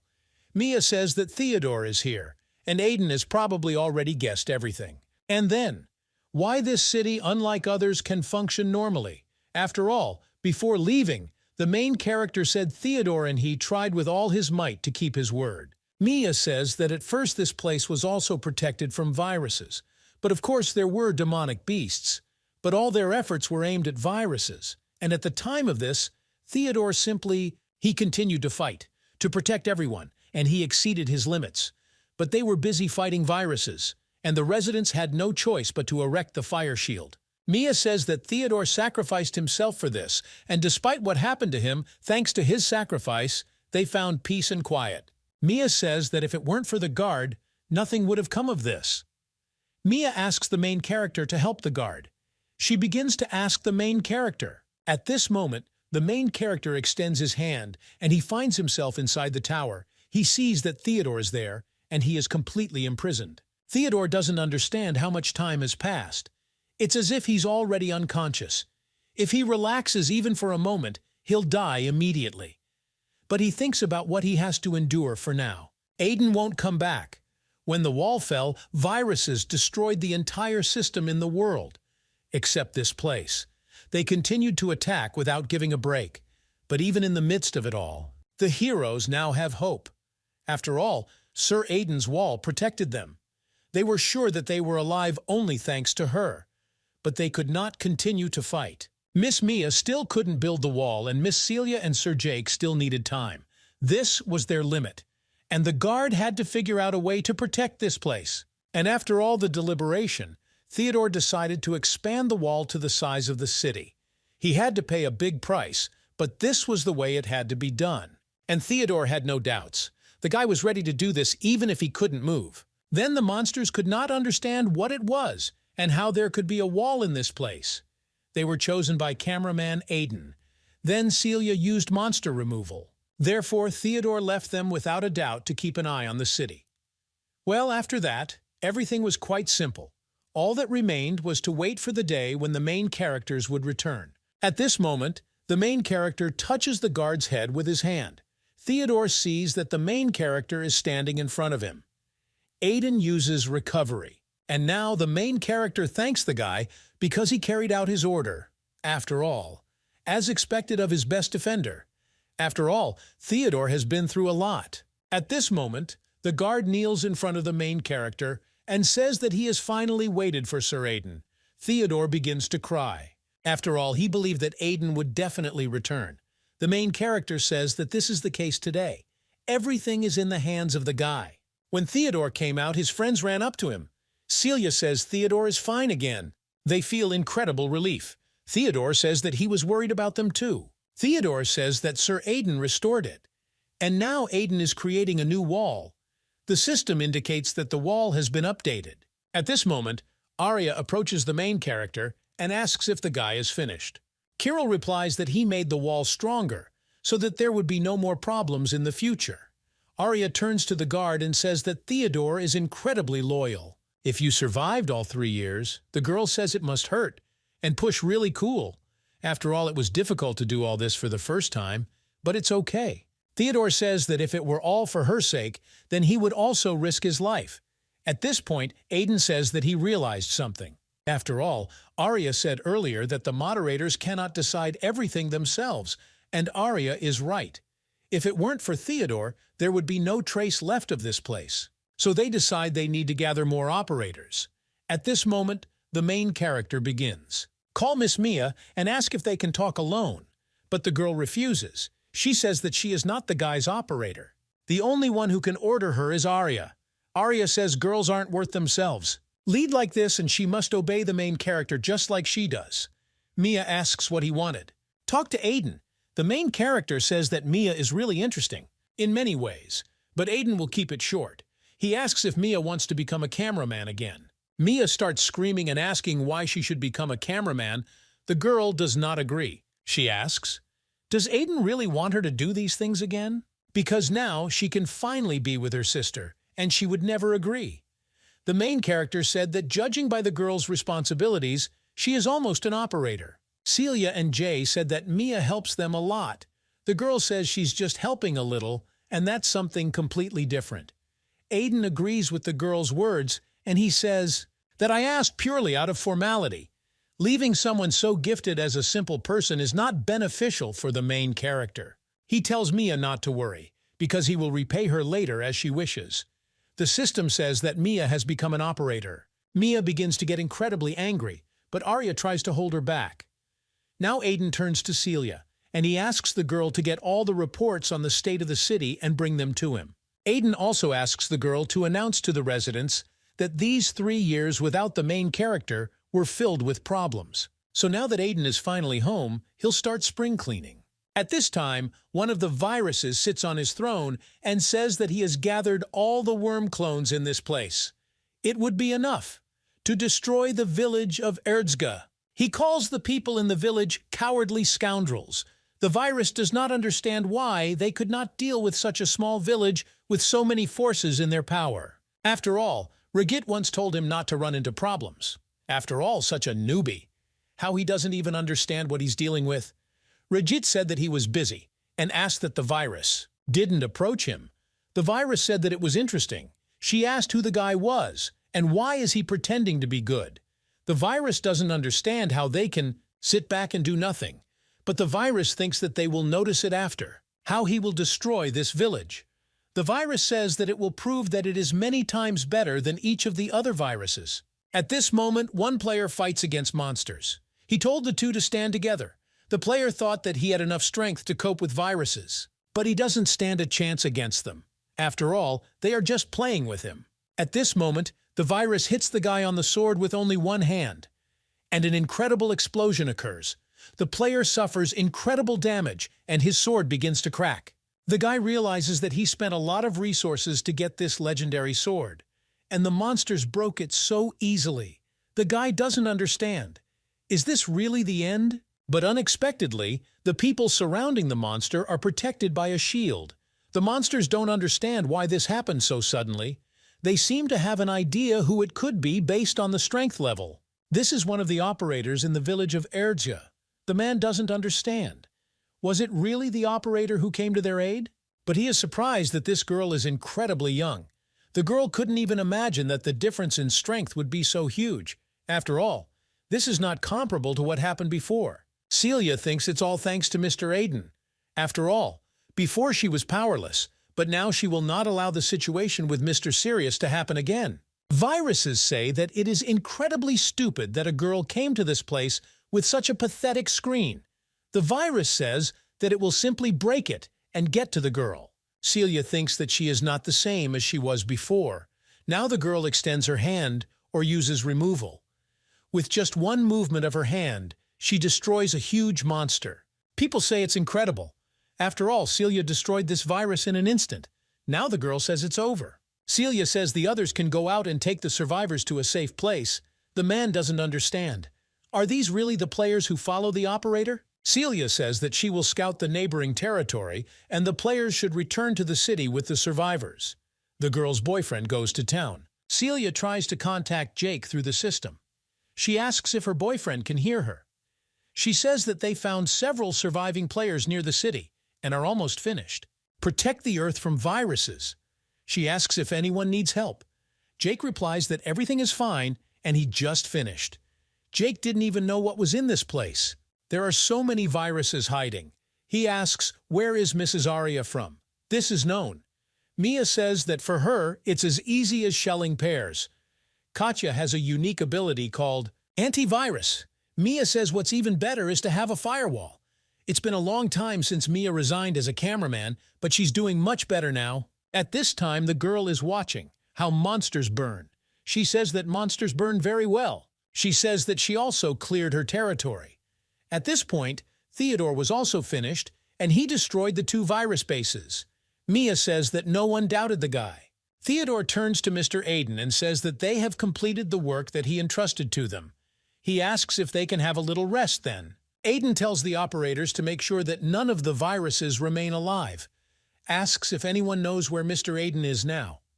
Mia answers that she's not entirely sure where exactly the main character went.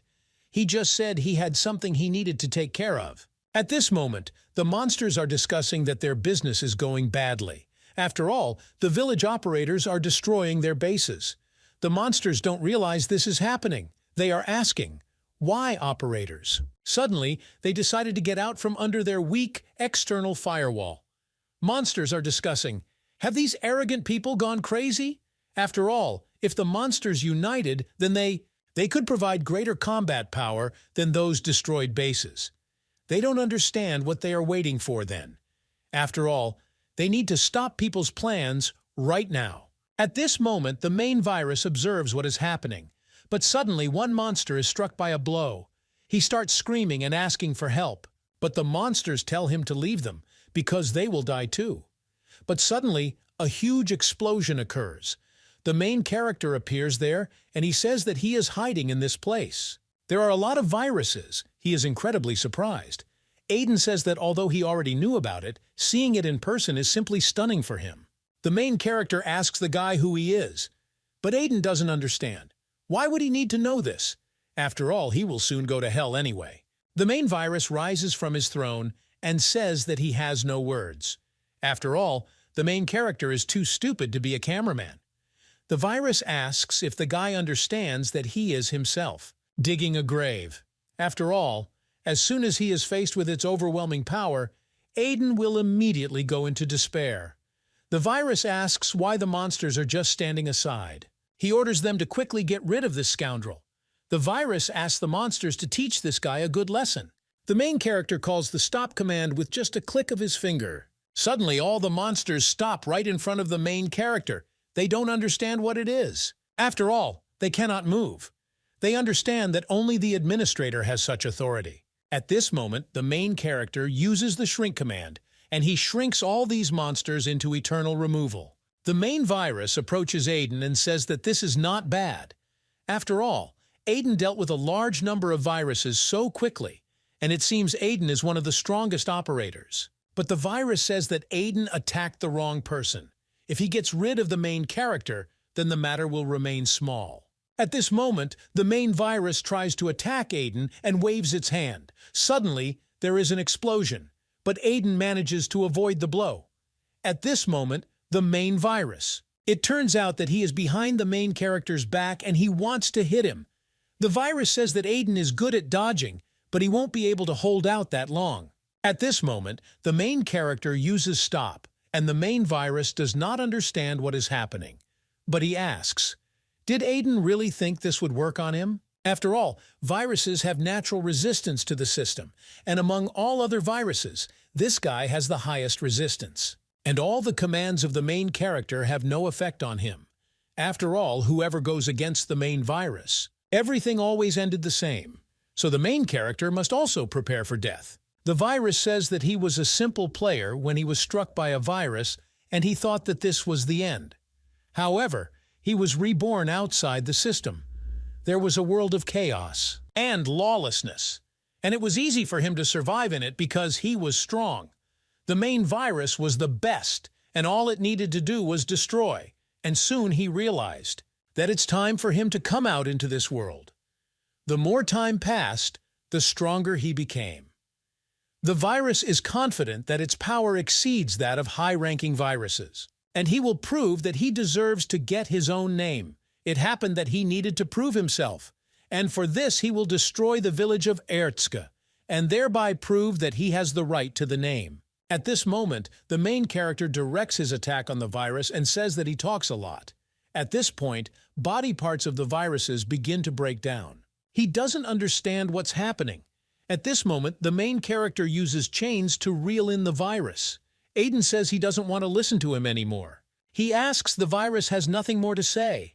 He asks what it was and whether the commands really don't work on it. The virus realizes that it cannot move. Aiden asks who the virus is to decide this. The only thing he has to do is follow his instructions. At this moment, the main character hits the virus in the face with his fist, and an incredible explosion occurs. At this time, the monsters do not understand.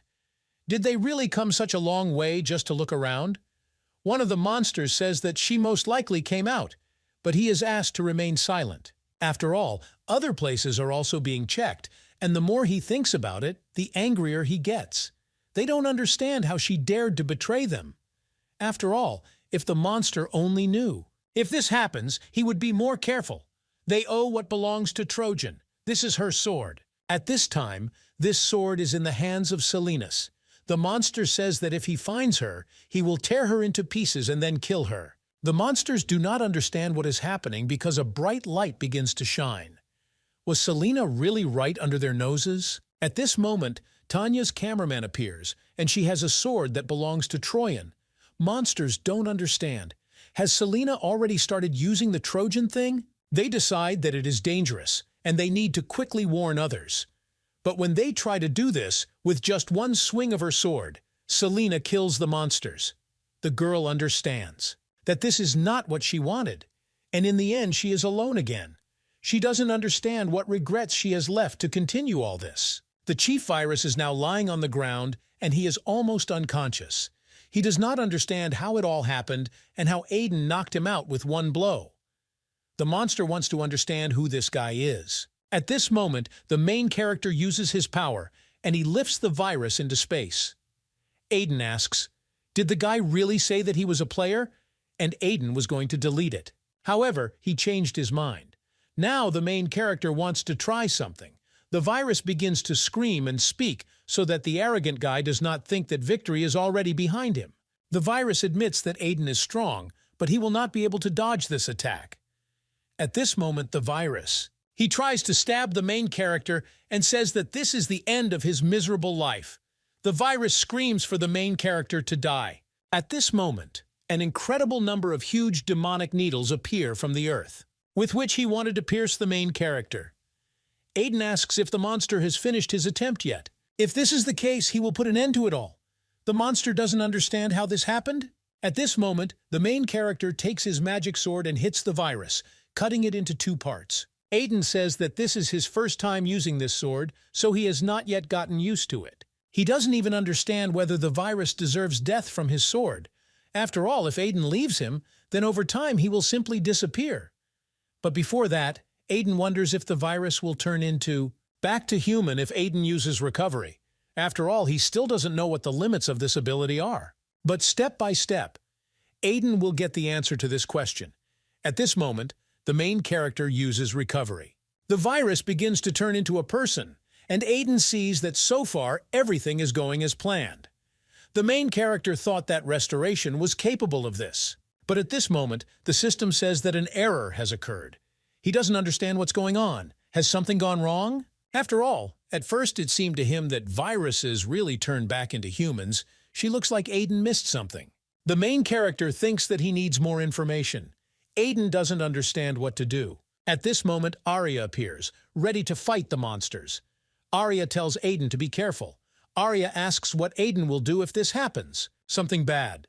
Arya says that she, as an antivirus, must protect him, and anything that puts his life at risk will be immediately destroyed. Arya tells the guy not to act careless around viruses. The main character asks for forgiveness. The girl says that in any case, Aiden has already done everything for her. If Aiden had left it to her, Arya would have taken appropriate action. Aiden says that everything is fine, and he can take care of everything himself. Aiden says that it's time for them to return, because they've already been waiting for them. At this moment, the main character looks at the virus for the last time. Aiden doesn't understand what happened wrong. At this time, the monsters are discussing the fact that the new guy went where he didn't need to and was removed. Monsters don't understand. How is this possible? Is this the same guy Aiden? But the monsters heard that they were the operators of Erdska village. The monster starts laughing and asks what kind of weakling you have to be removed by these people. They call him a pathetic guy. At this moment, the Rajit virus is completely observing from above. Rajit doesn't understand. Are the monsters really talking about the guy who came to him last time? But Rajit thinks about it, that it was stupid that of all places he chose the village of Erdska. Rajit doesn't understand. Wasn't it obvious that no one goes there for some reason? The problem is twofold. Operators who have somehow increased their power. But the biggest threat is that of former operator Mia and a high-ranking guard. If viruses continue to operate, thoughtless implementation of stupid ideas will only lead to the opposite result of causing damage. Rajit thinks that they really can't leave everything as it is. Someday, they will have these people using the power of the worm clones. They think that this bastard worm turned into some kind of fanatic after Troyan disappeared 3 years ago. Rajit doesn't understand. What is the worm even thinking about? At this moment, the virus says that, as always, no fun. Rajit says the girl doesn't show up too often. In this place, he is asking, is there really something wrong? Virus asks how Rajit thinks. After all, they discuss the same thing every time. They don't understand who they destroyed, who, and how the one who is more important also died. She asks, can this be called fun? Virus E says that this is a pathetic sight, and such weaklings as, they can really talk about it. The girl says that she'll probably go because she's bored here. Virus E passes through a crowd of monsters. You also ask the girl who just said about them. He asks her to repeat it. After all, they do not obey her, and just because a girl has a name does not give her the right to look down on them. At this moment, the F virus appears, and with its power, kills the monster that approached the girl. Other monsters don't understand what's going on because this monster looked like this. Strong and the girl killed him with one blow using the F virus. They didn't even think that someone could be so powerful. At this moment, the F virus approaches the girl. Virus E lands on his hand and tells him that it's time for them to go. She asks if the virus knows where to go. The virus responds that they should go to the place where they are staying, because this place is boring, and it's much more interesting to play with those children. Viruses travel through space. At this time, in the village of Erdska, Henry and Helen went beyond protection. The brother says that Helen should slow down because they need to be careful outside the village. The sister tells her brother not to worry because there have never been monsters or viruses here, and besides, Mr. Aiden cleared the nearby territories. So, they have nothing to fear. The sister says that she sees that Henry also wanted to go out and play. She asks Henry to tell her honestly. Is it all because of Violet? Girls, Henry always takes his sister with him. Henry asks what Helen is talking about. Helen says that her brother should stop denying it because it's obvious. Henry says what he said. It is not so. At this moment, the children see that the girl is already here, they ask. How long had she been waiting for them? They ask Lara to apologize for being late. The girl rejoices that Helen and Henry appeared in front of her. She asks, what will they play today? It turns out that it was the E-virus that appeared in front of the children. At this moment, people in the city are discussing new rumors. All viruses in the surrounding area were destroyed. People don't believe that this is true because how can this be possible? One of the players says it will be announced soon. The girl asks, will Mr. Jackie and Mrs. Celia really do this? Suddenly, a huge system appears and people are happy because they haven't received advertisements for a long time. They don't understand what it is, and why instead of text there is a video. The main character appears in front of them. People don't understand who he is, but they see that there are cameramen standing behind the main character, and even Mrs. Mia herself is standing there. People don't understand what's happening. After all, this is the first time they are being told something in this format. This man. They were seen recently near the gate. Mistress Celia spoke that the founder of the village himself has returned. It happens that something might have happened. Is it really true? This is the first live announcement of its kind. The main character says that his name is Aiden and he is the new administrator. People don't understand what's going on. Is it really a new administrator? Aiden replies that he will talk about recent events that caused a stir in the city. Firstly, the rumors about viruses are true, and together with the operators, all viruses in the vicinity were destroyed. Even though there are guards posted in the safe zone, this is just a temporary measure, and while Aiden cannot guarantee complete safety, so if people suddenly need to go outside the city, Aiden will assign them to be accompanied by a guard. This may be inconvenient for some, but Aiden asks for your understanding. Aiden doesn't plan to stay here.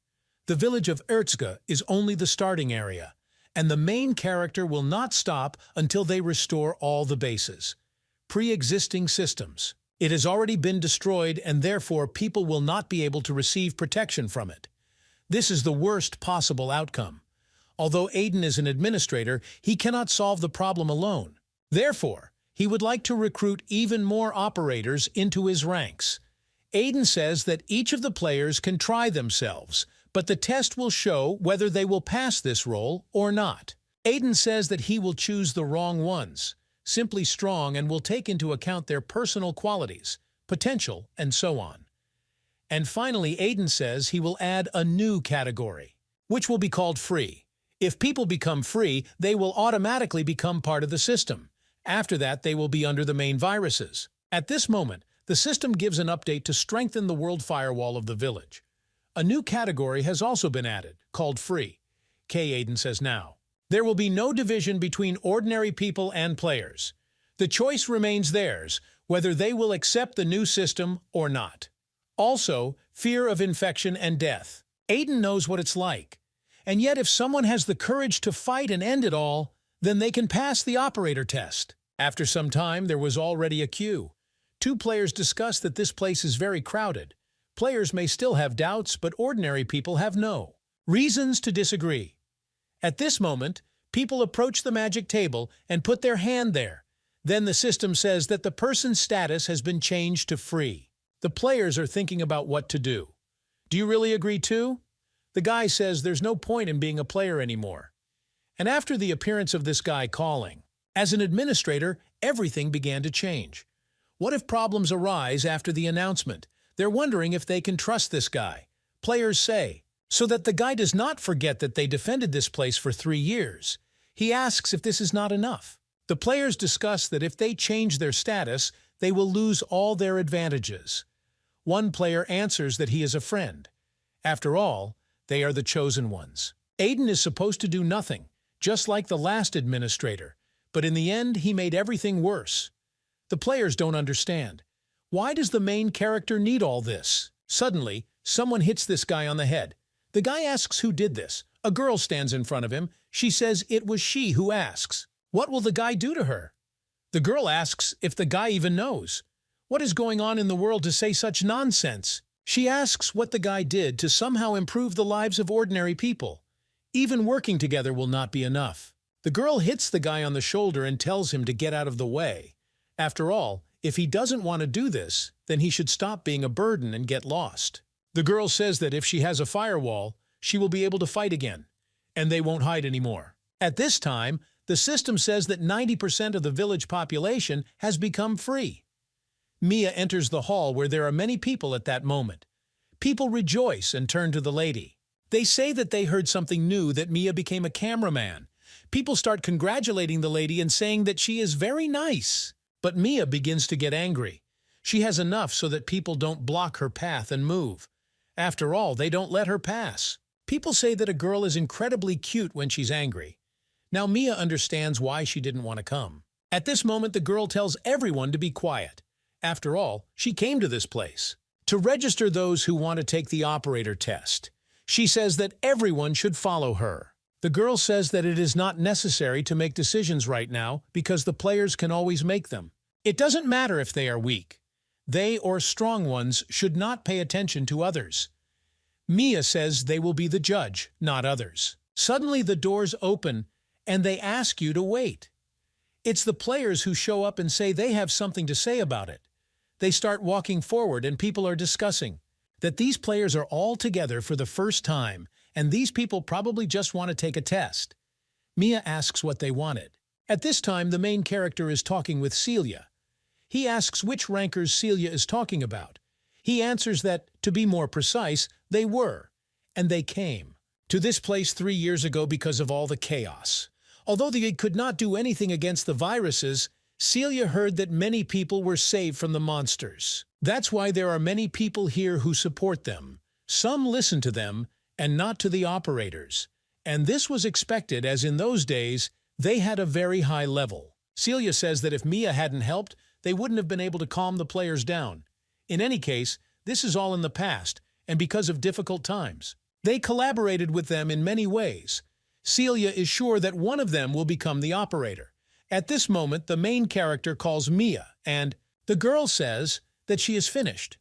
Mia asks if she can come back.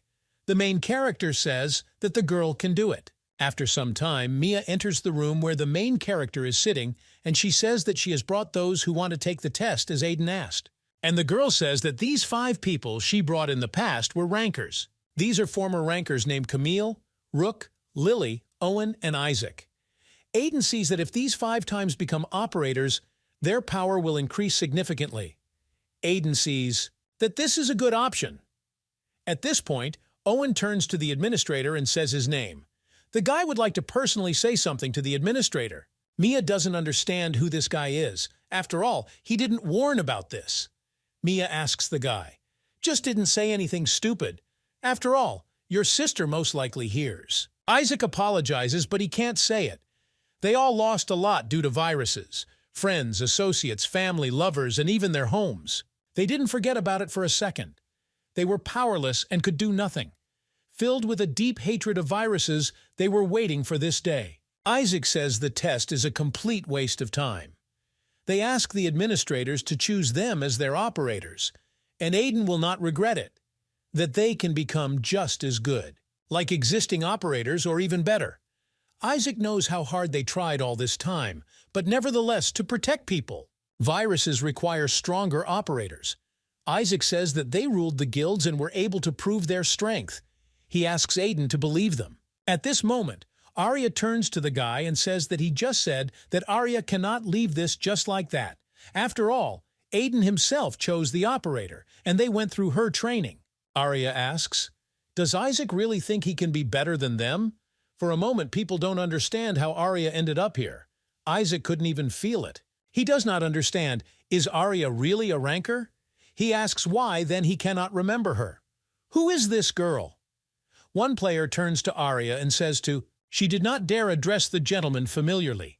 He says that it looks like Arya wants to get the administrator's attention, but it hasn't gone too far yet. She should apologize to the administrator now.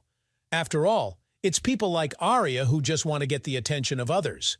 All the operators are surprised by this. Isaac starts screaming and telling the guy to stop. He is asking, what is he even saying? Isaac asks if the guy even knows where he is. At this moment, with just one blow of her hand, Mia presses the guy's head to the floor and the girl says that the members of her guild have no manners. She asks, had they forgotten her warning? Mia turns to Isaac and asks what he was talking about. After all, the girl made it clear that they would not cause any problems in this place. Mia wanted to hold back because her sister was here, but they dared to go beyond what was permitted. Players say that even the rankers can't do anything when Mistress Mia is around. This is the first time they have seen her so angry. The other player answers that it's because they're conditioned to think Mia is cute. Operators are very different from them. At this moment, Arya tries to calm Mrs. Mia down. Arya says it's okay and the girls don't need to be so angry. Mia says those guys were very rude. But Arya replies that it's okay. Isaac is surprised that Arya talks to Mrs. Mia like a child. The guy doesn't understand who this girl even is. Is she really a new operator? Which they were not told anything about. At this moment, Aiden says to stop everything because he gathered people in this place. To select new operators, he says they need to get back to business. Isaac is under incredible pressure. It wasn't so great when he was dating a former administrator. Isaac thinks no wonder. Why is this guy called the new administrator? Aiden says he's clear. What does Isaac want to say? But Aiden is not going to make any concessions to their ranker, and the test will go as planned. And Aiden also asks whether Isaac can do better than Jake and Celia. Aiden says that if the guy is really sure of this, then the test will be proof of it. And these two, too, will participate in the trial, with absolutely the same conditions. Aiden says that it goes without saying that as an operator, they will be prohibited from using commands. And if Isaac proves that he can be a better operator than these two, then Aiden will reward him with a replica weapon. Rook is surprised because Aiden is talking about the strongest weapon that can only be made by an operator. He does not understand. Will they really be able to get him? At this moment, suddenly the whole room begins to fill with red light. The players do not understand what is happening.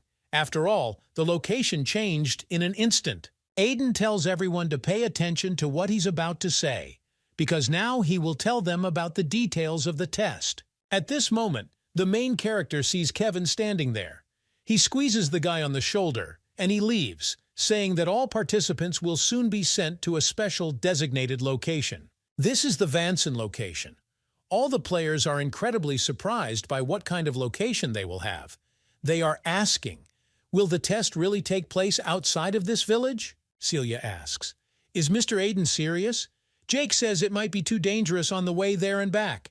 Aiden replies that they will be fine after all. He will accompany them.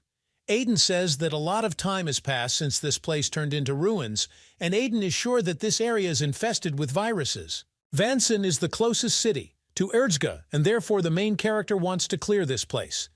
Aiden says their goal is to take back Newtown, and this is the whole point of the operator test. He doesn't care what methods they use. The main thing is the safety of the city for other citizens. People do not understand what kind of test this is. Do operators really want so that they fight viruses alone? They ask if this is not the administrator's job. Aiden sends them to their deaths. Aiden says they are afraid of one thing, just mentioning viruses. If they behave this way, he asks what awaits them next. After all, if they become operators, then this will become their routine. If they are not capable of such and such, it is better for them to leave now. Aiden says no one will judge them. At this moment, the main character opens a huge portal. He says, because the test will be quite difficult. Aiden sees that there are many more people left than he expected. Aiden says that at least he scared them a little, but this was necessary to weed out those who applied for participation without understanding the true tasks of the operator's work. He tells the players to rest assured that he will not put their lives at risk, and Aiden guarantees them that they will all return safe and sound. As long as he is around, nothing will threaten them. However, they still need to be careful. After all, his presence does not negate the fact that this is indeed quite dangerous. Aiden says that these two cameramen, Arya and Mia, will look after them, but they will also evaluate them along the way. Aiden says that they will temporarily receive weapons imbued with his powers, because it is not possible to fight viruses with conventional weapons. Isaac is happy because this is what he wanted. They say that they will finally be able to avenge their loved ones. Aiden says they should get started. The main character hopes to see good results from each of the participants. Mia asks if the administrator can really do this. After all, besides Isaac and Jake, none of them had ever fought viruses before. And girls, it seems that it will be better if they first look at the battle from the outside. But Aiden says he has taken all necessary measures. To become an operator, you need to have at least some courage to fight viruses. After this incident 3 years ago, people developed a strong fear of viruses, and first they must overcome it. At this time, former rankers fight monsters. Camilla didn't think that viruses could be fought so easily. She says it's a pity that these weapons were only given to them temporarily, because it is many times better than what she used before. Lily says a gun is a gun, but what impresses her most is the firewall, thanks to which they don't have to worry about possible infection from viruses, and with this, they can fight against viruses at any time. Kevin watches the rankers and sees that they never once doubted their actions on the battlefield. He thinks about it. What amazing people gathered in this place, and he cannot continue to stand aside. After all, he hasn't received any points yet. Kevin sees that this quest appeared in the menu before the start of the tests. The more points a person scores, the more likely he is to become an operator. Kevin understands that it's time for him to start acting because there is nothing to be afraid of here. He has new weapons and a firewall, so he is more than capable of fighting against these creatures. But when the monster appears in front of the guy, Kevin begins to be afraid. He understands that his body doesn't move, and at that moment the monster attacks him, but unexpectedly Isaac saves him. Isaac says that judging by the guy's emblem, he's from the Griffin Guild. Isaac tells the guy not to be ashamed of his fear because it's natural, because until this moment, they did not know what death was. Isaac says you don't have to work hard to get an operator position, and the guy just has to do everything. What depends on him? Without a fight, there is not always a sure way out. Kevin realizes this guy is right. After all, he can do nothing except watch how his friends and companions die. The guy came to this place to find strength again. Kevin thinks about how pathetic he is. After all, he cannot live his whole life in fear. Kevin says that he needs to pull himself together, and he will do everything he can. At this moment, the guy goes into battle. Suddenly, people start flocking to one place. Isaac says the vision is a real and protracted fight against viruses. It's reckless, and at this rate, they will simply exhaust all their strength. Isaac can't say he's sure, but it seems to him that this is some kind of source of viruses. They will go there and find. His weak point will end everything here and now. But suddenly they notice that the earth is shaking. They do not understand what is happening. At this moment, a very huge monster appears in front of them, but this is no ordinary virus. His status is anomaly, and he is fear. People ask for help to be saved. Isaac tells people to get a grip. After all, if they have the strength, then they must stand up for their comrades. At this moment, the monster begins to attack Isaac, but at this moment, his hand is cut off by Jake. He asks if the guy is okay. Aiden says that, as expected, as long as Jake and Celia are with the participants, nothing dangerous will happen. Arya talks about them joining to the players if the situation gets out of control. But before that, the girl asks what Aiden thinks. Is there anyone already in mind? Aiden replies that he has. There are already a couple of people in mind. Arya says that this guy, Isaac, has proven himself to be the best so far. He has outstanding management skills. Moreover, he has charisma, thanks to which he can act as a leader. The guy also has enough qualities to become a cameraman. Arya says that besides that, there are other guys who have shown themselves to be good. It's even Kevin. Aiden says he's impressed. At this moment, Mia contacts the main character and contacts the administrator. The girl says that she wants to report something. It's just her intuition. But there is still something very dangerous here, Aiden asks. Is it really so dangerous that Mia can't even cope with it? But the girl replies that it's the matter. Not for that, and for safety reasons, She thinks Aiden should come check out the place in person.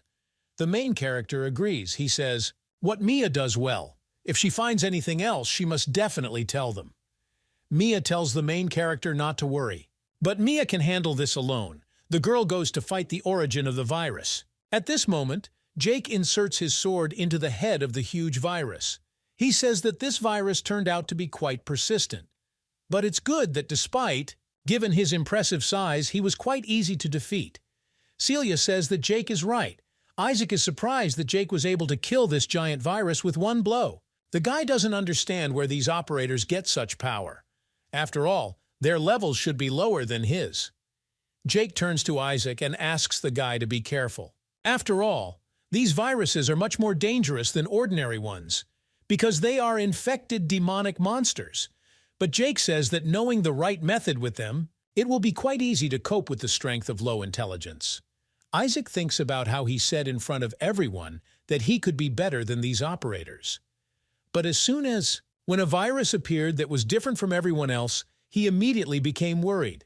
Isaac thinks that he is just a pathetic guy and feels humiliated.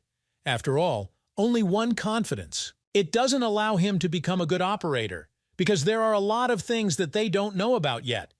Instead of competing with these guys' operators, you should learn the right techniques from them. And Isaac has to admit that Celia and Jake are wonderful cameramen. The players decide that they must move on, and to take back the city they need to destroy this huge thing. At this point, Camille turns to cameraman Isaac and says that she wants to ask something. She asks what if even that information monster was dangerous. Then she asks what will happen if the same thing happens to a high-ranking player. To be honest, Isaac has never encountered anything like this before, and she knows that they are more powerful than the viruses they usually fight, and they are much stronger than when they were ordinary players. The laws of this world are not written for them, and so far they are not strong enough to engage in battle with them. This is most likely why Mr. Aiden wants to increase his strength first. Mia turns to the administrator and asks if Aiden can see this. After all, Mia is not completely confident, but everything is as she thought. There is something very dangerous indeed here. After all, a huge monster appeared in front of the girl. Aiden turns to Arya and says that although this one looks like a virus, it is different from those with whom they had to fight. Aiden asks if various modifications have appeared over these 3 years. Arya tells Mia not to bother herself and just watch. Behind them, I tried to deal with him. Mia tells Arya not to worry because she will deal with him before he becomes a threat to the others. But Mia doesn't understand why she has a bad feeling. After all, this monster seems familiar to her, but Mia can't understand if she's just imagining things. But the girl thinks it doesn't matter. She needs to get this over with quickly. After all, the main thing is that she is sure that it is a virus. The girl uses delete. She needs to get rid of the virus before it does anything. But suddenly the virus comes very close to the girl, and Mia does not understand what it is doing. The virus grabs the girl by the hand, and Mia realizes that this cannot happen. Mia doesn't understand. Is he really trying to block her command? Virus tries to hit the girl, but Mia manages to hit her head. After this, the girl makes waves and the battle begins. Mia tries to hit the guy with her fire, but at this moment the virus is debugging her attack. She sees that this is incredible power, and she will be in trouble if she falls under his attacks. Mia sees that the monster is not giving her time to lead the teams. Mia doesn't understand how long the virus is going to shoot blows at her. Mia thinks about why. Same virus. Doesn't get tired. At this point, Arya turns to Mia and says that a similar situation has gotten out of control. The girl asks if she needs help, but Mia replies that she can handle it alone. Mia says this guy is not a problem for her. Celia sees. Is it really Mia? Jake asks if something happened because they need to quickly run to the girls to help. At this moment, the half of the virus's face is revealed, and Mia is incredibly amazed. Is it really Dyke in front of her? Celia says the battle has been going on for a long time. Jake understands that this means that the virus is so dangerous that even Mia cannot kill it in one blow. The players don't understand what's happening. After all, the monster quickly makes its movements that they don't even have time to see it. This is what is called a real operator battle. Mia thinks that this is strange because it seemed to her that the guy was infected with a virus, but she could not find traces of erosion on him, and besides, he looks as if he is unconscious and attacks without hesitation, as if someone is controlling him. Mia starts screaming and asking Dike to pull himself together. She asks if the guy knows what situation he is in now. The girl starts calling the guy. After all, Dike once fought against players, and he was confident that his surprise attack was successful. After all, in front of him are monsters who are useless scoundrels. And Dike didn't even fall firmly into their trap. Their equipment is just as useless and a waste of time. Dike thought about how bored he was. After becoming a ranker, he achieved everything that a player can achieve. And to forget the past of a guy who had no goals, he fought in countless battles. But nothing could rid him of this feeling. He constantly thought about what he should do now, and what can he do to get rid of boredom. Unexpectedly, he didn't notice the girl who asked if his name was Dike. After all, she could not confuse him with anyone else, so she asks the guy to answer her. Then Dike told her that he was not in the best mood. He asked the girl to leave while he was kind if she did not want to die. Mia says that the guy's character, just as bad as she had heard. She asks if Dike is fighting like that, and that is why his karma is exhausted to the limit. Dike can't even think. That Mia does not understand his words that she needs to leave.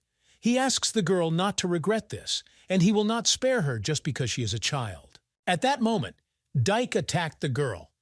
But when he opened his eyes, Mia was sitting next to him and asked if the guy had woken up. She asks how long Dike is going to keep her waiting. She asks the guy to hurry up and get up. After all, she is busy. Then Dike did not understand what had happened. Did he really lose so helplessly? He didn't understand who this girl was anyway. Then Mia told Dike to listen to her carefully, and if he gradually pulls himself together like the girls seemed to, then she received a lot of complaints from him. And until now, Dike has prevented countless players from developing through solo battles. Mia says Aiden should have taken it easier because he's gone too far. Mia came in person because this was not something the operator could turn a blind eye to. Dike has already heard from the operators that these are the strongest people who help. To the moderator of this world. And this is the first time Dike sees him in person. Let him be a ranker. Although Dike lost, he did not feel either anger or humiliation, but rather experienced strange feelings. After all, it was as if Dike was hoping that he could find a new purpose in such a boring life, but instead, he found happiness. Then Mia said that due to the spent karma, she will bring him to disciplinary action. And with the help of the power given from the operator, the player Dike received a fine, and the girl confiscates his copy. But at that moment, Dike asked Mia to stop. He asks whether there are many such strong people among the operators as she is. He asks what he needs to do to meet the girl again. After all, he wants to fight with her again. He asks Mia to tell him. Mia sees that the guy seems to have never regained consciousness. After all, thinking about fighting with her in the midst of receiving a fine is strange. The girl asked Dike to stop thinking. I thought about useless things and thought about my actions. After all, Mia will now look after the guy. The guilds were discussing that the guy's name was Dike, and he was cleaned out by the operator, but he has nothing to grieve about. After all, he can take revenge whenever he wants because he has the wealth and resources of their guild. This was told to him by the vice master of the Hydro Guild named Douglas. After all, their guild is now one of the top 5 thanks to the fame that Dike brought. So he can use. There are as many of them as you want. Dike thought that the guild that he created to satisfy his boredom had now become his sore spot, and the guy thinks that this is also part his karmas. After all, there is no point in staying in this place if now he has it, or now it will be a simple waste of time. Douglas told Dike to listen to him first. While he was away, there was an interesting thing going on here, and it seems like there are options for casual players like them to harness the power of the system. The offer was tempting, so Douglas immediately approved it, and this time the guy should go with them. At this point, Dike said that he was going to leave the guild, and Douglas couldn't believe what he was hearing. He asks why Dike is saying this so suddenly. The guy must be joking. Dike said that he found what he wants to do, so he doesn't need this place anymore, so he's leaving. After all, in fact, Douglas was the one who runs the guild, so it's okay. So now this guild belongs to Douglas. Dike wants to leave, but Douglas stops him because he told him to stand. All of them take the guy by the clothes and ask, "Really?" Dyke got scared when she saw the cameraman. He asked why Dyke behaves like this. After all, until now, Douglas has done everything to help Dyke, and now, is Dyke really saying he's leaving? Then the guy asked Douglas to let him in. Douglas was already swinging his hand to hit the guy, but in just one moment, Dyke used his dagger to cut the eye of the vice master of the guild. Then Dyke asked, when he and Douglas began to be on equal terms, does he really think that he didn't know that Douglas stuck to Dyke like a parasite and reaped the benefits? The guy will kill everyone. If I see them on the way again. Then Dyke turned around and left. They tried to stop him, but they failed. Dyke thought that although he was determined to look for her, he was separated, because you don't know what to do, and you don't even know her name. He wondered if there would be a way, if he sends a complaint. Suddenly, Mia appeared behind the guy. She says this is the guy she's been keeping an eye on, and she really doesn't know. Selena appears behind Mia. Dyke couldn't understand why Mia was here and whether there was another cameraman next to her. But Dyke realized it was pretty good. The guy picks up his weapon and says that he didn't know that the opportunity would appear so quickly. At this moment, the guy stands opposite the operators and says that he wants to fight Mia again. Dyke asks Mia to fight him again, because this time it will be easy for me, and Dyke will do everything in his power. Suddenly, Selena hugs Mia's bottom and asks what Dyke is doing, and why he suddenly raised his weapon. After all, Mia has come a long way because she needs do something with the guy, but he's so groupie. But Mia replies that everything is fine, and she will take care of it herself. After all, it seems Dyke is still out of his mind. And Mia says that if Dyke wants to fight like that, then the girl will remove him with sleep. Dyke replies that the challenge has been accepted. After some time, the guy is kneeling in front of the girl. He's bleeding, and there are signs of battle all around him. Then they understand that he gave his all. He calibrated to the maximum in single battles, but still he didn't have a single chance. Dyke realizes that this is a complete defeat. The guy admits that he lost, and he says he's finished. Dyke says that the top management will either remove or take away the rights from the players. So, he tells Mia to do what she wants. At this moment, Mia says that she told the guy all this. At this moment, the girl extends her hand to the guy and tells him to get up. She asks if Dyke would like to become a cameraman. Then Selena asked, "Is it really this? The guy will become a cameraman." She asks if everything will be fine. Now Mia replied that everything was fine and that would be enough. After all, the girls like this guy's tenacity. After all, Dyke is the one who told her to do what she wants. Mia says they don't have enough manpower. So that's great. She tells them to deal with the guy's karma first. Then Dyke raised his karma. He walked around the city and gave gifts to children. Then his karma increased. He helped people and gave gold. The guy also helped the workers.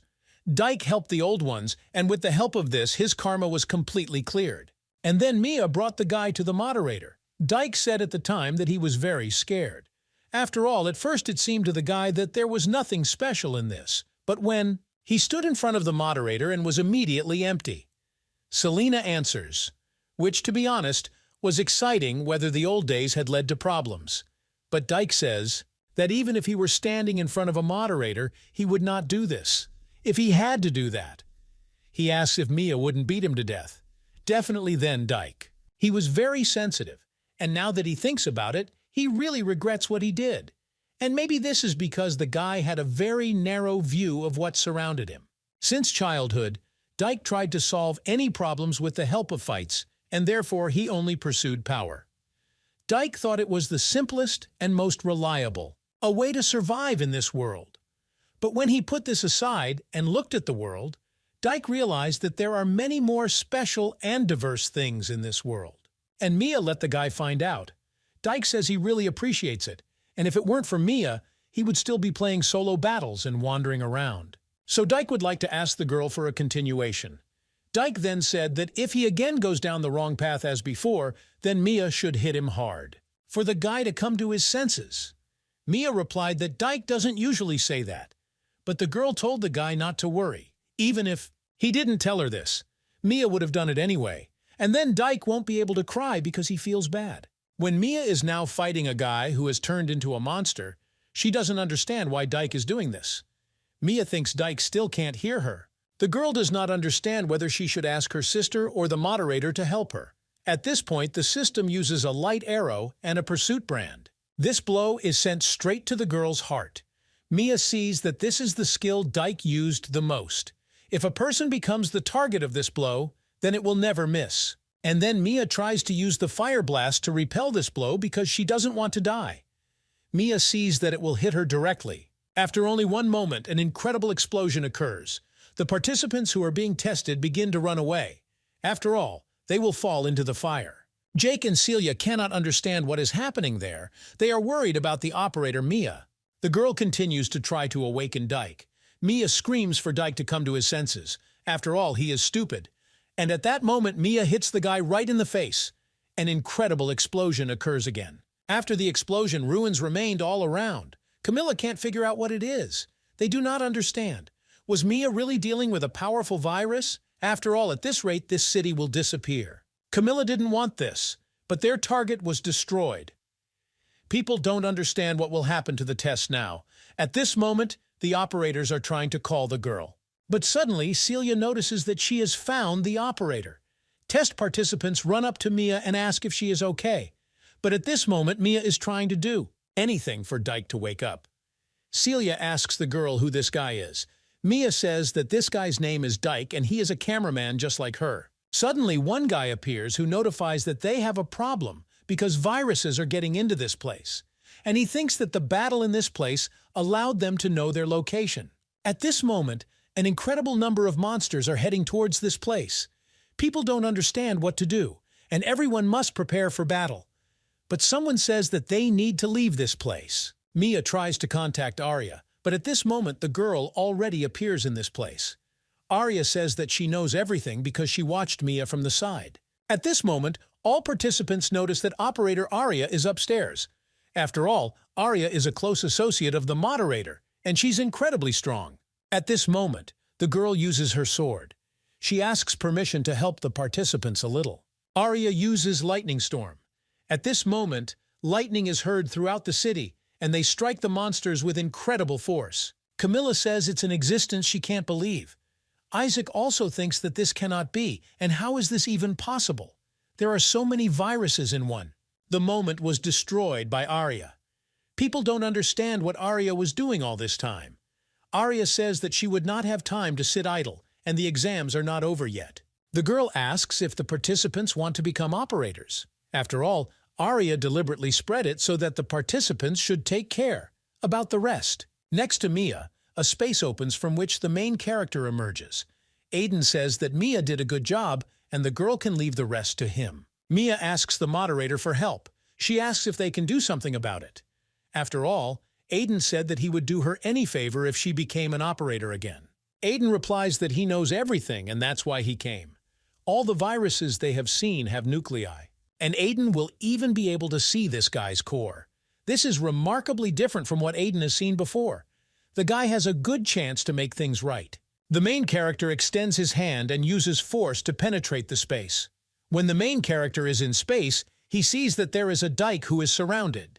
An incredibly large monster. He tied the guy up like with threads. Aiden doesn't understand. Is this really the reason? This is a little different from the infectious virus he knows. And Aiden thinks that the virus specializes in controlling objects. And in this case, the main character does not need to delete or restore it. Aiden is incredibly happy about this. The guy swings his sword and he tries to stab the monster. When Aiden does this, Dike opens his eyes. Mia is happy, she asks. Has Dike come to his senses? Dike sees that Mia is in front of him. He asks how this could happen. Is he still sleeping? Dike asks why Mia is so badly hurt. Mia starts hitting the guy and saying that it's all because of him. Mia can't believe it. She asks why Dike is making her suffer because of this virus. Dike tries to hide from the girl's blows, and he says that he is hurt. He is glad that this is not a dream. After all, Mia really did as she promised. He thanks the girl for this. At this moment, the Guildmaster Hydro Douglas is in a circle of spatial connections, and he sees that the connection command with Dike is missing. And the hack failed. The guy doesn't understand what happened. Is Dike really dead, or did he escape on his own? After all, he tried to make Dike a puppet and take advantage of him. It is more powerful than the guy imagined, so he cannot control Dyke. But he doesn't want to tell Regina about it. Douglas decides he should check it out first. Now the main characters are using recovery. He restores the city where the test took place. And the Vanson restoration is complete. Celia says that, as expected, Sir Aiden is incredible. After all, she couldn't even imagine that Aiden had restored such a huge city. Jake says it's an incredible relief that they were able to successfully recapture Vanson. Isaac thinks that the recovery skill is crazy. And the guy thought it would be difficult. Restore this place even if they got rid of all the viruses. And Celia says that he can get rid of all the viruses if he is with these two. This guy is talking about the moderator and operator Arya. Aiden announces that the test is completed and the participants have all done a good job. After all, thanks to them all, they were able to take this place back. And along with this, their scope of activity will expand. To enhance security, Aiden will place additional security in the border areas. For both safety and everyone's benefit, Aiden plans to update the portal for public use. For the first test, they have many applicants, and he needs to quickly announce results. Aiden says that he has already chosen who will become the cameraman, and those who will henceforth work next to him as an operator. Aiden says that the first top scorers are Celia and Jake, as well as Isaac, Camilla, Owen, Lily, and Rook. Since they were on the front line, they were able to dial maximum points, and the main character is sure that everyone will agree with him. And the last person the main character announces is Kevin. At this moment, Kevin is incredibly surprised. He does not believe what he hears. Aiden announces whose names he named will be appointed as operators. Kevin supported everyone until the very end. He took command of the virus cleanup and received a good response. You wouldn't think that it doesn't matter. However, it was one of the main tasks. Even after finishing the test, Kevin did everything possible to complete the work. This means that he knows his role very well and has a wide range of field of view. Aiden says Kevin is qualified enough that he can be confident in himself, period. Aiden would be glad if Kevin would help him from now on. Next, the main character announces that he needs to tell the players something. Aiden is aware that many of them already know, but he will again introduce ex-operator Dyke to everyone. Aiden says that Dyke, along with cameraman Mia, will help him. People think that ex-operators must be very strong, and they can't even think that there are so many operators here. Aiden says that the participants' attention. Today's test was good, and the main character is touched by how they all overcame their fears of viruses and fought them. But they shouldn't be arrogant because it is just the first step. Just like today, Aiden provides them with an environment in which they can fight viruses. Aiden suggests that everyone get rid of existing viruses together. Dyke opens portals and tells people not to limit themselves. After all, they will still have the opportunity to become one of the operators. Since they all did a good job, Aiden will give them a reward, albeit a small one. But people should come back and have fun as best they can. People cannot believe that they have defeated viruses, and they want to drink today. People are starting to go into this portal. But the main character, according to the system, announces to the operator that they must wait because they need to discuss something. After some time, everyone is gathered and Aiden asks, "Is everything in place?" Although they already know everything Aiden will say now is confidential. The main character thought that they should know this if they are now involved in this. The main character will explain more later, but now moving on to the main reason he brought them together is so that people need to listen to what Dyke has to say to them. Arya turns to Dyke and asks if her boyfriend remembers her. Arya would be glad if Dyke answered her question. Dyke replies that Arya can ask anything. But at this moment, the guy thinks that he needs to be careful. After all, since Mia trusts and supports this person even more than the moderator, if Dyke does something wrong, Mia will hit him. Arya asks Dyke to answer honestly. She asks for her older brother. Arya wonders if she is alive. After all, no matter what method of communication she used with him, there was no answer. Arya asks what happened. After all, Dyke and the other operators were with him for the last time. Dyke replies that he also doesn't know where the moderator is, but he knows for sure that she is alive. Arya sighs and is glad that her brother is at least alive. The girl experiences incredible relief. Dyke says that that day was like chaos. Viruses got inside and even the one who is called a Trojan was also there. Dyke says 3 years ago on this day, The operators were attacked by monsters. The monsters saw that the moderator was there, but at that time, Aster was already unconscious, and Zeno carried him in his arms. The monsters asked, "Are the operators really?" They think that they will let go of this only opportunity from the operators who will not be able to escape. Zeno then said that the power of these monsters irritates him. If it continues, then this is the end. At this moment, Procyon began to scream for the monsters to stop interfering. After all, they viruses will never dare to touch their moderator. Mia went into battle. But at this moment, Betelgeuse unexpectedly appears. Then he said that Procyon and her methods had failed. Procyon said it was to save Sir Aster. Then Betelgeuse placed all the operators in space. Monsters began to attack the girl, but she used protection and tried to fight them off as best she could. She wanted to save the moderator. But then the operators were released, but the moderator was taken away. Then Betelgeuse was able to escape, and he took the moderator with him. The guy was sitting by the rock and blood was dripping from him. He thought he was moving as fast as he could. But Procyon still left him a wound on his back. But Betelgeuse then said that everything was fine. After all, they got what they came for. And now there is little time left. Dyke says that's all he knows about the moderator. Arya says that with Betelgeuse's interference, it's becoming annoying. The girl doesn't know if she should feel relief or not. After that, they, who remained on the sidelines, were forced to fight the viruses. But in the end, they couldn't cope and ran away. It was already a lost battle. And if they lost the power of the moderator, then they decided to split up and find Sir Aster. Although it was dangerous due to the fact that they no longer had much fire, and they moved around on their own and thought that everything would be fine if they received Procyon's blessing as a temporary solution. But Sir Aster's salvation had the highest importance. Mia asks how they ended it all.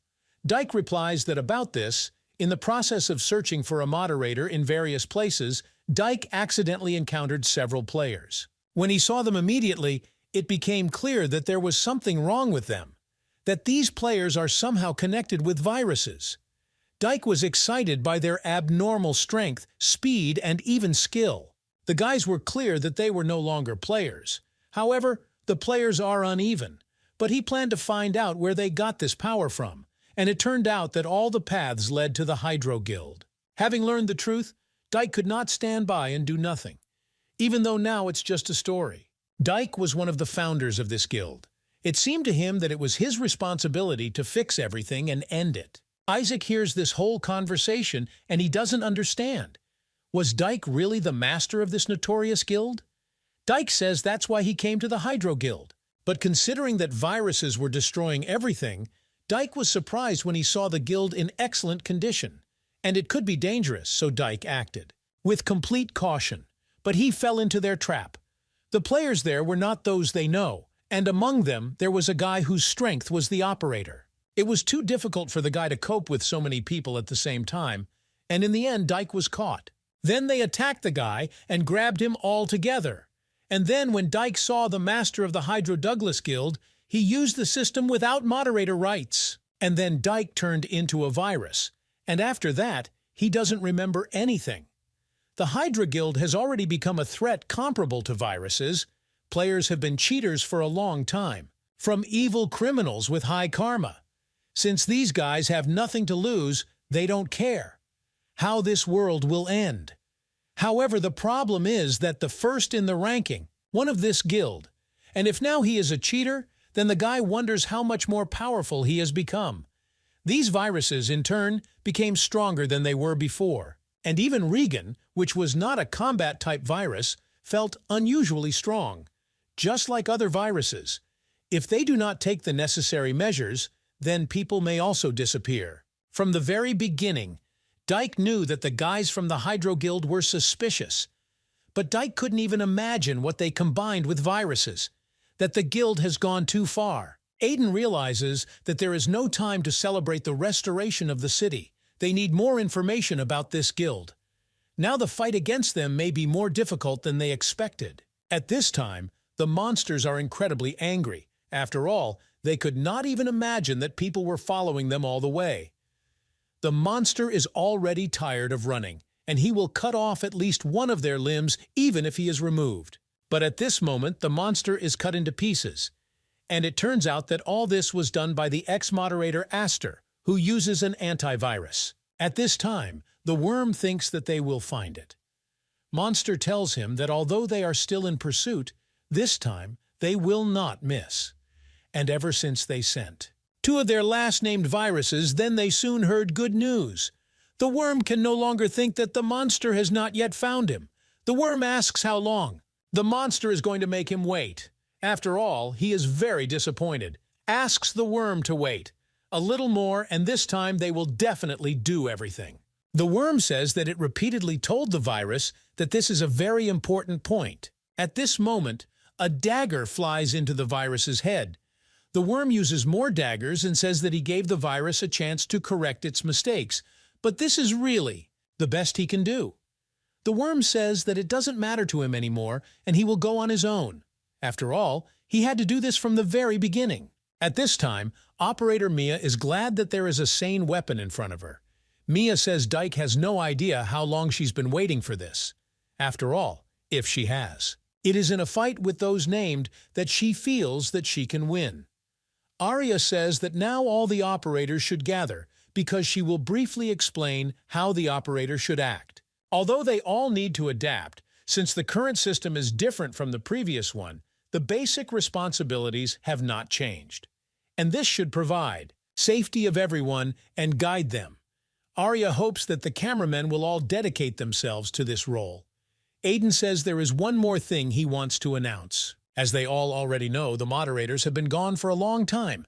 This caused many problems to arise. And not only this place is the village of Erzka, but the cleaning of the city has not yet been completed, and that's why Aiden can't put it off any longer. At this moment, the main character opens up space and says that he is still going to stabilize the system.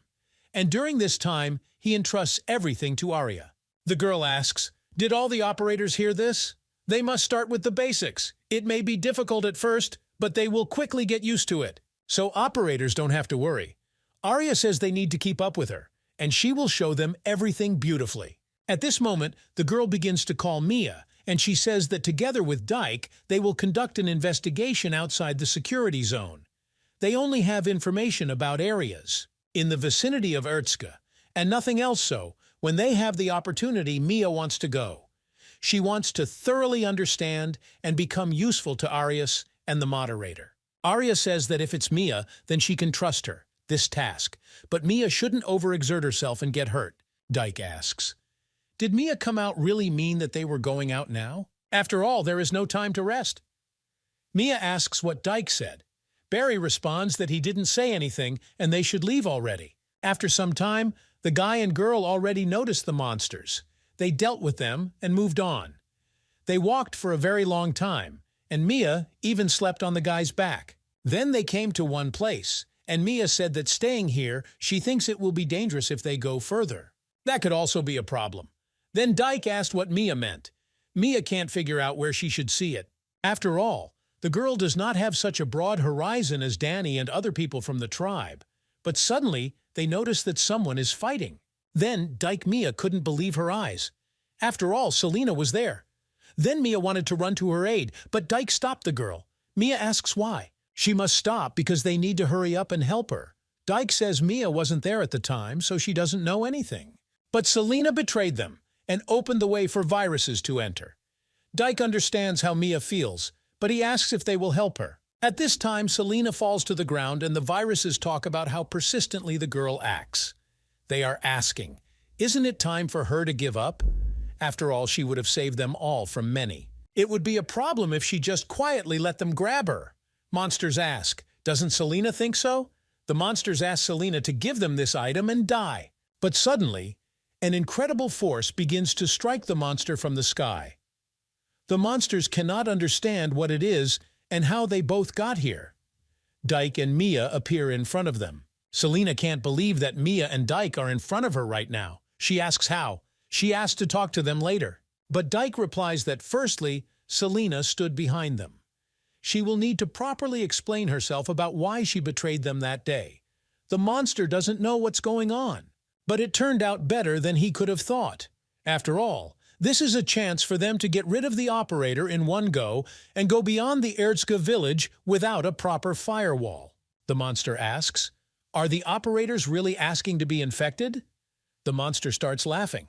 It's strange that 100 worms are capable of sharing a large amount of information through your clones. But no one knows. Why don't they seem to know that people are coming out? But Mia thinks that it is useless to think about it now. After all, their first priority is getting rid of monsters. The girl begins to attack, and everything begins to burn with fire.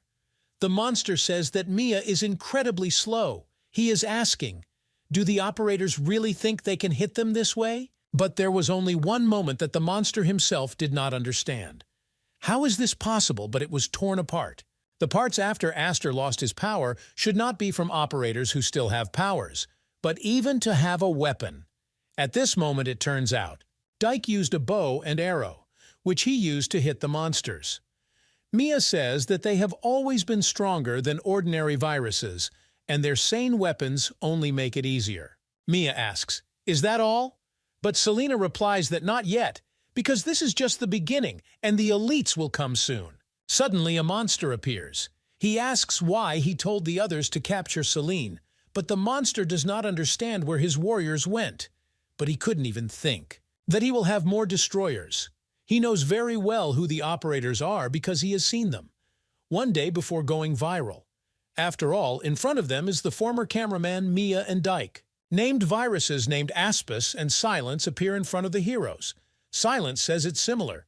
Now they can put on a real fight and see how much dangerous operators. Mia sees that these viruses are incredibly powerful. They are not inferior to those named. Mia was in a tight spot the last time she fought with them, but the girl could not even think that their number would increase. Mia thinks that she urgently needs to contact the moderator. But at this moment, he will not allow the girl to do this, and he uses hacking and breaks into her system. At this moment, Dyke approaches the girl and says that they are now in trouble. And Dyke can't send messages or even use commands. Monsters ask, "Really?" They can't see what the content is, and it seems they are protected by a very powerful force. Silence is not sure what the operators plan to do, but they cannot contribute any further changes to the plan beyond this. Mia realizes that she cannot fight them casually. She will give it her all. Operators enter the battle against viruses. Dyke uses his bow and arrows to defeat the viruses. Dyke sends a huge number of arrows at the virus, but suddenly he notices that all these arrows have stopped, and the viral name, Aspis, suggests that he will return the arrows to the guy. And now they are heading towards him. Mia sees that something is wrong, but she does not understand why everything is going this way. After all, even when she uses her weapon, nothing works. They were able, trying your best to conquer those named. But now it seems that the situation is reversed. And with this, Mia is now sure. These named viruses are much stronger than 3 years ago. Suddenly, smoke rises, and Dyke doesn't understand what happened this time. But when Mia and Dyke turn around, they see the worm standing there, who is lifting Selene by the neck. The worm says that he has finally caught Selene, and he calls her vile. Dyke asks, "Is this really the same guy, worm?" But they can't understand why the worm is here. Mia understands that this is bad because Selena is now in danger, and she needs to save the girl quickly. It is the evil one name that causes the most damage. This world with its ability to multiply. The worm rarely reveals itself. It is so meticulous and careful. But Mia is incredibly surprised that the worm has appeared now. The worm says that if the girl's goal was to anger him, then Selena succeeded perfectly. He saved her thinking that Selena would be at least a little useful, but he didn't even think that Selena would stab him in the back like that. After all, if the worm knew what would happen, he would not have taken the girl to him. The worm swings his arm and he hits the girl. Mia starts screaming and calling for Selena, but the girl begins to bleed from her mouth. He hurts her stomach. Mia attacks the virus and tells the worm to move away from the girl immediately. The girl uses her fiery power. He is asking, "Really?" Mia is in front of him again. After all, he is so tired of this. At this time, Selena lies unconscious on Earth. Mia uses her claws and says that she will not forgive such people now, like a worm. The virus thinks that it doesn't care if Mia is an operator without a firewall, because she has something more important to him. The worm needs to stop wasting time and finish this quickly. The worm points its daggers towards the girl. An incredible explosion occurs, but he sees that Arya was using the firewall. He thinks about what the moderator, not now. And at that moment, Mia grabs the virus with her huge hand. The worm thinks that now everything is clear to him. As it turns out, Aiden is also alive. At this point, Mia uses white fire. She puts the virus in a huge fireball and the monsters don't understand. Why doesn't the worm break out? Silence says that they should help, but the Aspis tells Silence to wait. After all, they don't need to get involved either. After all, this person is not someone who will be broken by something so insignificant. He, Silence, just stood still and watched. Mia can't understand what's going on. After all, she puts all her fiery power into this, but she doesn't think that she will ever be able to defeat this virus. Worms, which Mia knew they weren't that strong. Mia sees that it cannot be that after all this time he was hiding his power. After all, after such an incredible blow, he is safe and sound. When the virus got out of the girl's fireball, he uses his huge dagger and points it towards the operator. Mia tells Dyke to dodge because it is now flying towards them. But Mia is worried about the girl Selena. Suddenly, an explosion occurs. Dyke asks if Mia is okay. After all, it was very dangerous. If he were even a little late, there would be problems. But suddenly, he notices that operator Mia's hand is injured. Mia replies that she's fine because it's just a small scratch, and Dyke can't worry about her and should focus on what's in front of him. In this moment, the worm says that now Mia is infected, and the worm thought that Aiden would at least be able to dodge this. But this is even better since it wastes more of his time. Risking your life for something so insignificant. The worm says this is stupid. Things like this wouldn't have happened if it weren't for Mia. She just lived like the dead mouse she is. And their positions are now the opposite of what they were before. The worm says that he would hate to see Mia deluding herself into thinking that this world belongs to her. He tells the operator to keep this in mind before she dies. After all, this world will again belong to them with a virus. Suddenly, the body of the virus is pierced by a knife. He is consumed by an unknown force, and he does not understand how this happened. Selena did it. Then Selena heard the voices of the operators. And then she realized that Mia and Dyke were still protecting her. Selena betrayed them. She doesn't understand why the operator is helping her. The worm says that risking your life for something so insignificant is very stupid. At that moment, Selena opened the space and took out a knife from there that belonged to Troyan. After all, once upon a time the administrator here told Selena to remember that this is not from this world, therefore she is incompatible with them. Selena couldn't even control her own mind when she had it at her disposal. If Selena is going to use the thing he gives her, then Selene will only be able to use the true power of this sword once, but in return there is a price she will pay. This is her death. And when Selena pierced the back of the virus, she said that the worm became inattentive, and since the worm could get rid of someone like her whenever he wanted. But Selena asks how long the worm thought he could make her suffer. As a result of his arrogance, he finally had the opportunity to shout, so that Selena goes away, and the viruses try to fend off the girl's blow and tell her to move away. Silence asks if Worm is okay, but then Selena said, so that the worm would not think that he would die so easily.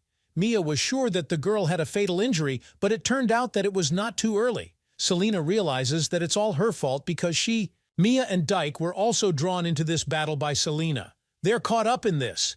Now the operator can't stop right now. She's about to do what only she can do. The worm holds himself to the point of impact, and I understand that he doesn't even have words. The worm doesn't know what Selene is trying to do, but even if this is an object containing the power of a Trojan, then there is no point. Use it because you don't have the authority to do so, the worm asks. Does the girl really think that someone like her can unlock the true power of this thing? The worm tells Selena to know her place, but suddenly his whole body begins to pierce with electricity. The worm falls to the ground, and he does not understand what is happening. At this point, the viruses ask if the worm is okay, but the virus sees that it cannot recover. He doesn't understand what's happening to his body. It's as if an irresistible force is blocking everything. The worm does not understand how Selena can use the power of the Trojans. Selena. She says she's better than anyone else, that something like that wouldn't kill a guy. Selena tells the worm to keep thinking about this in a way that will hurt him, a way to leave a fatal injury on the body.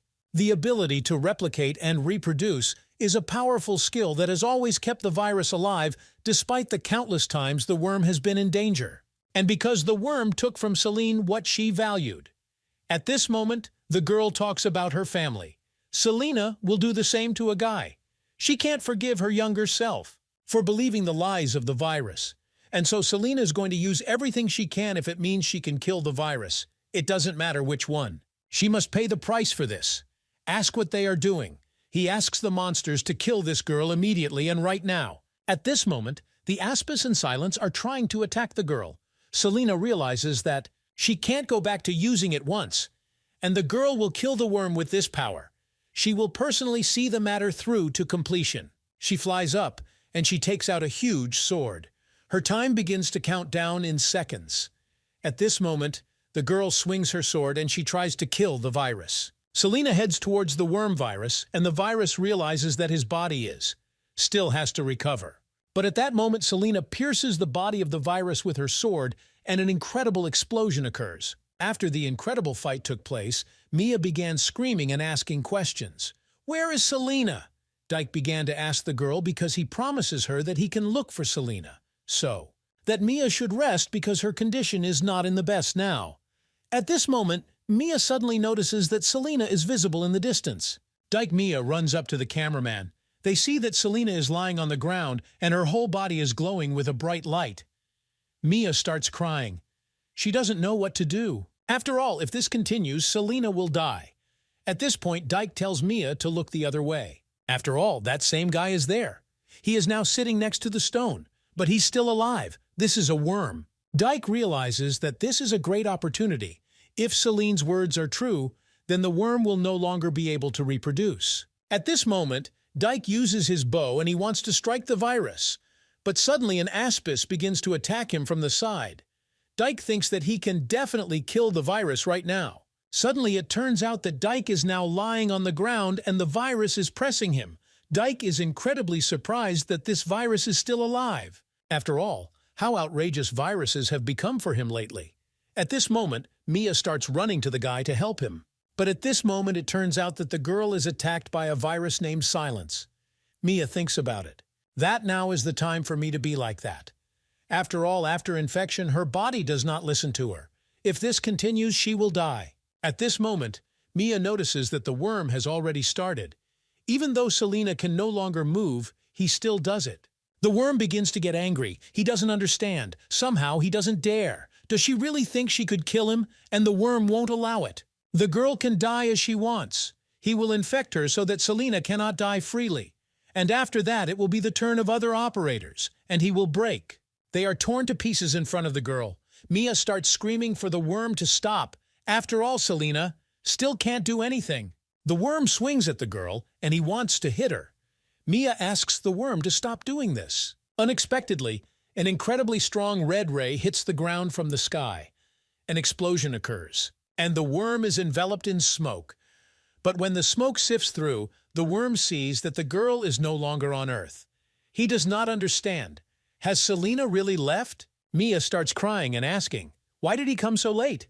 After all, she sent so many urgent messages. At this moment, the main character lands on the ground and says that he was stung. All the messages were damaged, so he could not find them. This made Aiden late because he had to look everywhere for them. Aiden says that Arya will also be in this place soon. Mia cries and asks Aiden to take a look at how Selena is feeling now. After all, the girl will soon die if they leave her like this. Aiden replies that he will do everything he can. He asks Mia to wait a bit more. Firstly, Aiden will burn this garbage so that they no longer interfere. The main character heads towards the virus. At this moment, viruses are nearby. Aspis asks what kind of power this is. He asks if there was such an operator.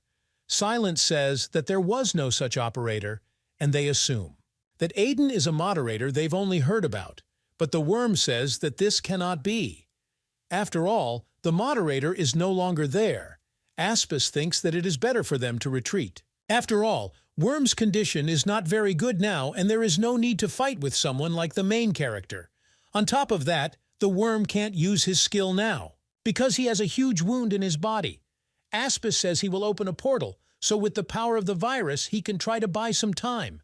Silence says that he was already thinking of doing this in order to gain time so that they could get out. Silence uses blackout, and everything plunges into dark light. He caught the main character, and now Aiden can't do anything when he's locked in there. Silence is glad that he can buy some time with this. But at this moment, the main character breaks the protection that the monster has made. Silence doesn't understand what's going on and how Aiden did it. At this moment, they begin to swing a sword at the virus. Silence doesn't understand what's happening. Did he just cut himself? At this moment, Arya appears behind him and asks where the monster is running. The girl uses her lightning to fight against demons. At this moment, the Aspis and the worm are already on the sidelines. Aspis says it can't be. Is it really Arya antivirus? After all, he hasn't even opened the portal yet. And at this rate, they will be removed.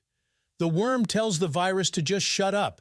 After all, he doesn't care what happens to them. And the problem is that he will not be able to find the person's item. Neither the moderator nor the antivirus will stop, but he wants to find the Trojan sword. The worm doesn't understand why this is. So didn't Troyan choose him? The worm would use whatever methods and means necessary to achieve what it hoped for. The worm begins to get angry and ask why this is so. After all, wasn't someone like him chosen? At this moment, a huge portal closes and the worm begins to run away. He shouts that he will never go there.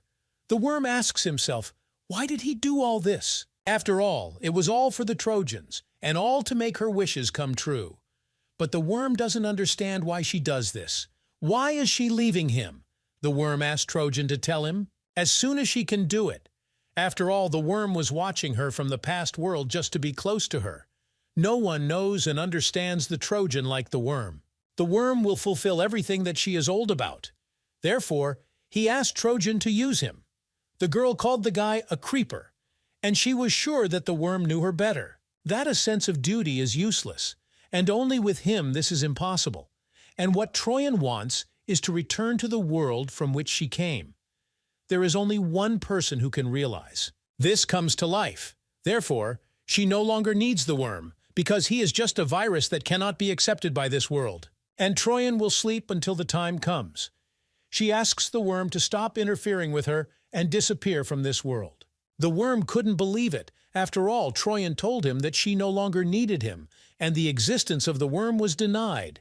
After that, he lost his purpose and was unable to do anything. 3 years passed when his eyes and ears were closed to the world. Aiden, the one who has the powers of the worm moderator, does not understand how this insignificant guy was chosen. Worm believes Aiden is to blame. After all, if it weren't for him, then he would have succeeded. Instead of using it, the worm should have killed the guy the first time he saw him.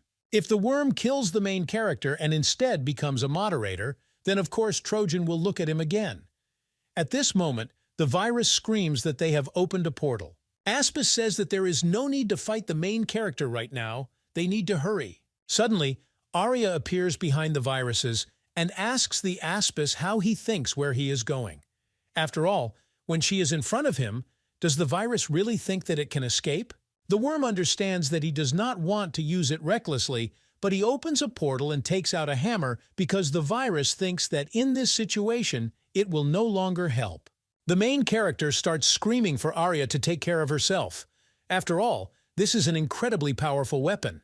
When Arya uses her sword, the worm deflects the girl's blows with her weapon, and an incredible explosion occurs. After some time, the main character holds Arya's hand and asks if the girl is okay. But Arya sees that her exclusive weapon, now it is broken into 2 parts. Arya starts screaming and asking, why do viruses need this at all? The worm asks what happened. After all, he took it only because that someone threw away this huge sword that the worm is now holding in his hands. The worm says that the main character should have taken care of it properly. After all, he too was surprised at first. But unlike his appearance he made with the help of Mr. It was made to protect someone 3 years ago on that day. The worm says that the main characters must have dropped this sword when they removed themselves. and Aiden had no idea how important this sword was. The worm says it's obvious that then. The worm couldn't even use it properly. And now the virus will show him what an incredible thing the worm is thinking, that he represents the memories of his sister and him. The sword is not something that's someone so pathetic. How the worm can swing. The main character uses permanent deletion and directs it towards the virus. In this moment, the system says cancellation and Aiden doesn't understand. Can a virus actually use commands? The virus begins to laugh and says that enough, as expected, this Trojan power. If it weren't for this one, it would have been deleted already. But if the moderator's commands were cancelled, this means his strength is not yet at the same level as Miss Troyan's. The worm uses the portal and says that he wants to kill the main character, as well as everyone else. Right now, but now is not the time, because he is not in the best condition. The worm will remember this next time. The main character takes out his new incredible weapon and asks who the virus said he could go. The main character uses several commands. He uses permanent removal, chain, and reinforcement. The worm does not understand what is happening. It tries to fight off these commands with its sword, and he uses the reversal of these commands. The worm tells Aiden to stop doing useless nonsense, full stop. After all, they cannot kill each other as a team. When the worm is ready, he will definitely come for him. At this moment, the worm and the virus go into the portal. The worm will be looking forward to this. Sashi starts to get angry because he can't let this monster get away so easily. But Aiden knows the power of this sword better than anyone else, and it was strong when Aiden used it back then. But if the worm sweeps away here too, then everyone will be swept away. After all, there is someone seriously injured who needs immediate help from Aiden. The main character will no longer pull this. After all this incredibly irritates him. Aiden doesn't understand. Does the virus really think that it will wait until the worm is cured? Aiden decides that he will find him first. Worm is confident that Aiden will try to find him. But the worm believes that the main character should wait, and then he will see. After all, each of them believes that when they see each other for the last time, they will completely erase them from this world. When Selena was little, she was very happy when she held the hands of her parents. The girl was walking with her family around the city, and then on one. From the street sat little Mia. She was in torn clothes and had not the best view. And at that moment, Selena noticed the defenseless girl. Selena kept thinking about the child she was passing by at the time. Selena wanted to help her, so without her parents' knowledge, Selena went to visit this child. But when Selena arrived, Mia had already left, and Selena had no idea where the girl had gone. But regardless of where she was, Selena wanted Mia to be healthy. Shortly after this virus, the village was attacked. As always, this accident happened suddenly. Selena did not understand what had happened, and she had to run. The little girl began to cry and look for her parents because she was incredibly afraid. After this, Selena lost consciousness when she woke up during the examination. Her parents sacrificed themselves to protect her. Selena had lost everything that supported her, and the girl was very empty. And after that, Selena followed. For viruses, go to the bad sector, and there she met the worm for the first time.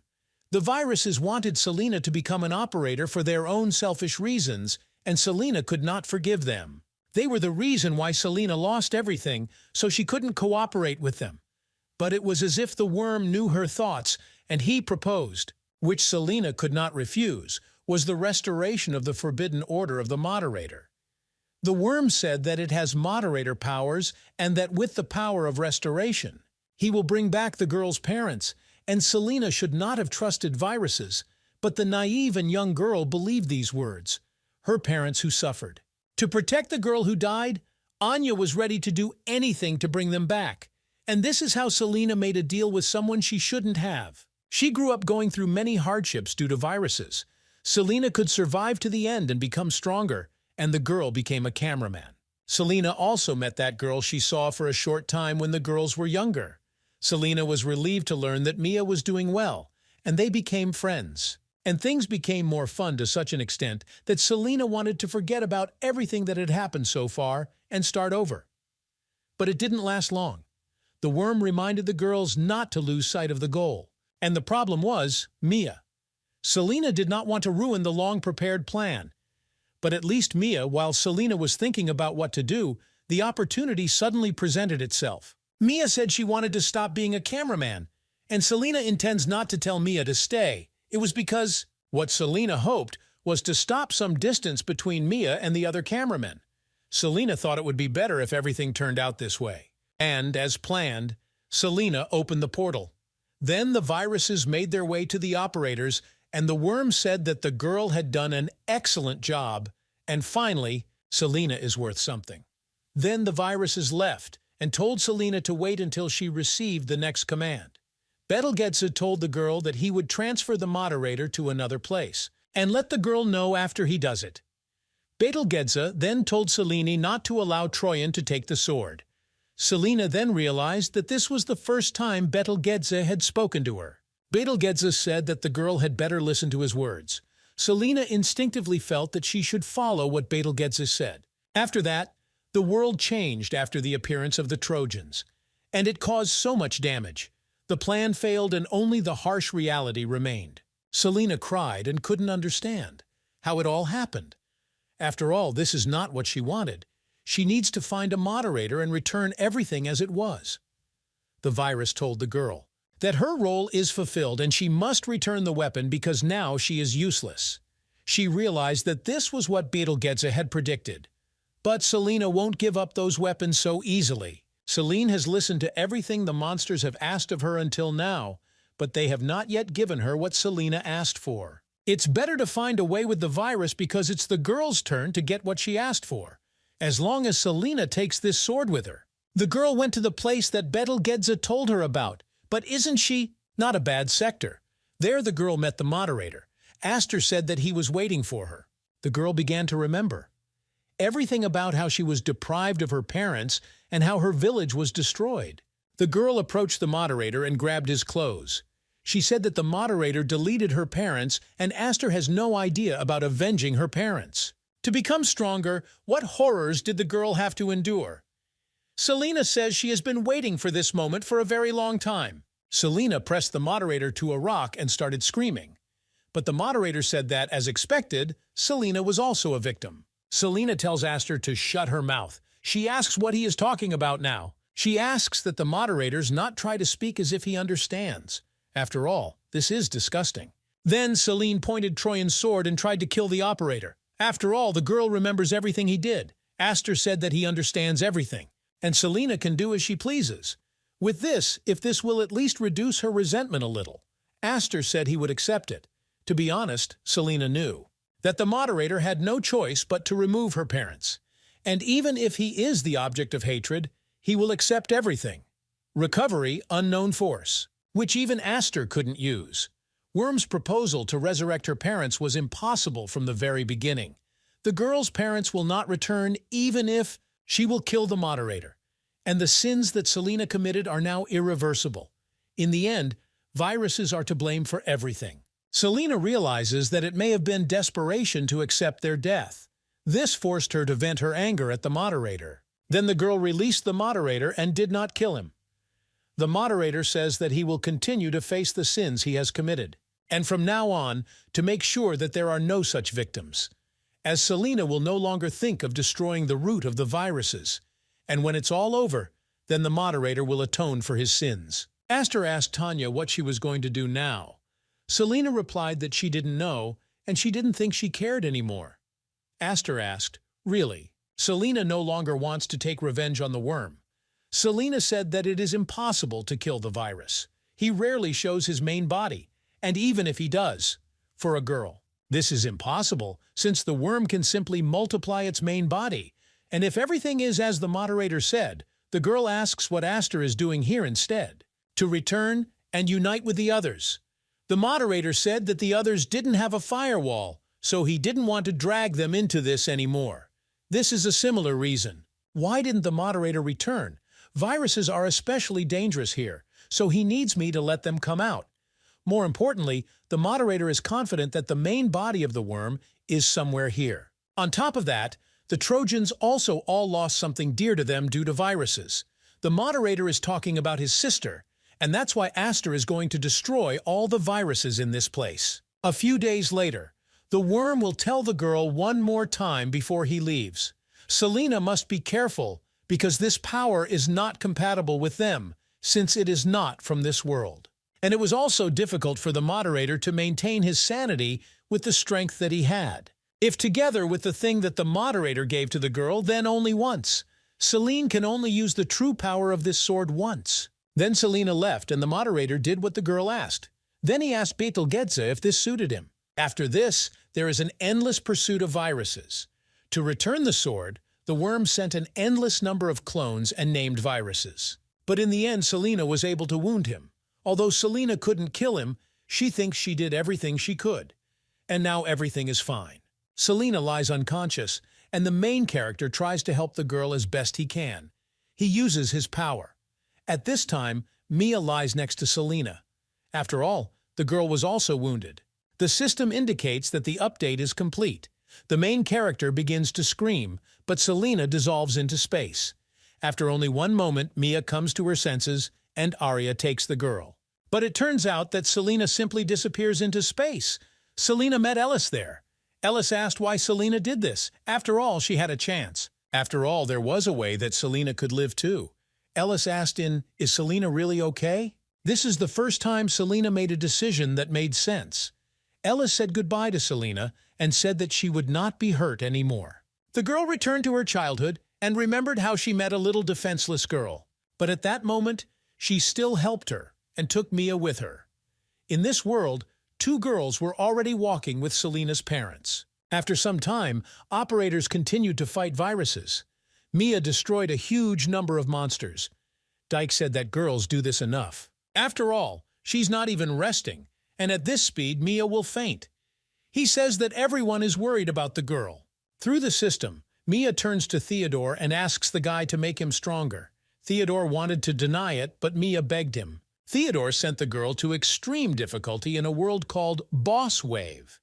A huge number of monsters appear in front of the girl, and she begins to fight with them. Mia doesn't understand. Why didn't Selena tell her? And why did she hide it from her?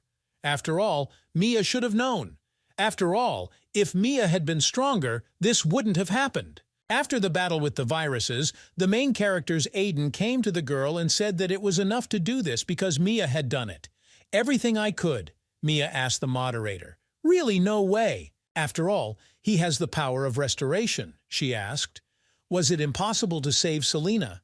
The main character was very sad, but he couldn't do anything. They were also in danger if they were infected with a virus, and it would have been impossible to save them. With the sacrifice of Selena, the main character did everything to restore Mia. It's such a relief that Mia is safe. She falls to her knees and starts crying. Arya says that for Selena's sake, Mia should stop blaming herself. The girl hugs Mia and tries to calm her down. After some time, the main character is in his office. The system is open in front of him. He says that he is busy. And since Arya is looking after Mia, he must take care of everything. And in this situation, nothing can be done. The main character now has a sword that belongs to Trojan and a crystal. Aiden doesn't know what to do with this, an item that Selena gave him at the last moment. Aiden could feel it when he held it, that he received an update. And thanks to this, Aiden was able to save Mia. And now the main character can restore ordinary viruses. Because of this dagger, Aiden feels his sister's power, so he must explore it. But more importantly, the Betelgeuse star appears in front of the main character. This is the most suspicious thing. At this moment, Celia comes to the main character. With her on her back is a dragon. The dragon asks how the protagonist can have this in his hands. Celia says something similar happened. But the dragon cannot understand how this happened, and why this star ended up in Ventuson and Selene. The main character doesn't know this either. Aiden tried to use recovery, but nothing happened. He is the only one who knew about Aster's whereabouts. The dragon says that of course they are nothing. They cannot find out about the situation. Arya didn't express it, but the dragon felt that Arya was very worried. Aiden doesn't understand what he should do. The dragon asks what about, in order to ask Procyon about it. After all, the dragon is sure that his older sister is looking for a moderator. So Sirius thinks that Procyon knows something. Aiden doesn't understand. Really. The dragon really speaks to this girl. The dragon says that between dragons they can send a special signal so that he will try to find his sister. So until then, Aiden should try to finish all his important work. Dracona is sure that there is a specific reason why Betelgeuse became like this. Firstly, the dragon asks the main character to keep the star away. At this moment, the capital is Procyon. This place is surrounded by protection. Monsters come up from her and ask, "Is this really the place of the last stronghold of people?" For a name like him, this is the perfect place for his debut. A monster appears there. He doesn't understand what kind of protection this is. Is it really like a firewall? The monster thinks that this is bad. He is asking, do people really think that they can block a name of his caliber with this? The virus will destroy it in one fell swoop. Another virus approaches the monster and asks what it is doing. After all, the virus thinks that it will be better if they do not touch this protection. Does the virus ask? The monster doesn't know why this was the only place that has survived to this day. After all, this place has a guardian god. The virus doesn't want to interfere and talk aimlessly, but that's how it is. The monster asks, would he really be afraid because of something like that? He swings his weapon, and there is an incredible explosion. But when the smoke cleared, they realized that there was not a scratch on the protection. They now need to escape. After all, this person will come. At this moment, the person already begins to destroy these monsters. They think that they must have become attached to this place. Suddenly, the guardian god Procyon appears. The worm finds itself in the world of viruses and feels incredibly bad. The worm asks what he can do to get rid of this pain, because there's no way. Since this injury was caused by the Trojan force, the worm begins to get angry because of the girl Selena. After all, she treated him meanly. After all, even after death, Selena continues to torment him. The worm understands that this is not good. Now that he doesn't have the multiplication skill, he will be at a disadvantage over time.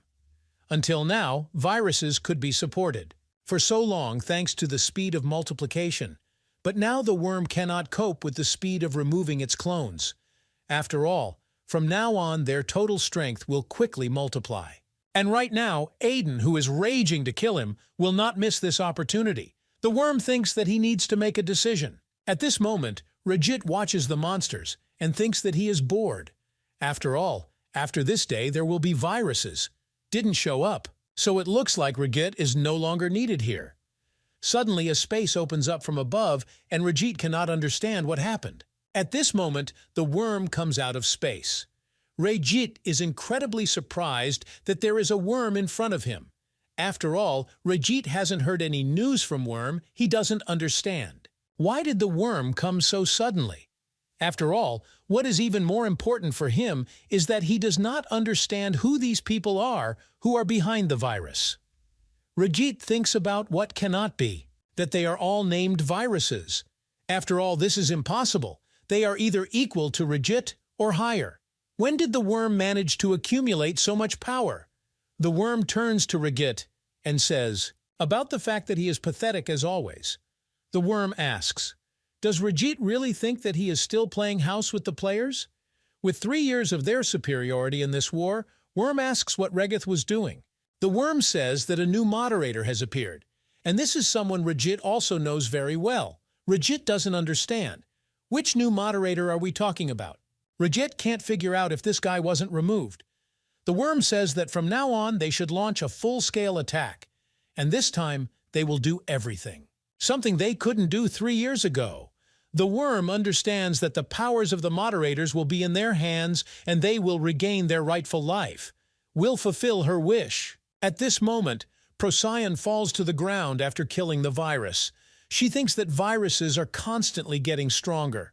Procyon doesn't know what to do. After all, if the matter continues at this pace, then she will not be able to solve anything. As expected, if Procyon wants to protect people, then she needs the power of a moderator. The protective barrier she erected was only a temporary measure. If viruses begin a full-scale attack, this will not last long.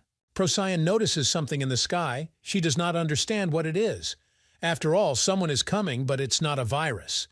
Suddenly the girl thinks about it. Maybe it's Aster.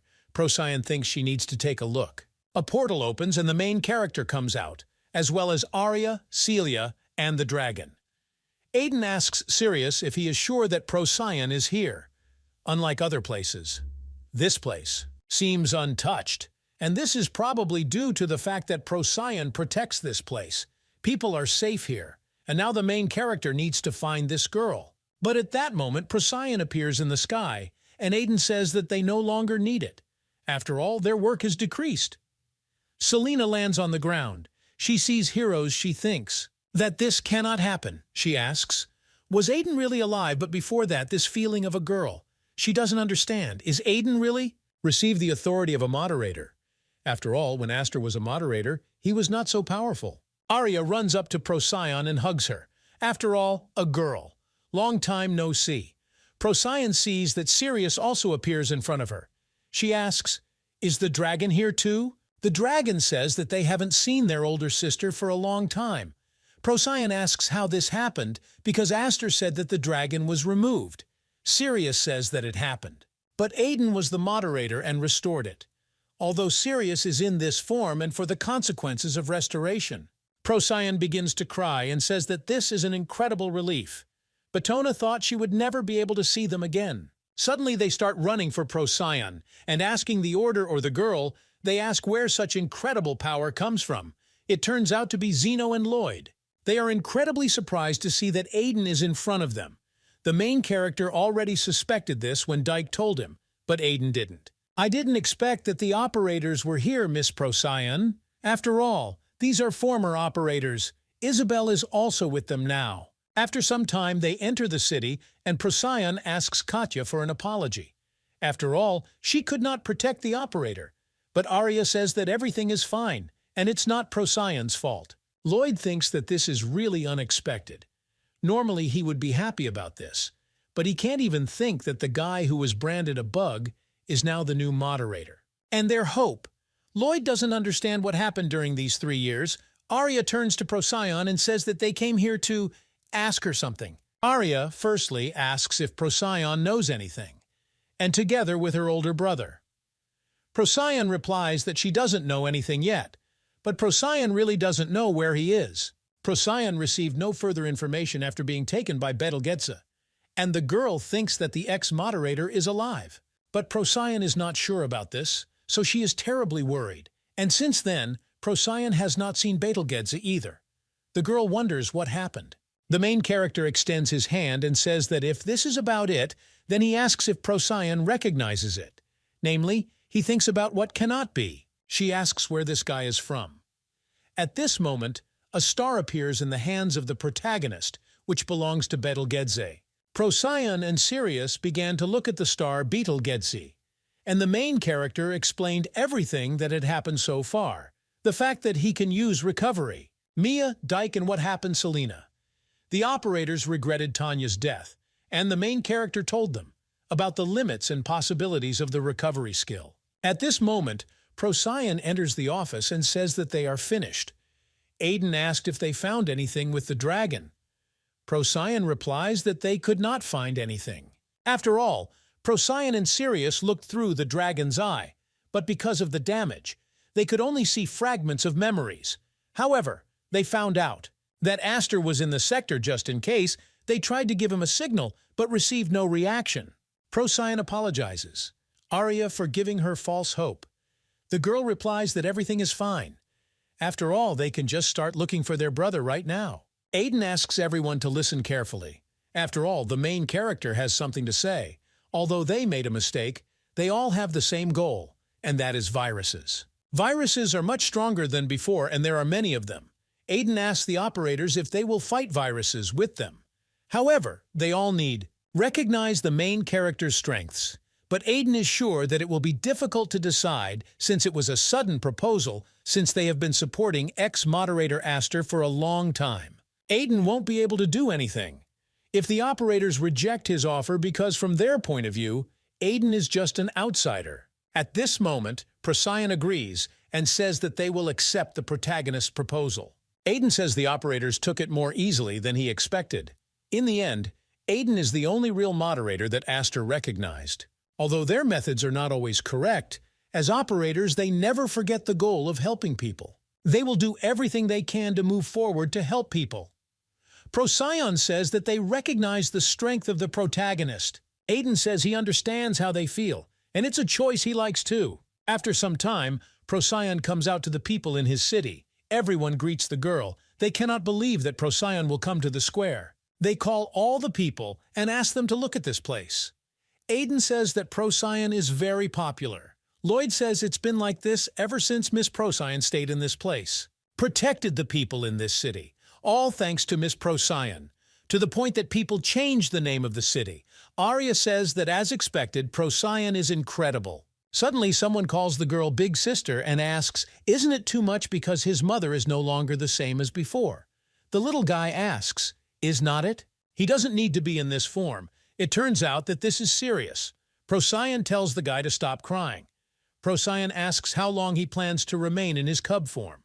Being in this form is a problem that concerns the dignity of the dragon. And anyway, Aiden, they arrived at this place he was talking about. I took guilds where players gather, Procyon asks. Is Aiden planning to upgrade all their firewalls? Aiden replies that that's exactly how it is. He will tell the girl this in advance. Procyon asks Aiden to ignore it if they start being rude. Aiden asked what the girl was saying, but after only one moment, one of the players gets hit in the face. Procyon says that as Aiden sees, these players are very animated. Aiden says it's a mess. 5 great guilds where the best players gathered, including 3 of the 5 great guilds. They received the protection that Procyon gave them, and the players have worked hard until now. Procyon is confident that they will be a great force for the main character. Suddenly, one of the players starts shouting for everyone to shut up because Miss Procyon has come here. At this moment, all the players began to greet the girl. Sirius says that when everyone's attention falls on his older sister, she always reacts like that. At this moment, Mr. Guild Kraken, addressed to Barun, asks what personally brought Miss Procyon to this modest place. Suddenly, another player appears and asks what brought them to this place. But when he sees Arya, he is incredibly scared and begins to cover his face. He doesn't understand why this man is here. Procyon says that there is someone she wants to introduce to everyone. Aiden is the man who will guide their operators, and the one who will update the firewalls of this city and everyone else. This is the new moderator, Sir Aiden. People can't believe that there is a moderator in front of them. Procyon says that although this is unexpected, it is true, and since the moderator has returned, they will overcome the dangers that are happening right now, and they can go against viruses. At this point, Barun will ask Miss Procyon for an apology, but he thinks he needs to make one thing clear before Procyon continues. Until now, they only trusted Miss Procyon. But suddenly, trusting their life to someone they just met is not something they can easily accept. Barun asks if Aiden can prove himself. Procyon asks, really? Barun did not understand what she said. After all, Aiden is a moderator. The main character says that everything is fine. In fact, it's much better. It's simple and undeniable. After some time, the main character goes into battle against the guildmaster Kraken Barun. Barun says that his body has become a little stiff since he was recently sitting, and he decides to look at the guy's skills. The main character tells Barun to attack. After only one moment, Barun makes a move and tries to hit the main character. At this moment, Aiden dodges the blow, and the main character uses his strength, so the floor starts to crack. People are discussing that if the moderator hits the guys once, he will most likely die. Say that this is as expected by the strength of the former ranker. Barun doesn't understand what's wrong. After all, doesn't it look like none of his efforts have achieved their goal? At this moment, the main character begins to use his power, and he strikes the master. Barun thinks this is crazy. After all, more than anyone else, Barun is confident in his defensive skills. Barun doesn't understand how Aiden was able to cause so much damage. It was the same as it was then with Miss Procyon. So it seems to Barun that all transcendental beings are so powerful. But Barun says that this is not the end. He wants Aiden to wait. At this moment, Barun uses an incredibly huge hammer. He wants to strike the main character. People shout that it is dangerous, they ask. Is Barun going to destroy this entire place? At this moment, the main character uses one of his commands, and a beam of power flies out from his hands. At this moment, the beam breaks out even beyond the boundaries of this room, and it strikes. This impact leaves a huge hole in the wall. Now Barun admits that the main character is truly incredible, and the master says that he lost. People don't understand what kind of attack it was. The mountain that was. There are no more outside the city. Barun says that, as expected from the moderator, he has no chance against Aiden. Aiden asks, did Bakruna fight with him already knowing about it? Barun thinks that he cannot fool the guy, and he had to prove it to everyone. There are many people who don't believe. Here's something if they don't see it themselves. And now there will be no one who will doubt the main character. The guy who is trying to hide from Katya thinks that this is a wonderful moment, and he can now quietly leave. For now, everyone is focused on the main character and Barun. The guy thinks that he cannot run into this person. But suddenly Arya appears in front of him. She says that she hasn't seen a guy named Ventus for a long time. Arya asks, was the guy going somewhere? The girl takes the guy by the ear and begins to pull him. She says that Ventus ignored her calls. The main character does not understand what is happening. He asks who this guy is. Arya reveals that she told the main character about this before, that she is close to the head of the Griffin Guild. Aiden doesn't understand. Is Arya really referring to that very time? Arya says that she helped, once upon a time, to this guy when he was a newbie. After this incident, Ventus became stronger. And Arya offered him, but the worm refused. People can't understand how Arya can treat Sir Ventus this way. People don't understand if Arya is also a cameraman. Arya says that since the situation has come to this, she needs Ventus to become the operator. Arya hopes that he will understand. Arya asks if it's true that Kevin is from his guild. Arya reveals that Kevin is now a cameraman.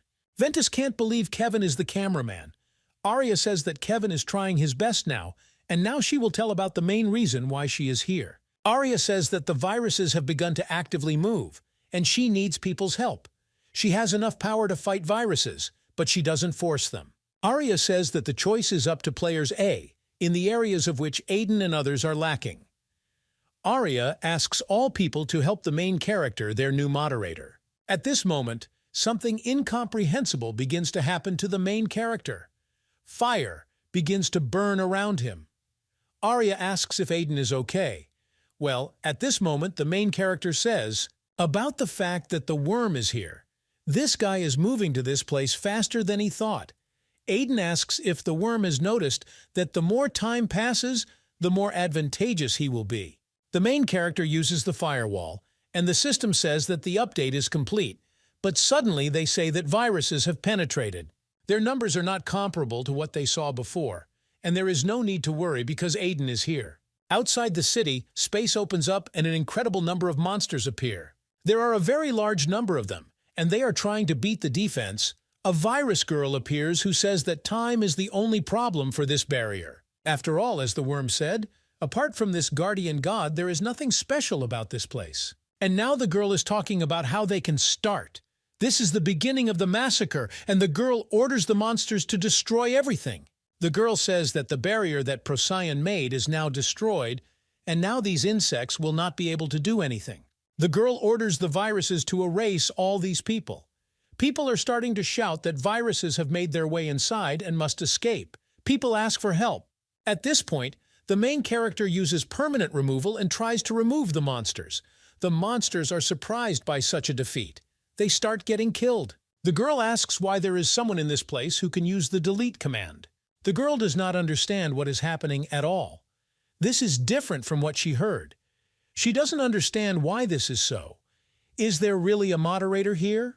The main character makes a new defense, and he destroys the viruses that are inside the city.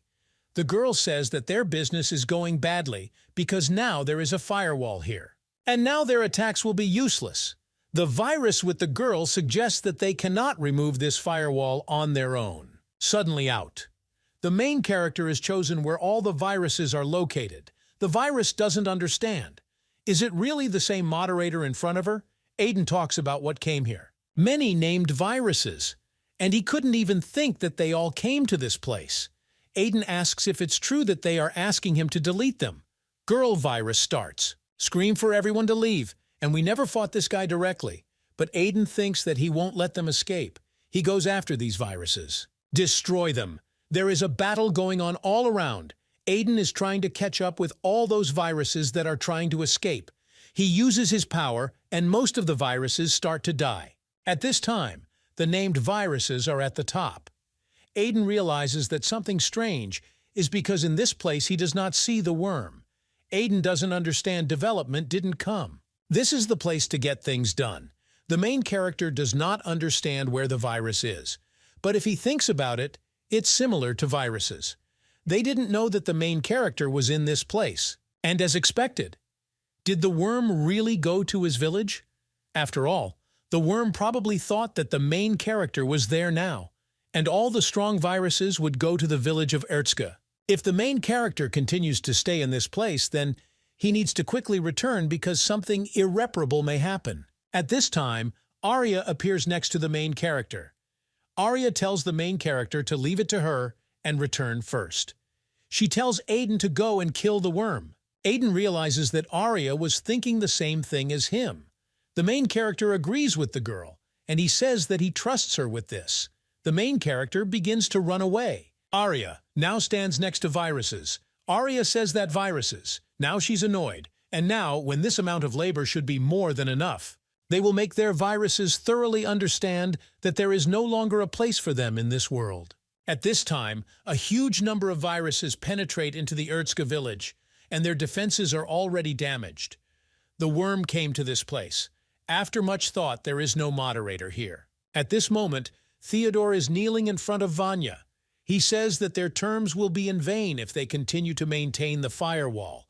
But even in this case, they quite persistent, and it will still not be enough even if they try their best. But Theodore is stupid for getting caught trying to protect these things. Henry and Helen begin to cry. Worm says they don't have to be so crazy because he will kill them altogether. The virus wonders what kind of facial expression the main character will have when he sees such a terrible sight, because at that time, a huge number of people died from virus attacks. The virus asks if the main character is not curious, but just the thought of this is already exciting for Worm. At this moment, the worm swings to hit the guard who is protecting the children, but Virus E suddenly appears. The worm asks what the girl is doing. After all, near the village of Erzka, Virus E was walking along with Virus F. Virus E said that I needed to bring her here, but she thanks the virus for doing it every time. Virus E sees that these children have come this time. Virus E waves her hand and sees Henry and Helen in front of her. Virus E indicates that they have not seen each other for a long time. The girl asks if the children are doing well. Henry says sure. Everything is fine with them. After all, Virus E is the one they are worried about since she lives outside. Heh, she missed the girl too. They asked, what will they do together today? Helen suggested that she not play outside today. They asked if Virus E wanted to come outside with them instead. After all, there are people they want to introduce to the girl. And of course, if Virus E doesn't want to, then they can play as usual. Virus Ye didn't understand how she could go to this place. She didn't know if she would be okay. After all, Virus E knows that this is dangerous. But honestly, she always wanted to go there because she is the only one who can get through the firewall.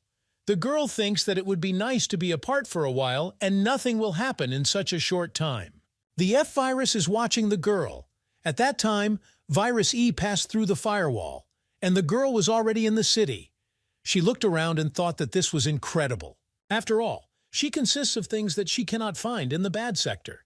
If Virus E knew that this is such an incredible place, she would have come to this place earlier. When Virus E passed through the firewall, she was nervous. But it turned out that nothing happened. And since Henry and Helen are happy, this girl seems to be having fun. Virus E met various people there. They walked together and had fun. Virus E understood that this was really fun. She thanked the children and said that this was the most fun she had ever made with them. After all, they are both really better. Then Theodore appeared, and he began to call the children to him. Theodore said that this was dangerous, and he asked Henry and Helen to move away from this girl. Theodore took Henry and Helen, and Virus E remained on her own. Then the children started crying and asking Theodore, "What's happened?" The guard asked if they had been wounded somewhere. Then Theodore returned to Virus E and asked how she got past the firewall. Why ask? Did Virus E really think that she could hide? After all, the girl will not be able to deceive the guard. Theodore said that the girl was a virus, and the children could not believe that Virus E was actually a virus. Virus E tried to stop them and said that she just wanted to play with them, but she didn't want to do anything bad. Henry and Helen both seemed to find her scary. Virus E started crying after all.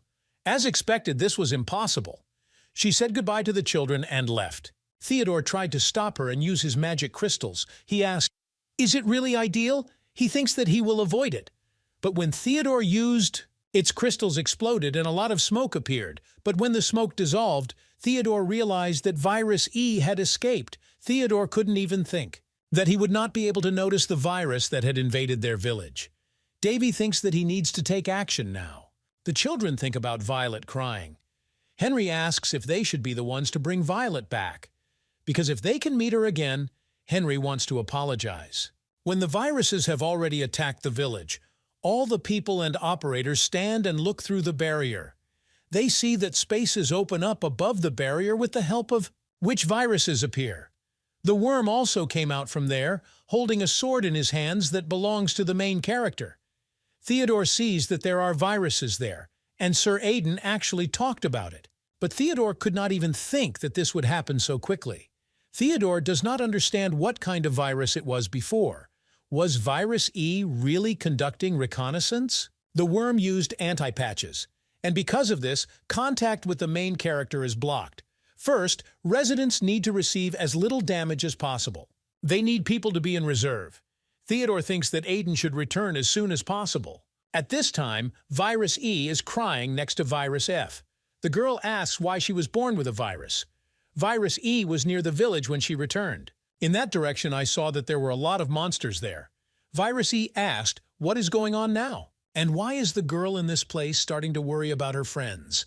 After all, Henry and Helen are there now. People start running away and screaming for help.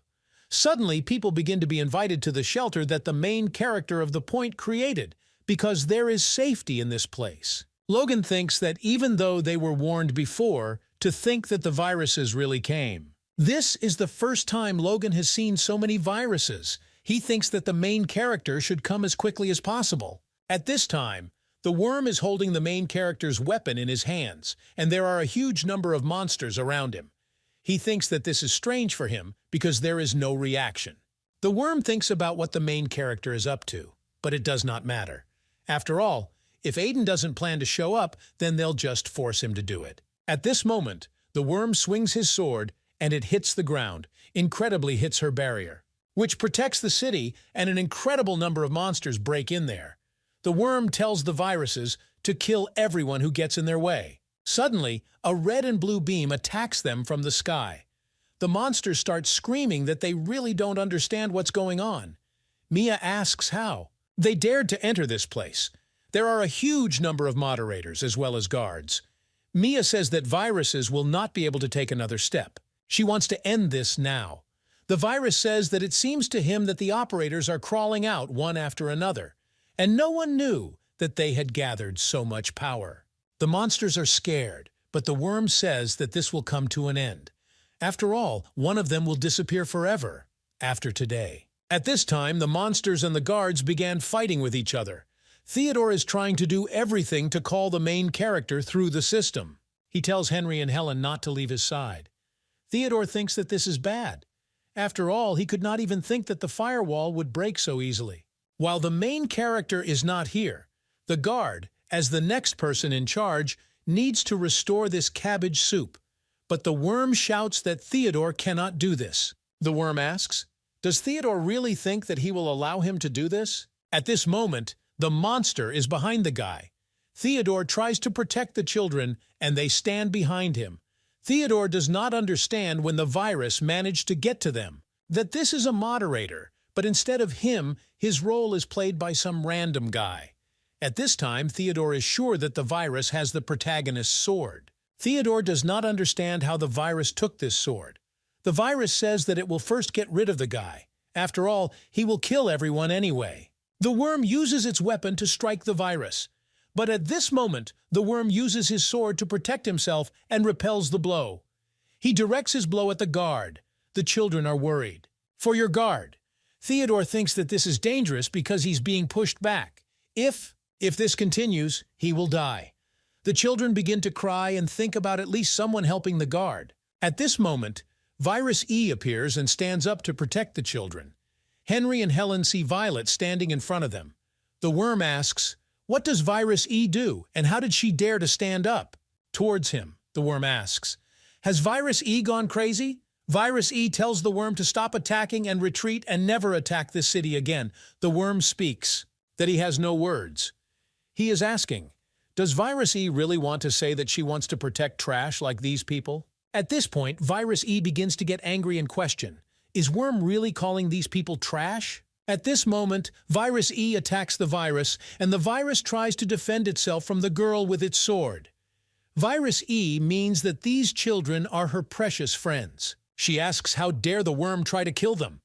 At this moment, an incredible explosion occurs, and Virus E continues to fight the virus. Suddenly, the F-virus comes to the girl's aid. He tries to hit the worm, but at this moment, the worm uses the shield command to protect itself from the blow. But the F-virus was still able to do something to him. Virus E asks, has the worm forgotten that her skill bypasses the shield? And nothing can stop her attacks, Worm asks. Did Virus E really think it would all end? Only because she once bypassed his shield. After all, no matter how strong Virus E is in front of the force, the worm is meaningless. At this moment, an explosion occurs, and the F-virus is struck. Virus E starts screaming and asking why he protected her. At this moment, Virus E embraces Virus F, and he starts to disappear. Virus F, the only one who suffered. The worm says that even though they were born with the strongest power among viruses, but if they can't fully control this, they are useless. The worm says that they are both unsuccessful products. From the very beginning, they both were a thorn in his Baku. The worm says that both of them should not interfere with him anymore.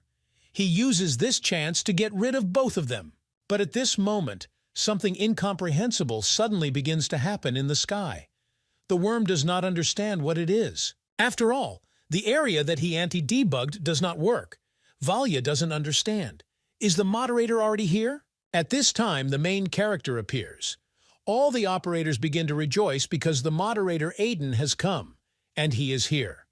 All people are happy that the moderator has come. At this moment, the main character uses his incredible power and directs it towards the monsters. Monsters begin to be destroyed. They don't understand. What's happening and what's the matter? They call it madness. They ask the worm to do something to save them. At this moment, the sword is directed at the main character by the virus. He uses permanent removal. He directs this removal beam towards the monsters. All the monsters start to disappear, and they realize that at this rate, they will all die. And if they don't have a name, then they won't be able to stop the moderator. At this time, the worm orders the virus to continue attacking.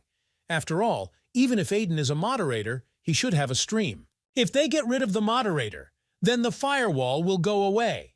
The worm says that they can defeat the main character. But at this moment, Aiden takes his sword and swings it. The viruses are trying to evade the blow of the main character, but he is stronger than a certain number of territories. It divides in half, and a crack forms in the ground. Viruses think that this is too much, and they couldn't even think of it. That only Aiden can defend himself by performing such attacks. Virus. They need to endure as long as they can until the worm gets to them. At this moment, Aiden finds himself behind the best of all viruses. Aiden says that before he fights the worm, he needs to reduce it as much as possible. Number of names. At this moment, the main character strikes, and the virus understands that this cannot happen. After all, he could not even think that he would die, so in vain. Aspis sees what is happening there, and he can't believe that Aiden can defeat all of the named in one fell swoop. After all, the power of the moderator is much stronger than they thought. They can't continue like this, and they need to come up with a countermeasure. But at that moment, Mia appears, and the virus hits. She says that he has no time to think, and they are finished. After all, while the moderator is here, they have no chance of winning. At this moment, the main character begins to scream and call for the worm to come out now. After all, the main character knows that the worm is watching all this. The main character offers to end all this. Mr. Aiden's voice is so strong that all the players cover their ears. The worm thought they could fend for themselves a little, but despite the number of named, which the worm collected to attack the main character, they were useless against Aiden. The worm asks if he won't intervene. Is there really nothing that can be done? The worm understands that everyone is useless, And no matter how much he thought about it, the worm does not understand why the main character was chosen as a moderator. The worm will never admit this. After all, this world must be Trojan. It says that everyone exists for this person. The main character tells the worm to shut his mouth because he will take care of it, so that the worm never says such things again. Worm says he doesn't care if Aiden doesn't understand. It will all end when the worm returns the world to the Trojans. The worm swings his sword, and this sword is incredibly strong. It strikes everything around him. But the main character does not succumb to this blow. There is a fight. The main character uses permanent deletions. The worm asks, "What is Aiden doing?" After all, he already told him. What the worm can do with the help of the main character's sword? Use command cancel. The worm says that these commands do not affect it. The main character and the virus begin sword fighting. Suddenly, the main character hits the virus with his fist, from which the worm flies to the side. The worm doesn't understand how he is still being defeated when he has the Trojan sword. But it doesn't make sense. It shouldn't happen. But everything is in order if the worm can properly hit the main character at least once. At this moment, the worm appears above the main character and he swings his sword. He wants to kill Aiden. The worm says that Aiden cannot dodge this blow. At this moment, the worm strikes the guy, but the main character tries to repel the attack with his sword. An incredible explosion occurs and the main character splits into pieces. At this time, Virus E is worried about Virus F, the girl asks. Is everything okay with him? She hopes the F virus is okay. Virus E says that if he is gone, she will not be able to live. At this moment, the F virus opens a portal. Virus F goes into this portal, and Virus E looks at it. Theodore and the children stand next to them. The kids try to stop Violet, but Virus E says goodbye to them and goes into space. At this time, the battle for the village continues. Celia is already exhausted, but she still continues to fight the viruses. She doesn't understand how long they still have to fight. After all, there is no end to this. But the situation is not that bad. Celia understands that, on the contrary, they push the viruses back. And in this case, they can win. But suddenly one monster heads straight towards the girl. At this moment, Sirius appears and asks how the virus can do this. Sirius kills the virus and he asks if Celia is okay. The dragon tells the girl to be careless during the fight, but when it is dangerous, the dragon will always be there to protect her. At this time, Procyon arrives, and she also begins a battle with all the monsters, because these viruses seem very unfamiliar to her. Procyon has never seen them before, but they are not easy opponents. They hid their true strength very well. But the more important thing is that most of the named ones are now near Ariai. Procyon doesn't understand whether the girl can handle it. At this moment, the named viruses indicate that Arya is very brave. He asks her, is Arya planning to go against this set of named ones? After all, passers-by Arya did not understand the situation, but without a moderator they are all worthless. One virus comes out and says that it will be the first. He is asking, is it really Arya that everyone calls it an antivirus? He doesn't know how strong Arya is, but he asks how dare Arya be so arrogant using that name. At this moment, the virus directs its blow towards the girl, and an explosion occurs. The other viruses start laughing and saying that Arya can't even dodge. Virus knew this would be an exaggerated rumor, but when the smoke clears, she doesn't see that Arya is now holding the head of one of the monsters in her hands. They understand that this cannot be. They are only interested in the question of how this happened. Arya says that this is stupid, and those who have never seen her cannot understand why. It's called an antivirus. All the viruses that fought against the girl were removed. The virus girl asks what the monsters are all doing. She orders them to attack Arya as quickly as possible and not give her time to counterattack. Arya swings her sword and she deflects the monsters' blows. During this time, fighting takes place and she kills monsters. The girl thinks that things are going badly. She doesn't even think about it. Could Arya seem so strong? Virus would never have come to this place if she knew that such a strong girl like Arya could be here. At this moment, an explosion occurs and Procyon appears with his butt. Procyon asks, is everything okay with the girl? After all, Procyon came to help, but apparently she was worrying in vain. Arya replies that she is glad that Procyon came and it is time for them to regroup with the main character. Procyon talks about how they have already defeated the majority. Local viruses. At this time, the virus girl begins to get angry. She asks herself, is she really going to die so miserably? But she shouldn't deceive herself. At this moment, she goes to the girls and says that they are both. At least she will take them with her. At this moment, the virus girl begins to dissolve in space, and she dies. But she wants to take Arya and Procyon with her. At this moment, appears in front of the girls. Someone unknown. Procyon can't believe it. After all, he was safe. Ex-moderator Aster appears in front of the girls. At this time, the main character continues the battle with the worm virus. The main character sees that his sword is broken. The worm asks, "What is Aiden doing?" After all, it breaks easier than before. And the worm says that Aiden must have already understood this. After all, no matter what the main character does, when he is faced with this force, all his capabilities are powerless. The worm says that Aiden should stop resisting and just die. The worm is trying to attack the main character, but at this moment, Aiden uses a new weapon. He calls the AND system at this moment. They find themselves in space. The virus speaks about the fact that the main character has no chance, and he will still be able to defeat him. At this moment, the main character uses an incredible number of daggers, which are directed towards the virus. The virus was able to reach the main character, and he swings his weapon again, but Aiden flies away. He thinks that this really irritates him. After all, my sister's weapon is much more powerful than his, and the main character needs to find a way to deal with this.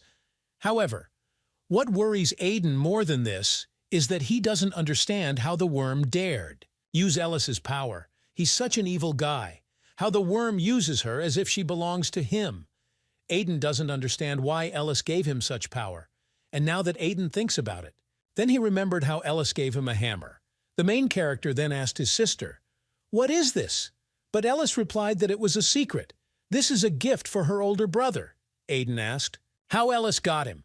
Then he would have given the girl. The hammer has special powers. Aiden couldn't understand. "And what special power to speak to, sister?" Ellis told. "That she cast a spell on the hammer, and it will help her brother. But one day the day will come when he won't need it. When that time comes, Ellis hopes Aiden will grant her wish." The main character didn't understand this then, but now he understands. After all, he is the moderator of this world, and the only one who can change this world is he. From the very beginning, Ellis. I knew this would happen, so that's why she trusted him and waited.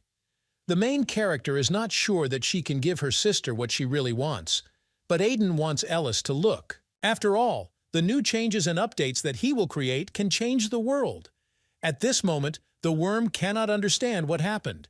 So what does Aiden plan to do? At this time, a new sword appears in the hands of the main character, and the system says that the update is complete.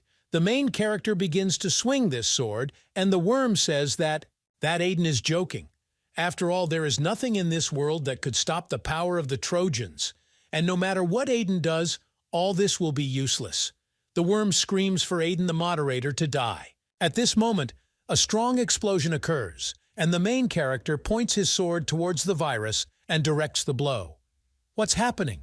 After all, this is impossible, the worm asks. How did this happen, and how is it that the Trojan power is discarded? The main character is going to get rid of all the viruses that are trying to destroy this world.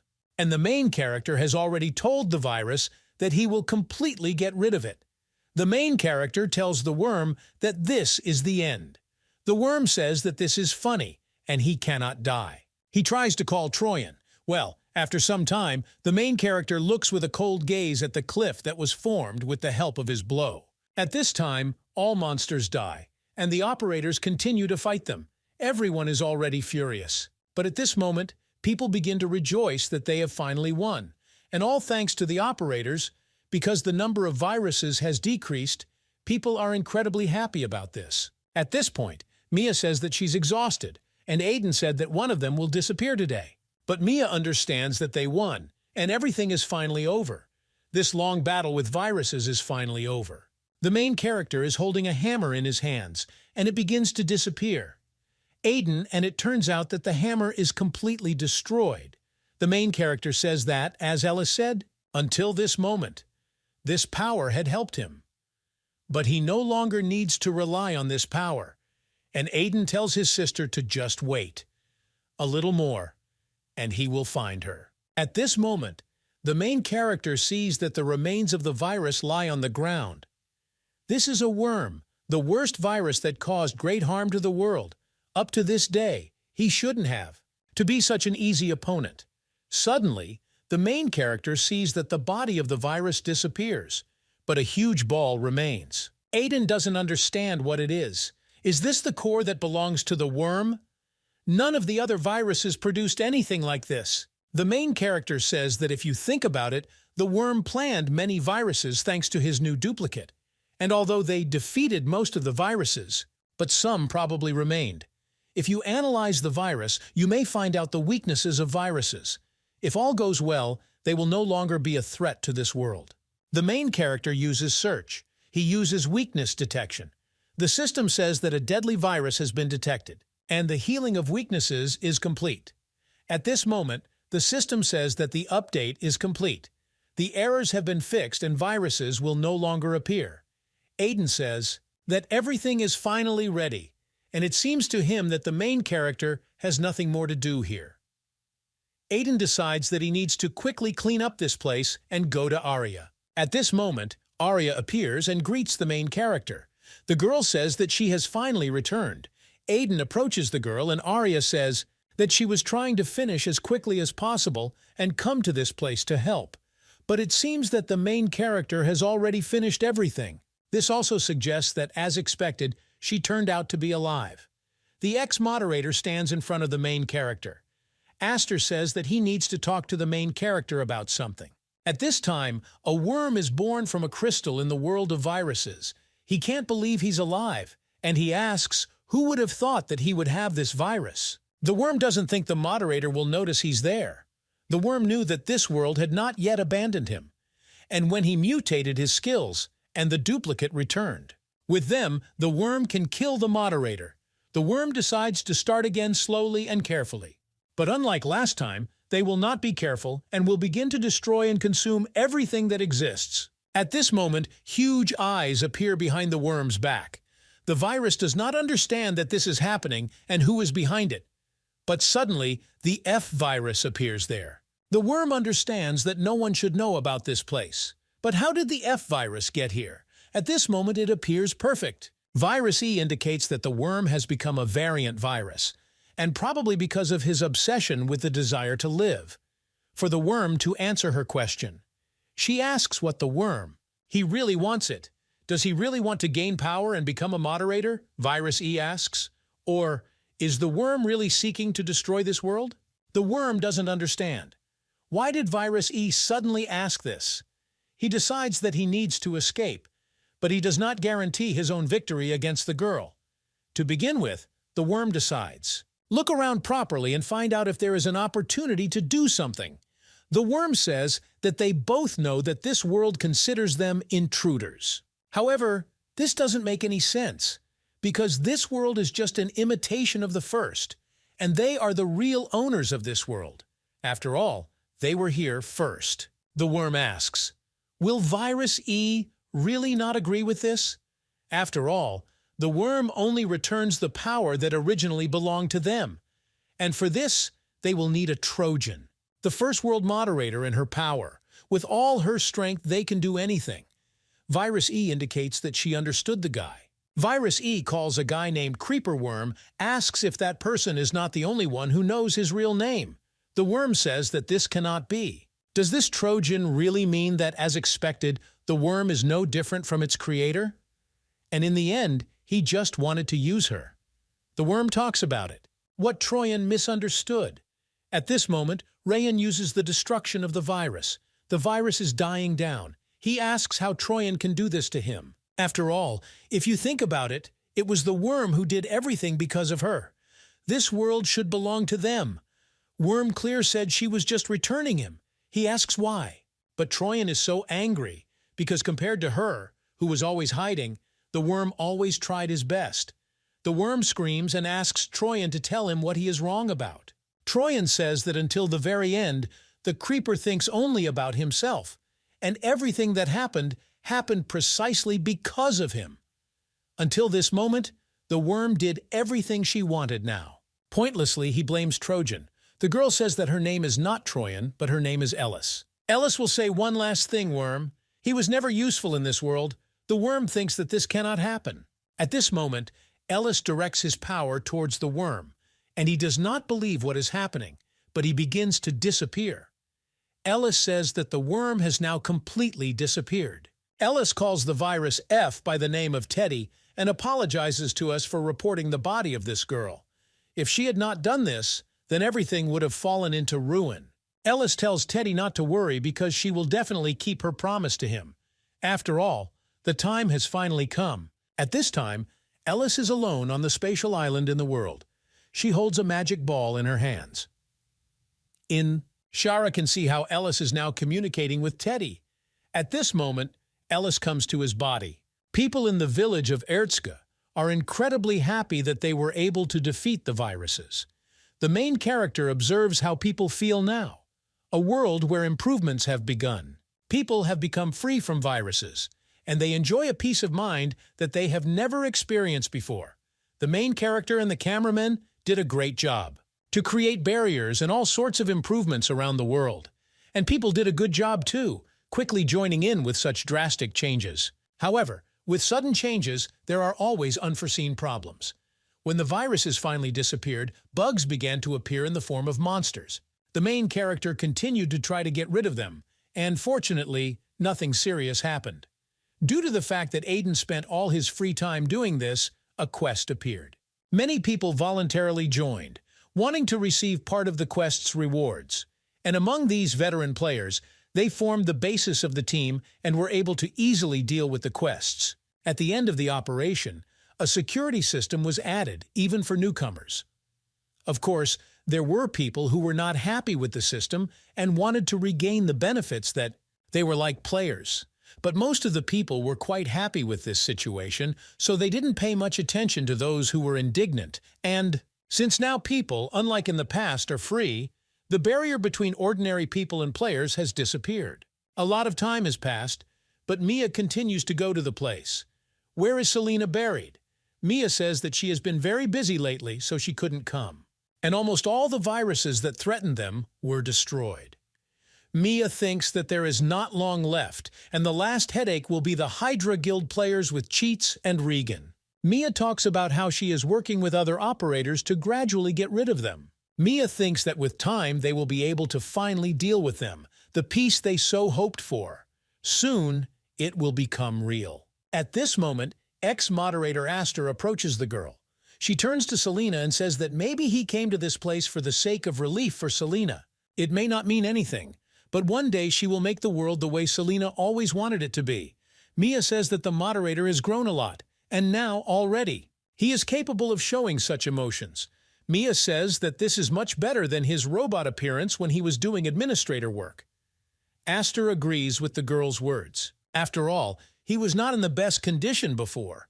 And Aster already mentioned, but Mia can talk. It's calm with him because now Aster is the same operator as she is. Mia says that if Aster wants it that way, then she doesn't mind. Then, Mia was very surprised. After all, she suddenly returned without anyone, and they did not expect that she would ask them to follow him in becoming operators. But that Aiden is a real administrator. He probably understood viruses much better than Aster. Aster says that, moreover, Aiden was able to restore peace to its former state by the power of restoration. And now it's as if it's as it should be.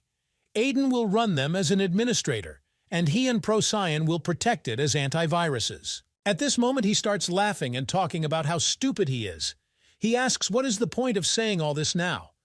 At this moment Procyon appears. She watches the boys and girls from the side. She apologizes to Mia. What took up her time? Aster says that he is already leaving and will definitely remember. What exactly were they working to achieve? Bring peace instead of which they are all now enjoying. After all, we must not forget about this. At this moment, Mia looks at the sky and tells Selena that it's time for her to go. She wishes her well, turns around and leaves. At this time, the main character is in his workplace and observes the system. Arya appears from behind. She looks after the main character. She sees that Aiden has already didn't go out for days. If you leave it, then it's absolutely true that you will work without a break. Arya thinks about how ignorant Aiden is. She doesn't want to get into this, but she has no choice. At this moment, Arya begins to call the main character. Aiden asks how Arya came here. She asks, "Did something happen outside?" At this moment, Arya stands next to the main character and asks how long he plans to sit locked up here. The girl takes the guy by the ear and begins to pull. Aiden tells Arya not to do that because it hurts him.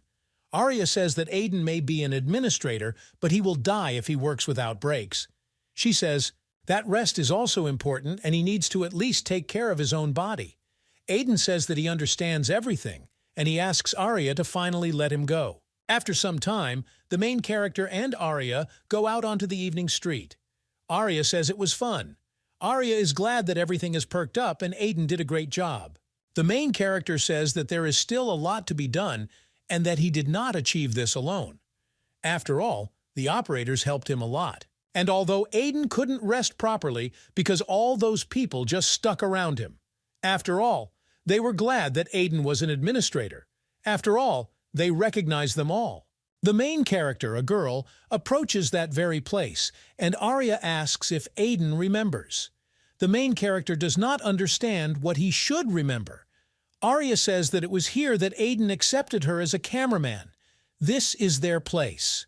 Aiden says, for Ellis to stand for 1 minute.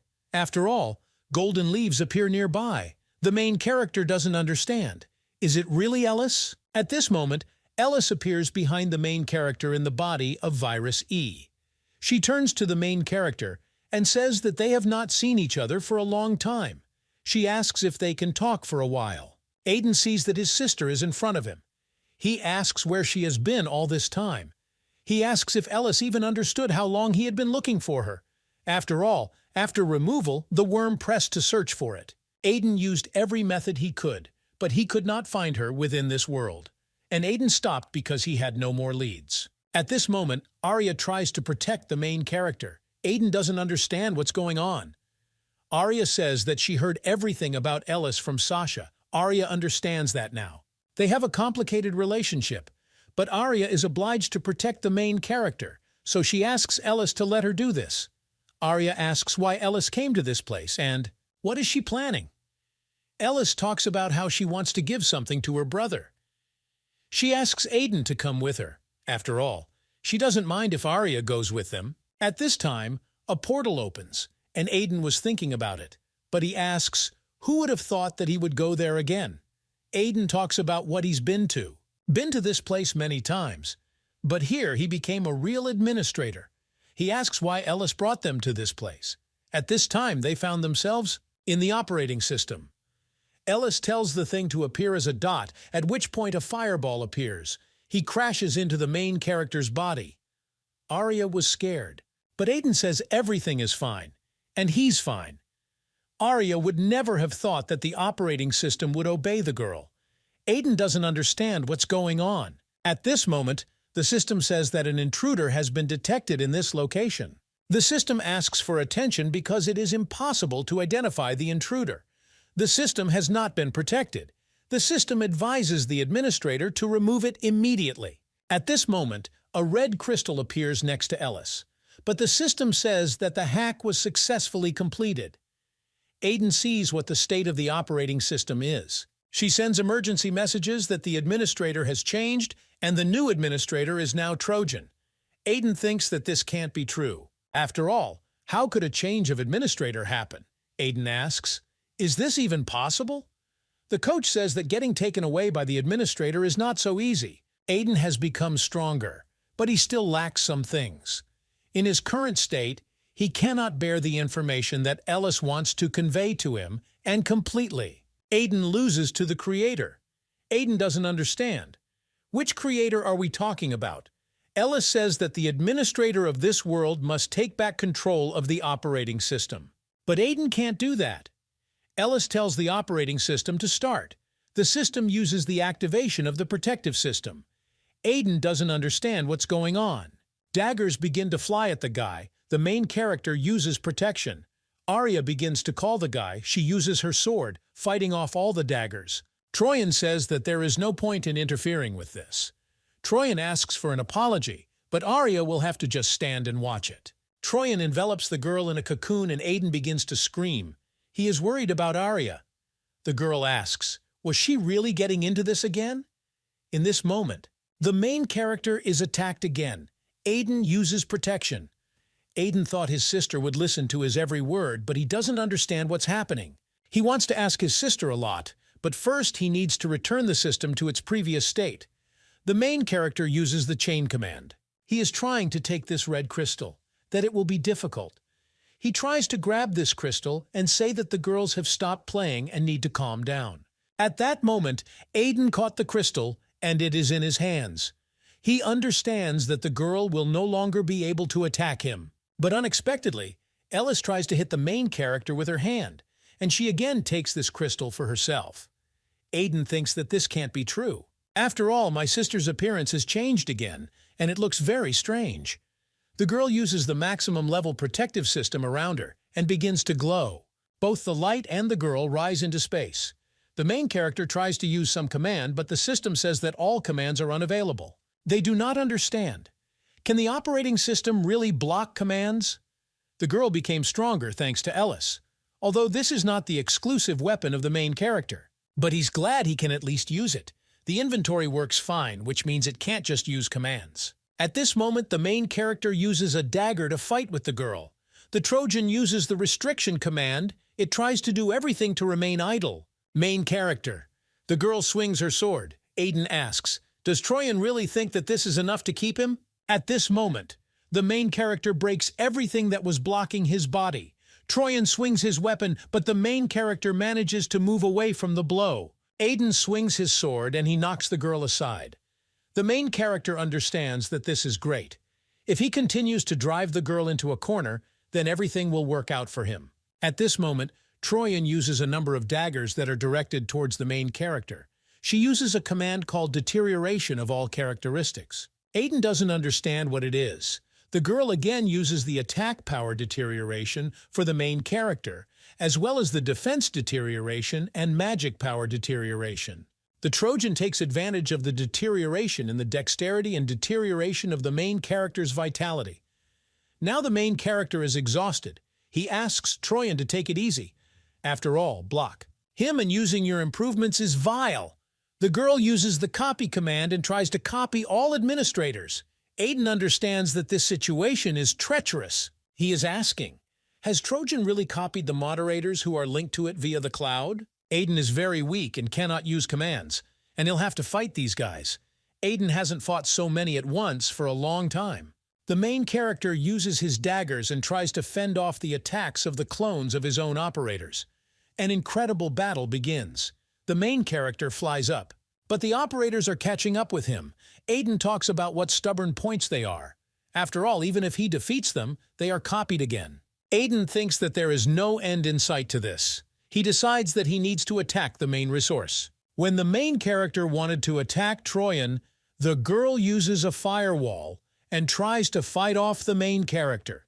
The main character sees that there is a wall of fire there. Because of this, Aiden cannot break it in any way. He is asking, is Troyan really not planning to move at all? When the main character was thinking about what to do, he was already attacked by clones of operators. Aiden thinks that he needs to find a way to wake up the operating system. And it turns out that in such a situation, even without teams, this is very bad. The main character is trying to think what he can do now. After all, something that only he can do. He thinks about what a team is. Aiden doesn't understand if this is an exclusive power of the administrator. But the main character understands that this is a little different. Aiden could get approval from him instead of the administrator, and there was no real problem. Troyan says that, as his brother said, he is only capable of improvement. Change this world, Aiden asks. Is this really so? The main character believes that it was simple. The system indicates that the update is complete. At this moment, all the clones of operators who surrounded the main character fly to pieces. Aiden realizes that if he cannot use commands, then he will update them. He destroys the wall of fire, and Troyan sees that her wall has been destroyed. At this moment, the main character makes his way to the girl, and he tries to take her crystal on her chest. He apologizes to the operating system for realizing this for so long. After all, Troyan said that he was the administrator of this world. So he asks Trojan to stop now, and from now on, her name is Alpha. The system indicates that the update has been completed. From a certain moment, Ellis realized that she had woken up, in a completely empty space where there is nothing. She didn't know why she suddenly woke up, and it wasn't that important. She needed to maintain everything she had previously done, and that was her priority. In this world system, she helped the administrator to make this world effectively and function correctly. This was her mission and raison d'etre. She simply went with the flow, making the world function as it should. Everything for this moment that will one day appear in her life. However, no matter how long she waited, her master never appeared. And this world, which had no administrator, began to slowly collapse. What time it is, and someone came to see her. It was Trojan who arrived from another world. The system notified that there was danger, and Ellis registered it as a virus a very long time ago. She was someone from the first world, but she was not someone in this world. But still, she easily invaded where Ellis was. The system indicated that the protection was activated. She used deletion. Then Troyan said, so that Ellis can calm down because her master administrator is in danger. And it was deleted, so that Ellis can help her find him. Then the system said that Aiden had been found. Troyan told Ellis to hurry up and cancel Aster's removal, and then she will wake up her sleeping master. Trojan will help him grow up, and maybe now. It's hard to understand, but she asked Ellis to believe that it was for her sake. She asked permission to act together with Ellis. Ellis knew Trojan didn't need to listen, but she had no choice. After all, her master's safety was her highest priority. She installed the antivirus as an administrator because she still could not find anyone for this position. She found her master, and she doesn't need a replacement system. As long as the administrator awakens, the world will gradually return to a stable state, and everything will return to normal. At this time, Arya does not understand what is happening. She asks Aiden, is he really saying that this is the girl? Aiden says that her name is Alpha. Arya was sure that it was a woman's voice, but she didn't think that her voice would change so much. Aiden addresses the administrator and says that the main character finally woke her up. Alpha rushes into the arms of the main character. After all, she had been waiting for this moment all her life. Arya starts to get angry and she doesn't understand who this girl even is. Alpha says that she was waiting for the moment when she would wake him up. But the system was updated along with her, and now Aiden has awakened her. Alpha is incredibly grateful to the main character, but at this moment Arya is incredibly angry. She approaches the main character and the girl and tells them to unhook from each other. At this moment, Alpha says that Arya is the most powerful antivirus, which protects the administrator, and Alpha has incredible respect for the girl. Alpha thanks Arya for protecting Mr. Aiden all this time. Alpha asks permission. She should introduce herself because she is the operating system that moves the world, and her name is Alpha. She was born with the purpose of protecting her master, and now she's completely at their disposal. The Trojan indicates that the operating system of this world is quite lively. She does not understand. Has everyone finished introducing themselves? If everyone agrees, then she wants to talk about the main thing. Alpha begins to get angry at Trojan. After all, she was using Alpha all this time. Alpha says that they cannot leave it all like this. And uninvited friends. Guests from another world. Moreover, Alpha does not understand how Trojan dares to control viruses in order to get closer to Mr. Aiden. They need to remove it now. The main character is trying to stop Alpha. He talks about Ellis being his little sister, and Alpha shouldn't call it a virus. After all, she is not a Trojan, she is an Ellis. Using his power, the main character upgrades her and let her be someone from their world. Aiden tells the system to do it now, and she follows Mr. Aiden's orders. The object named Trojan is created. Identification has been completed. Ellis thanks his brother because he still considers her his family. She asks Aiden not to forget what he learned today. After all, one day this experience will help. He wants to protect someone who is truly dear to him. Aiden understands that his sister has her own reasons for this, but he would be glad if she explained it to him in more detail. He asks what the world's first is and why Ellis became an uninvited guest.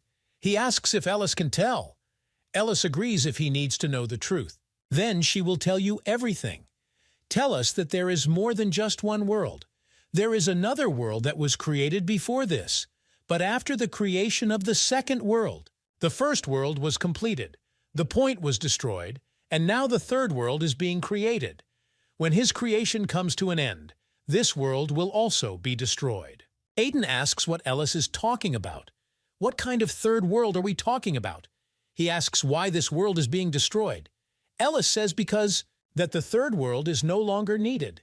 As a new world appears, the reasons for the existence of this world disappear. When the creation of the third world is completed, this world will pass. Through that, what the first world went through, most people will either die or become viruses. Ellis talks about being a first world administrator. However, now there is nothing left of him. The main character and Ellis go to this world. Ellis shows the main character his body, which is bound in chains. She says it's her. Aiden asks how Ellis became like this. At this point, Ellis tells the protagonist to look up. After all, there is a silhouette of a girl in a circle. They don't even understand what it is. Is there really something inside there? Ellis says that the Great Will repeats creation and destruction. That's what Ellis calls it. This is the creator. Reasons why Ellis came to see her brother. This is to show him everything that is happening. Ellis tells her brother that she wants to return to where she came from. After all, this is the only reason why she helps him. Because Aiden is her last hope, she asks that the main character not die. Ellis says that what is surprising is that the process of creating the third world, not finished yet. At first, Ellis tried to stop this process, but as Aiden himself sees, she can only slow it down. Now almost all of her energy is involved in its creation. However, Ellis cannot endure for long, and the seal becomes weaker and weaker every day. When the creators wake up, the process will accelerate, and from now on, the influence on her world will increase. And even now, there may be something unknown affecting him. Ellis says they need to get ready. Besides, that time will come. Ellis told him everything he needed, and now the girls need to leave. At this moment, Ellis turns around and goes into space. Aiden asks, "Is my sister really leaving?" After all, he still has so much to ask. Ellis apologizes and says that her time here is up. She asks her brother to understand her, and he didn't forget what she told him. The brother tries to stop his sister, but Ellis disappears into space. Arya says that they just heard something incredible. Aiden realizes that after he became an administrator and thought that everything would work smoothly and harmoniously, but he was careless. He doesn't understand if this means Ellis did it all herself. The main character understands that he must pull himself together for the sake of his sister. The main character first suggests returning to where they started. He thinks that he needs to tell them about all this. And what's more, they should introduce Alpha to everyone else. After some time, the main character, as well as the girls, return to the city. Alpha sits opposite the guard. Barun turns to Mr. Administrator and says about the fact that he took with him a very interesting person. Mia asks her sister Katya who this is. Zeno says it's amazing either way. Lloyd couldn't even imagine that everything they did in the system went through this girl. Alpha starts yelling at Theodore and saying that he should know this. After all, Alpha is the very person who helps Mr. Aiden in everything. If Theodore insists, the fact that he was here before her, the guy will get into trouble. Theodore asks Alpha to calm down. After all, they both serve the administrator. Theodore asks what this dispute is about. Alpha says that this dispute is because she is in a higher position than Theodore, and from now on, Theodore must obey her. If he understood everything, then the girl decides to set the rules. The girl says that Theodore will call her Alpha because the operating system sounds a little cruel. At this time, ex-operator Aster comes to the space. He holds the Betelgeuse star in his hands and says that it really was Betelgeuse. The guy thought it was exactly like leading. When it was restored by the administrator, Aster heard that restoration was impossible due to serious damage. Victims from countless numbers of people, including him. They awakened to a sense of responsibility to preserve peace, and directly, like Betelgeuse, invented their own business. Protect this world. With the help of abilities. The future she saw thanks to the introduction must have warned of a rift. Asta is surprised that the rift suddenly began to grow. He didn't see it in management. He doesn't understand how this could happen. Aster should report this to the administrator as soon as possible. He doesn't understand who they are. They are not like viruses. At this moment, the guy is in rift. Sees the number of unknown warriors.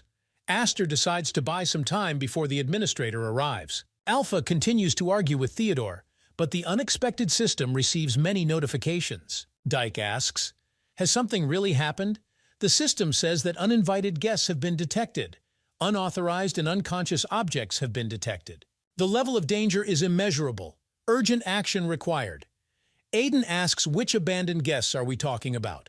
Are these really bugs? Operators ask. Didn't they say there are no more viruses? Aiden just received a message from Aster. Arya doesn't understand. Did my brother really say something? Aiden doesn't understand. Is this really it? What was Ellis talking about? After all, it happened much faster than he thought. Aiden tells everyone to spread out the operators in their area to protect people. The main character tells Arya and Procyon to follow him. After all, they are going to Aster. At this moment, Aster fights with unknown creatures. Asta sees that these guys are incredibly strong. The guardians of the system that Aster called upon are helplessly attacked, and he needs more power to completely stop these creatures before the administrator arrives. The ex-administrator swings his sword and he continues the battle. Suddenly, a portal opens and unknown people come out. Aster doesn't understand what's happening. Is there really someone in the rift? At this time, the main character and the operators arrived. Aiden says that according to the message, they are already there. At this moment, the system turns to the main character. Aiden asks what happened. Alpha says she has bad news. Aster's signal is interrupted. The girls are starting to worry. The system says that someone like her suddenly disappeared from this world. Alpha thinks they need to hurry. The main character goes to this portal, and the girls go with him.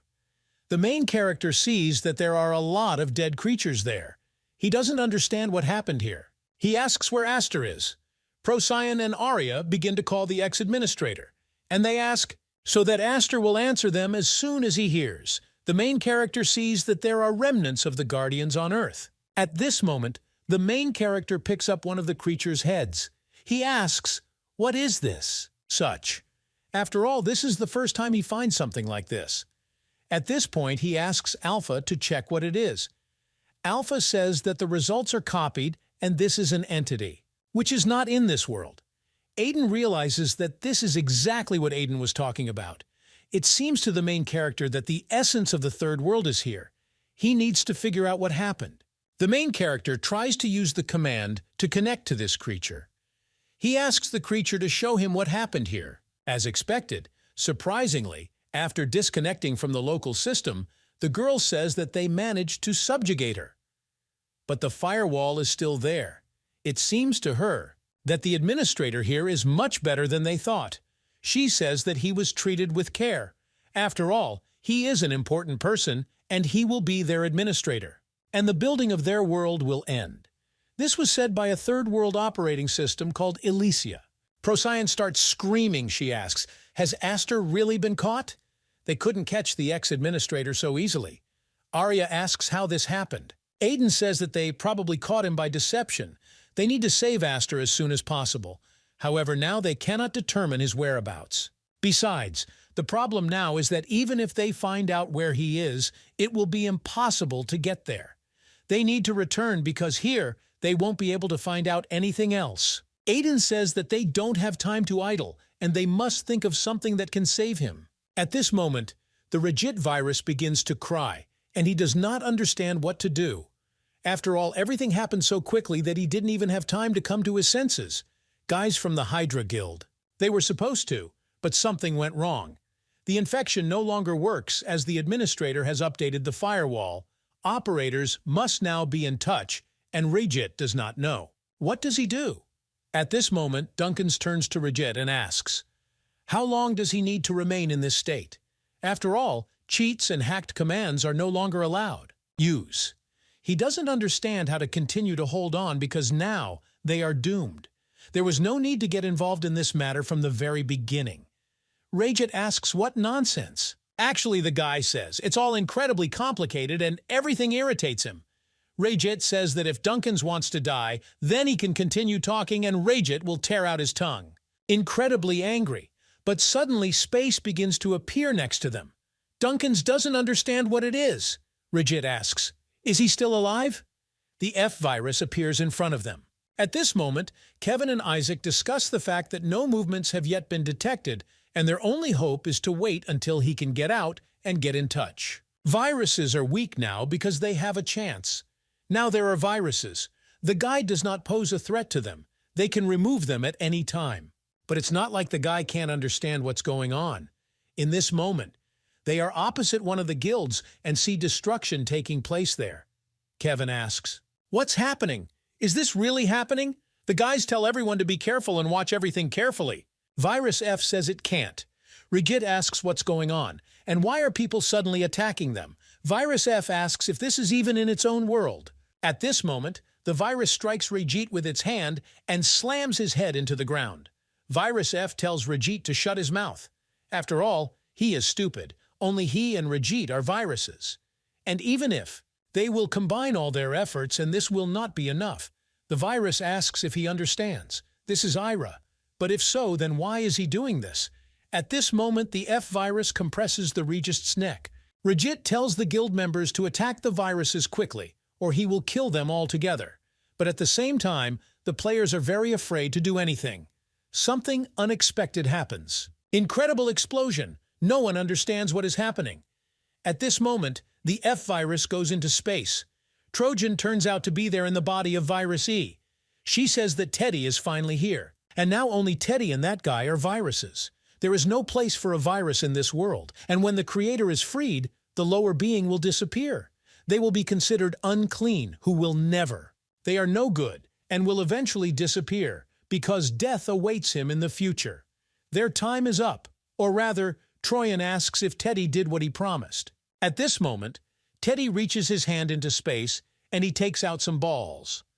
Teddy says that this was the only thing he could get from the cores, including Rajit. Trojan says that it was not easy to keep the cores from disappearing. However, this is not enough. Luckily, thanks to his hard work, all is not lost. Trojan says that they can make them exist in the second world. Teddy says that he fulfilled all the conditions. Troyana says that if he keeps his word, he can become a man. There was a time when monsters attacked a village and all the people turned into viruses. The girl was clinging to her father, and she said that she was very afraid. But father said everything is fine, and he is with her. And in this case, nothing bad will happen and everything will be fine. The girl said everything that she would definitely be able to protect him. This is Teddy's memory. Then he opened his eyes and, unfamiliar to him, after a while he realized that this was a different world, which was completely different from the one he knew. Besides, he can't figure out what it is. Was he always like this? After all, he was confused then, but now it doesn't matter. He had a strong feeling of loss, as if he had missed something valuable. But he couldn't figure out what it was. It was clear that his memories were lost when he entered this world. But even this did not stop him from achieving his goal. It was not easy for him in this world. There were people who called themselves anti-viruses. They destroyed people who had penetrated them and called them viruses. Viruses are those which destroyed their world. Then a war began that could not end. The virus was not interested in the warriors because it had a different goal. No clues or memories, just moving forward. After all his wanderings, he finally found it. Teddy knew this when he first saw her. This child was the one he had been looking for so long. Memories that had been lost began to resurface. Yeah, I didn't understand that. How could he forget such an important thing for himself? After all, his daughter is Violet. It was very difficult for her alone. This time he will definitely protect her. And since then, they have always been together. These days passed very quickly, and the operators and the viruses were very calm for some time. But not without small battles, which were affected by viruses. But Violet's safety was always Teddy's top priority. And time passed so that over time big problems arose. Teddy was mortally wounded while fighting, and he understood that his life was coming to an end. He didn't care how, but he couldn't just leave Violet. He had to find a way. Then Troyan asked if he wanted to save Violet. But it's not that simple. She is not sure that everything will be successful. In order to provide him with a favor, he must do something for her. However, with such large wounds, there is no way to pull this off. By the same time, Teddy will be ready to save Violet and his body will die. However, if he is ready to take a risk, then Troyan will do everything possible to help him. Even though Teddy went viral, his love for his daughter remained the same, and he did everything he could for his daughter. And now, his time is running out, so he must say goodbye to your daughter. Since Troyan was his manager, she will fulfill her duties to the end. Troyan said that she would wait. At this moment it happens. Create an object named Ellis, creating a new object by number. The search for the number occurs with the system. The system says that all numbers have been updated. At this moment, Teddy's daughter appears. This is a little girl who is no longer a virus. Teddy sees his body begin to disappear, but in the end he was still able to see his daughter. When Teddy died, he turned back into a human, but Ellis told him not to worry because she took care, so that Teddy could get to her in complete safety. Troyan apologizes for not being able to save him. She thanks him for his work. Teddy kneels in front of the Trojan and says that he thanks him for his concern, because he saw how Troyan tried to help everyone. And as their operator, he understands everything. He has no regrets now, and he is truly grateful to her. At this time, Violet is lying on the ground, and she is crying very much. When she got up, she does not understand what is happening. The girl starts walking, and she is next to the flowers. Later, he finds himself in the village. She never thought she could curl up in this place again. She needs to meet with the administrator as soon as possible, but she doesn't understand how to find him. Suddenly, at this moment, Alpha lifts the girl up by her clothes. Alpha says that the girl must have been a virus. She asks how Violet became human. She asks, were there really systemic changes that means they were related to her? Alpha says that no one will deceive her anymore, and she begins to take the girl to the master. At this moment, the operators are discussing whether they were able to find a way to save Aster. Lloyd says that they don't know his location because there is no way to track him. Kevin asks, have viruses invaded their lands again? Looking at the video that Aiden showed Celia, she doesn't think it was a virus. Jake talks about it, that the residents are now under great threat. If they inform them about the invasion, then chaos will begin here. Celia asks how about we do as she said. Aiden understands that he is still marking time, and if there is no way to get to the third world, then he will not be able to do anything about it. He doesn't understand how these guys were able to cross the world. It is very strange to him that they disappeared only with Anna. There is no other way out. At this moment, space opens and Alpha comes out. She begins to call the main character. He asks where they suddenly disappeared and did not finish the conversation. Alpha asks if the main character is surprised. At this moment, Alpha is holding a child in her arms. Alpha says that this is a child who was a virus and became a human. Alpha brought her to this place because she was wandering around the village alone. She says that this is the same girl. She asks if the operators remember the virus. They don't believe that this girl was the virus E-virus, and the operators do not understand how this could happen. At this moment, Kevin turns to the respected administrator and says that he has something to tell the master. When he was on a mission, he met the strange viruses that he spoke about earlier, and arriving at the place, it was too late. Then it seemed that the viruses were fighting against each other, but it seems they had a specific purpose for this. Now Kevin thinks it was all for the sake of this child. It's amazing that a virus could turn into a person. The scan showed that there was no longer any virus left. And finally, all the viruses in this world disappeared. The system congratulates the main character. At this moment, the girl says that Sister Ellis entrusted her with something and asked her to give it to the administrator. At this moment, the girl waves her hands, and an incredible light pierces the room. This is a fireball. At this moment, the silhouette of Ellis appears in space and greets you with her brother.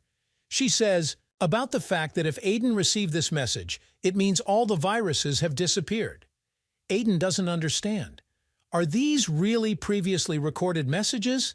Ellis says that she can no longer see him, and perhaps this is their last such meeting. The power that the girl possesses, she shares with her brother. For her, this power no longer makes sense, so she just She asks Aiden to accept her. After all, he will need this power more than she does. At this point, the system says that the update is complete, and Aiden has accepted this power. The system says that a change shift has occurred, and Aiden can cross into spatial measures with administrator rights. Ellis says to the main character, he was careful. Next time he sees her, because there is a high probability that her body will be taken by the publisher. This is where her story ends. And Ellis also adds, for Aiden to take care of Violet.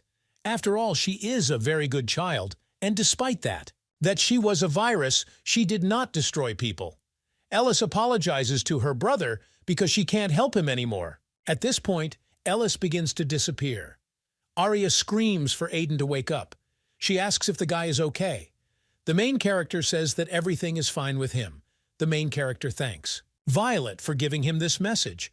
After all, Ellis had already told him everything about the girl, that she did not harm people.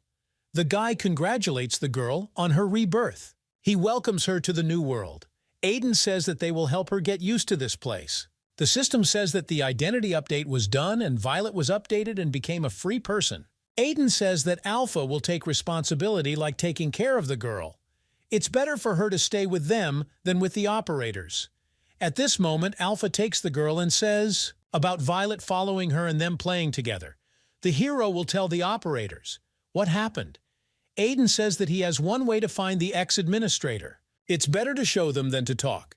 At this moment, the main character opens up space. Aiden says that he has the power with which he can cross into any world.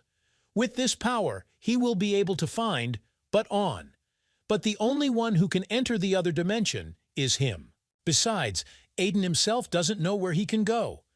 They operators must stay in this place and Aiden will go on his own. The operators start shouting that this is dangerous. They ask Aiden not to go. Arya tries to stop the guy and tells Aiden to wait. After all, even if he has the skills, it is too dangerous to go alone. Arya asks if Aiden knows what. He's actually waiting there. Aiden says what he knows, but the girl shouldn't worry so much. After all, there's nothing to worry about. Even in another world, he did not see anyone stronger than the main character. Aiden says that he will return safe and sound and take Aster with him. He asks that everyone here be taken care of by others while he is away. At this moment, the main character passes through space. Aiden doesn't understand how long he still has to go, and how much time has already passed. Everything became the same as soon as he left this world. Aiden feels his body go numb. He wonders whether he is on the right path now. At this moment, the main character is attacked by demonic hands. Aiden doesn't understand what these things are. It's somewhat similar to the ones in their world, but they're a little different. Probably in order to stop the summoned guests. However, now they will not be able to hold him like that. The main character says that they should all disappear, and at this moment, they really all disappear. At this moment, the main character notices some planet, and with an incredible light, he goes to that place. The main character falls to the ground, and says that he seems to have succeeded. He asks why it is so difficult for him to move in another world. He sees that this really is the third world. Now he realized that the phrase was incomplete. Mir fits this world perfectly. Communication with the Alpha system is also lost, and the main character does not feel any connections with it. At this moment, the system says that it was rejected and the system was not detected. Commands are also not available. Hazard warnings. Aiden understands that if everything is left as it is, it will be difficult for him to use his power. Aiden thinks about what he should do. At this moment, unknown creatures appear in front of the main character, saying that an unknown attacker has been detected, and the threat must be eliminated. At this moment, the system is trying to destroy the main character. Aiden understands that, as expected, these system guardians of this world. Of course, he has to admit that this is an improved version of their world. At this moment, the main character directs a blow in their direction and hits the creatures. Although Aiden has lost his power, he thinks he should try. One of the creatures is trying to strike the main character.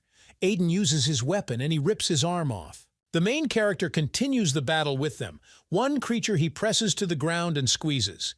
Aiden understands that he is definitely weak here, but still, he was able to destroy these creatures. This fight will cause the main character a lot of trouble in the future. Aiden understands that he needs to stay in this place.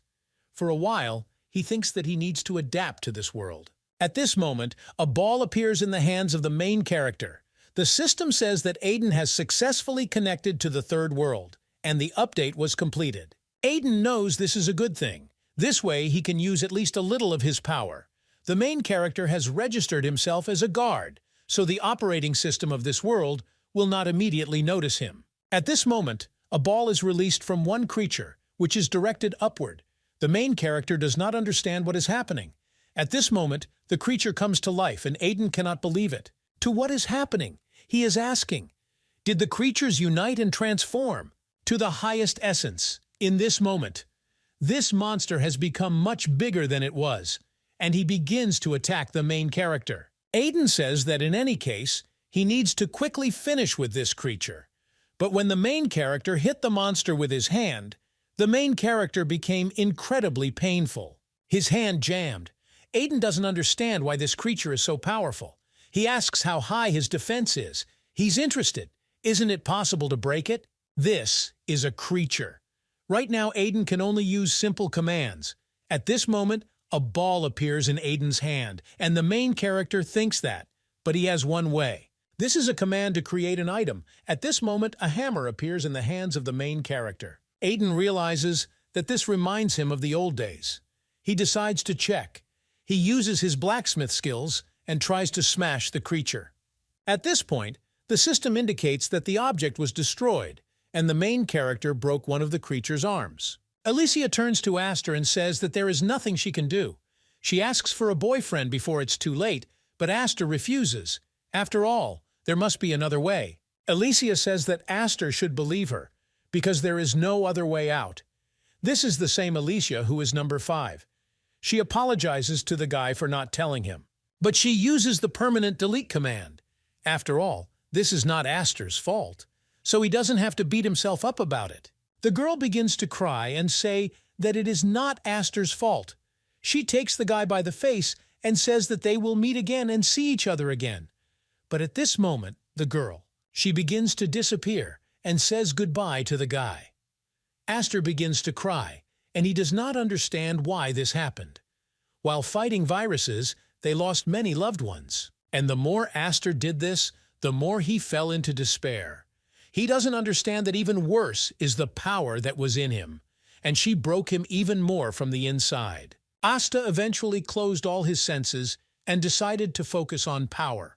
Aster began to divide all things into 0 and 1. Everything that had anything to do with the virus was destroyed, and Aster believed that this was his duty. Arya tried with all her might to stop him, but Aster didn't hear her. He was just running away from everything. Arya wanted everything to be mutual. She even tried to use recovery, but ultimately failed. Arya almost put everyone in danger. After all, it went beyond the operator's limitations. After that day, Arya left her brother. And when there was no one to stop him, the changes stopped, and the world seemed to stop. Aster cannot find a single way to stop the viruses. You are too. There are many innocent people who should not have disappeared. And if he had been even stronger, then perhaps so many people would not have been hurt. He doesn't understand how many. He can save people now.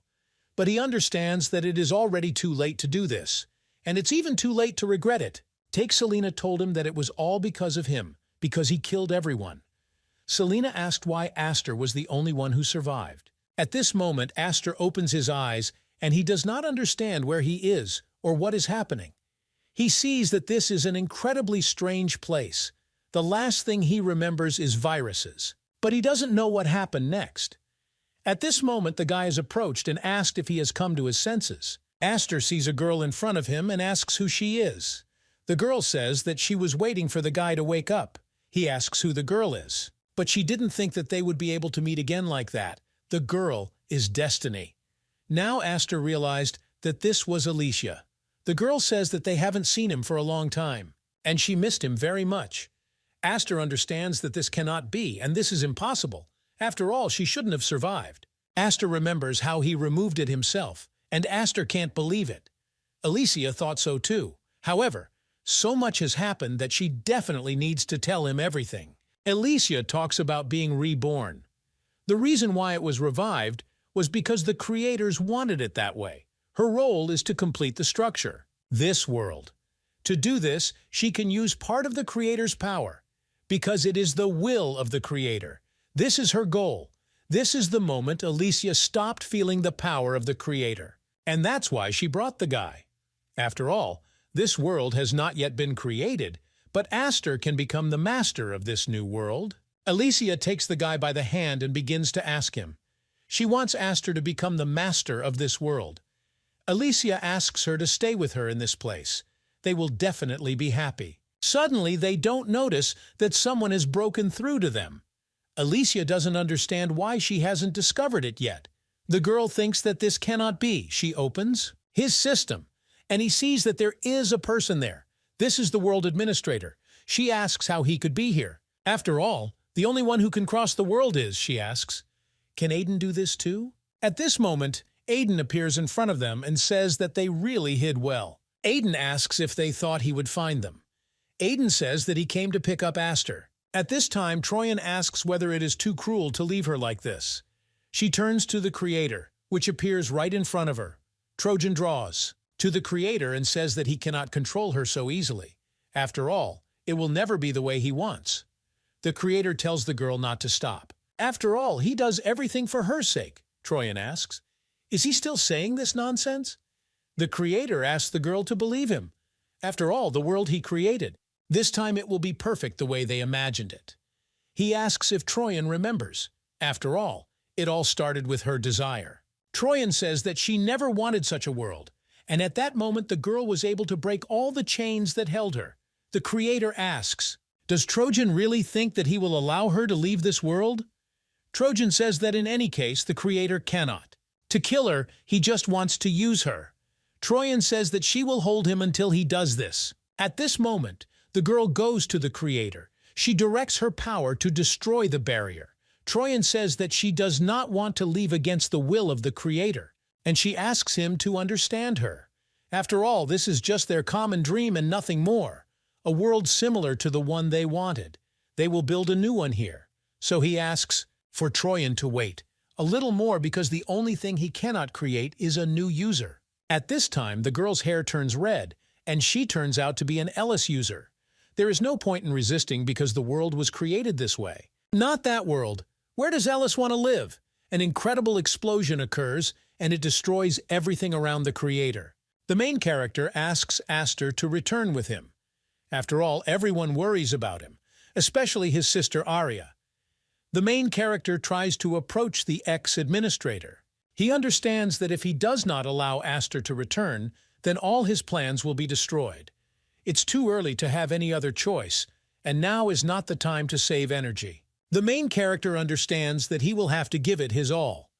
The main character begins to call Aster. He asks the guy to move away. Suddenly, an incredible explosion occurs. The main character flies to the side and smoke rises. He is asking, has Alicia really decided not to let this guy go? But it was quite predictable.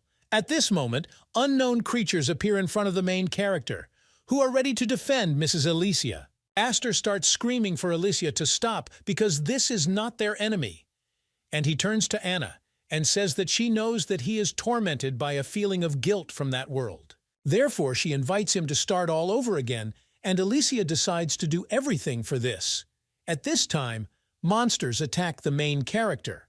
Alicia tells that Aiden can't use this world's system. While he is weak, they have a chance. Aster tries to stop him. He asks Alicia not to do this and to wait. The guy understands that Alicia is wrong. After all, it doesn't matter even if Aiden can't use the system, then even without him, Alicia won't have any chance. At this moment, the main character continues the battle with these creatures. He was still able to defeat one of them. Now the main character is standing over him, raising his sword. He is ready to kill him already. But at this moment, another creature attacks the main character from the side. It tries to hit the main character, but Aiden was able to parry the blow. He continues to fight. Aiden understands that, as expected, the guards are not such a weak point. And before coming here, Aiden analyzed the system through these guys who he won. Aiden can't use all the power yet, but he thinks it should be enough. At this point, he uses a command called Create Item. An incredibly tall demonic sword appears in the hands of the main character. He tries to kill his enemies with it. He makes just one swing and incredible smoke rises. Now all his enemies are on their knees. At this moment, Alicia rises into space and opens the system. She sees that it is incredible. After all, Aiden overpowered the guards, and she cannot even subdue this man by force. Alicia doesn't understand what it is, but now the girl understands that she can't do anything. After all, she wanted to save the guy's life, but she would have to take extreme measures. Alicia says she's very sorry. Aiden does not understand what is happening, but at that moment, fiery swords appear behind Alicia. She tries them. Point towards the main character. Aiden sees that this power is similar to his sister's. However, she is somehow different. At this moment, the girl points her swords. Aiden sees that, moreover, this power seems sinister, and this is already starting to bother him. The main character continues the battle with the Oni girl, waving his swords, and an incredible fight takes place. They keep hurting each other, but at this moment, Aster tries to stop them. He tells them both to stop, because there is no point in fighting. Aster says it's not too late to listen to each other and make the right decision because Alicia was a member of their world, because she is not their enemy yet. Aiden asks, is she really from their world? At this moment, the creator observes the existence of all people. He also sees what is happening to the main character now. At this time, operators in the village cannot understand what is happening. Suddenly, Alpha started screaming. She grabs her head. Arya asks why Alpha is acting so strange. Dyke replies that they don't know anything, and this happens when Aiden is not around. At this time, Aiden says that it is being hacked. Alpha says that it could be the creator. Arya thinks about how she sealed him, but the girl doesn't understand. Why did it happen so quickly?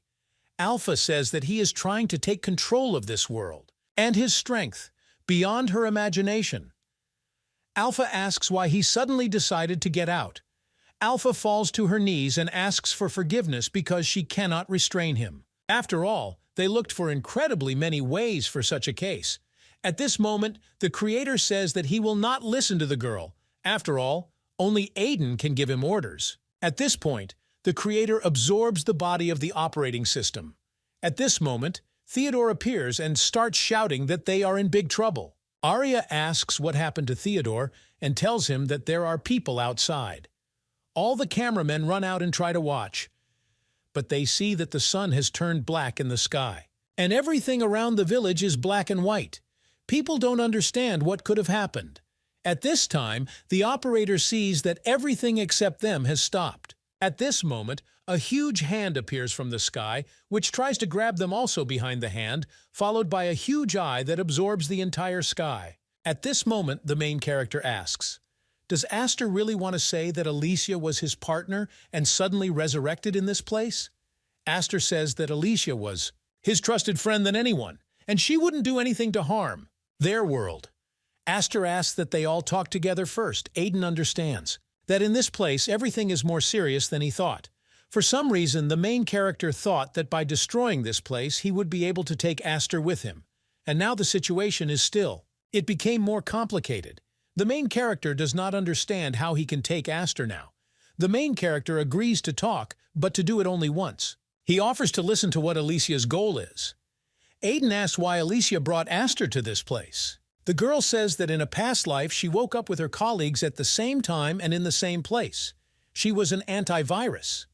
Alicia tells that when they woke up, they instinctively knew what to do, to protect your world. Arya and Aster woke up first and were waiting for them. They both taught them a lot, and they were their elders. Aster led everyone, and naturally they followed in his footsteps. Everyone recognized Aster as an excellent commander. Moreover, he treated them well. Alicia fell in love with Aster for who he is. And after them, other creatures also began to awaken.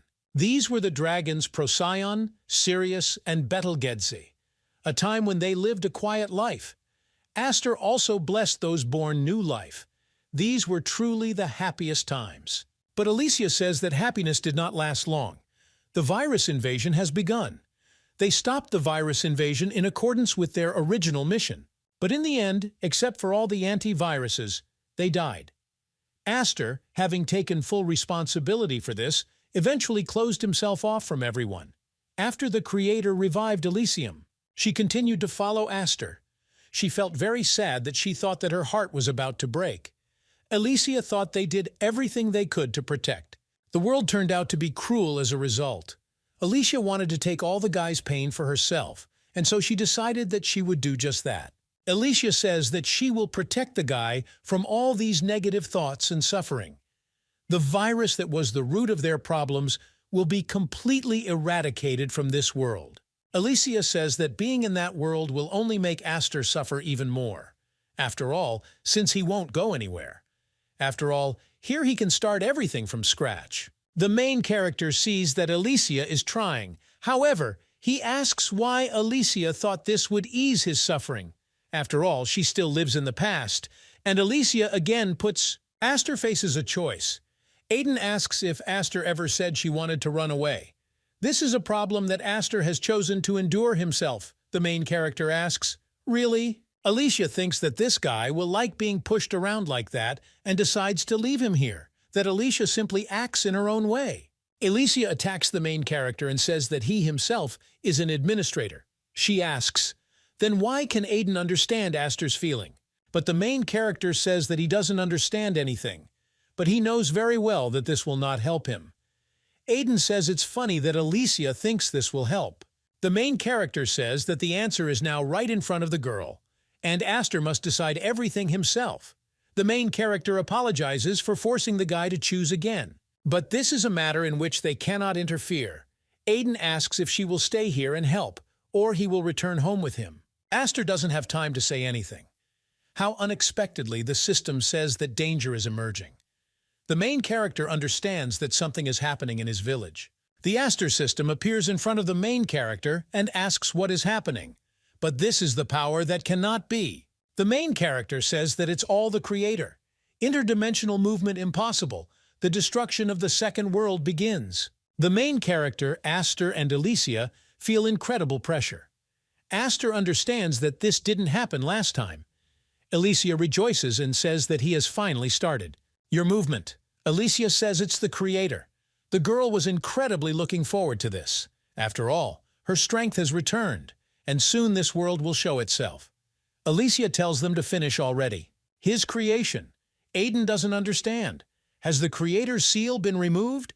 And that means their world is now being destroyed. The main character worries about his sister and Arya. At this moment, a huge eye of the creator appears in front of the heroes, looking straight at them. Aiden doesn't understand. Is this really the creator? At this moment, he directs his forces towards Elysium. Alicia doesn't understand what it is. She asks why her. The creator says that all systems should his will. Alicia starts screaming and tries to stop it. He screams for the creator to move away from Elysius, but at this moment, Asta sees that he cannot move. There is a huge amount of information he cannot decipher. Aiden doesn't understand what to do in such a situation. At this moment, the main character tells her to wake up. Aiden asks what Aster is going to do. Doesn't he see that everything is falling apart?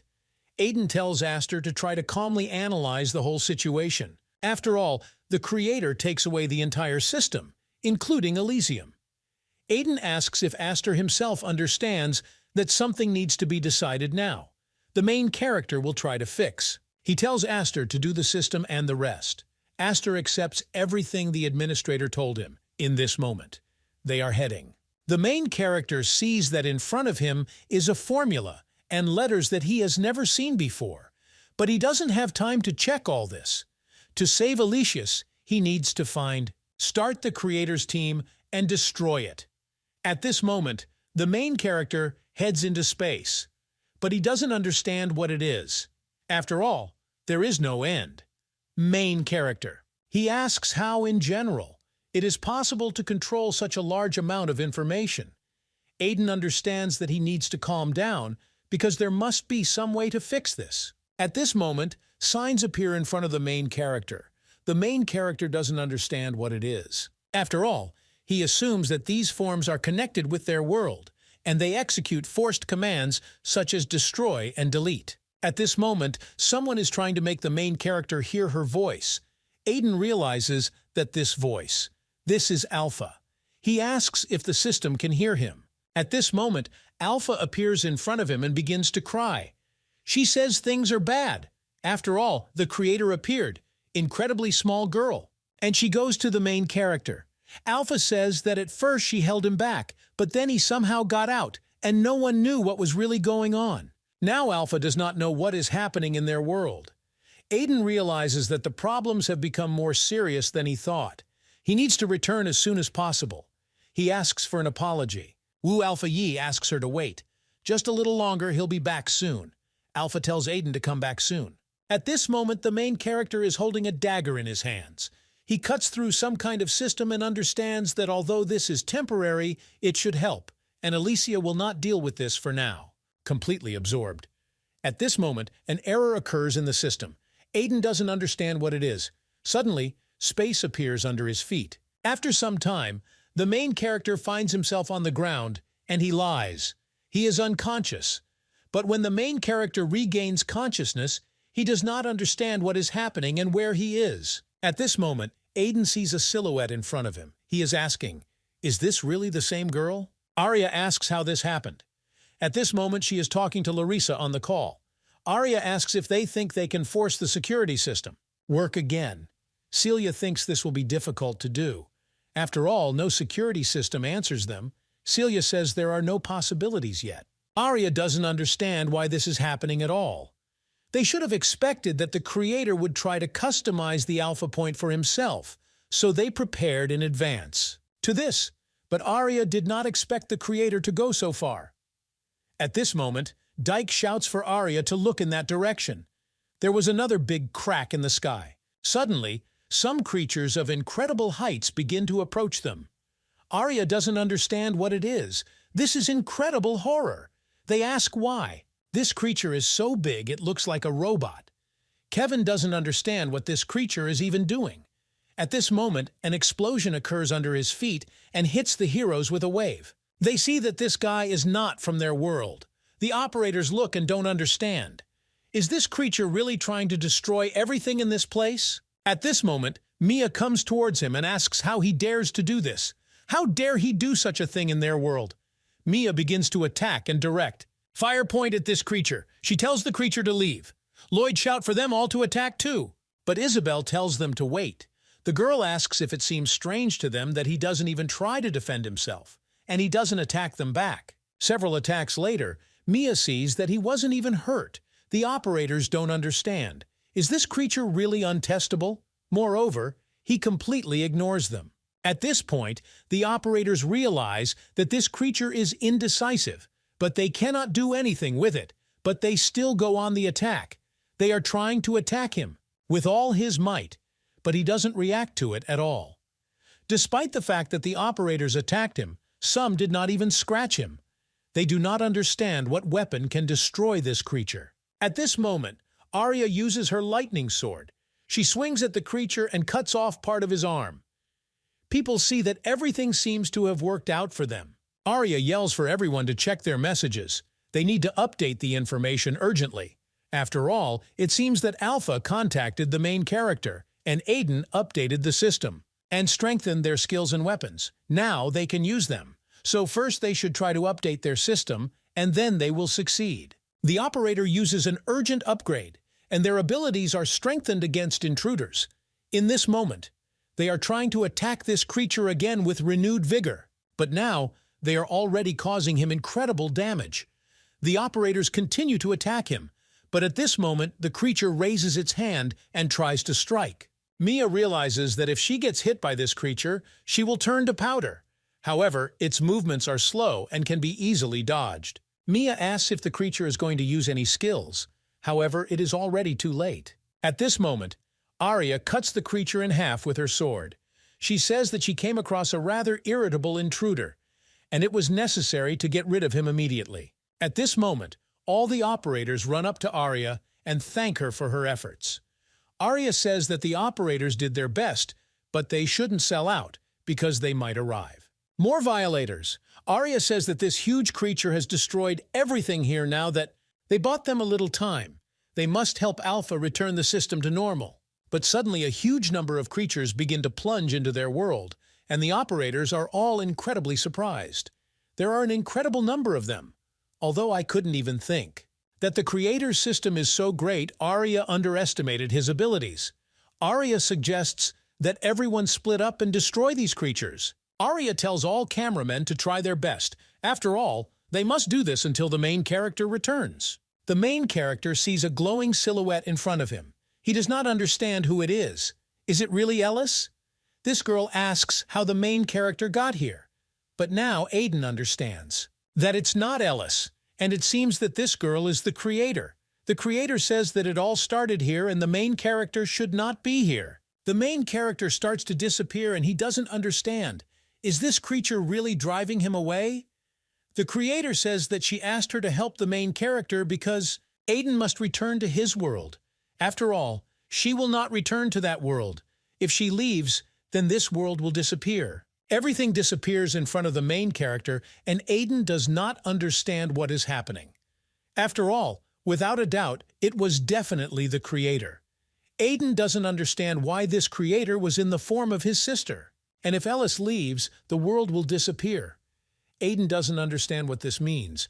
Now he cannot do anything against the creator. At this moment, the main character notices that the ex-administrator of Aster and Alicia is sitting there. Now the main character understands. Where are these two located? And it seems for a while, they manage to stop him. Aiden turns to Aster. Aster thanks the main character because thanks to Aiden, the guy was able to save Elysium. Aiden says that's because that Aster bought time for him. Alicia heard what would happen to them when the third world was completed. Alicia begins to ask for forgiveness from the main character because she didn't want this. Aiden says everything is fine and the creator is the culprit, that they need to decide what to do next. After all, they need to find a way to get back to that world. From the very beginning, Aiden tries to do this, but every time he fails. Aster asks Alicia, what does the girl think is why this happened? But Alicia can't even assume anything. The reason why Alicia was able to move to another world was because she used the power of the creator. Avoid these eyes, which follow a person is impossible. He disappeared for a while, but not for long. Alicia thinks that as soon as they get out of this place, they will find out the reason for everything. Aiden says there is one way. After some time, Alicia asks what they should do and if the main character is confident in his plan. Aiden replies that regarding the plan, he will only say one thing. After all, first of all, he has two requests. Firstly, in this world, he cannot use his power, and for this, they must transfer your system abilities. Alicia doesn't understand. Should she really give the main character all her rights? Aiden continues to say that secondly, he needs the power of the creator, which the girl has now. After all, this is almost the same as asking the operating system to transfer your life into his hands, but this is now the only way to return. The plan is much simpler than they think. Aiden tells the two to just trust him to save their world. Although this is not a complete world, it requires a lot of energy, so the main character wants to borrow some power from them. As Alicia said, the creator follows, behind their every step, so Aiden should be able to control every system in this world. Aster places his hand on Alicia's shoulder. Aster talks about how he wants Alicia to trust the protagonist. After all, only Aiden can help them. She starts asking for a girl, or agrees. Alicia opens her system and says that she will transfer all system powers to the main character, but Aiden must also be careful, because Aiden may be amazed by the power of the creator. Alicia asks the protagonist to be careful. Data transfer and the main character is immersed in space. At this moment, the main character sees a bright ray of light in front of him. He is heading in that direction, and suddenly, he returns to their world. Alicia says that everything is done. Aster asks how Aiden is feeling now and whether he was able to gain power. The main character received this power. He says that it is very difficult for him to adapt to this power. He thinks that should be enough. Before starting the plan, the main character turns to Lisa and says that he needs to tell the girl important news, because what Aiden did to her was a temporary measure, and Alicia is not entirely controlled by its creator. The main character does not know when she will lose control again. Before this, Aiden will update the girl and completely separate her from the creator.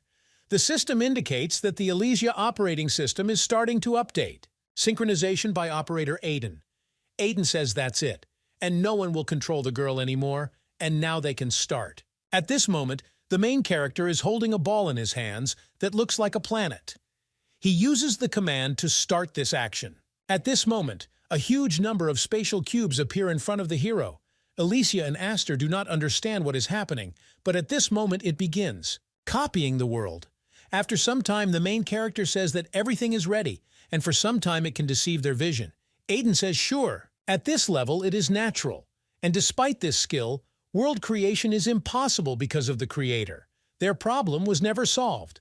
But Aiden laughs and says that he hasn't even started. He asks the guy and the girl, do they really think that this is the only way they will stick to it? He asks if it would be better to move something other than them. Alicia is trying to establish the main character says that Aiden cannot move the whole world. Alicia and Aster cannot understand what it is. Is the whole world moving? The main character says that this is so. Alicia is incredibly surprised. She asks, has the main character gone crazy? Alicia says Aiden is crazy. She asks what Aiden just said, but the main character cannot understand what is wrong. Alicia knows that Aiden is not a weak operator, but she does not understand how this is even possible. But Aiden is asking, is this really impossible? He asks why Alicia thinks this way, but without further ado, he decides to prove it. This is for a girl. Besides, they will see for themselves because he didn't tell them. But Aiden got involved with the Alpha. Fortunately, he managed to find a small gap connecting their world to this one, and they will be able to pass through this gap into their world. The main character extends his hand, and a ball appears in his hand. Aiden talks about how he will move all the data in this world. At this moment, a large space opens up in the sky. Alicia says it's incredible. She does not understand. Did it really work? The main character uses his power and moves the command data. The system indicates that the download is complete. Sending all data to the second world has been done. At this moment, the main character and Alicia and Aster leave. Aiden understands that everything worked, but if he makes even one mistake, the passage will be closed. He needs to keep his focus until he connects with the Alpha. At this moment, Alpha feels very bad because this powerful force is trying to control him. And if he can't stand it and loses control, then the world will come to an end. Aiden did not receive a message from Arya for a long time, and the creator, who could not withstand such power, fell under control. The power of the creator will become even stronger, but Alpha understands that she cannot give up now. At this moment, Alpha hears the voice of the main character. Aiden starts calling the girl. Alpha doesn't understand. Is this really the main character? Aiden asks if she's already waiting for them. After all, they are already on their way. Alpha talks about how long she has been waiting for him. The main character apologizes for being a little late. It also suggests that he is not alone. Aiden says they have a ton of information and systems with them, so he wants Alpha to be ready. Alpha doesn't understand what's happening. She asks why he didn't explain what was happening there. At this moment, the creator does not understand what is happening. The third world should not be in this place, and no one should be unauthorized. The creator somehow missed this, and, as expected, he will have to make this operator his enemy. There is no point in attracting attention to himself anymore, otherwise, their actions will become a threat to the creator. At this moment, the creator appears in front of him. After all, if the creator could only keep her in this world, then he would no longer hesitate. In this moment, the girl is with the creator and her hands are tied. The creator says that he will fulfill all the girl's wishes even if it is against the will of the user. At this moment, the main character lands with his friends. He realizes it took longer than expected, and he hopes that they have not come too late to save their world. But when they arrived, they saw a terrifying picture. Their operators were without power. Everyone lay unconscious. Aiden realizes that all the operators were fighting against the intruders. At this time, Alicia feels incredibly high pressure. Branch Administrator Aiden is incredibly strong point. In the end, Aiden fought with the girl. Not at full strength. Aiden understands that even now someone is trying to block the system he does not understand. Is this really Arya? The main character understands what he needs to complete, setting up the world as soon as possible. But at this moment, the voice says that he will not forgive. Aiden asks Aster and Alicia to help the cameramen. After all, they are still alive.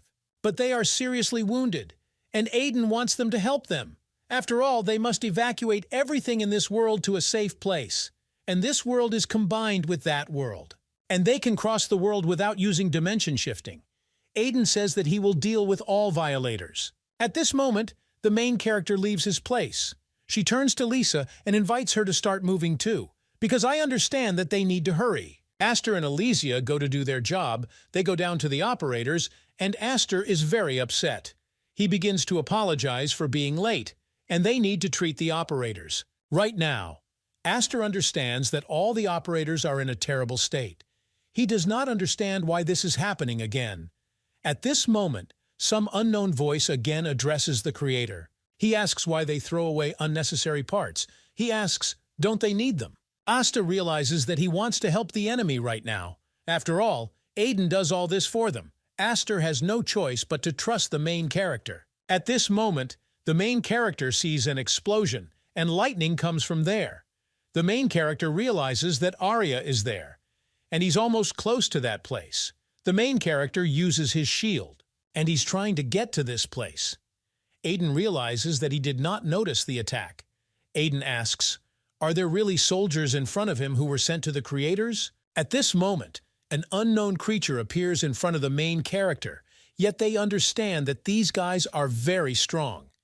And the energy of suppression is felt in these guys. At worst, they have antivirus capabilities, and from the creator's point of view, they became viruses.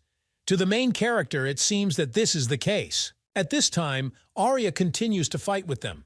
The girl was already bleeding on her body. She could barely stand on her feet. Arya sees such strong guys for the first time. They're just wasting their time. Arya realizes that her characteristics are much lower than these guys. So the whole problem is that the unknown has invaded their world. And in addition to the fact that they are resistant to attacks, they repel their attacks. If not for this antivirus, the operators and Arya would have been able to destroy them. At this moment, Arya fights her enemies. Arya uses her incredible power, but suddenly she notices something strange in the sky. She doesn't understand what they should do next. At this moment, an incredible explosion occurs. The girl used protection, but her protection was broken. Arya realizes that her body is at its limit, and there are even more enemies. At this moment, the main character crashes into the battle. Arya doesn't understand.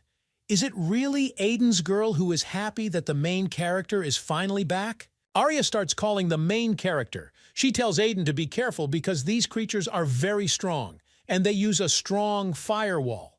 The main character sees how much the girl was seriously injured. Aiden says that they are violators of this world. Aiden uses his power, and he tries to throw an incredibly strong punch too when he punches, and the monsters scatter in all directions. Aiden says that he will not leave anyone alive and will destroy them all. But everything they did to them. At this moment, the system says that changes are being loaded. Changing the world is Manager Aiden becoming the head for a while. He says that the creatures must get rid of the interlopers. The main character begins the battle with these creatures, Aiden, who is so evil that he is ready to destroy everything that stands in his way.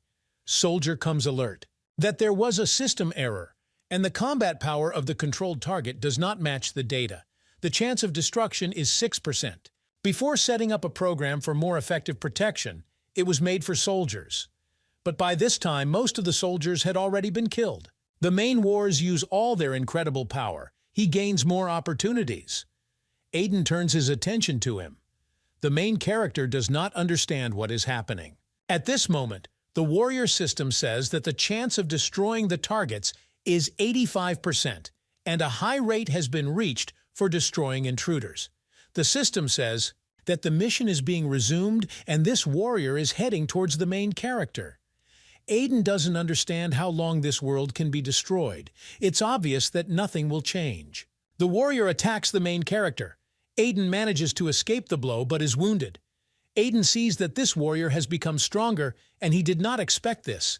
But I understand the main character, that he will now fight seriously. At this moment, Aiden takes his fire sword. Now he heads towards the warrior and is ready to fight to the last. At this point, the warrior's chance of destroying the target decreases. The main character continues to fight with the warrior and he begins to destroy him. At this moment, the system says that an error has occurred, and with each blow, the probability of destroying the target becomes less and less. The solution to the problem is corrected by error. The warrior is incredibly wounded. The main character makes the last swing, and an incredible explosion occurs.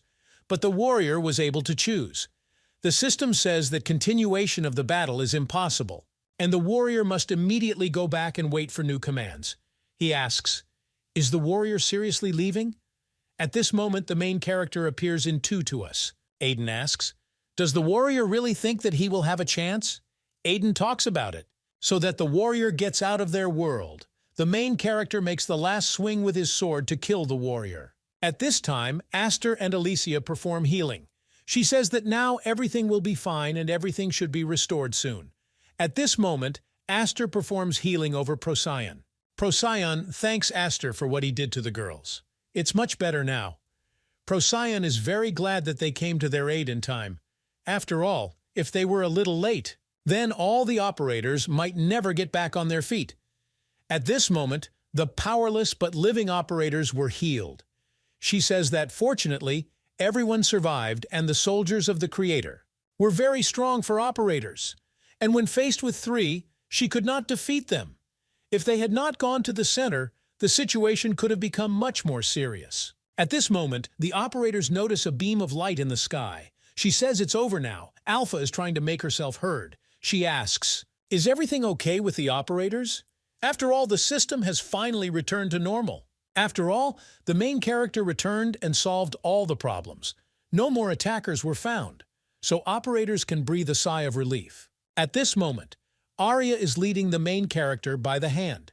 Aster is happy that his sister is alive. Aster and Mia run up to the main character. Aster asks if Arya is okay or not. Arya replies that she was just a little tired. The main character says that the girl has no serious injuries and first aid was provided, so there is nothing to worry about now. In any case, this time it was very dangerous.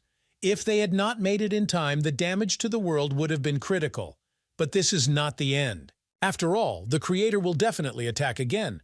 Before that, they need to come up with a plan of attack. The main character says that they need to hold the line so that he doesn't take over their world. At this moment, space opens in the sky, and the Creator says that this will not happen. After all, their actions are powerless, and he gave fleeting joy to them in need of victory. However, there is no need to expect more concessions from him. After all, they won't succeed. They will disappear along with this world. Operators don't understand what's going on. They feel incredible pressure. They can't even breathe. Procyon understands that if she moves, she will be crushed like a bug. The operator is not understood. How can they survive against the Creator? Aiden says that's not what he's asking. Does the Creator really think that he can do anything? The Creators respond that, unfortunately, this is for their own good. After all, he will create a better world where there will be no wars.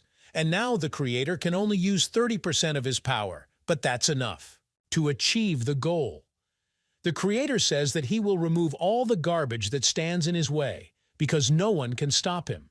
The main character does not understand what is happening. He sees that all the operators have been immersed in space. The operator is shouting that they cannot penetrate this space, which they were immersed in.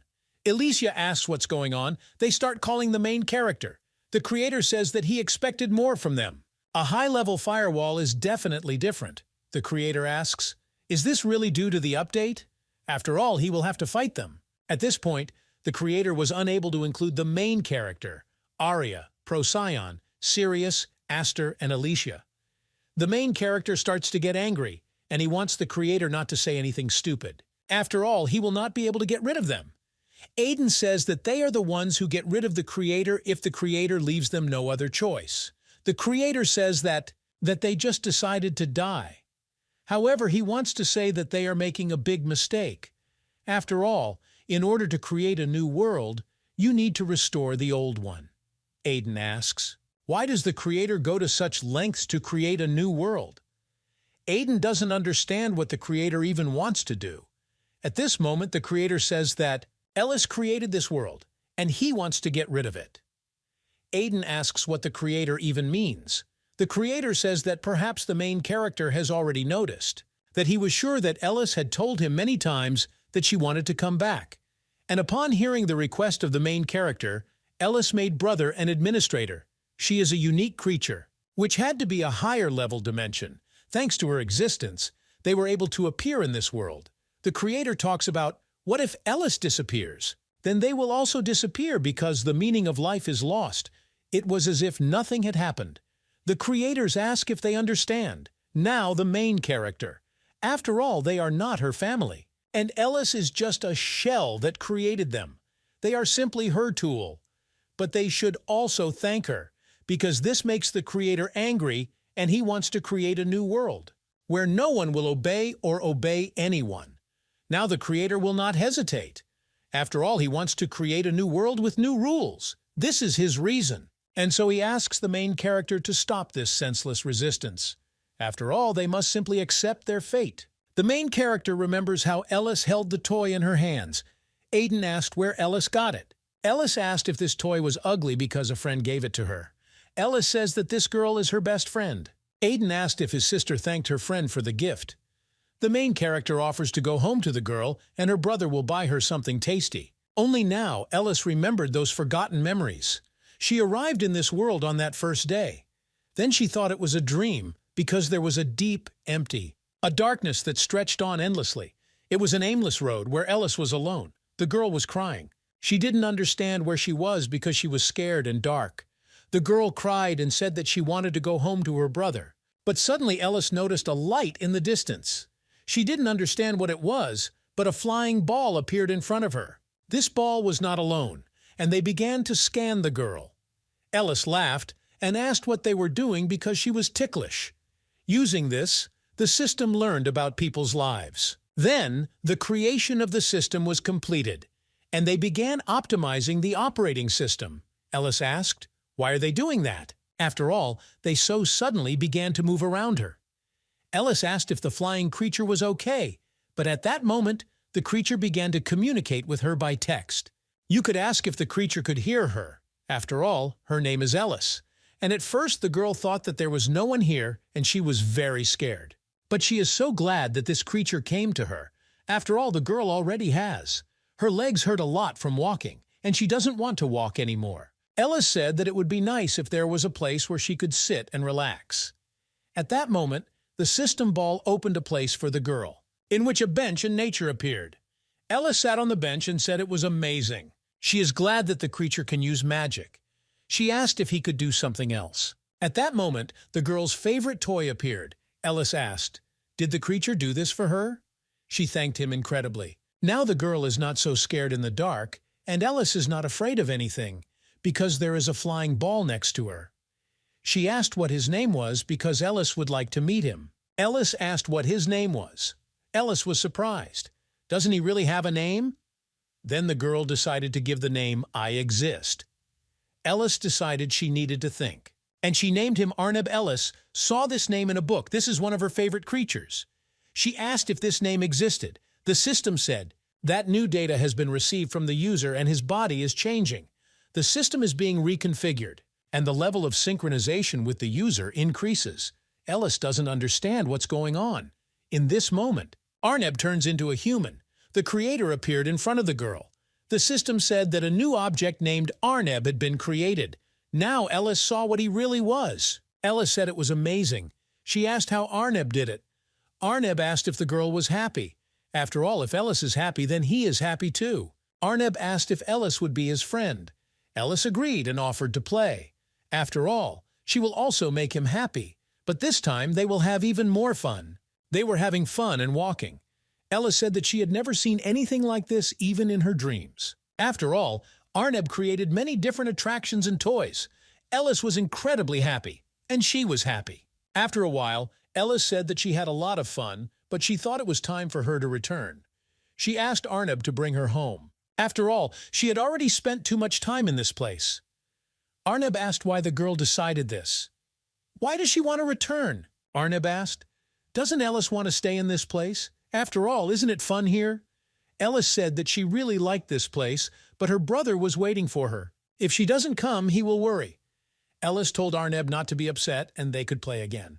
Ellis also said that she would definitely return. Arneb asked if this was true, but Ellis promised that they were now friends forever, and they will play a lot more. Arneb then sent Ellis back, and I looked forward to when they would meet again. Time in this place flows 72 times faster than in the world. Where does Ellis live? So she won't be back anytime soon. Arneb didn't care though. After all, he promised that he would wait for Ellis and they would play together again. But 700 years have passed and Ellis has not come. At this time, the system says that recovery is impossible, and Arneb could not understand whether Ellis had forgotten about him. But this cannot be. After all, Ellis promised that she would return. Arneb apologizes. After all the memories that were connected with Ellis disappeared and everything went to dust. Arneb tried to stop this, but nothing worked. Nothing helped, and the memories disappeared. After all, this world began with the advent of Masha. Therefore, without it, it collapses. Arneb understands that without Ellis, everything. This is absolutely pointless, and their common memories and promises that Ellis gave him, only they supported this world. That's why Arneb won't forget her. Arneb realizes that everything is over, and he closes his eyes.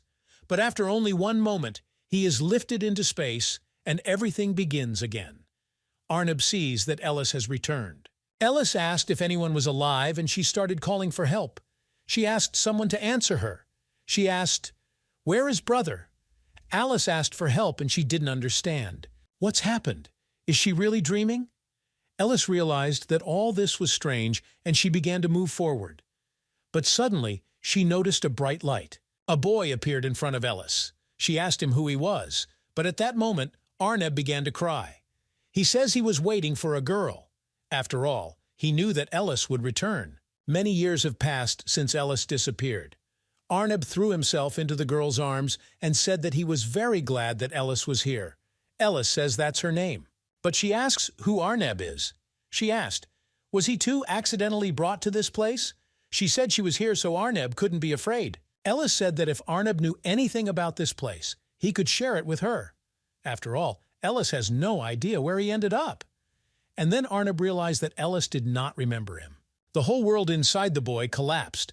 He tried his best to check information about Ellis's memory, but memories about him, they completely disappeared.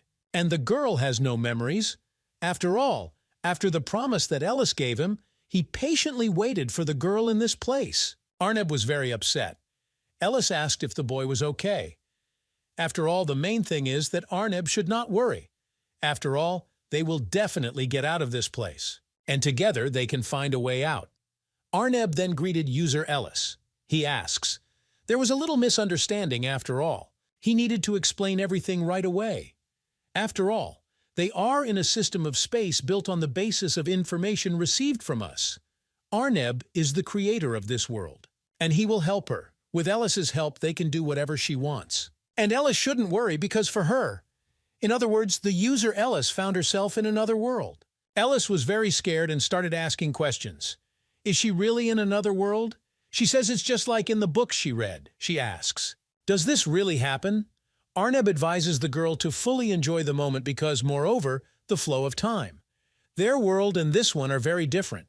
Ellis asked, does this really mean that Arneb can do whatever she asks? Arneb thinks that he waited a lot for the girl, and when he was left alone, everything disappeared. Arneb was helpless and lonely. He would undertake that he would not see the girl again, so that Ellis would return then. He hoped that she would stay forever. That's why Ellis will stay with him this time. The main character continues the battle with the creators. He says that it is incredible. The creator uses his power and tries to hit the main character. Aiden is surprised that the creator is very strong. Aiden realizes that he needs to try to stretch time some more. After all, Arya and Aster will arrive soon, and perhaps, together, they will be able to defeat the creator. That's why Arya appears at that moment and tells Aiden to be careful. After all, no matter what he does, he will not be able to destroy the creator. In addition, subject deletion is activated, and at this rate, their world will be destroyed in half an hour. The main character is incredible. Surprised word, will all of them creators be deleted forever? The creator says that the timer has already been activated and the main character cannot stop it. After all, they will become the material for the new world. and this can no longer be restored. The main character says that the creator should not make him laugh, because if he created it, it can also restore it. Aiden says that he does not want to be deleted and that he is the master of this world. Therefore, they will defend their world to the last. The main character and all his operators, as well as Alicia, are already ready to head into battle. They sent their blows to destroy the creator, but all their blows passed the creator and did not harm him. They don't understand what happened. Arya uses her sword and she makes several swings to destroy the creator, but the creator didn't even feel anything. Aiden used the command to disable the firewall. Arya doesn't understand. How is this possible? She does not understand. Are there really no commands working for the creator? The creator says it's incredible fun. He asks why they only think that she could hurt him with her pathetic attacks. At this moment, the main character appears from behind and swings his sword, and an incredible explosion occurs. But at this moment, cabbage soup appears above the creator. Aiden doesn't understand. Had the creator blocked his blow? He asked. Are the creators also susceptible to physical attacks? He also asks. Has he found a way to get rid of it? And Aiden was sure that it was physical. The attacks will penetrate the creator. Aiden tells the operator to attack the creator head-on, and they didn't pay attention to the commands. The main character tells them to attack with all their might, and showed him what they are capable of. At this moment, all the operators went into battle to fight the creator. The creators say that this is an incredible hassle, and when everyone flew up, at one moment, an incredible explosion occurs, which throws all the creators aside. The creator says that they had to destroy everyone at once, and they would not approach him again. The creator says that he will send them to another dimension. Aiden starts screaming to stop this from happening. He doesn't understand what will happen now. Arya rushes after the main character, but at that moment, Aiden disappears. The creator asks, did they really decide to challenge his decision? After all, they decided on some Aiden, go against the creator. The creator says that with this person they will only die, because Aiden is weak. At this moment, the operators are experiencing incredible pressure. They do not understand that they cannot even breathe or move under such pressure. The creator asks, are they still resisting? It is visible which teams and even their physical abilities are all controlled by the creator. After all, he created them, and now he will create a new ideal world. After all, there is no need to continue wasting time on them. From now on, they will obey only the creator because they left him no other choice. The main character finds himself in an incomprehensible space, and he realizes that it does not open. Also, no one answers them. Aiden is also asked why he cannot use his abilities. The main character understands that he must return, and he's scared to even think about what the creator will do to the operators now. In his absence, the main character is incredibly worried. At this moment, a bright light appears. He asks what the creator did. He asks them to answer. At this point, they tell him that they ask Aiden to calm down. The main character sees a light in the distance, and people start calling him. Aiden asks why he hears his sister's voice. Is this really a trap? Even though he's already trapped. But he doesn't understand. Why would he lock the main character somewhere else? After all, by staying here, the main character will achieve nothing. Aiden decides that he needs to quickly get out of this place and heads towards the light. When the main character approaches this place, he sees that Alice is sitting there, but her hands and feet are tied. During this time, the operators continue to fight. Arya was already enraged, and they were pierced by the fangs of the creator. The creator cannot understand why they continue to persist. At this moment, Aster enraged falls to the ground. All the other operators were also very tired. The creator tells them to stop doing this. After all, they can't even move, and they're wasting their energy in vain. From behind, he tells them not to worry. After all, although they will die in this place, they will meet again in another world. Arya says this can't happen. Procyon doesn't understand. Can't she save everyone again? She doesn't want to lose anyone. At this moment, the crystal begins to glow in Procyon's body. She realizes that she cannot do it this time. And Procyon decides to save her, no matter the cost. The creator says that they can no longer stop fate. And it's over. They just have to accept that they are being transported to another world, Procyon. In what other world does the publisher even say? At this moment, another planet appears in front of them. The creator says that he will create the third world and start everything from the very beginning. This world has already failed. He is unable to exist anymore. An ideal life awaits them ahead, because he collected them all. There they will even meet those whom they have not seen next to them now. Procyon remembers how the people she saved from viruses thanked her. They said that Procyon was her guardian. Procyon understands that she is the guardian of this world. Arya says that Procyon should not blame herself because everything is fine, and it is not her fault that Sirius fell into a trap. Procyon said that she should have protected them, but could not, and this time everything must work out for Procyon. Procyon asks Aster to listen to her. After all, she needs all the star power. She asks everyone to give their star power to her. Sirius asks what exactly he's trying to do. And why does she need such power? She asks what Procyon is going to do with such incredible power. After all, her body will not stand it, and she will die. Namely, she knows this, but the creators are so determined to destroy them all, so she has no choice. If they don't do anything, they will die anyway. Namely, he says, that they must buy time for the main character. After all, this world is still alive, and she must fulfill the mission of the Guardian. Starts asking them to do it. But she says that this cannot be. He is asking, does Procyon really think that he will allow her to do this? Aster says that he will not let the girl die because of such stupid reasons. Well, Procyon asks everyone to give her strength as quickly as possible, and she will do everything in her power.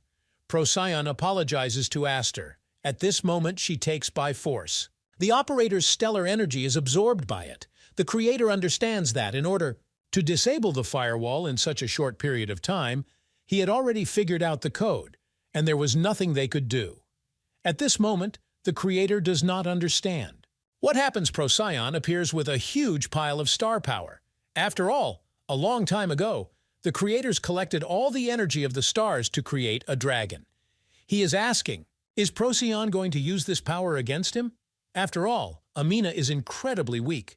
The creator says that this is strange. He asks why girls. He feels Ellis's power. Alicia asks, are their abilities unlocked? Arya starts screaming and trying to stop Procyon. The creator says that he is weak, but Ellis feels the power. However, this will not change anything. The result will not change. At this moment, Procyon gains incredible strength, and she is ready to fight. The system says a warning because due to the influence of the user, the object, Procyon cannot be a dangerous system, and the current objects are switched off from the system and will soon be deleted. All this for the huge amount of star power that has accumulated in the girl's body. The creator asks, is Procyon really ready to lose everything to stop him? After all, even having given up the chance to be reborn again, he asks. When Procyon is outside the system, and there is no way to turn it back. The creator says that the girl still has time to think and make the right choice. But at this moment, it is already behind the creator's back. She swings her sword and tries to kill him. In this moment, the creator is incredibly wounded, and he starts bleeding. The creator understands that the witch did not underestimate the girl, and he did not think that everything would turn out like this.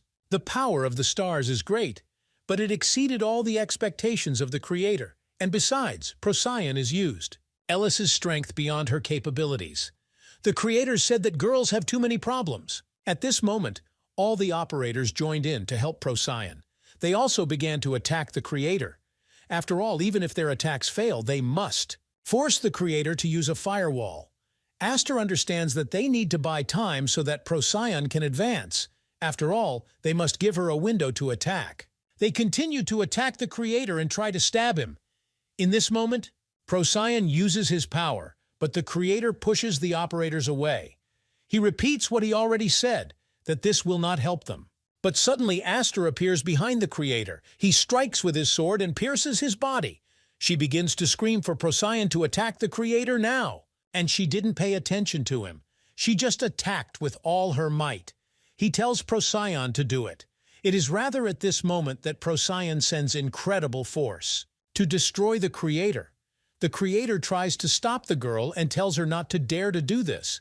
Unexpectedly, he notices that the creator. He bursts up, but at the same time she lies unconscious. Arya ran up to him. Procyon thinks that she did not have enough strength. It is ready to give everything. Procyon asks for an apology from Aster.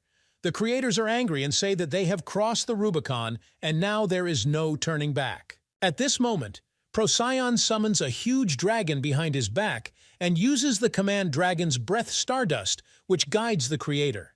The creator does not understand what is happening. He must withstand the attack of users, and his double's abilities are not enough. The creator thinks that Ellis, I was definitely there when the stars were born, and he is already starting to get angry. At this moment, an incredible light appears, and the creator does not understand. What's happening? Is Ellis actually appearing in front of him? He asks how she got out of this place. At this moment, Ellis directs her power against the creator. She takes his hand and grabs him. He is asking, does Ellis really want to go all the way? After all, if the process is interrupted, it will be difficult to control it. When Ellis was holding the creator at that moment, the main character pierces his body with his sword. The creator realizes that he needed to isolate Ellis in another space. He doesn't understand why Aiden is here. After all, when the main character found his sister, he said that the creator had appeared and he was very worried about her. Aiden asked if Ellis was okay, and was she injured? He didn't understand what kind of room it was, or how Ellis ended up there. But Ellis asked her brother for forgiveness because she had no time to answer his questions. She said they could talk when the dust settled. After all, now the main character has something to protect, and they should stop the publisher, Ellis repeating. That everything was out of control, and she was the one stuck in this place. She waited for Aiden to come for her, and now it's time for him to leave. Ellis says that his brother's strength and his dagger should be enough to defeat the creator. The main character sees that this is the same power that he had before. The key that will connect the creator with the power of his brother is now in his hands. Ellis asks the main character as soon as he will leave this room to obey her orders. Ellis says it's time to find out who he really is. At this time, the main character realizes that if Ellis is right, then the dagger will allow him to take the power of the creator. At this moment, the creator does not understand what is happening on his. Power begins to accumulate in the protagonist's body. The creator realizes that now is not the time for him to be distracted, and he needs to quickly get out of Ellis's sight. At this time, Procyon uses his dragon and tries to defeat the creator.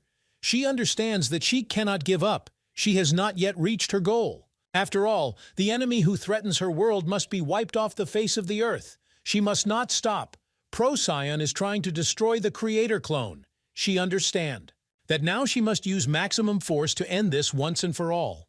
When Procyon has finished using all her power, she falls exhausted and begins to dissolve in space.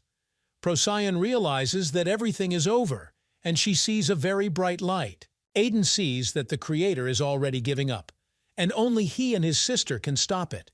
This is a monster. Ellis says she'll have her brother's back, and she wants Aiden to move forward. The main character asks what could he say. After all, they must get out of this place together. Ellis says that everything is fine, and the creator will not harm her. So she tells Aiden to take care of himself. The main character said that he would definitely return for his sister. Aiden starts to walk away, but the creator asks, does Aiden really think he'll just let him go? But at this moment, Ellis tries to stop. She calls him by his name Arneb. At this moment, the creator cannot believe what is happening. He asks what Ellis said. In this moment, Ellis begins to apologize because she forgot him. The witch called the very name by which she gave him when I first appeared in this place. Arneb asks, has the girl's memory really returned? Ellis begins to apologize for not remembering him sooner. Ellis forgot about her promise. Arneb rushes into the girl's arms and begins to cry. Arneb still remembers those days. He thanks the girl. Ellis invites him to take a walk. They hit the road. Arneb asks if Ellis remembers. After all, this is where they first met, and we had to go very far. At this point, Arneb tells Ellis to look at it. After all, Arneb recreated the place where they first understood how happy she was. At this moment, a huge number of toys and attractions appear. After all, Ellis was having fun then. Arneb begins to ask for forgiveness because he found out that the girl's memory returned and he completely forgot. Ellis says everything is fine. Arneb says they are back together now. At this point, Ellis turns to Arneb and says that they have been through a lot and have changed. It won't be the same as before, and they will only hurt each other more. Ellis also says that time has changed them and the girl does not belong here. She must return to her world because her family is waiting for her there. And at that moment, the girl's words hurt the creator very much. He asks why Ellis keeps repeating this because everything will happen like last time. Arneb says Ellis has no idea how long he's been waiting for this. And time in the outside world goes much faster than here. Arneb asks what family we are talking about. After all, he was waiting for her in this place. Arneb is ready to fulfill any of her wishes, and Arneb is ready to transform whatever Ellis wants. He asks why Ellis wants to go back so much. He doesn't understand why Arneb doesn't want to be alone, but Arneb is confused because he should listen to Ellis. He asks why Ellis doesn't want to help him. Does she really want to leave him again? But Ellis repeats what she already told him, and her answer won't change. Ellis will be back. Arneb says that if she wants to come back, she can do it. After all, she knows how. If Ellis erases Arneb, she will immediately get out of this place. And Ellis could do this at any time. After all, she is a user, and Arneb is just a tool. But Ellis didn't. After all, Ellis is essentially weak. Arneb sincerely wanted Ellis to return, but he is afraid that he and this world will disappear. So the frame says that the girl has no choice. He talks about how Ellis can't get rid of him even now. He is asking, what other evidence is needed? After all, she still can't decide. But Arneb says that it's not scary because he can create a new world. But this guy is similar in strength to him. After all, Aiden deprived him of half his power, and now even Arneb does not know what awaits them in the future. After all, this is Ellis's desire. And she just watches. No matter what changes happen, the end will still not change. Alpha sees that there is too much information coming in, and she has no time to be distracted. After all, even now the firewall is on the verge of being hacked. Alpha understands that she shouldn't. To allow this to happen, because people are now in danger, she must save them. Those fighting with the Creator are already close to their limit. Alpha also protects them with his system. But this will buy you at least a little time. Alpha doesn't understand. Is the power of the Creator infinite? She asks. Can't they stop him? At this moment, the system says that an error has occurred, and an anomalous increase in energy from Procyon has been detected. Alpha doesn't understand. Is it really Procyon? She asks what the girl is going to do. After all, if Procyon uses force, then there will be no turning back. At this moment, people are watching what is happening. They see an incredible explosion happening in the world. People cannot understand what is happening at this moment before. The system appears and a notification is visible there, and they should quickly check all the information. After all, they read good news about the enemy falling. And thanks to the hard work of the operators, people were able to survive. People start to rejoice. After all, they always believed in operators. They say hello to the administrator. And the Guardians also lived well. At this moment, Alpha watches how people rejoice. But the Alphas see how Procyon is now being defeated. Alpha starts crying and she doesn't want that to happen to Procyon. But at this moment, Procyon dissolves in space. When Mina was little, she talked about how she would become the guardian of the world and become a guardian deity and protect everyone. She too will be at peace. Then the brothers said that Procyon would become a real guardian god. At this time, the three little dragons cannot understand what is happening. They hear someone talking. When they open their eyes, they see what's in front of them. Little Ellis stands by them. She asks, "Can't the dragon wake up now?" Create says that these children have just been born. And Ellis really wanted to talk to the dragon. But the Creator said that they need to grow up first. Ellis waited impatiently for them to wake up, but they decided to leave. Otherwise, the dragons will disturb their sleep, the Creator asked. What will they do then this time? Ellis asked if the Creator could create the place where they played recently. The dragon heard this entire conversation. Then Aster, Arya, and Alicia went to the same place. Arya asked where she was going to take it, but Aster said that he had visited some places before, and he found a secret place. There he saw some eggs. They decide to open the door that is in front of them and check. When they opened these doors, they saw 3 small dragons there. Alicia and Arya were happy because there was a cute creature in front of them.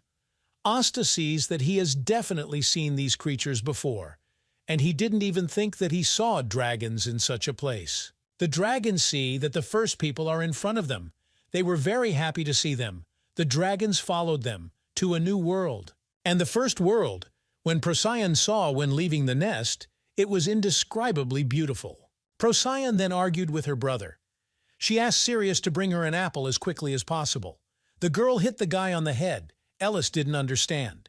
Could this be the same fruit Arya was talking about? Procyon heard that it is very tasty. When Procyon tasted it, she was incredibly happy. But, Sirius asked, will the girl really not let him try? But Procyon refused, and then Sirius said that next time Procyon would watch him eat. But at this moment the dragon, Betelgeuse, tried to calm his brother down. After all, there are plenty of apples here. Then Betelgeuse showed his brother to the tree. The wind Sirius would not have noticed. He thanked his brother. Suddenly people appeared in front of them. Aster asked how the dragon was feeling. Procyon said that she missed people. Aster asked if it was convenient for a dragon to be here. And do they like the food? Procyon said that this place is very beautiful. This is incredibly good. And he turned to Procyon and asked if he could ask again.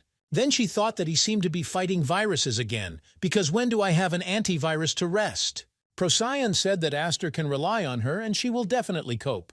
At this moment, Procyon used the defense that is called by its name. This protection protects allies with bright starlight and blocks evil spirits. Protection also restores physical strength. Aster then thanked Procyon for what she had done, and now Aster is safe. He apologized for constantly, annoys the girl. And today Aster thinks that they will come late because there are more viruses. Aster said everything was fine. She asked if she could go with people. After all, she really wants to help. But Aster said that a girl shouldn't do this. After all, they are antiviruses and that's their job. No matter how many enemies they have. Not met, they must restrain themselves. So Procyon need not worry. After all, she knows that they are very strong, but it is dangerous there. Aster told Procyon to believe in them. This world is beautiful, and it shines so much thanks to its inhabitants. After all, they are part of this wonderful world, and Aster too. Procyon understood that she wanted to help these people, and she will become the guardian of this world. She will become a guardian deity and protect this world. After all, Procyon always wanted to help people and protect. She was also ready to protect her brothers. She told her brothers to believe in her. But the girl could not even imagine what kind of future awaits her. Because Procyon is right. After all, she will become the guardian of this world. Now Procyon cannot understand where she is. Suddenly she hears a voice that tells her that in this space an objects appear, for the purpose of rebooting for the transition to the next life. And everything happens through it when destroyed or removed. At this moment, the girl notices that Betelgeuse is standing in front of her. Betelgeuse replies that they have not seen their sister for a long time, and Betelgeuse even thought that they would never meet again. All this time Betelgeuse was waiting for the girl here. Procyon begins to ask for forgiveness because she could not fulfill her duty and could not protect Sirius and Betelgeuse, the people closest to her. As a guardian deity, she couldn't do it. She asks what the result is. Procyon tried to come to terms with all this, but when she saw Aster, he sacrificed himself to save everyone. And Procyon learned about this from other people's bonds. What difficulties did Aster go through to get rid of viruses? Procyon didn't know this. She was stupid. Procyon began to ask Betelgeuse for forgiveness. Betelgeuse says that the sister seems to have misunderstood something. After all, everything they did according to their own desire. And no one is to blame for this. Although then it is difficult to understand his motives. After all, Betelgeuse advocated viruses. To prevent the worst, Betelgeuse acted most rationally. And perhaps he was wrong then. But Procyon should not regret this. About what he should fix, he had already stayed in this place for too long. Procyon tries to stop his brother. After all, he shouldn't go that far. Administrators have recovery. And if Procyon can't at least get out of Betelgeuse, Betelgeuse appeals. He goes to his sister and says that before he did not react to restoration because he rejected himself. And then many people died because he left viruses. Betelgeuse decided that he does not want to be saved, and therefore he will not return. Procyon tries to stop Betelgeuse, but the brother says not to worry about Procyon because the reset was so bad. Procyon begins to ask his brother, but Betelgeuse says that the Creator threw more than one soul there, And Betelgeuse will not be the first. He is asking, didn't Procyon think about it? After all, this space was created for a specific purpose. The creator wanted them to meet. Betelgeuse says that he has to go and starts to leave. Procyon tries to stop his brother. Betelgeuse, it seems that he passed on too hard a time to his sister. He asks Procyon to save this world once again. Procyon tried to stop what Betelgeuse was doing, but the girl realized that she was beginning to return to life. The girl realizes that her body is not listening, and she begins to move further away from her brother. Procyon realizes that she is still trying to stay in this place. But suddenly at this moment, someone takes the girl by the hand and begins to drag her down. Procyon doesn't understand. Is it really Aster? At this moment, the system says that recovery is taking place and a restart is in progress. Procyon begins to hear voices calling her. When Procyon opened her eyes, she saw Sirius and Mia standing in front of her. Sirius is happy and asks, "Is it really my sister? I really woke up." He tries to believe what happened. But when Procyon opened her eyes, she began to cry. Procyon asks where she is. In this moment, all the operators are incredibly happy that they seem to have woken up. They are incredibly happy about what happened. After all, it seems that Procyon has come to her senses. In this moment, Mia starts screaming and asking her sister, has she gone crazy? After all, Procyon could have died. Sirius begins to get angry and say that if Procyon does something like that again, he will never forgive her. Procyon begins to ask for forgiveness from his brother and say that she is very sorry. But at this moment, the main character appears and says that Sirius is right. Procyon is incredibly surprised because the main character appears in front of her. Aiden asks if Procyon herself even understands how much she risked her life. After all, Procyon was outside the system, and even Aiden could not detect it. To the main character, it was scary that he couldn't do anything, and if not for Betelgeuse, then Procyon would have remained in this space forever. At this moment, Aster appears and turns to Procyon. The guy says that he is incredibly glad that he is okay. Procyon does not believe that Aster is really alive. Procyon asks how Aster is feeling. Aster replies that everything is fine and everything worked out. After all, if Aiden wanted, any delay would have been an incredible disaster. The power of restoration saved the guy. Like all other operators, they managed to survive with such injuries. She says it's a real miracle. Procyon is happy that it's finally over, but they had to pay a lot for this, and it will take at least a year to recover. At this moment, the girl talks about their planet. After all, their planet is incredibly damaged, and Procyon doesn't even know when the creator will attack again. But the situation is still critical. Aiden says that then they don't have to worry because he is here to meet his creator. Aiden says that for some time the creator will not be able to attack them. With Ellis's help, the main character was able to buy time and managed to gain part of the creator's power. The main character cannot completely control her, but soon everything will change. And now the main character picks up a ball that looks like a planet and it flies into space. The main character says that operators will be able to gain power similar to the creator. And at this moment, the light begins to pierce all around. The system says that recovery is happening and a reboot is in progress. Everything around begins to glow, and the operators do not understand what is happening. And Arya sees that they are destroyed. The world became the same again. At this moment, the system says that a multi-world inventory has occurred, and World 2 and World 3 have merged into one. At this time, the human world became the same again. People don't understand what's happening because their world has begun to move. At this moment, one girl says that she knows this place, and they don't understand. Have the cameramen really returned again? After all, at this moment they see that the main character is approaching them. People are happy that the operators coped with it. Zeno sees that this is amazing, because the whole world has again become the same as it was before the destruction. Isabel asks how this even happens. At this moment, Arya runs towards the main character. Arya runs up to the main character and says that everything is fine. She asks if the main character is overworked. How is he feeling? Aiden says he's fine. The main character used a huge amount of energy, but his strength still overwhelms him. The main character says that this is amazing. At this moment, the main character begins to call Alpha and Theodore. Alpha rushes into the arms of the main character and says that Aiden was able to do this. But Arya gets angry and says that Alpha will now strangle the main character. Alpha sees the rest of the people, and she begins to rejoice. Lara runs into her arms. Alpha asks, "Are they all okay?" Alpha is incredibly happy. Aiden understands that fortunately, the problems were resolved. But this is not the end. The main character remembers his sister. Ellis said that the main character should not worry. But Aiden left his sister there, and he has no idea what happened to her. Aiden thinks that he must find her. But suddenly, Aiden feels incredible energy. He sees the most golden petals. When Aiden turns around, he sees his little sister standing there. The main character does not believe his eyes. Is this really happening to him? After all, then the creator said that Ellis should just watch and it wouldn't matter what would happen. For there is only one possible end. Ellis said she still wants to come back.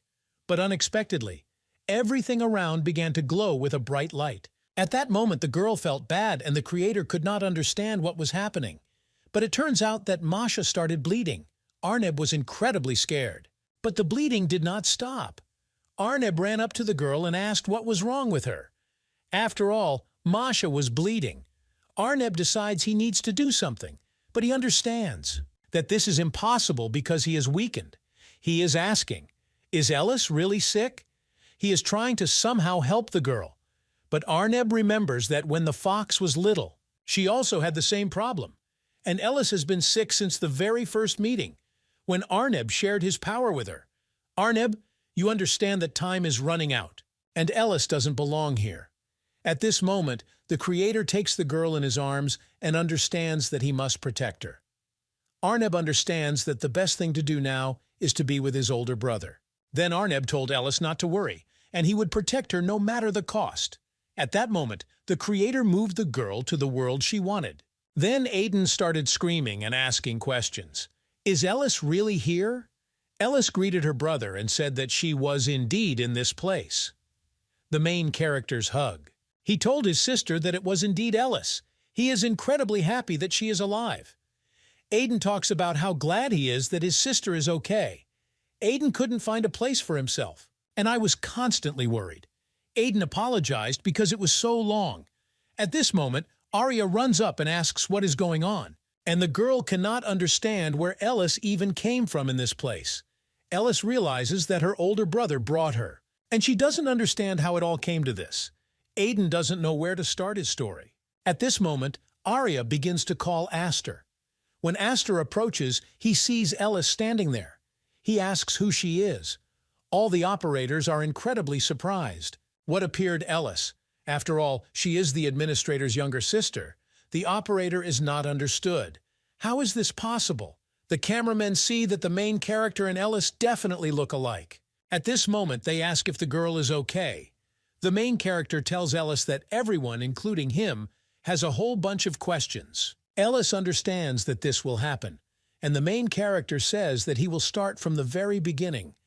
After all, now he has enough time to talk. At this time, the creator was left alone.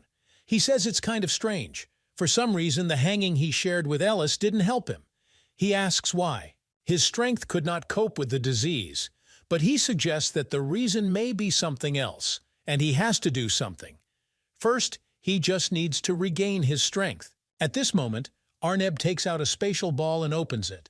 Rays of light begin to be heard everywhere. Arneb tries to absorb this power, but he doesn't understand what's happening. Suddenly, an interdimensional rift appears, but Arneb doesn't understand what he's doing here. After all, Arneb did nothing to make this rift appear. Arneb doesn't understand what happened. After all, he is being pulled there by force. Arneb asks, "What is happening?" But he does not know the answer to this question. Only a moment later, Arneb appears, in a dark space. Suddenly the darkness dissolves, and he finds himself in some room. Arneb does not understand where he is.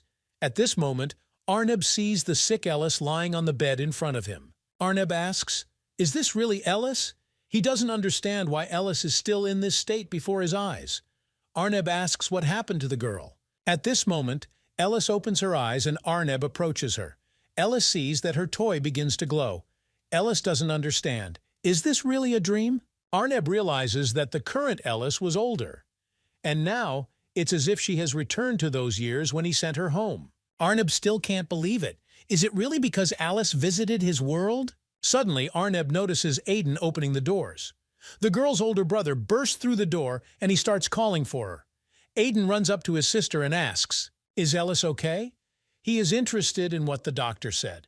But Ellis replies that everything is fine and this has happened before, and today she just felt a little dizzy. Ellis said that she would recover soon and the doctors would definitely help her.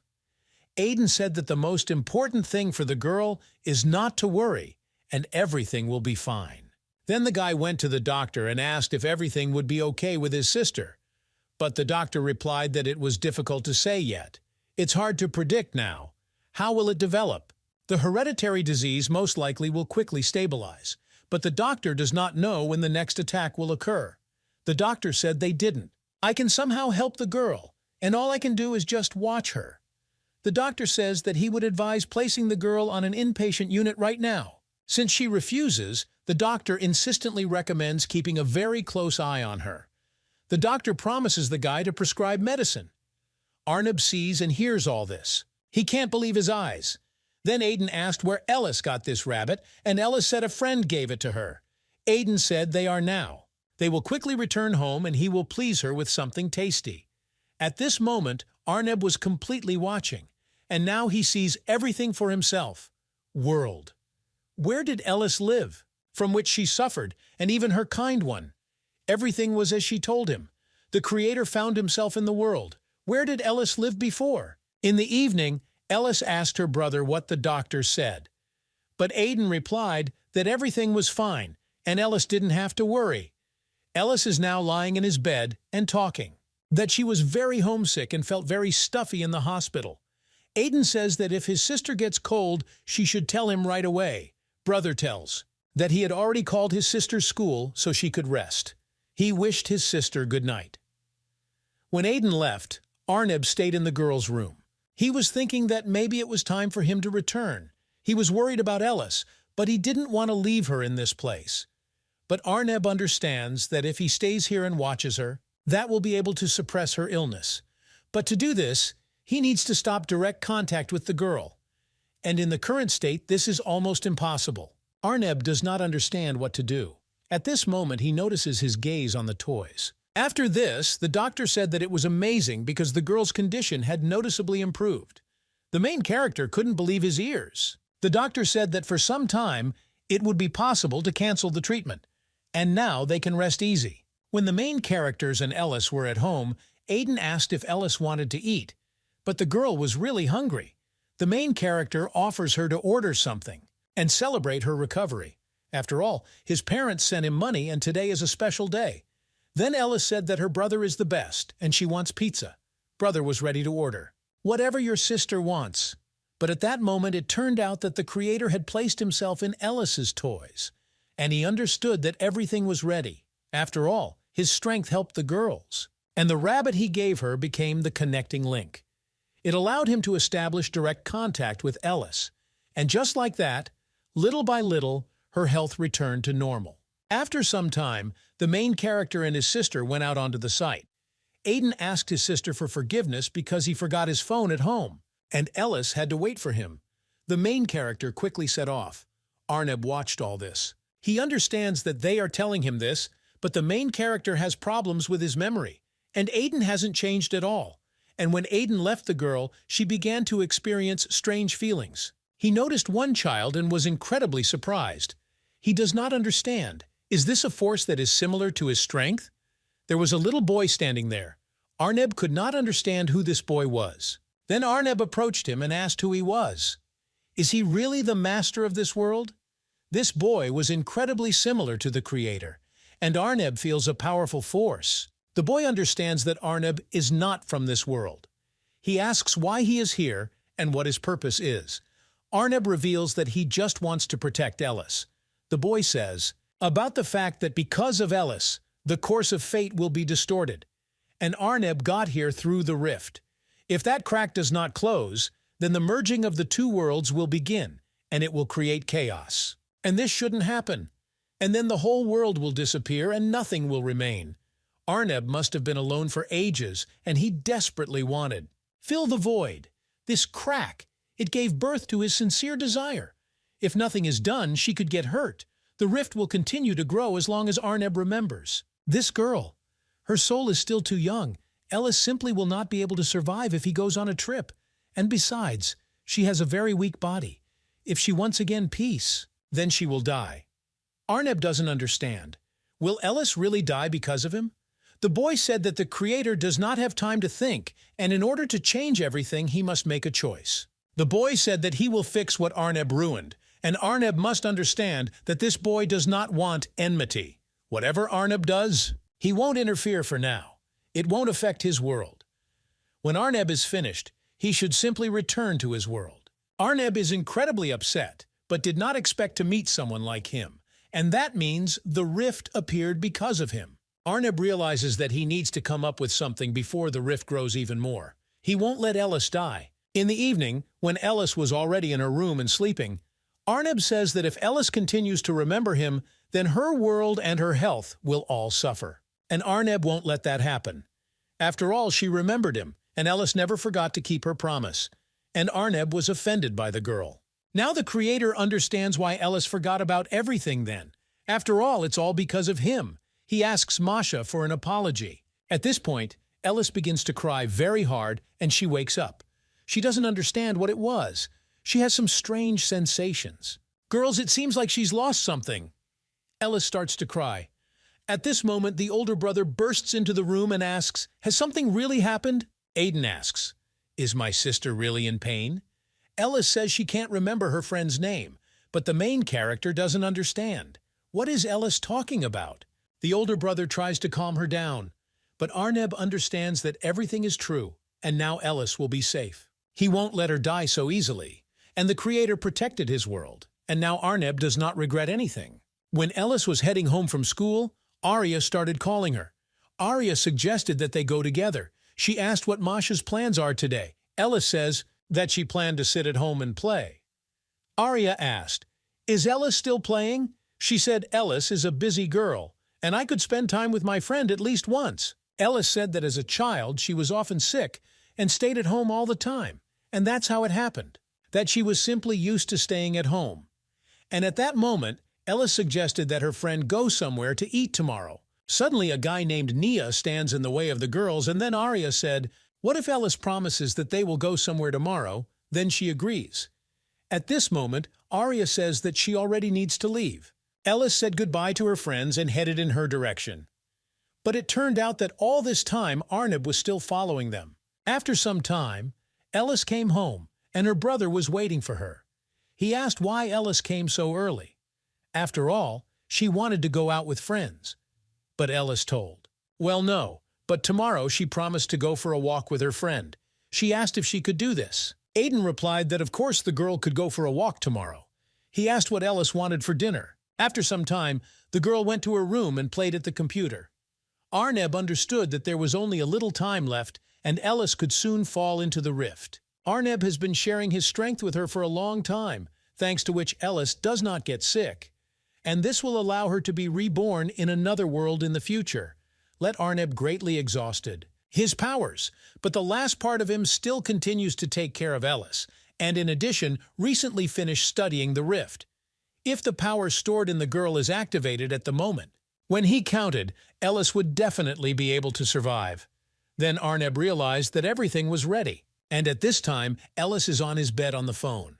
Arneb understood that when Ellis fell asleep, all the remaining energy will come back. But suddenly the whole world begins to crack in front of the guy. Arneb does not understand what is happening and why this is so. He understands that he sees it too soon. As Ellis begins to absorb the rift, Arneb understands that the girl's soul cannot stand it. He's trying to stop it, but he can't do anything. Arneb asks, "Has the world really stopped?" He was worried that this would happen, and in the end it happened, and the inevitable happened. At this moment, Nia appears in front of Arneb and says that in the end, this is what happened, and in any case, the inevitable happened. Nia talks about it, that he stopped time and didn't want it to end this way. All this time, Arneb tried to block the rift, but his reserve of strength was exhausted, and he did nothing. Can't do it. Nia says Arneb can say goodbye to the girl for the last time before he returns to his world. Then Arneb said that Ellis was dearer to him than anything in the world, and she was his only friend. All this happened because of his greed, and henceforth Arneb will never allow similar errors, and all his desire will protect the girl, and it will turn into a powerful force.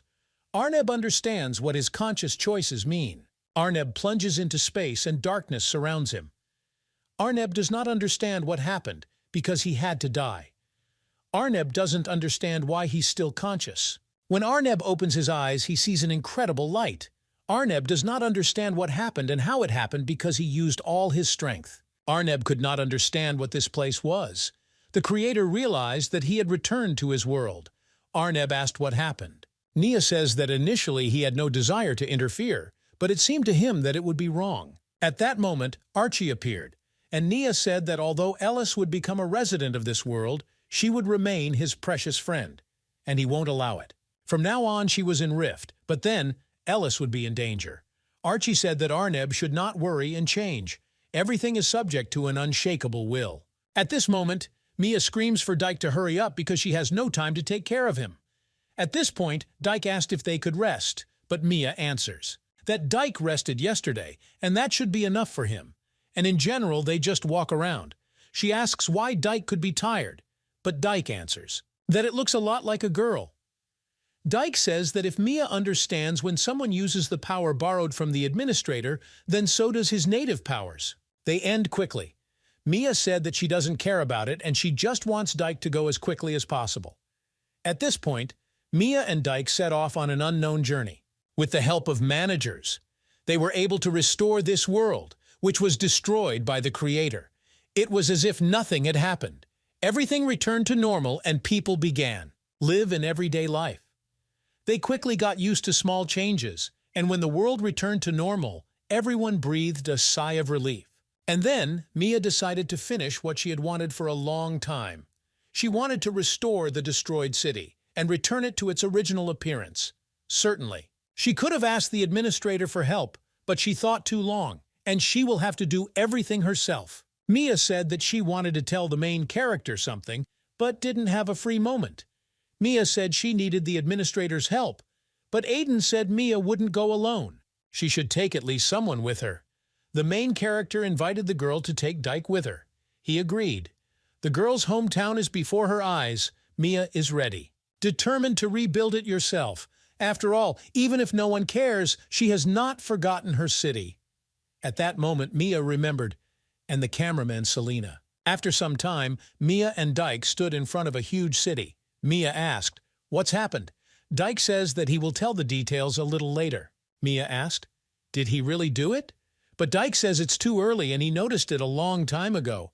After all, Mia was always sad when she and Selena remembered their hometown. I wish Mia loved him so much and that she was going to restore everything herself. But Dyke also really misses Selena, and the administrator gave him permission to restore this city. And Dyke is grateful to everyone, that even people who disappeared. They returned and became residents. Dyke asked the administrator to keep everything secret. Mia rushes at the guy and starts beating him. Dyke says that he is hurt. He asks why Mia is doing this, but Mia said that Dyke talks too much. She asked who asked him to do this in the first place. Mia says that Dyke tried very hard, so Mia doesn't even know what to do. She says that Dyke has done a lot, and at this moment Mia begins to thank the guy. The girls feel ashamed because she hit the guy, and Mia says that she should have told him this. Dyke asks if Mia wants to see the city. Naturally, the girl agrees. In this moment, they went there to see what was happening there now. At this moment, the blacksmith is holding a sword in his hands, and he does not understand what it is, what he should do with it. He asks how he is doing with the broken sword. The sword owner asks, how can he hunt monsters with such a weapon? The blacksmith says that he warned him that similar problems could arise during hardening. But at this moment, the man. He attacks the blacksmith and says that he ruined his weapon. The owner of the weapon says that if it weren't for the system, he would have killed the blacksmith long ago. People understand that after the change of administrator, their lives generally became much worse. There are fewer monsters, but therefore money too. They already miss the times when they killed monsters without thinking about anything. No, there was no hassle with ordinary people, and all this was because of the new administrator. His friend says that it really was better before. At that moment, a blow lands in his face, and the man falls to the ground. The owner of the weapon does not understand what is happening and who they are. They are asking, "Are these two really players?" But the player asks, "What are they talking about, if a man hit them first?" At this moment, a guy appears who humiliated the main character when he was a simple person. His friend says that they were defending themselves. He asks, "What did they violate?" The guy asks where they got the word player from. He is asking, did they really live with the billiard ball in the forest with the squirrels? After all, are they really not local? The guy says that it's like they're living in the past. After all, the owner of the weapon must look at him when he talks to him. But at this moment, the guy doesn't understand why everyone is looking at him like that. After all, the world has changed a long time ago, but he doesn't. At this moment, the evil guy takes the guy by the clothes and tells him to listen to him. After all, the guy can't make a living from hunting, and he has to find another way. After all, they have all already gone through this. The evil guy tells the hunter to blame everyone for this. And he hopes that the guy understood, and now he tells the guy to get out of his sight. All the people start thanking these guys and saying that they are cool. After all, they now have a reliable defender. The blacksmith asks them to continue to protect and visit their store more often. One man sees such a weapon for the first time. He asks what it is. The guy is happy that he was finally asked. At this moment, he takes out his weapon and says that this is the heavenly sword. The weapon in his hands is real. He turns to the guys and asks, "Did the administrator really send them here?" People ask. "Are they really operators? It's not every day that this happens. And this sword definitely belongs to the operator." The guy asks how the main character made his weapon like that. People ask if this guy is showing off his gun too much. At this moment, an evil blacksmith appears and says that he hired these guys to work. He asks what they are doing. At this moment, these guys see the boss appear in front of him. He says that these guys will be fired today. At this moment, Mia appears and observes everything that is happening. She sees that everything in this place has really been restored.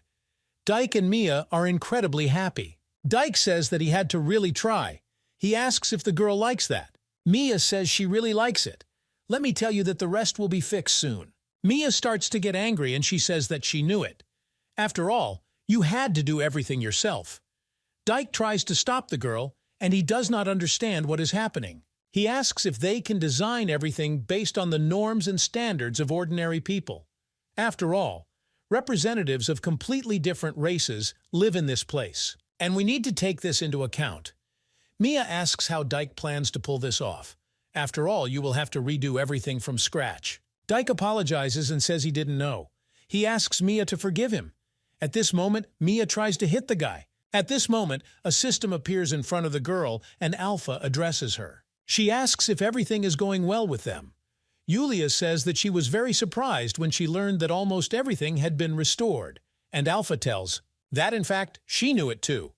But Dyke asked her to cut it in secret, and Alpha decided to help him to please Mia. After all, be that as it may, they will have to stay in that place for a while, and we'll have to fix some things. Alpha begins to get angry and say that she asked them not to make noise, but Mia starts laughing. Alpha asks for an apology, but Mia says that everything is fine and Alpha is also all business. The girls decide to call when Mia is free. Alpha said that Mia should not overwork herself. At this moment, Alpha is surrounded by toys and children's drawings. Alpha could not even think that she would be the best operating system to take care of children. At this moment, Alpha notices the drawing. In that picture, she is next to the children. She asks, "Is this really a drawing made by Lara?" Alpha says that she is very sweet. She asks who could have thrown this away. She decides to keep this drawing. At this moment, a system appears in front of the girl. It's Ellis who makes the call. Alpha was thinking that Ellis was now with the main character. She can't understand what's happening now. At this moment, Arya fights with Jake. Zeno cannot understand how many days have already passed. It's probably difficult for them to train without interruption, but they can't afford. Don't be lazy, especially when Jake is so desperate, and the cameraman decides that they need to support the guy.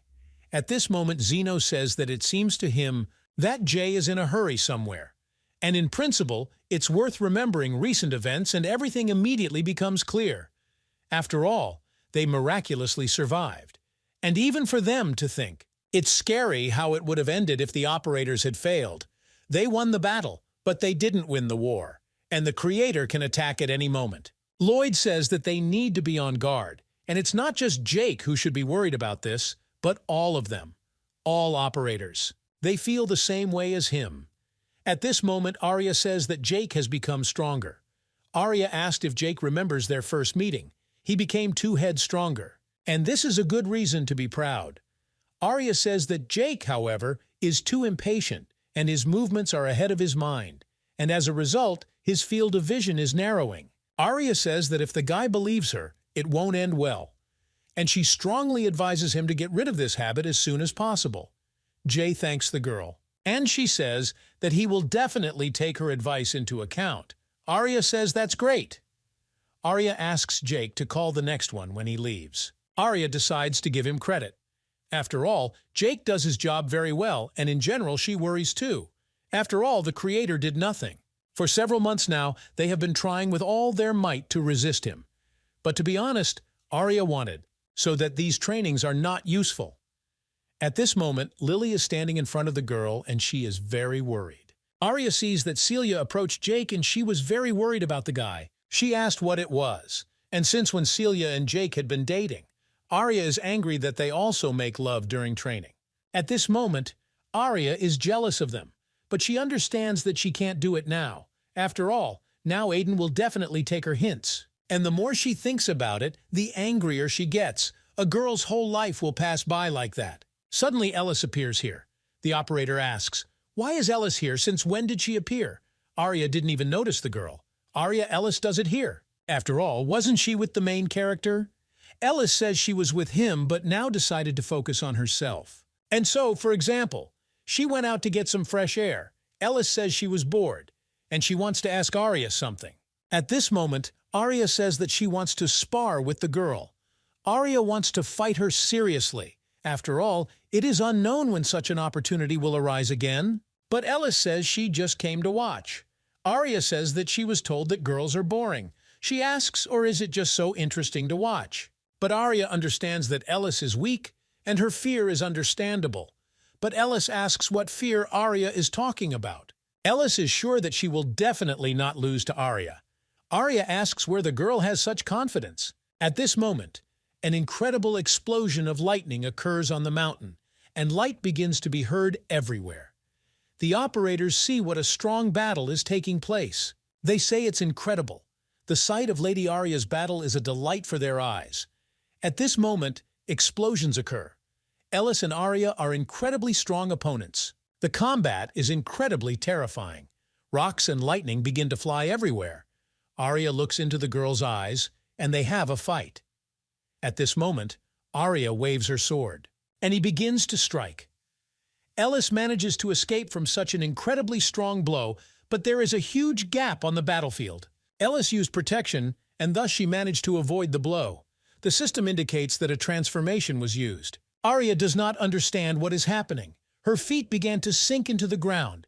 Arya asks what it is. At this moment, her hands begin to glow with a bright light, and Ellis begins to use his power. She directs her blow towards the girl using a shockwave.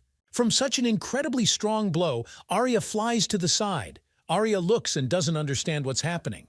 Arya flew to the other side. She uses her power and directs lightning towards the girl. Arya is not ready to give up, and she too will fight to the last.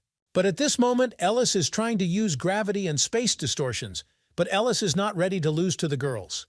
Ellis wants to defeat her. At this moment, Arya is faster, and she is already standing behind the girl. Arya is ready to swing her sword and strike. When Arya swings, at this point Ellis uses cabbage soup. She also uses resistance boost. This is a team that can stand up to its opponent. Arya uses her punch, and due to her incredible strength, the shield breaks.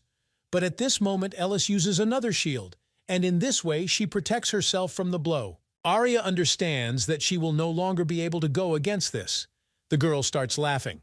She says that she felt so much during the battle that she was incredibly weak. At this moment, Arya falls to the ground and says that she is giving up.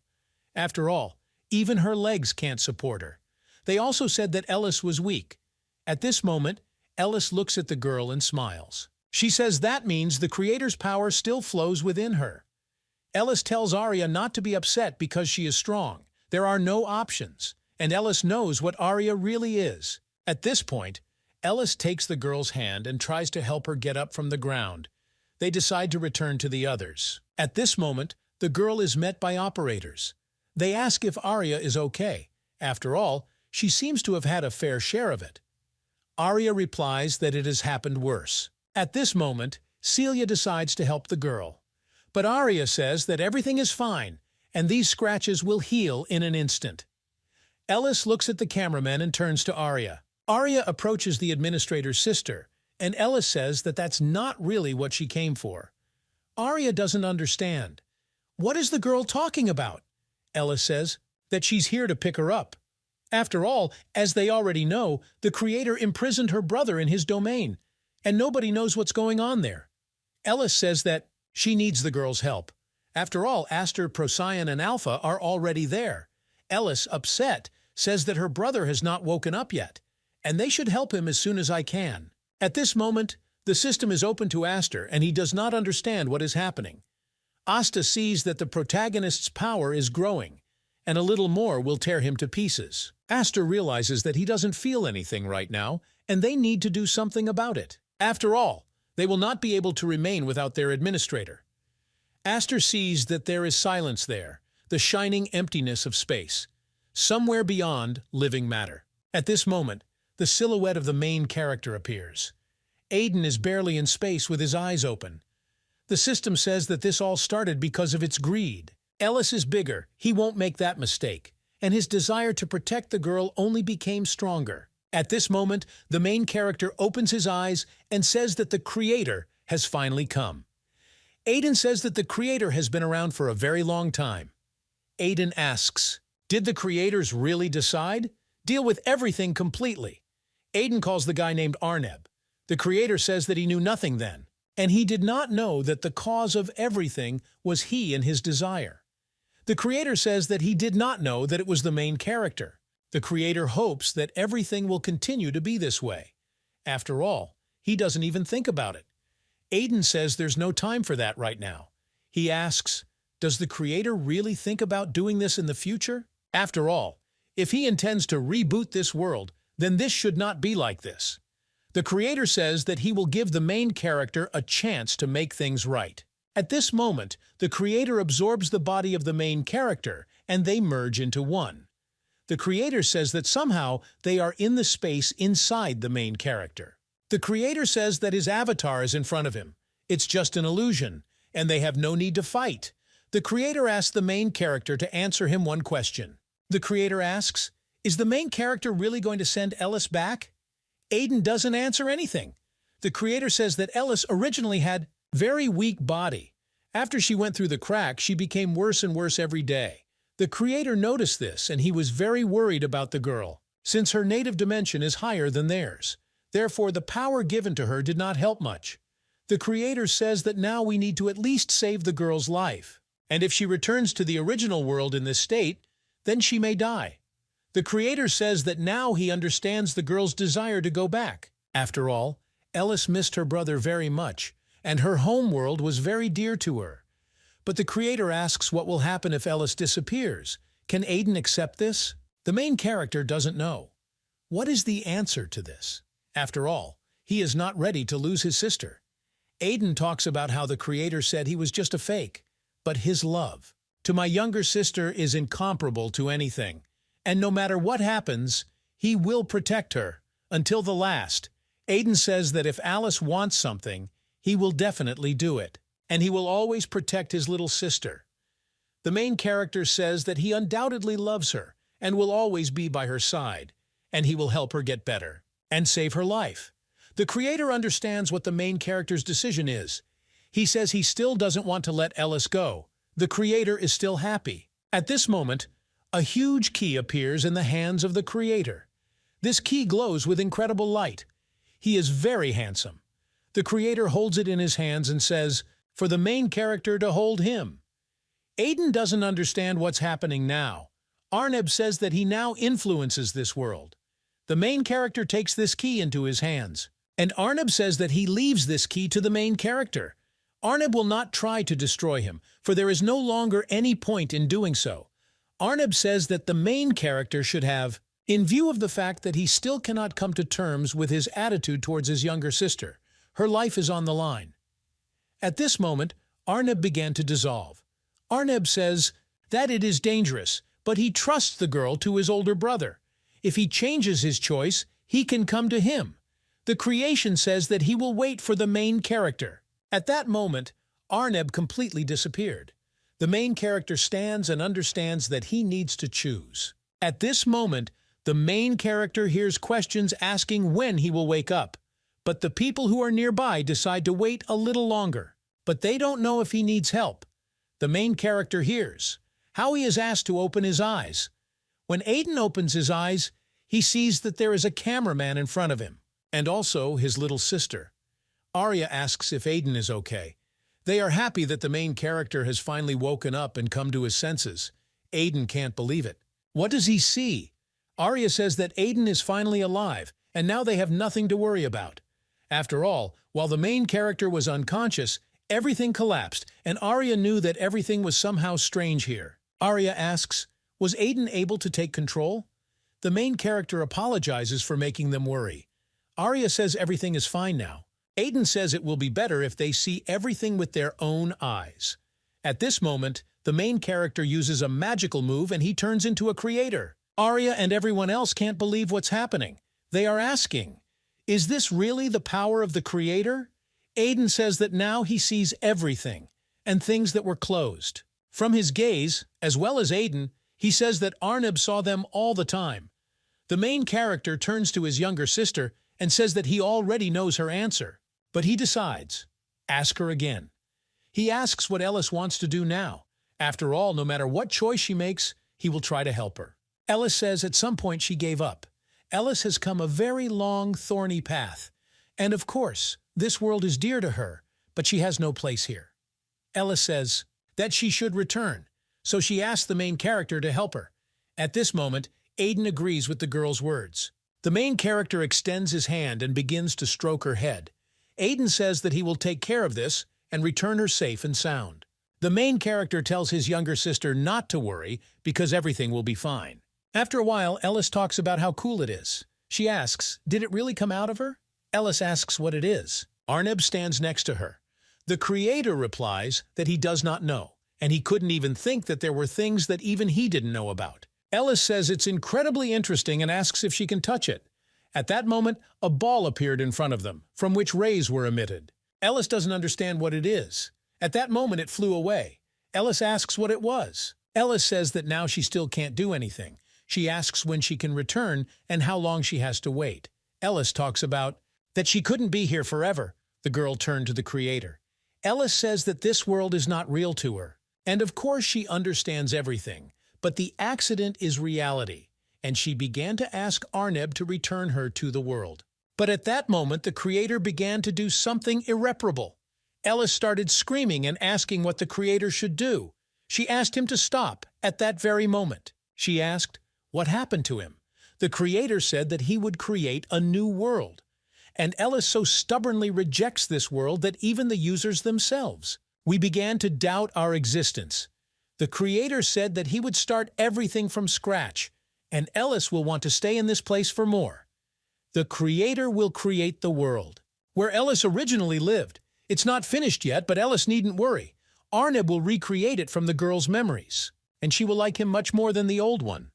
Ellis asked to create this, did not. She asked, did he really decide to destroy his own brainchild? Ellis told the creator to stop doing this immediately. Then the girl managed to seal the creator's power. But the first world collapsed, and in the end, she was unable to stop it. The world was completely destroyed, and all because of her quarrel with the creator. An odd number of people died. Ellis wandered between worlds for a very long time, and the unfinished world number 2 remained as such. The creator from the very beginning did not intend to return the girl back, and Ellis realized this only now. But she didn't understand. What difference does it make to her now? After all, then the viruses began to attack. Antiviruses were ready to fight. Viruses are imperfect creatures and are a side effect of the destruction of the First World. They visited the girl regularly after learning of her existence, very annoying guys who almost idolized Ellis. They called her Madam, and Ellis wanted no one to touch her. The girls are tired of this. Then Aster appeared, and they found viruses. They solved everything to the end and destroyed the viruses. Aster told his cameraman to be careful. After all, their world began to collapse because of this woman. Space is collapsing. From the very fact of her existence, viruses worship her. He said all this about the protagonist's younger sister. There was a worm virus. He started to get angry and shout, he asked. Was the antivirus software really monitoring him? The worm said. That they came to this place in vain and they definitely won't see victory. The worm told them to look at this lady. After all, she is their true lord. And people are just insects in front of overwhelming force. The worm said that life and operators would end in this place. Then Ellis said that she was very noisy. And she got angry and hit the virus. The operator could not understand what was happening and why she killed the virus. Then, for the first time, they asked themselves a question. Is it really Ellis? It was not there. Queen Valia could not understand, but he would soon rise again in another place. Aster got angry and talked about it, that the viruses ruined everything, and all that was left was Ellis. Aster was angry and said that he would never forgive viruses and would destroy everyone with his own hands. At that moment, Aster attacked the lady and tried to stab her. Ellis used protection, and she understood that she could not return to her old world. But the guards of the second world are simply that. They didn't know how to give up, and that's how they are. Ellis didn't understand. Is this really how it will all end? At this moment, Aster suddenly realized that the firewall was gone. The worm realized that this was their chance to strike Ellis. The girl realized that she was tired of fighting and wanted only peace. She was ready to have her power taken away.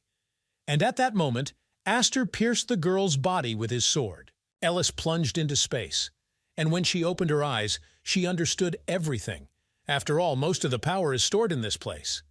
Then Aster held the girl's power in his hands. Ellis thought that people should use force to decide for themselves, and they can use. This is to solve their problems. And then maybe Ellis won't come back. Ellis did. Everything I should have. At this moment, the girl sees a red ray of light in front of her. She couldn't understand what was appearing in front of her. At this moment, Arya says that she understood everything and couldn't even think that Aiden turned out to be the new creator. Arya says no wonder. After all, after the update, he was strong. And now she understands how the main character was able to compete with the creator. Brother never gave up. He was always there for Ellis. Ellis says that even when others gave up, Aiden continued to the end. It was the will of the creator that made him so strong. And from now on, he has the power of the creator. Arneb was sealed, but the girls were still uneasy. Aiden says that he wanted to completely hide the existence of his sister when he ended up in the second world. His plan got off the ground. He disguised himself as an ordinary common man and began to develop. Even if he had to spend all his strength then, he came up with a plan for the future. And the rest didn't know this anyway. Aiden says that now he has the power of the creator. Several times he tried to send his sister back, but did not achieve results. The main character said that he would give it to me and would definitely return it home. After all, Arneb also tried to help his younger sister, and as a result he had to make a deal with him. At this moment, a portal opens in front of them. The main character says that this is their last step. He holds out the girl's hand and tells Ellis to come with him. They must return home. The main character turns to the operators, and Arya says that she knows that Aiden is leaving them here. And that's why the girl asks, so that Aiden doesn't hurt his sister. Arya tells the main character not to worry about them and leaves. Arya asked if the main character would ever need their help. After all, if anything, they are ready to help him. Aiden says that this is true because they are his faithful comrades, and he wants Arya to always be by his side. Arya asks how to understand this. Aiden says that Arya would wait for him anyway. The main character turns around and leaves with his sister. At this moment, Arneb opens his eyes and sees Aiden and Ellis standing in front of him. Arneb began to worry that Aiden has already changed his mind. This means the main character is ready to go this far, even knowing how it might end. Aiden talks about what he already told the creator, so that Arneb will come when he changes his mind. And the main character does not think that he will be able to convince him. Aiden is sure that if they work, they will report and be able to return. His sister is safe and sound. If Arneb, of course, truly wishes her happiness. Arneb thought about it, but it is impossible. They don't have accurate information. About the forces of measurements and energy, it's too unstable there. Even if they work together, there are no guarantees that Ellis will return home safely. And that's why it's safer for Ellis to stay in this place. At this moment, the main character and Arneb begin to get angry. Ellis tries to stop his brother at this moment. The creator uses an impenetrable cube, and he is trying to take away the protagonist's younger sister. Aiden asks, had Arneb planned this from the very beginning? The main character understands that all he had to do was destroy this thing and then he could free his sister. After all, Alice is now in this cube. The creator says that the main character is too careless. Arneb asks the girl for an apology and says that she will have to wait. But there are no other options. Arneb says Aiden can do whatever he wants, but he will prove him wrong. The last player named Arneb. The main character begins to call the creator. He asks what Arneb did to his sister. After all, the sister's appearance has changed, and her strength has increased. At this moment, the girl's hair. They became darker in color, and she had different clothes. Ellis says that it was nothing. She was just in hibernation mode for a while. Ellis says Aiden already knew that, and I assumed that something similar could happen. Ever since their connection was severed, the girl used transformations. Now she starts to attack on the main character. Aiden doesn't understand what's happening, and the battle begins. Ellis says that Aiden knew that everything would be like this. At this point, Aiden tries. Save yourself and get out. Why doesn't Ellis want to listen to him? After all, the more often this happens, the more Arneb will move away from the girl. Is he really? He wants this. Aiden says he doesn't believe it. Ellis says she can't help it and doesn't see any other options.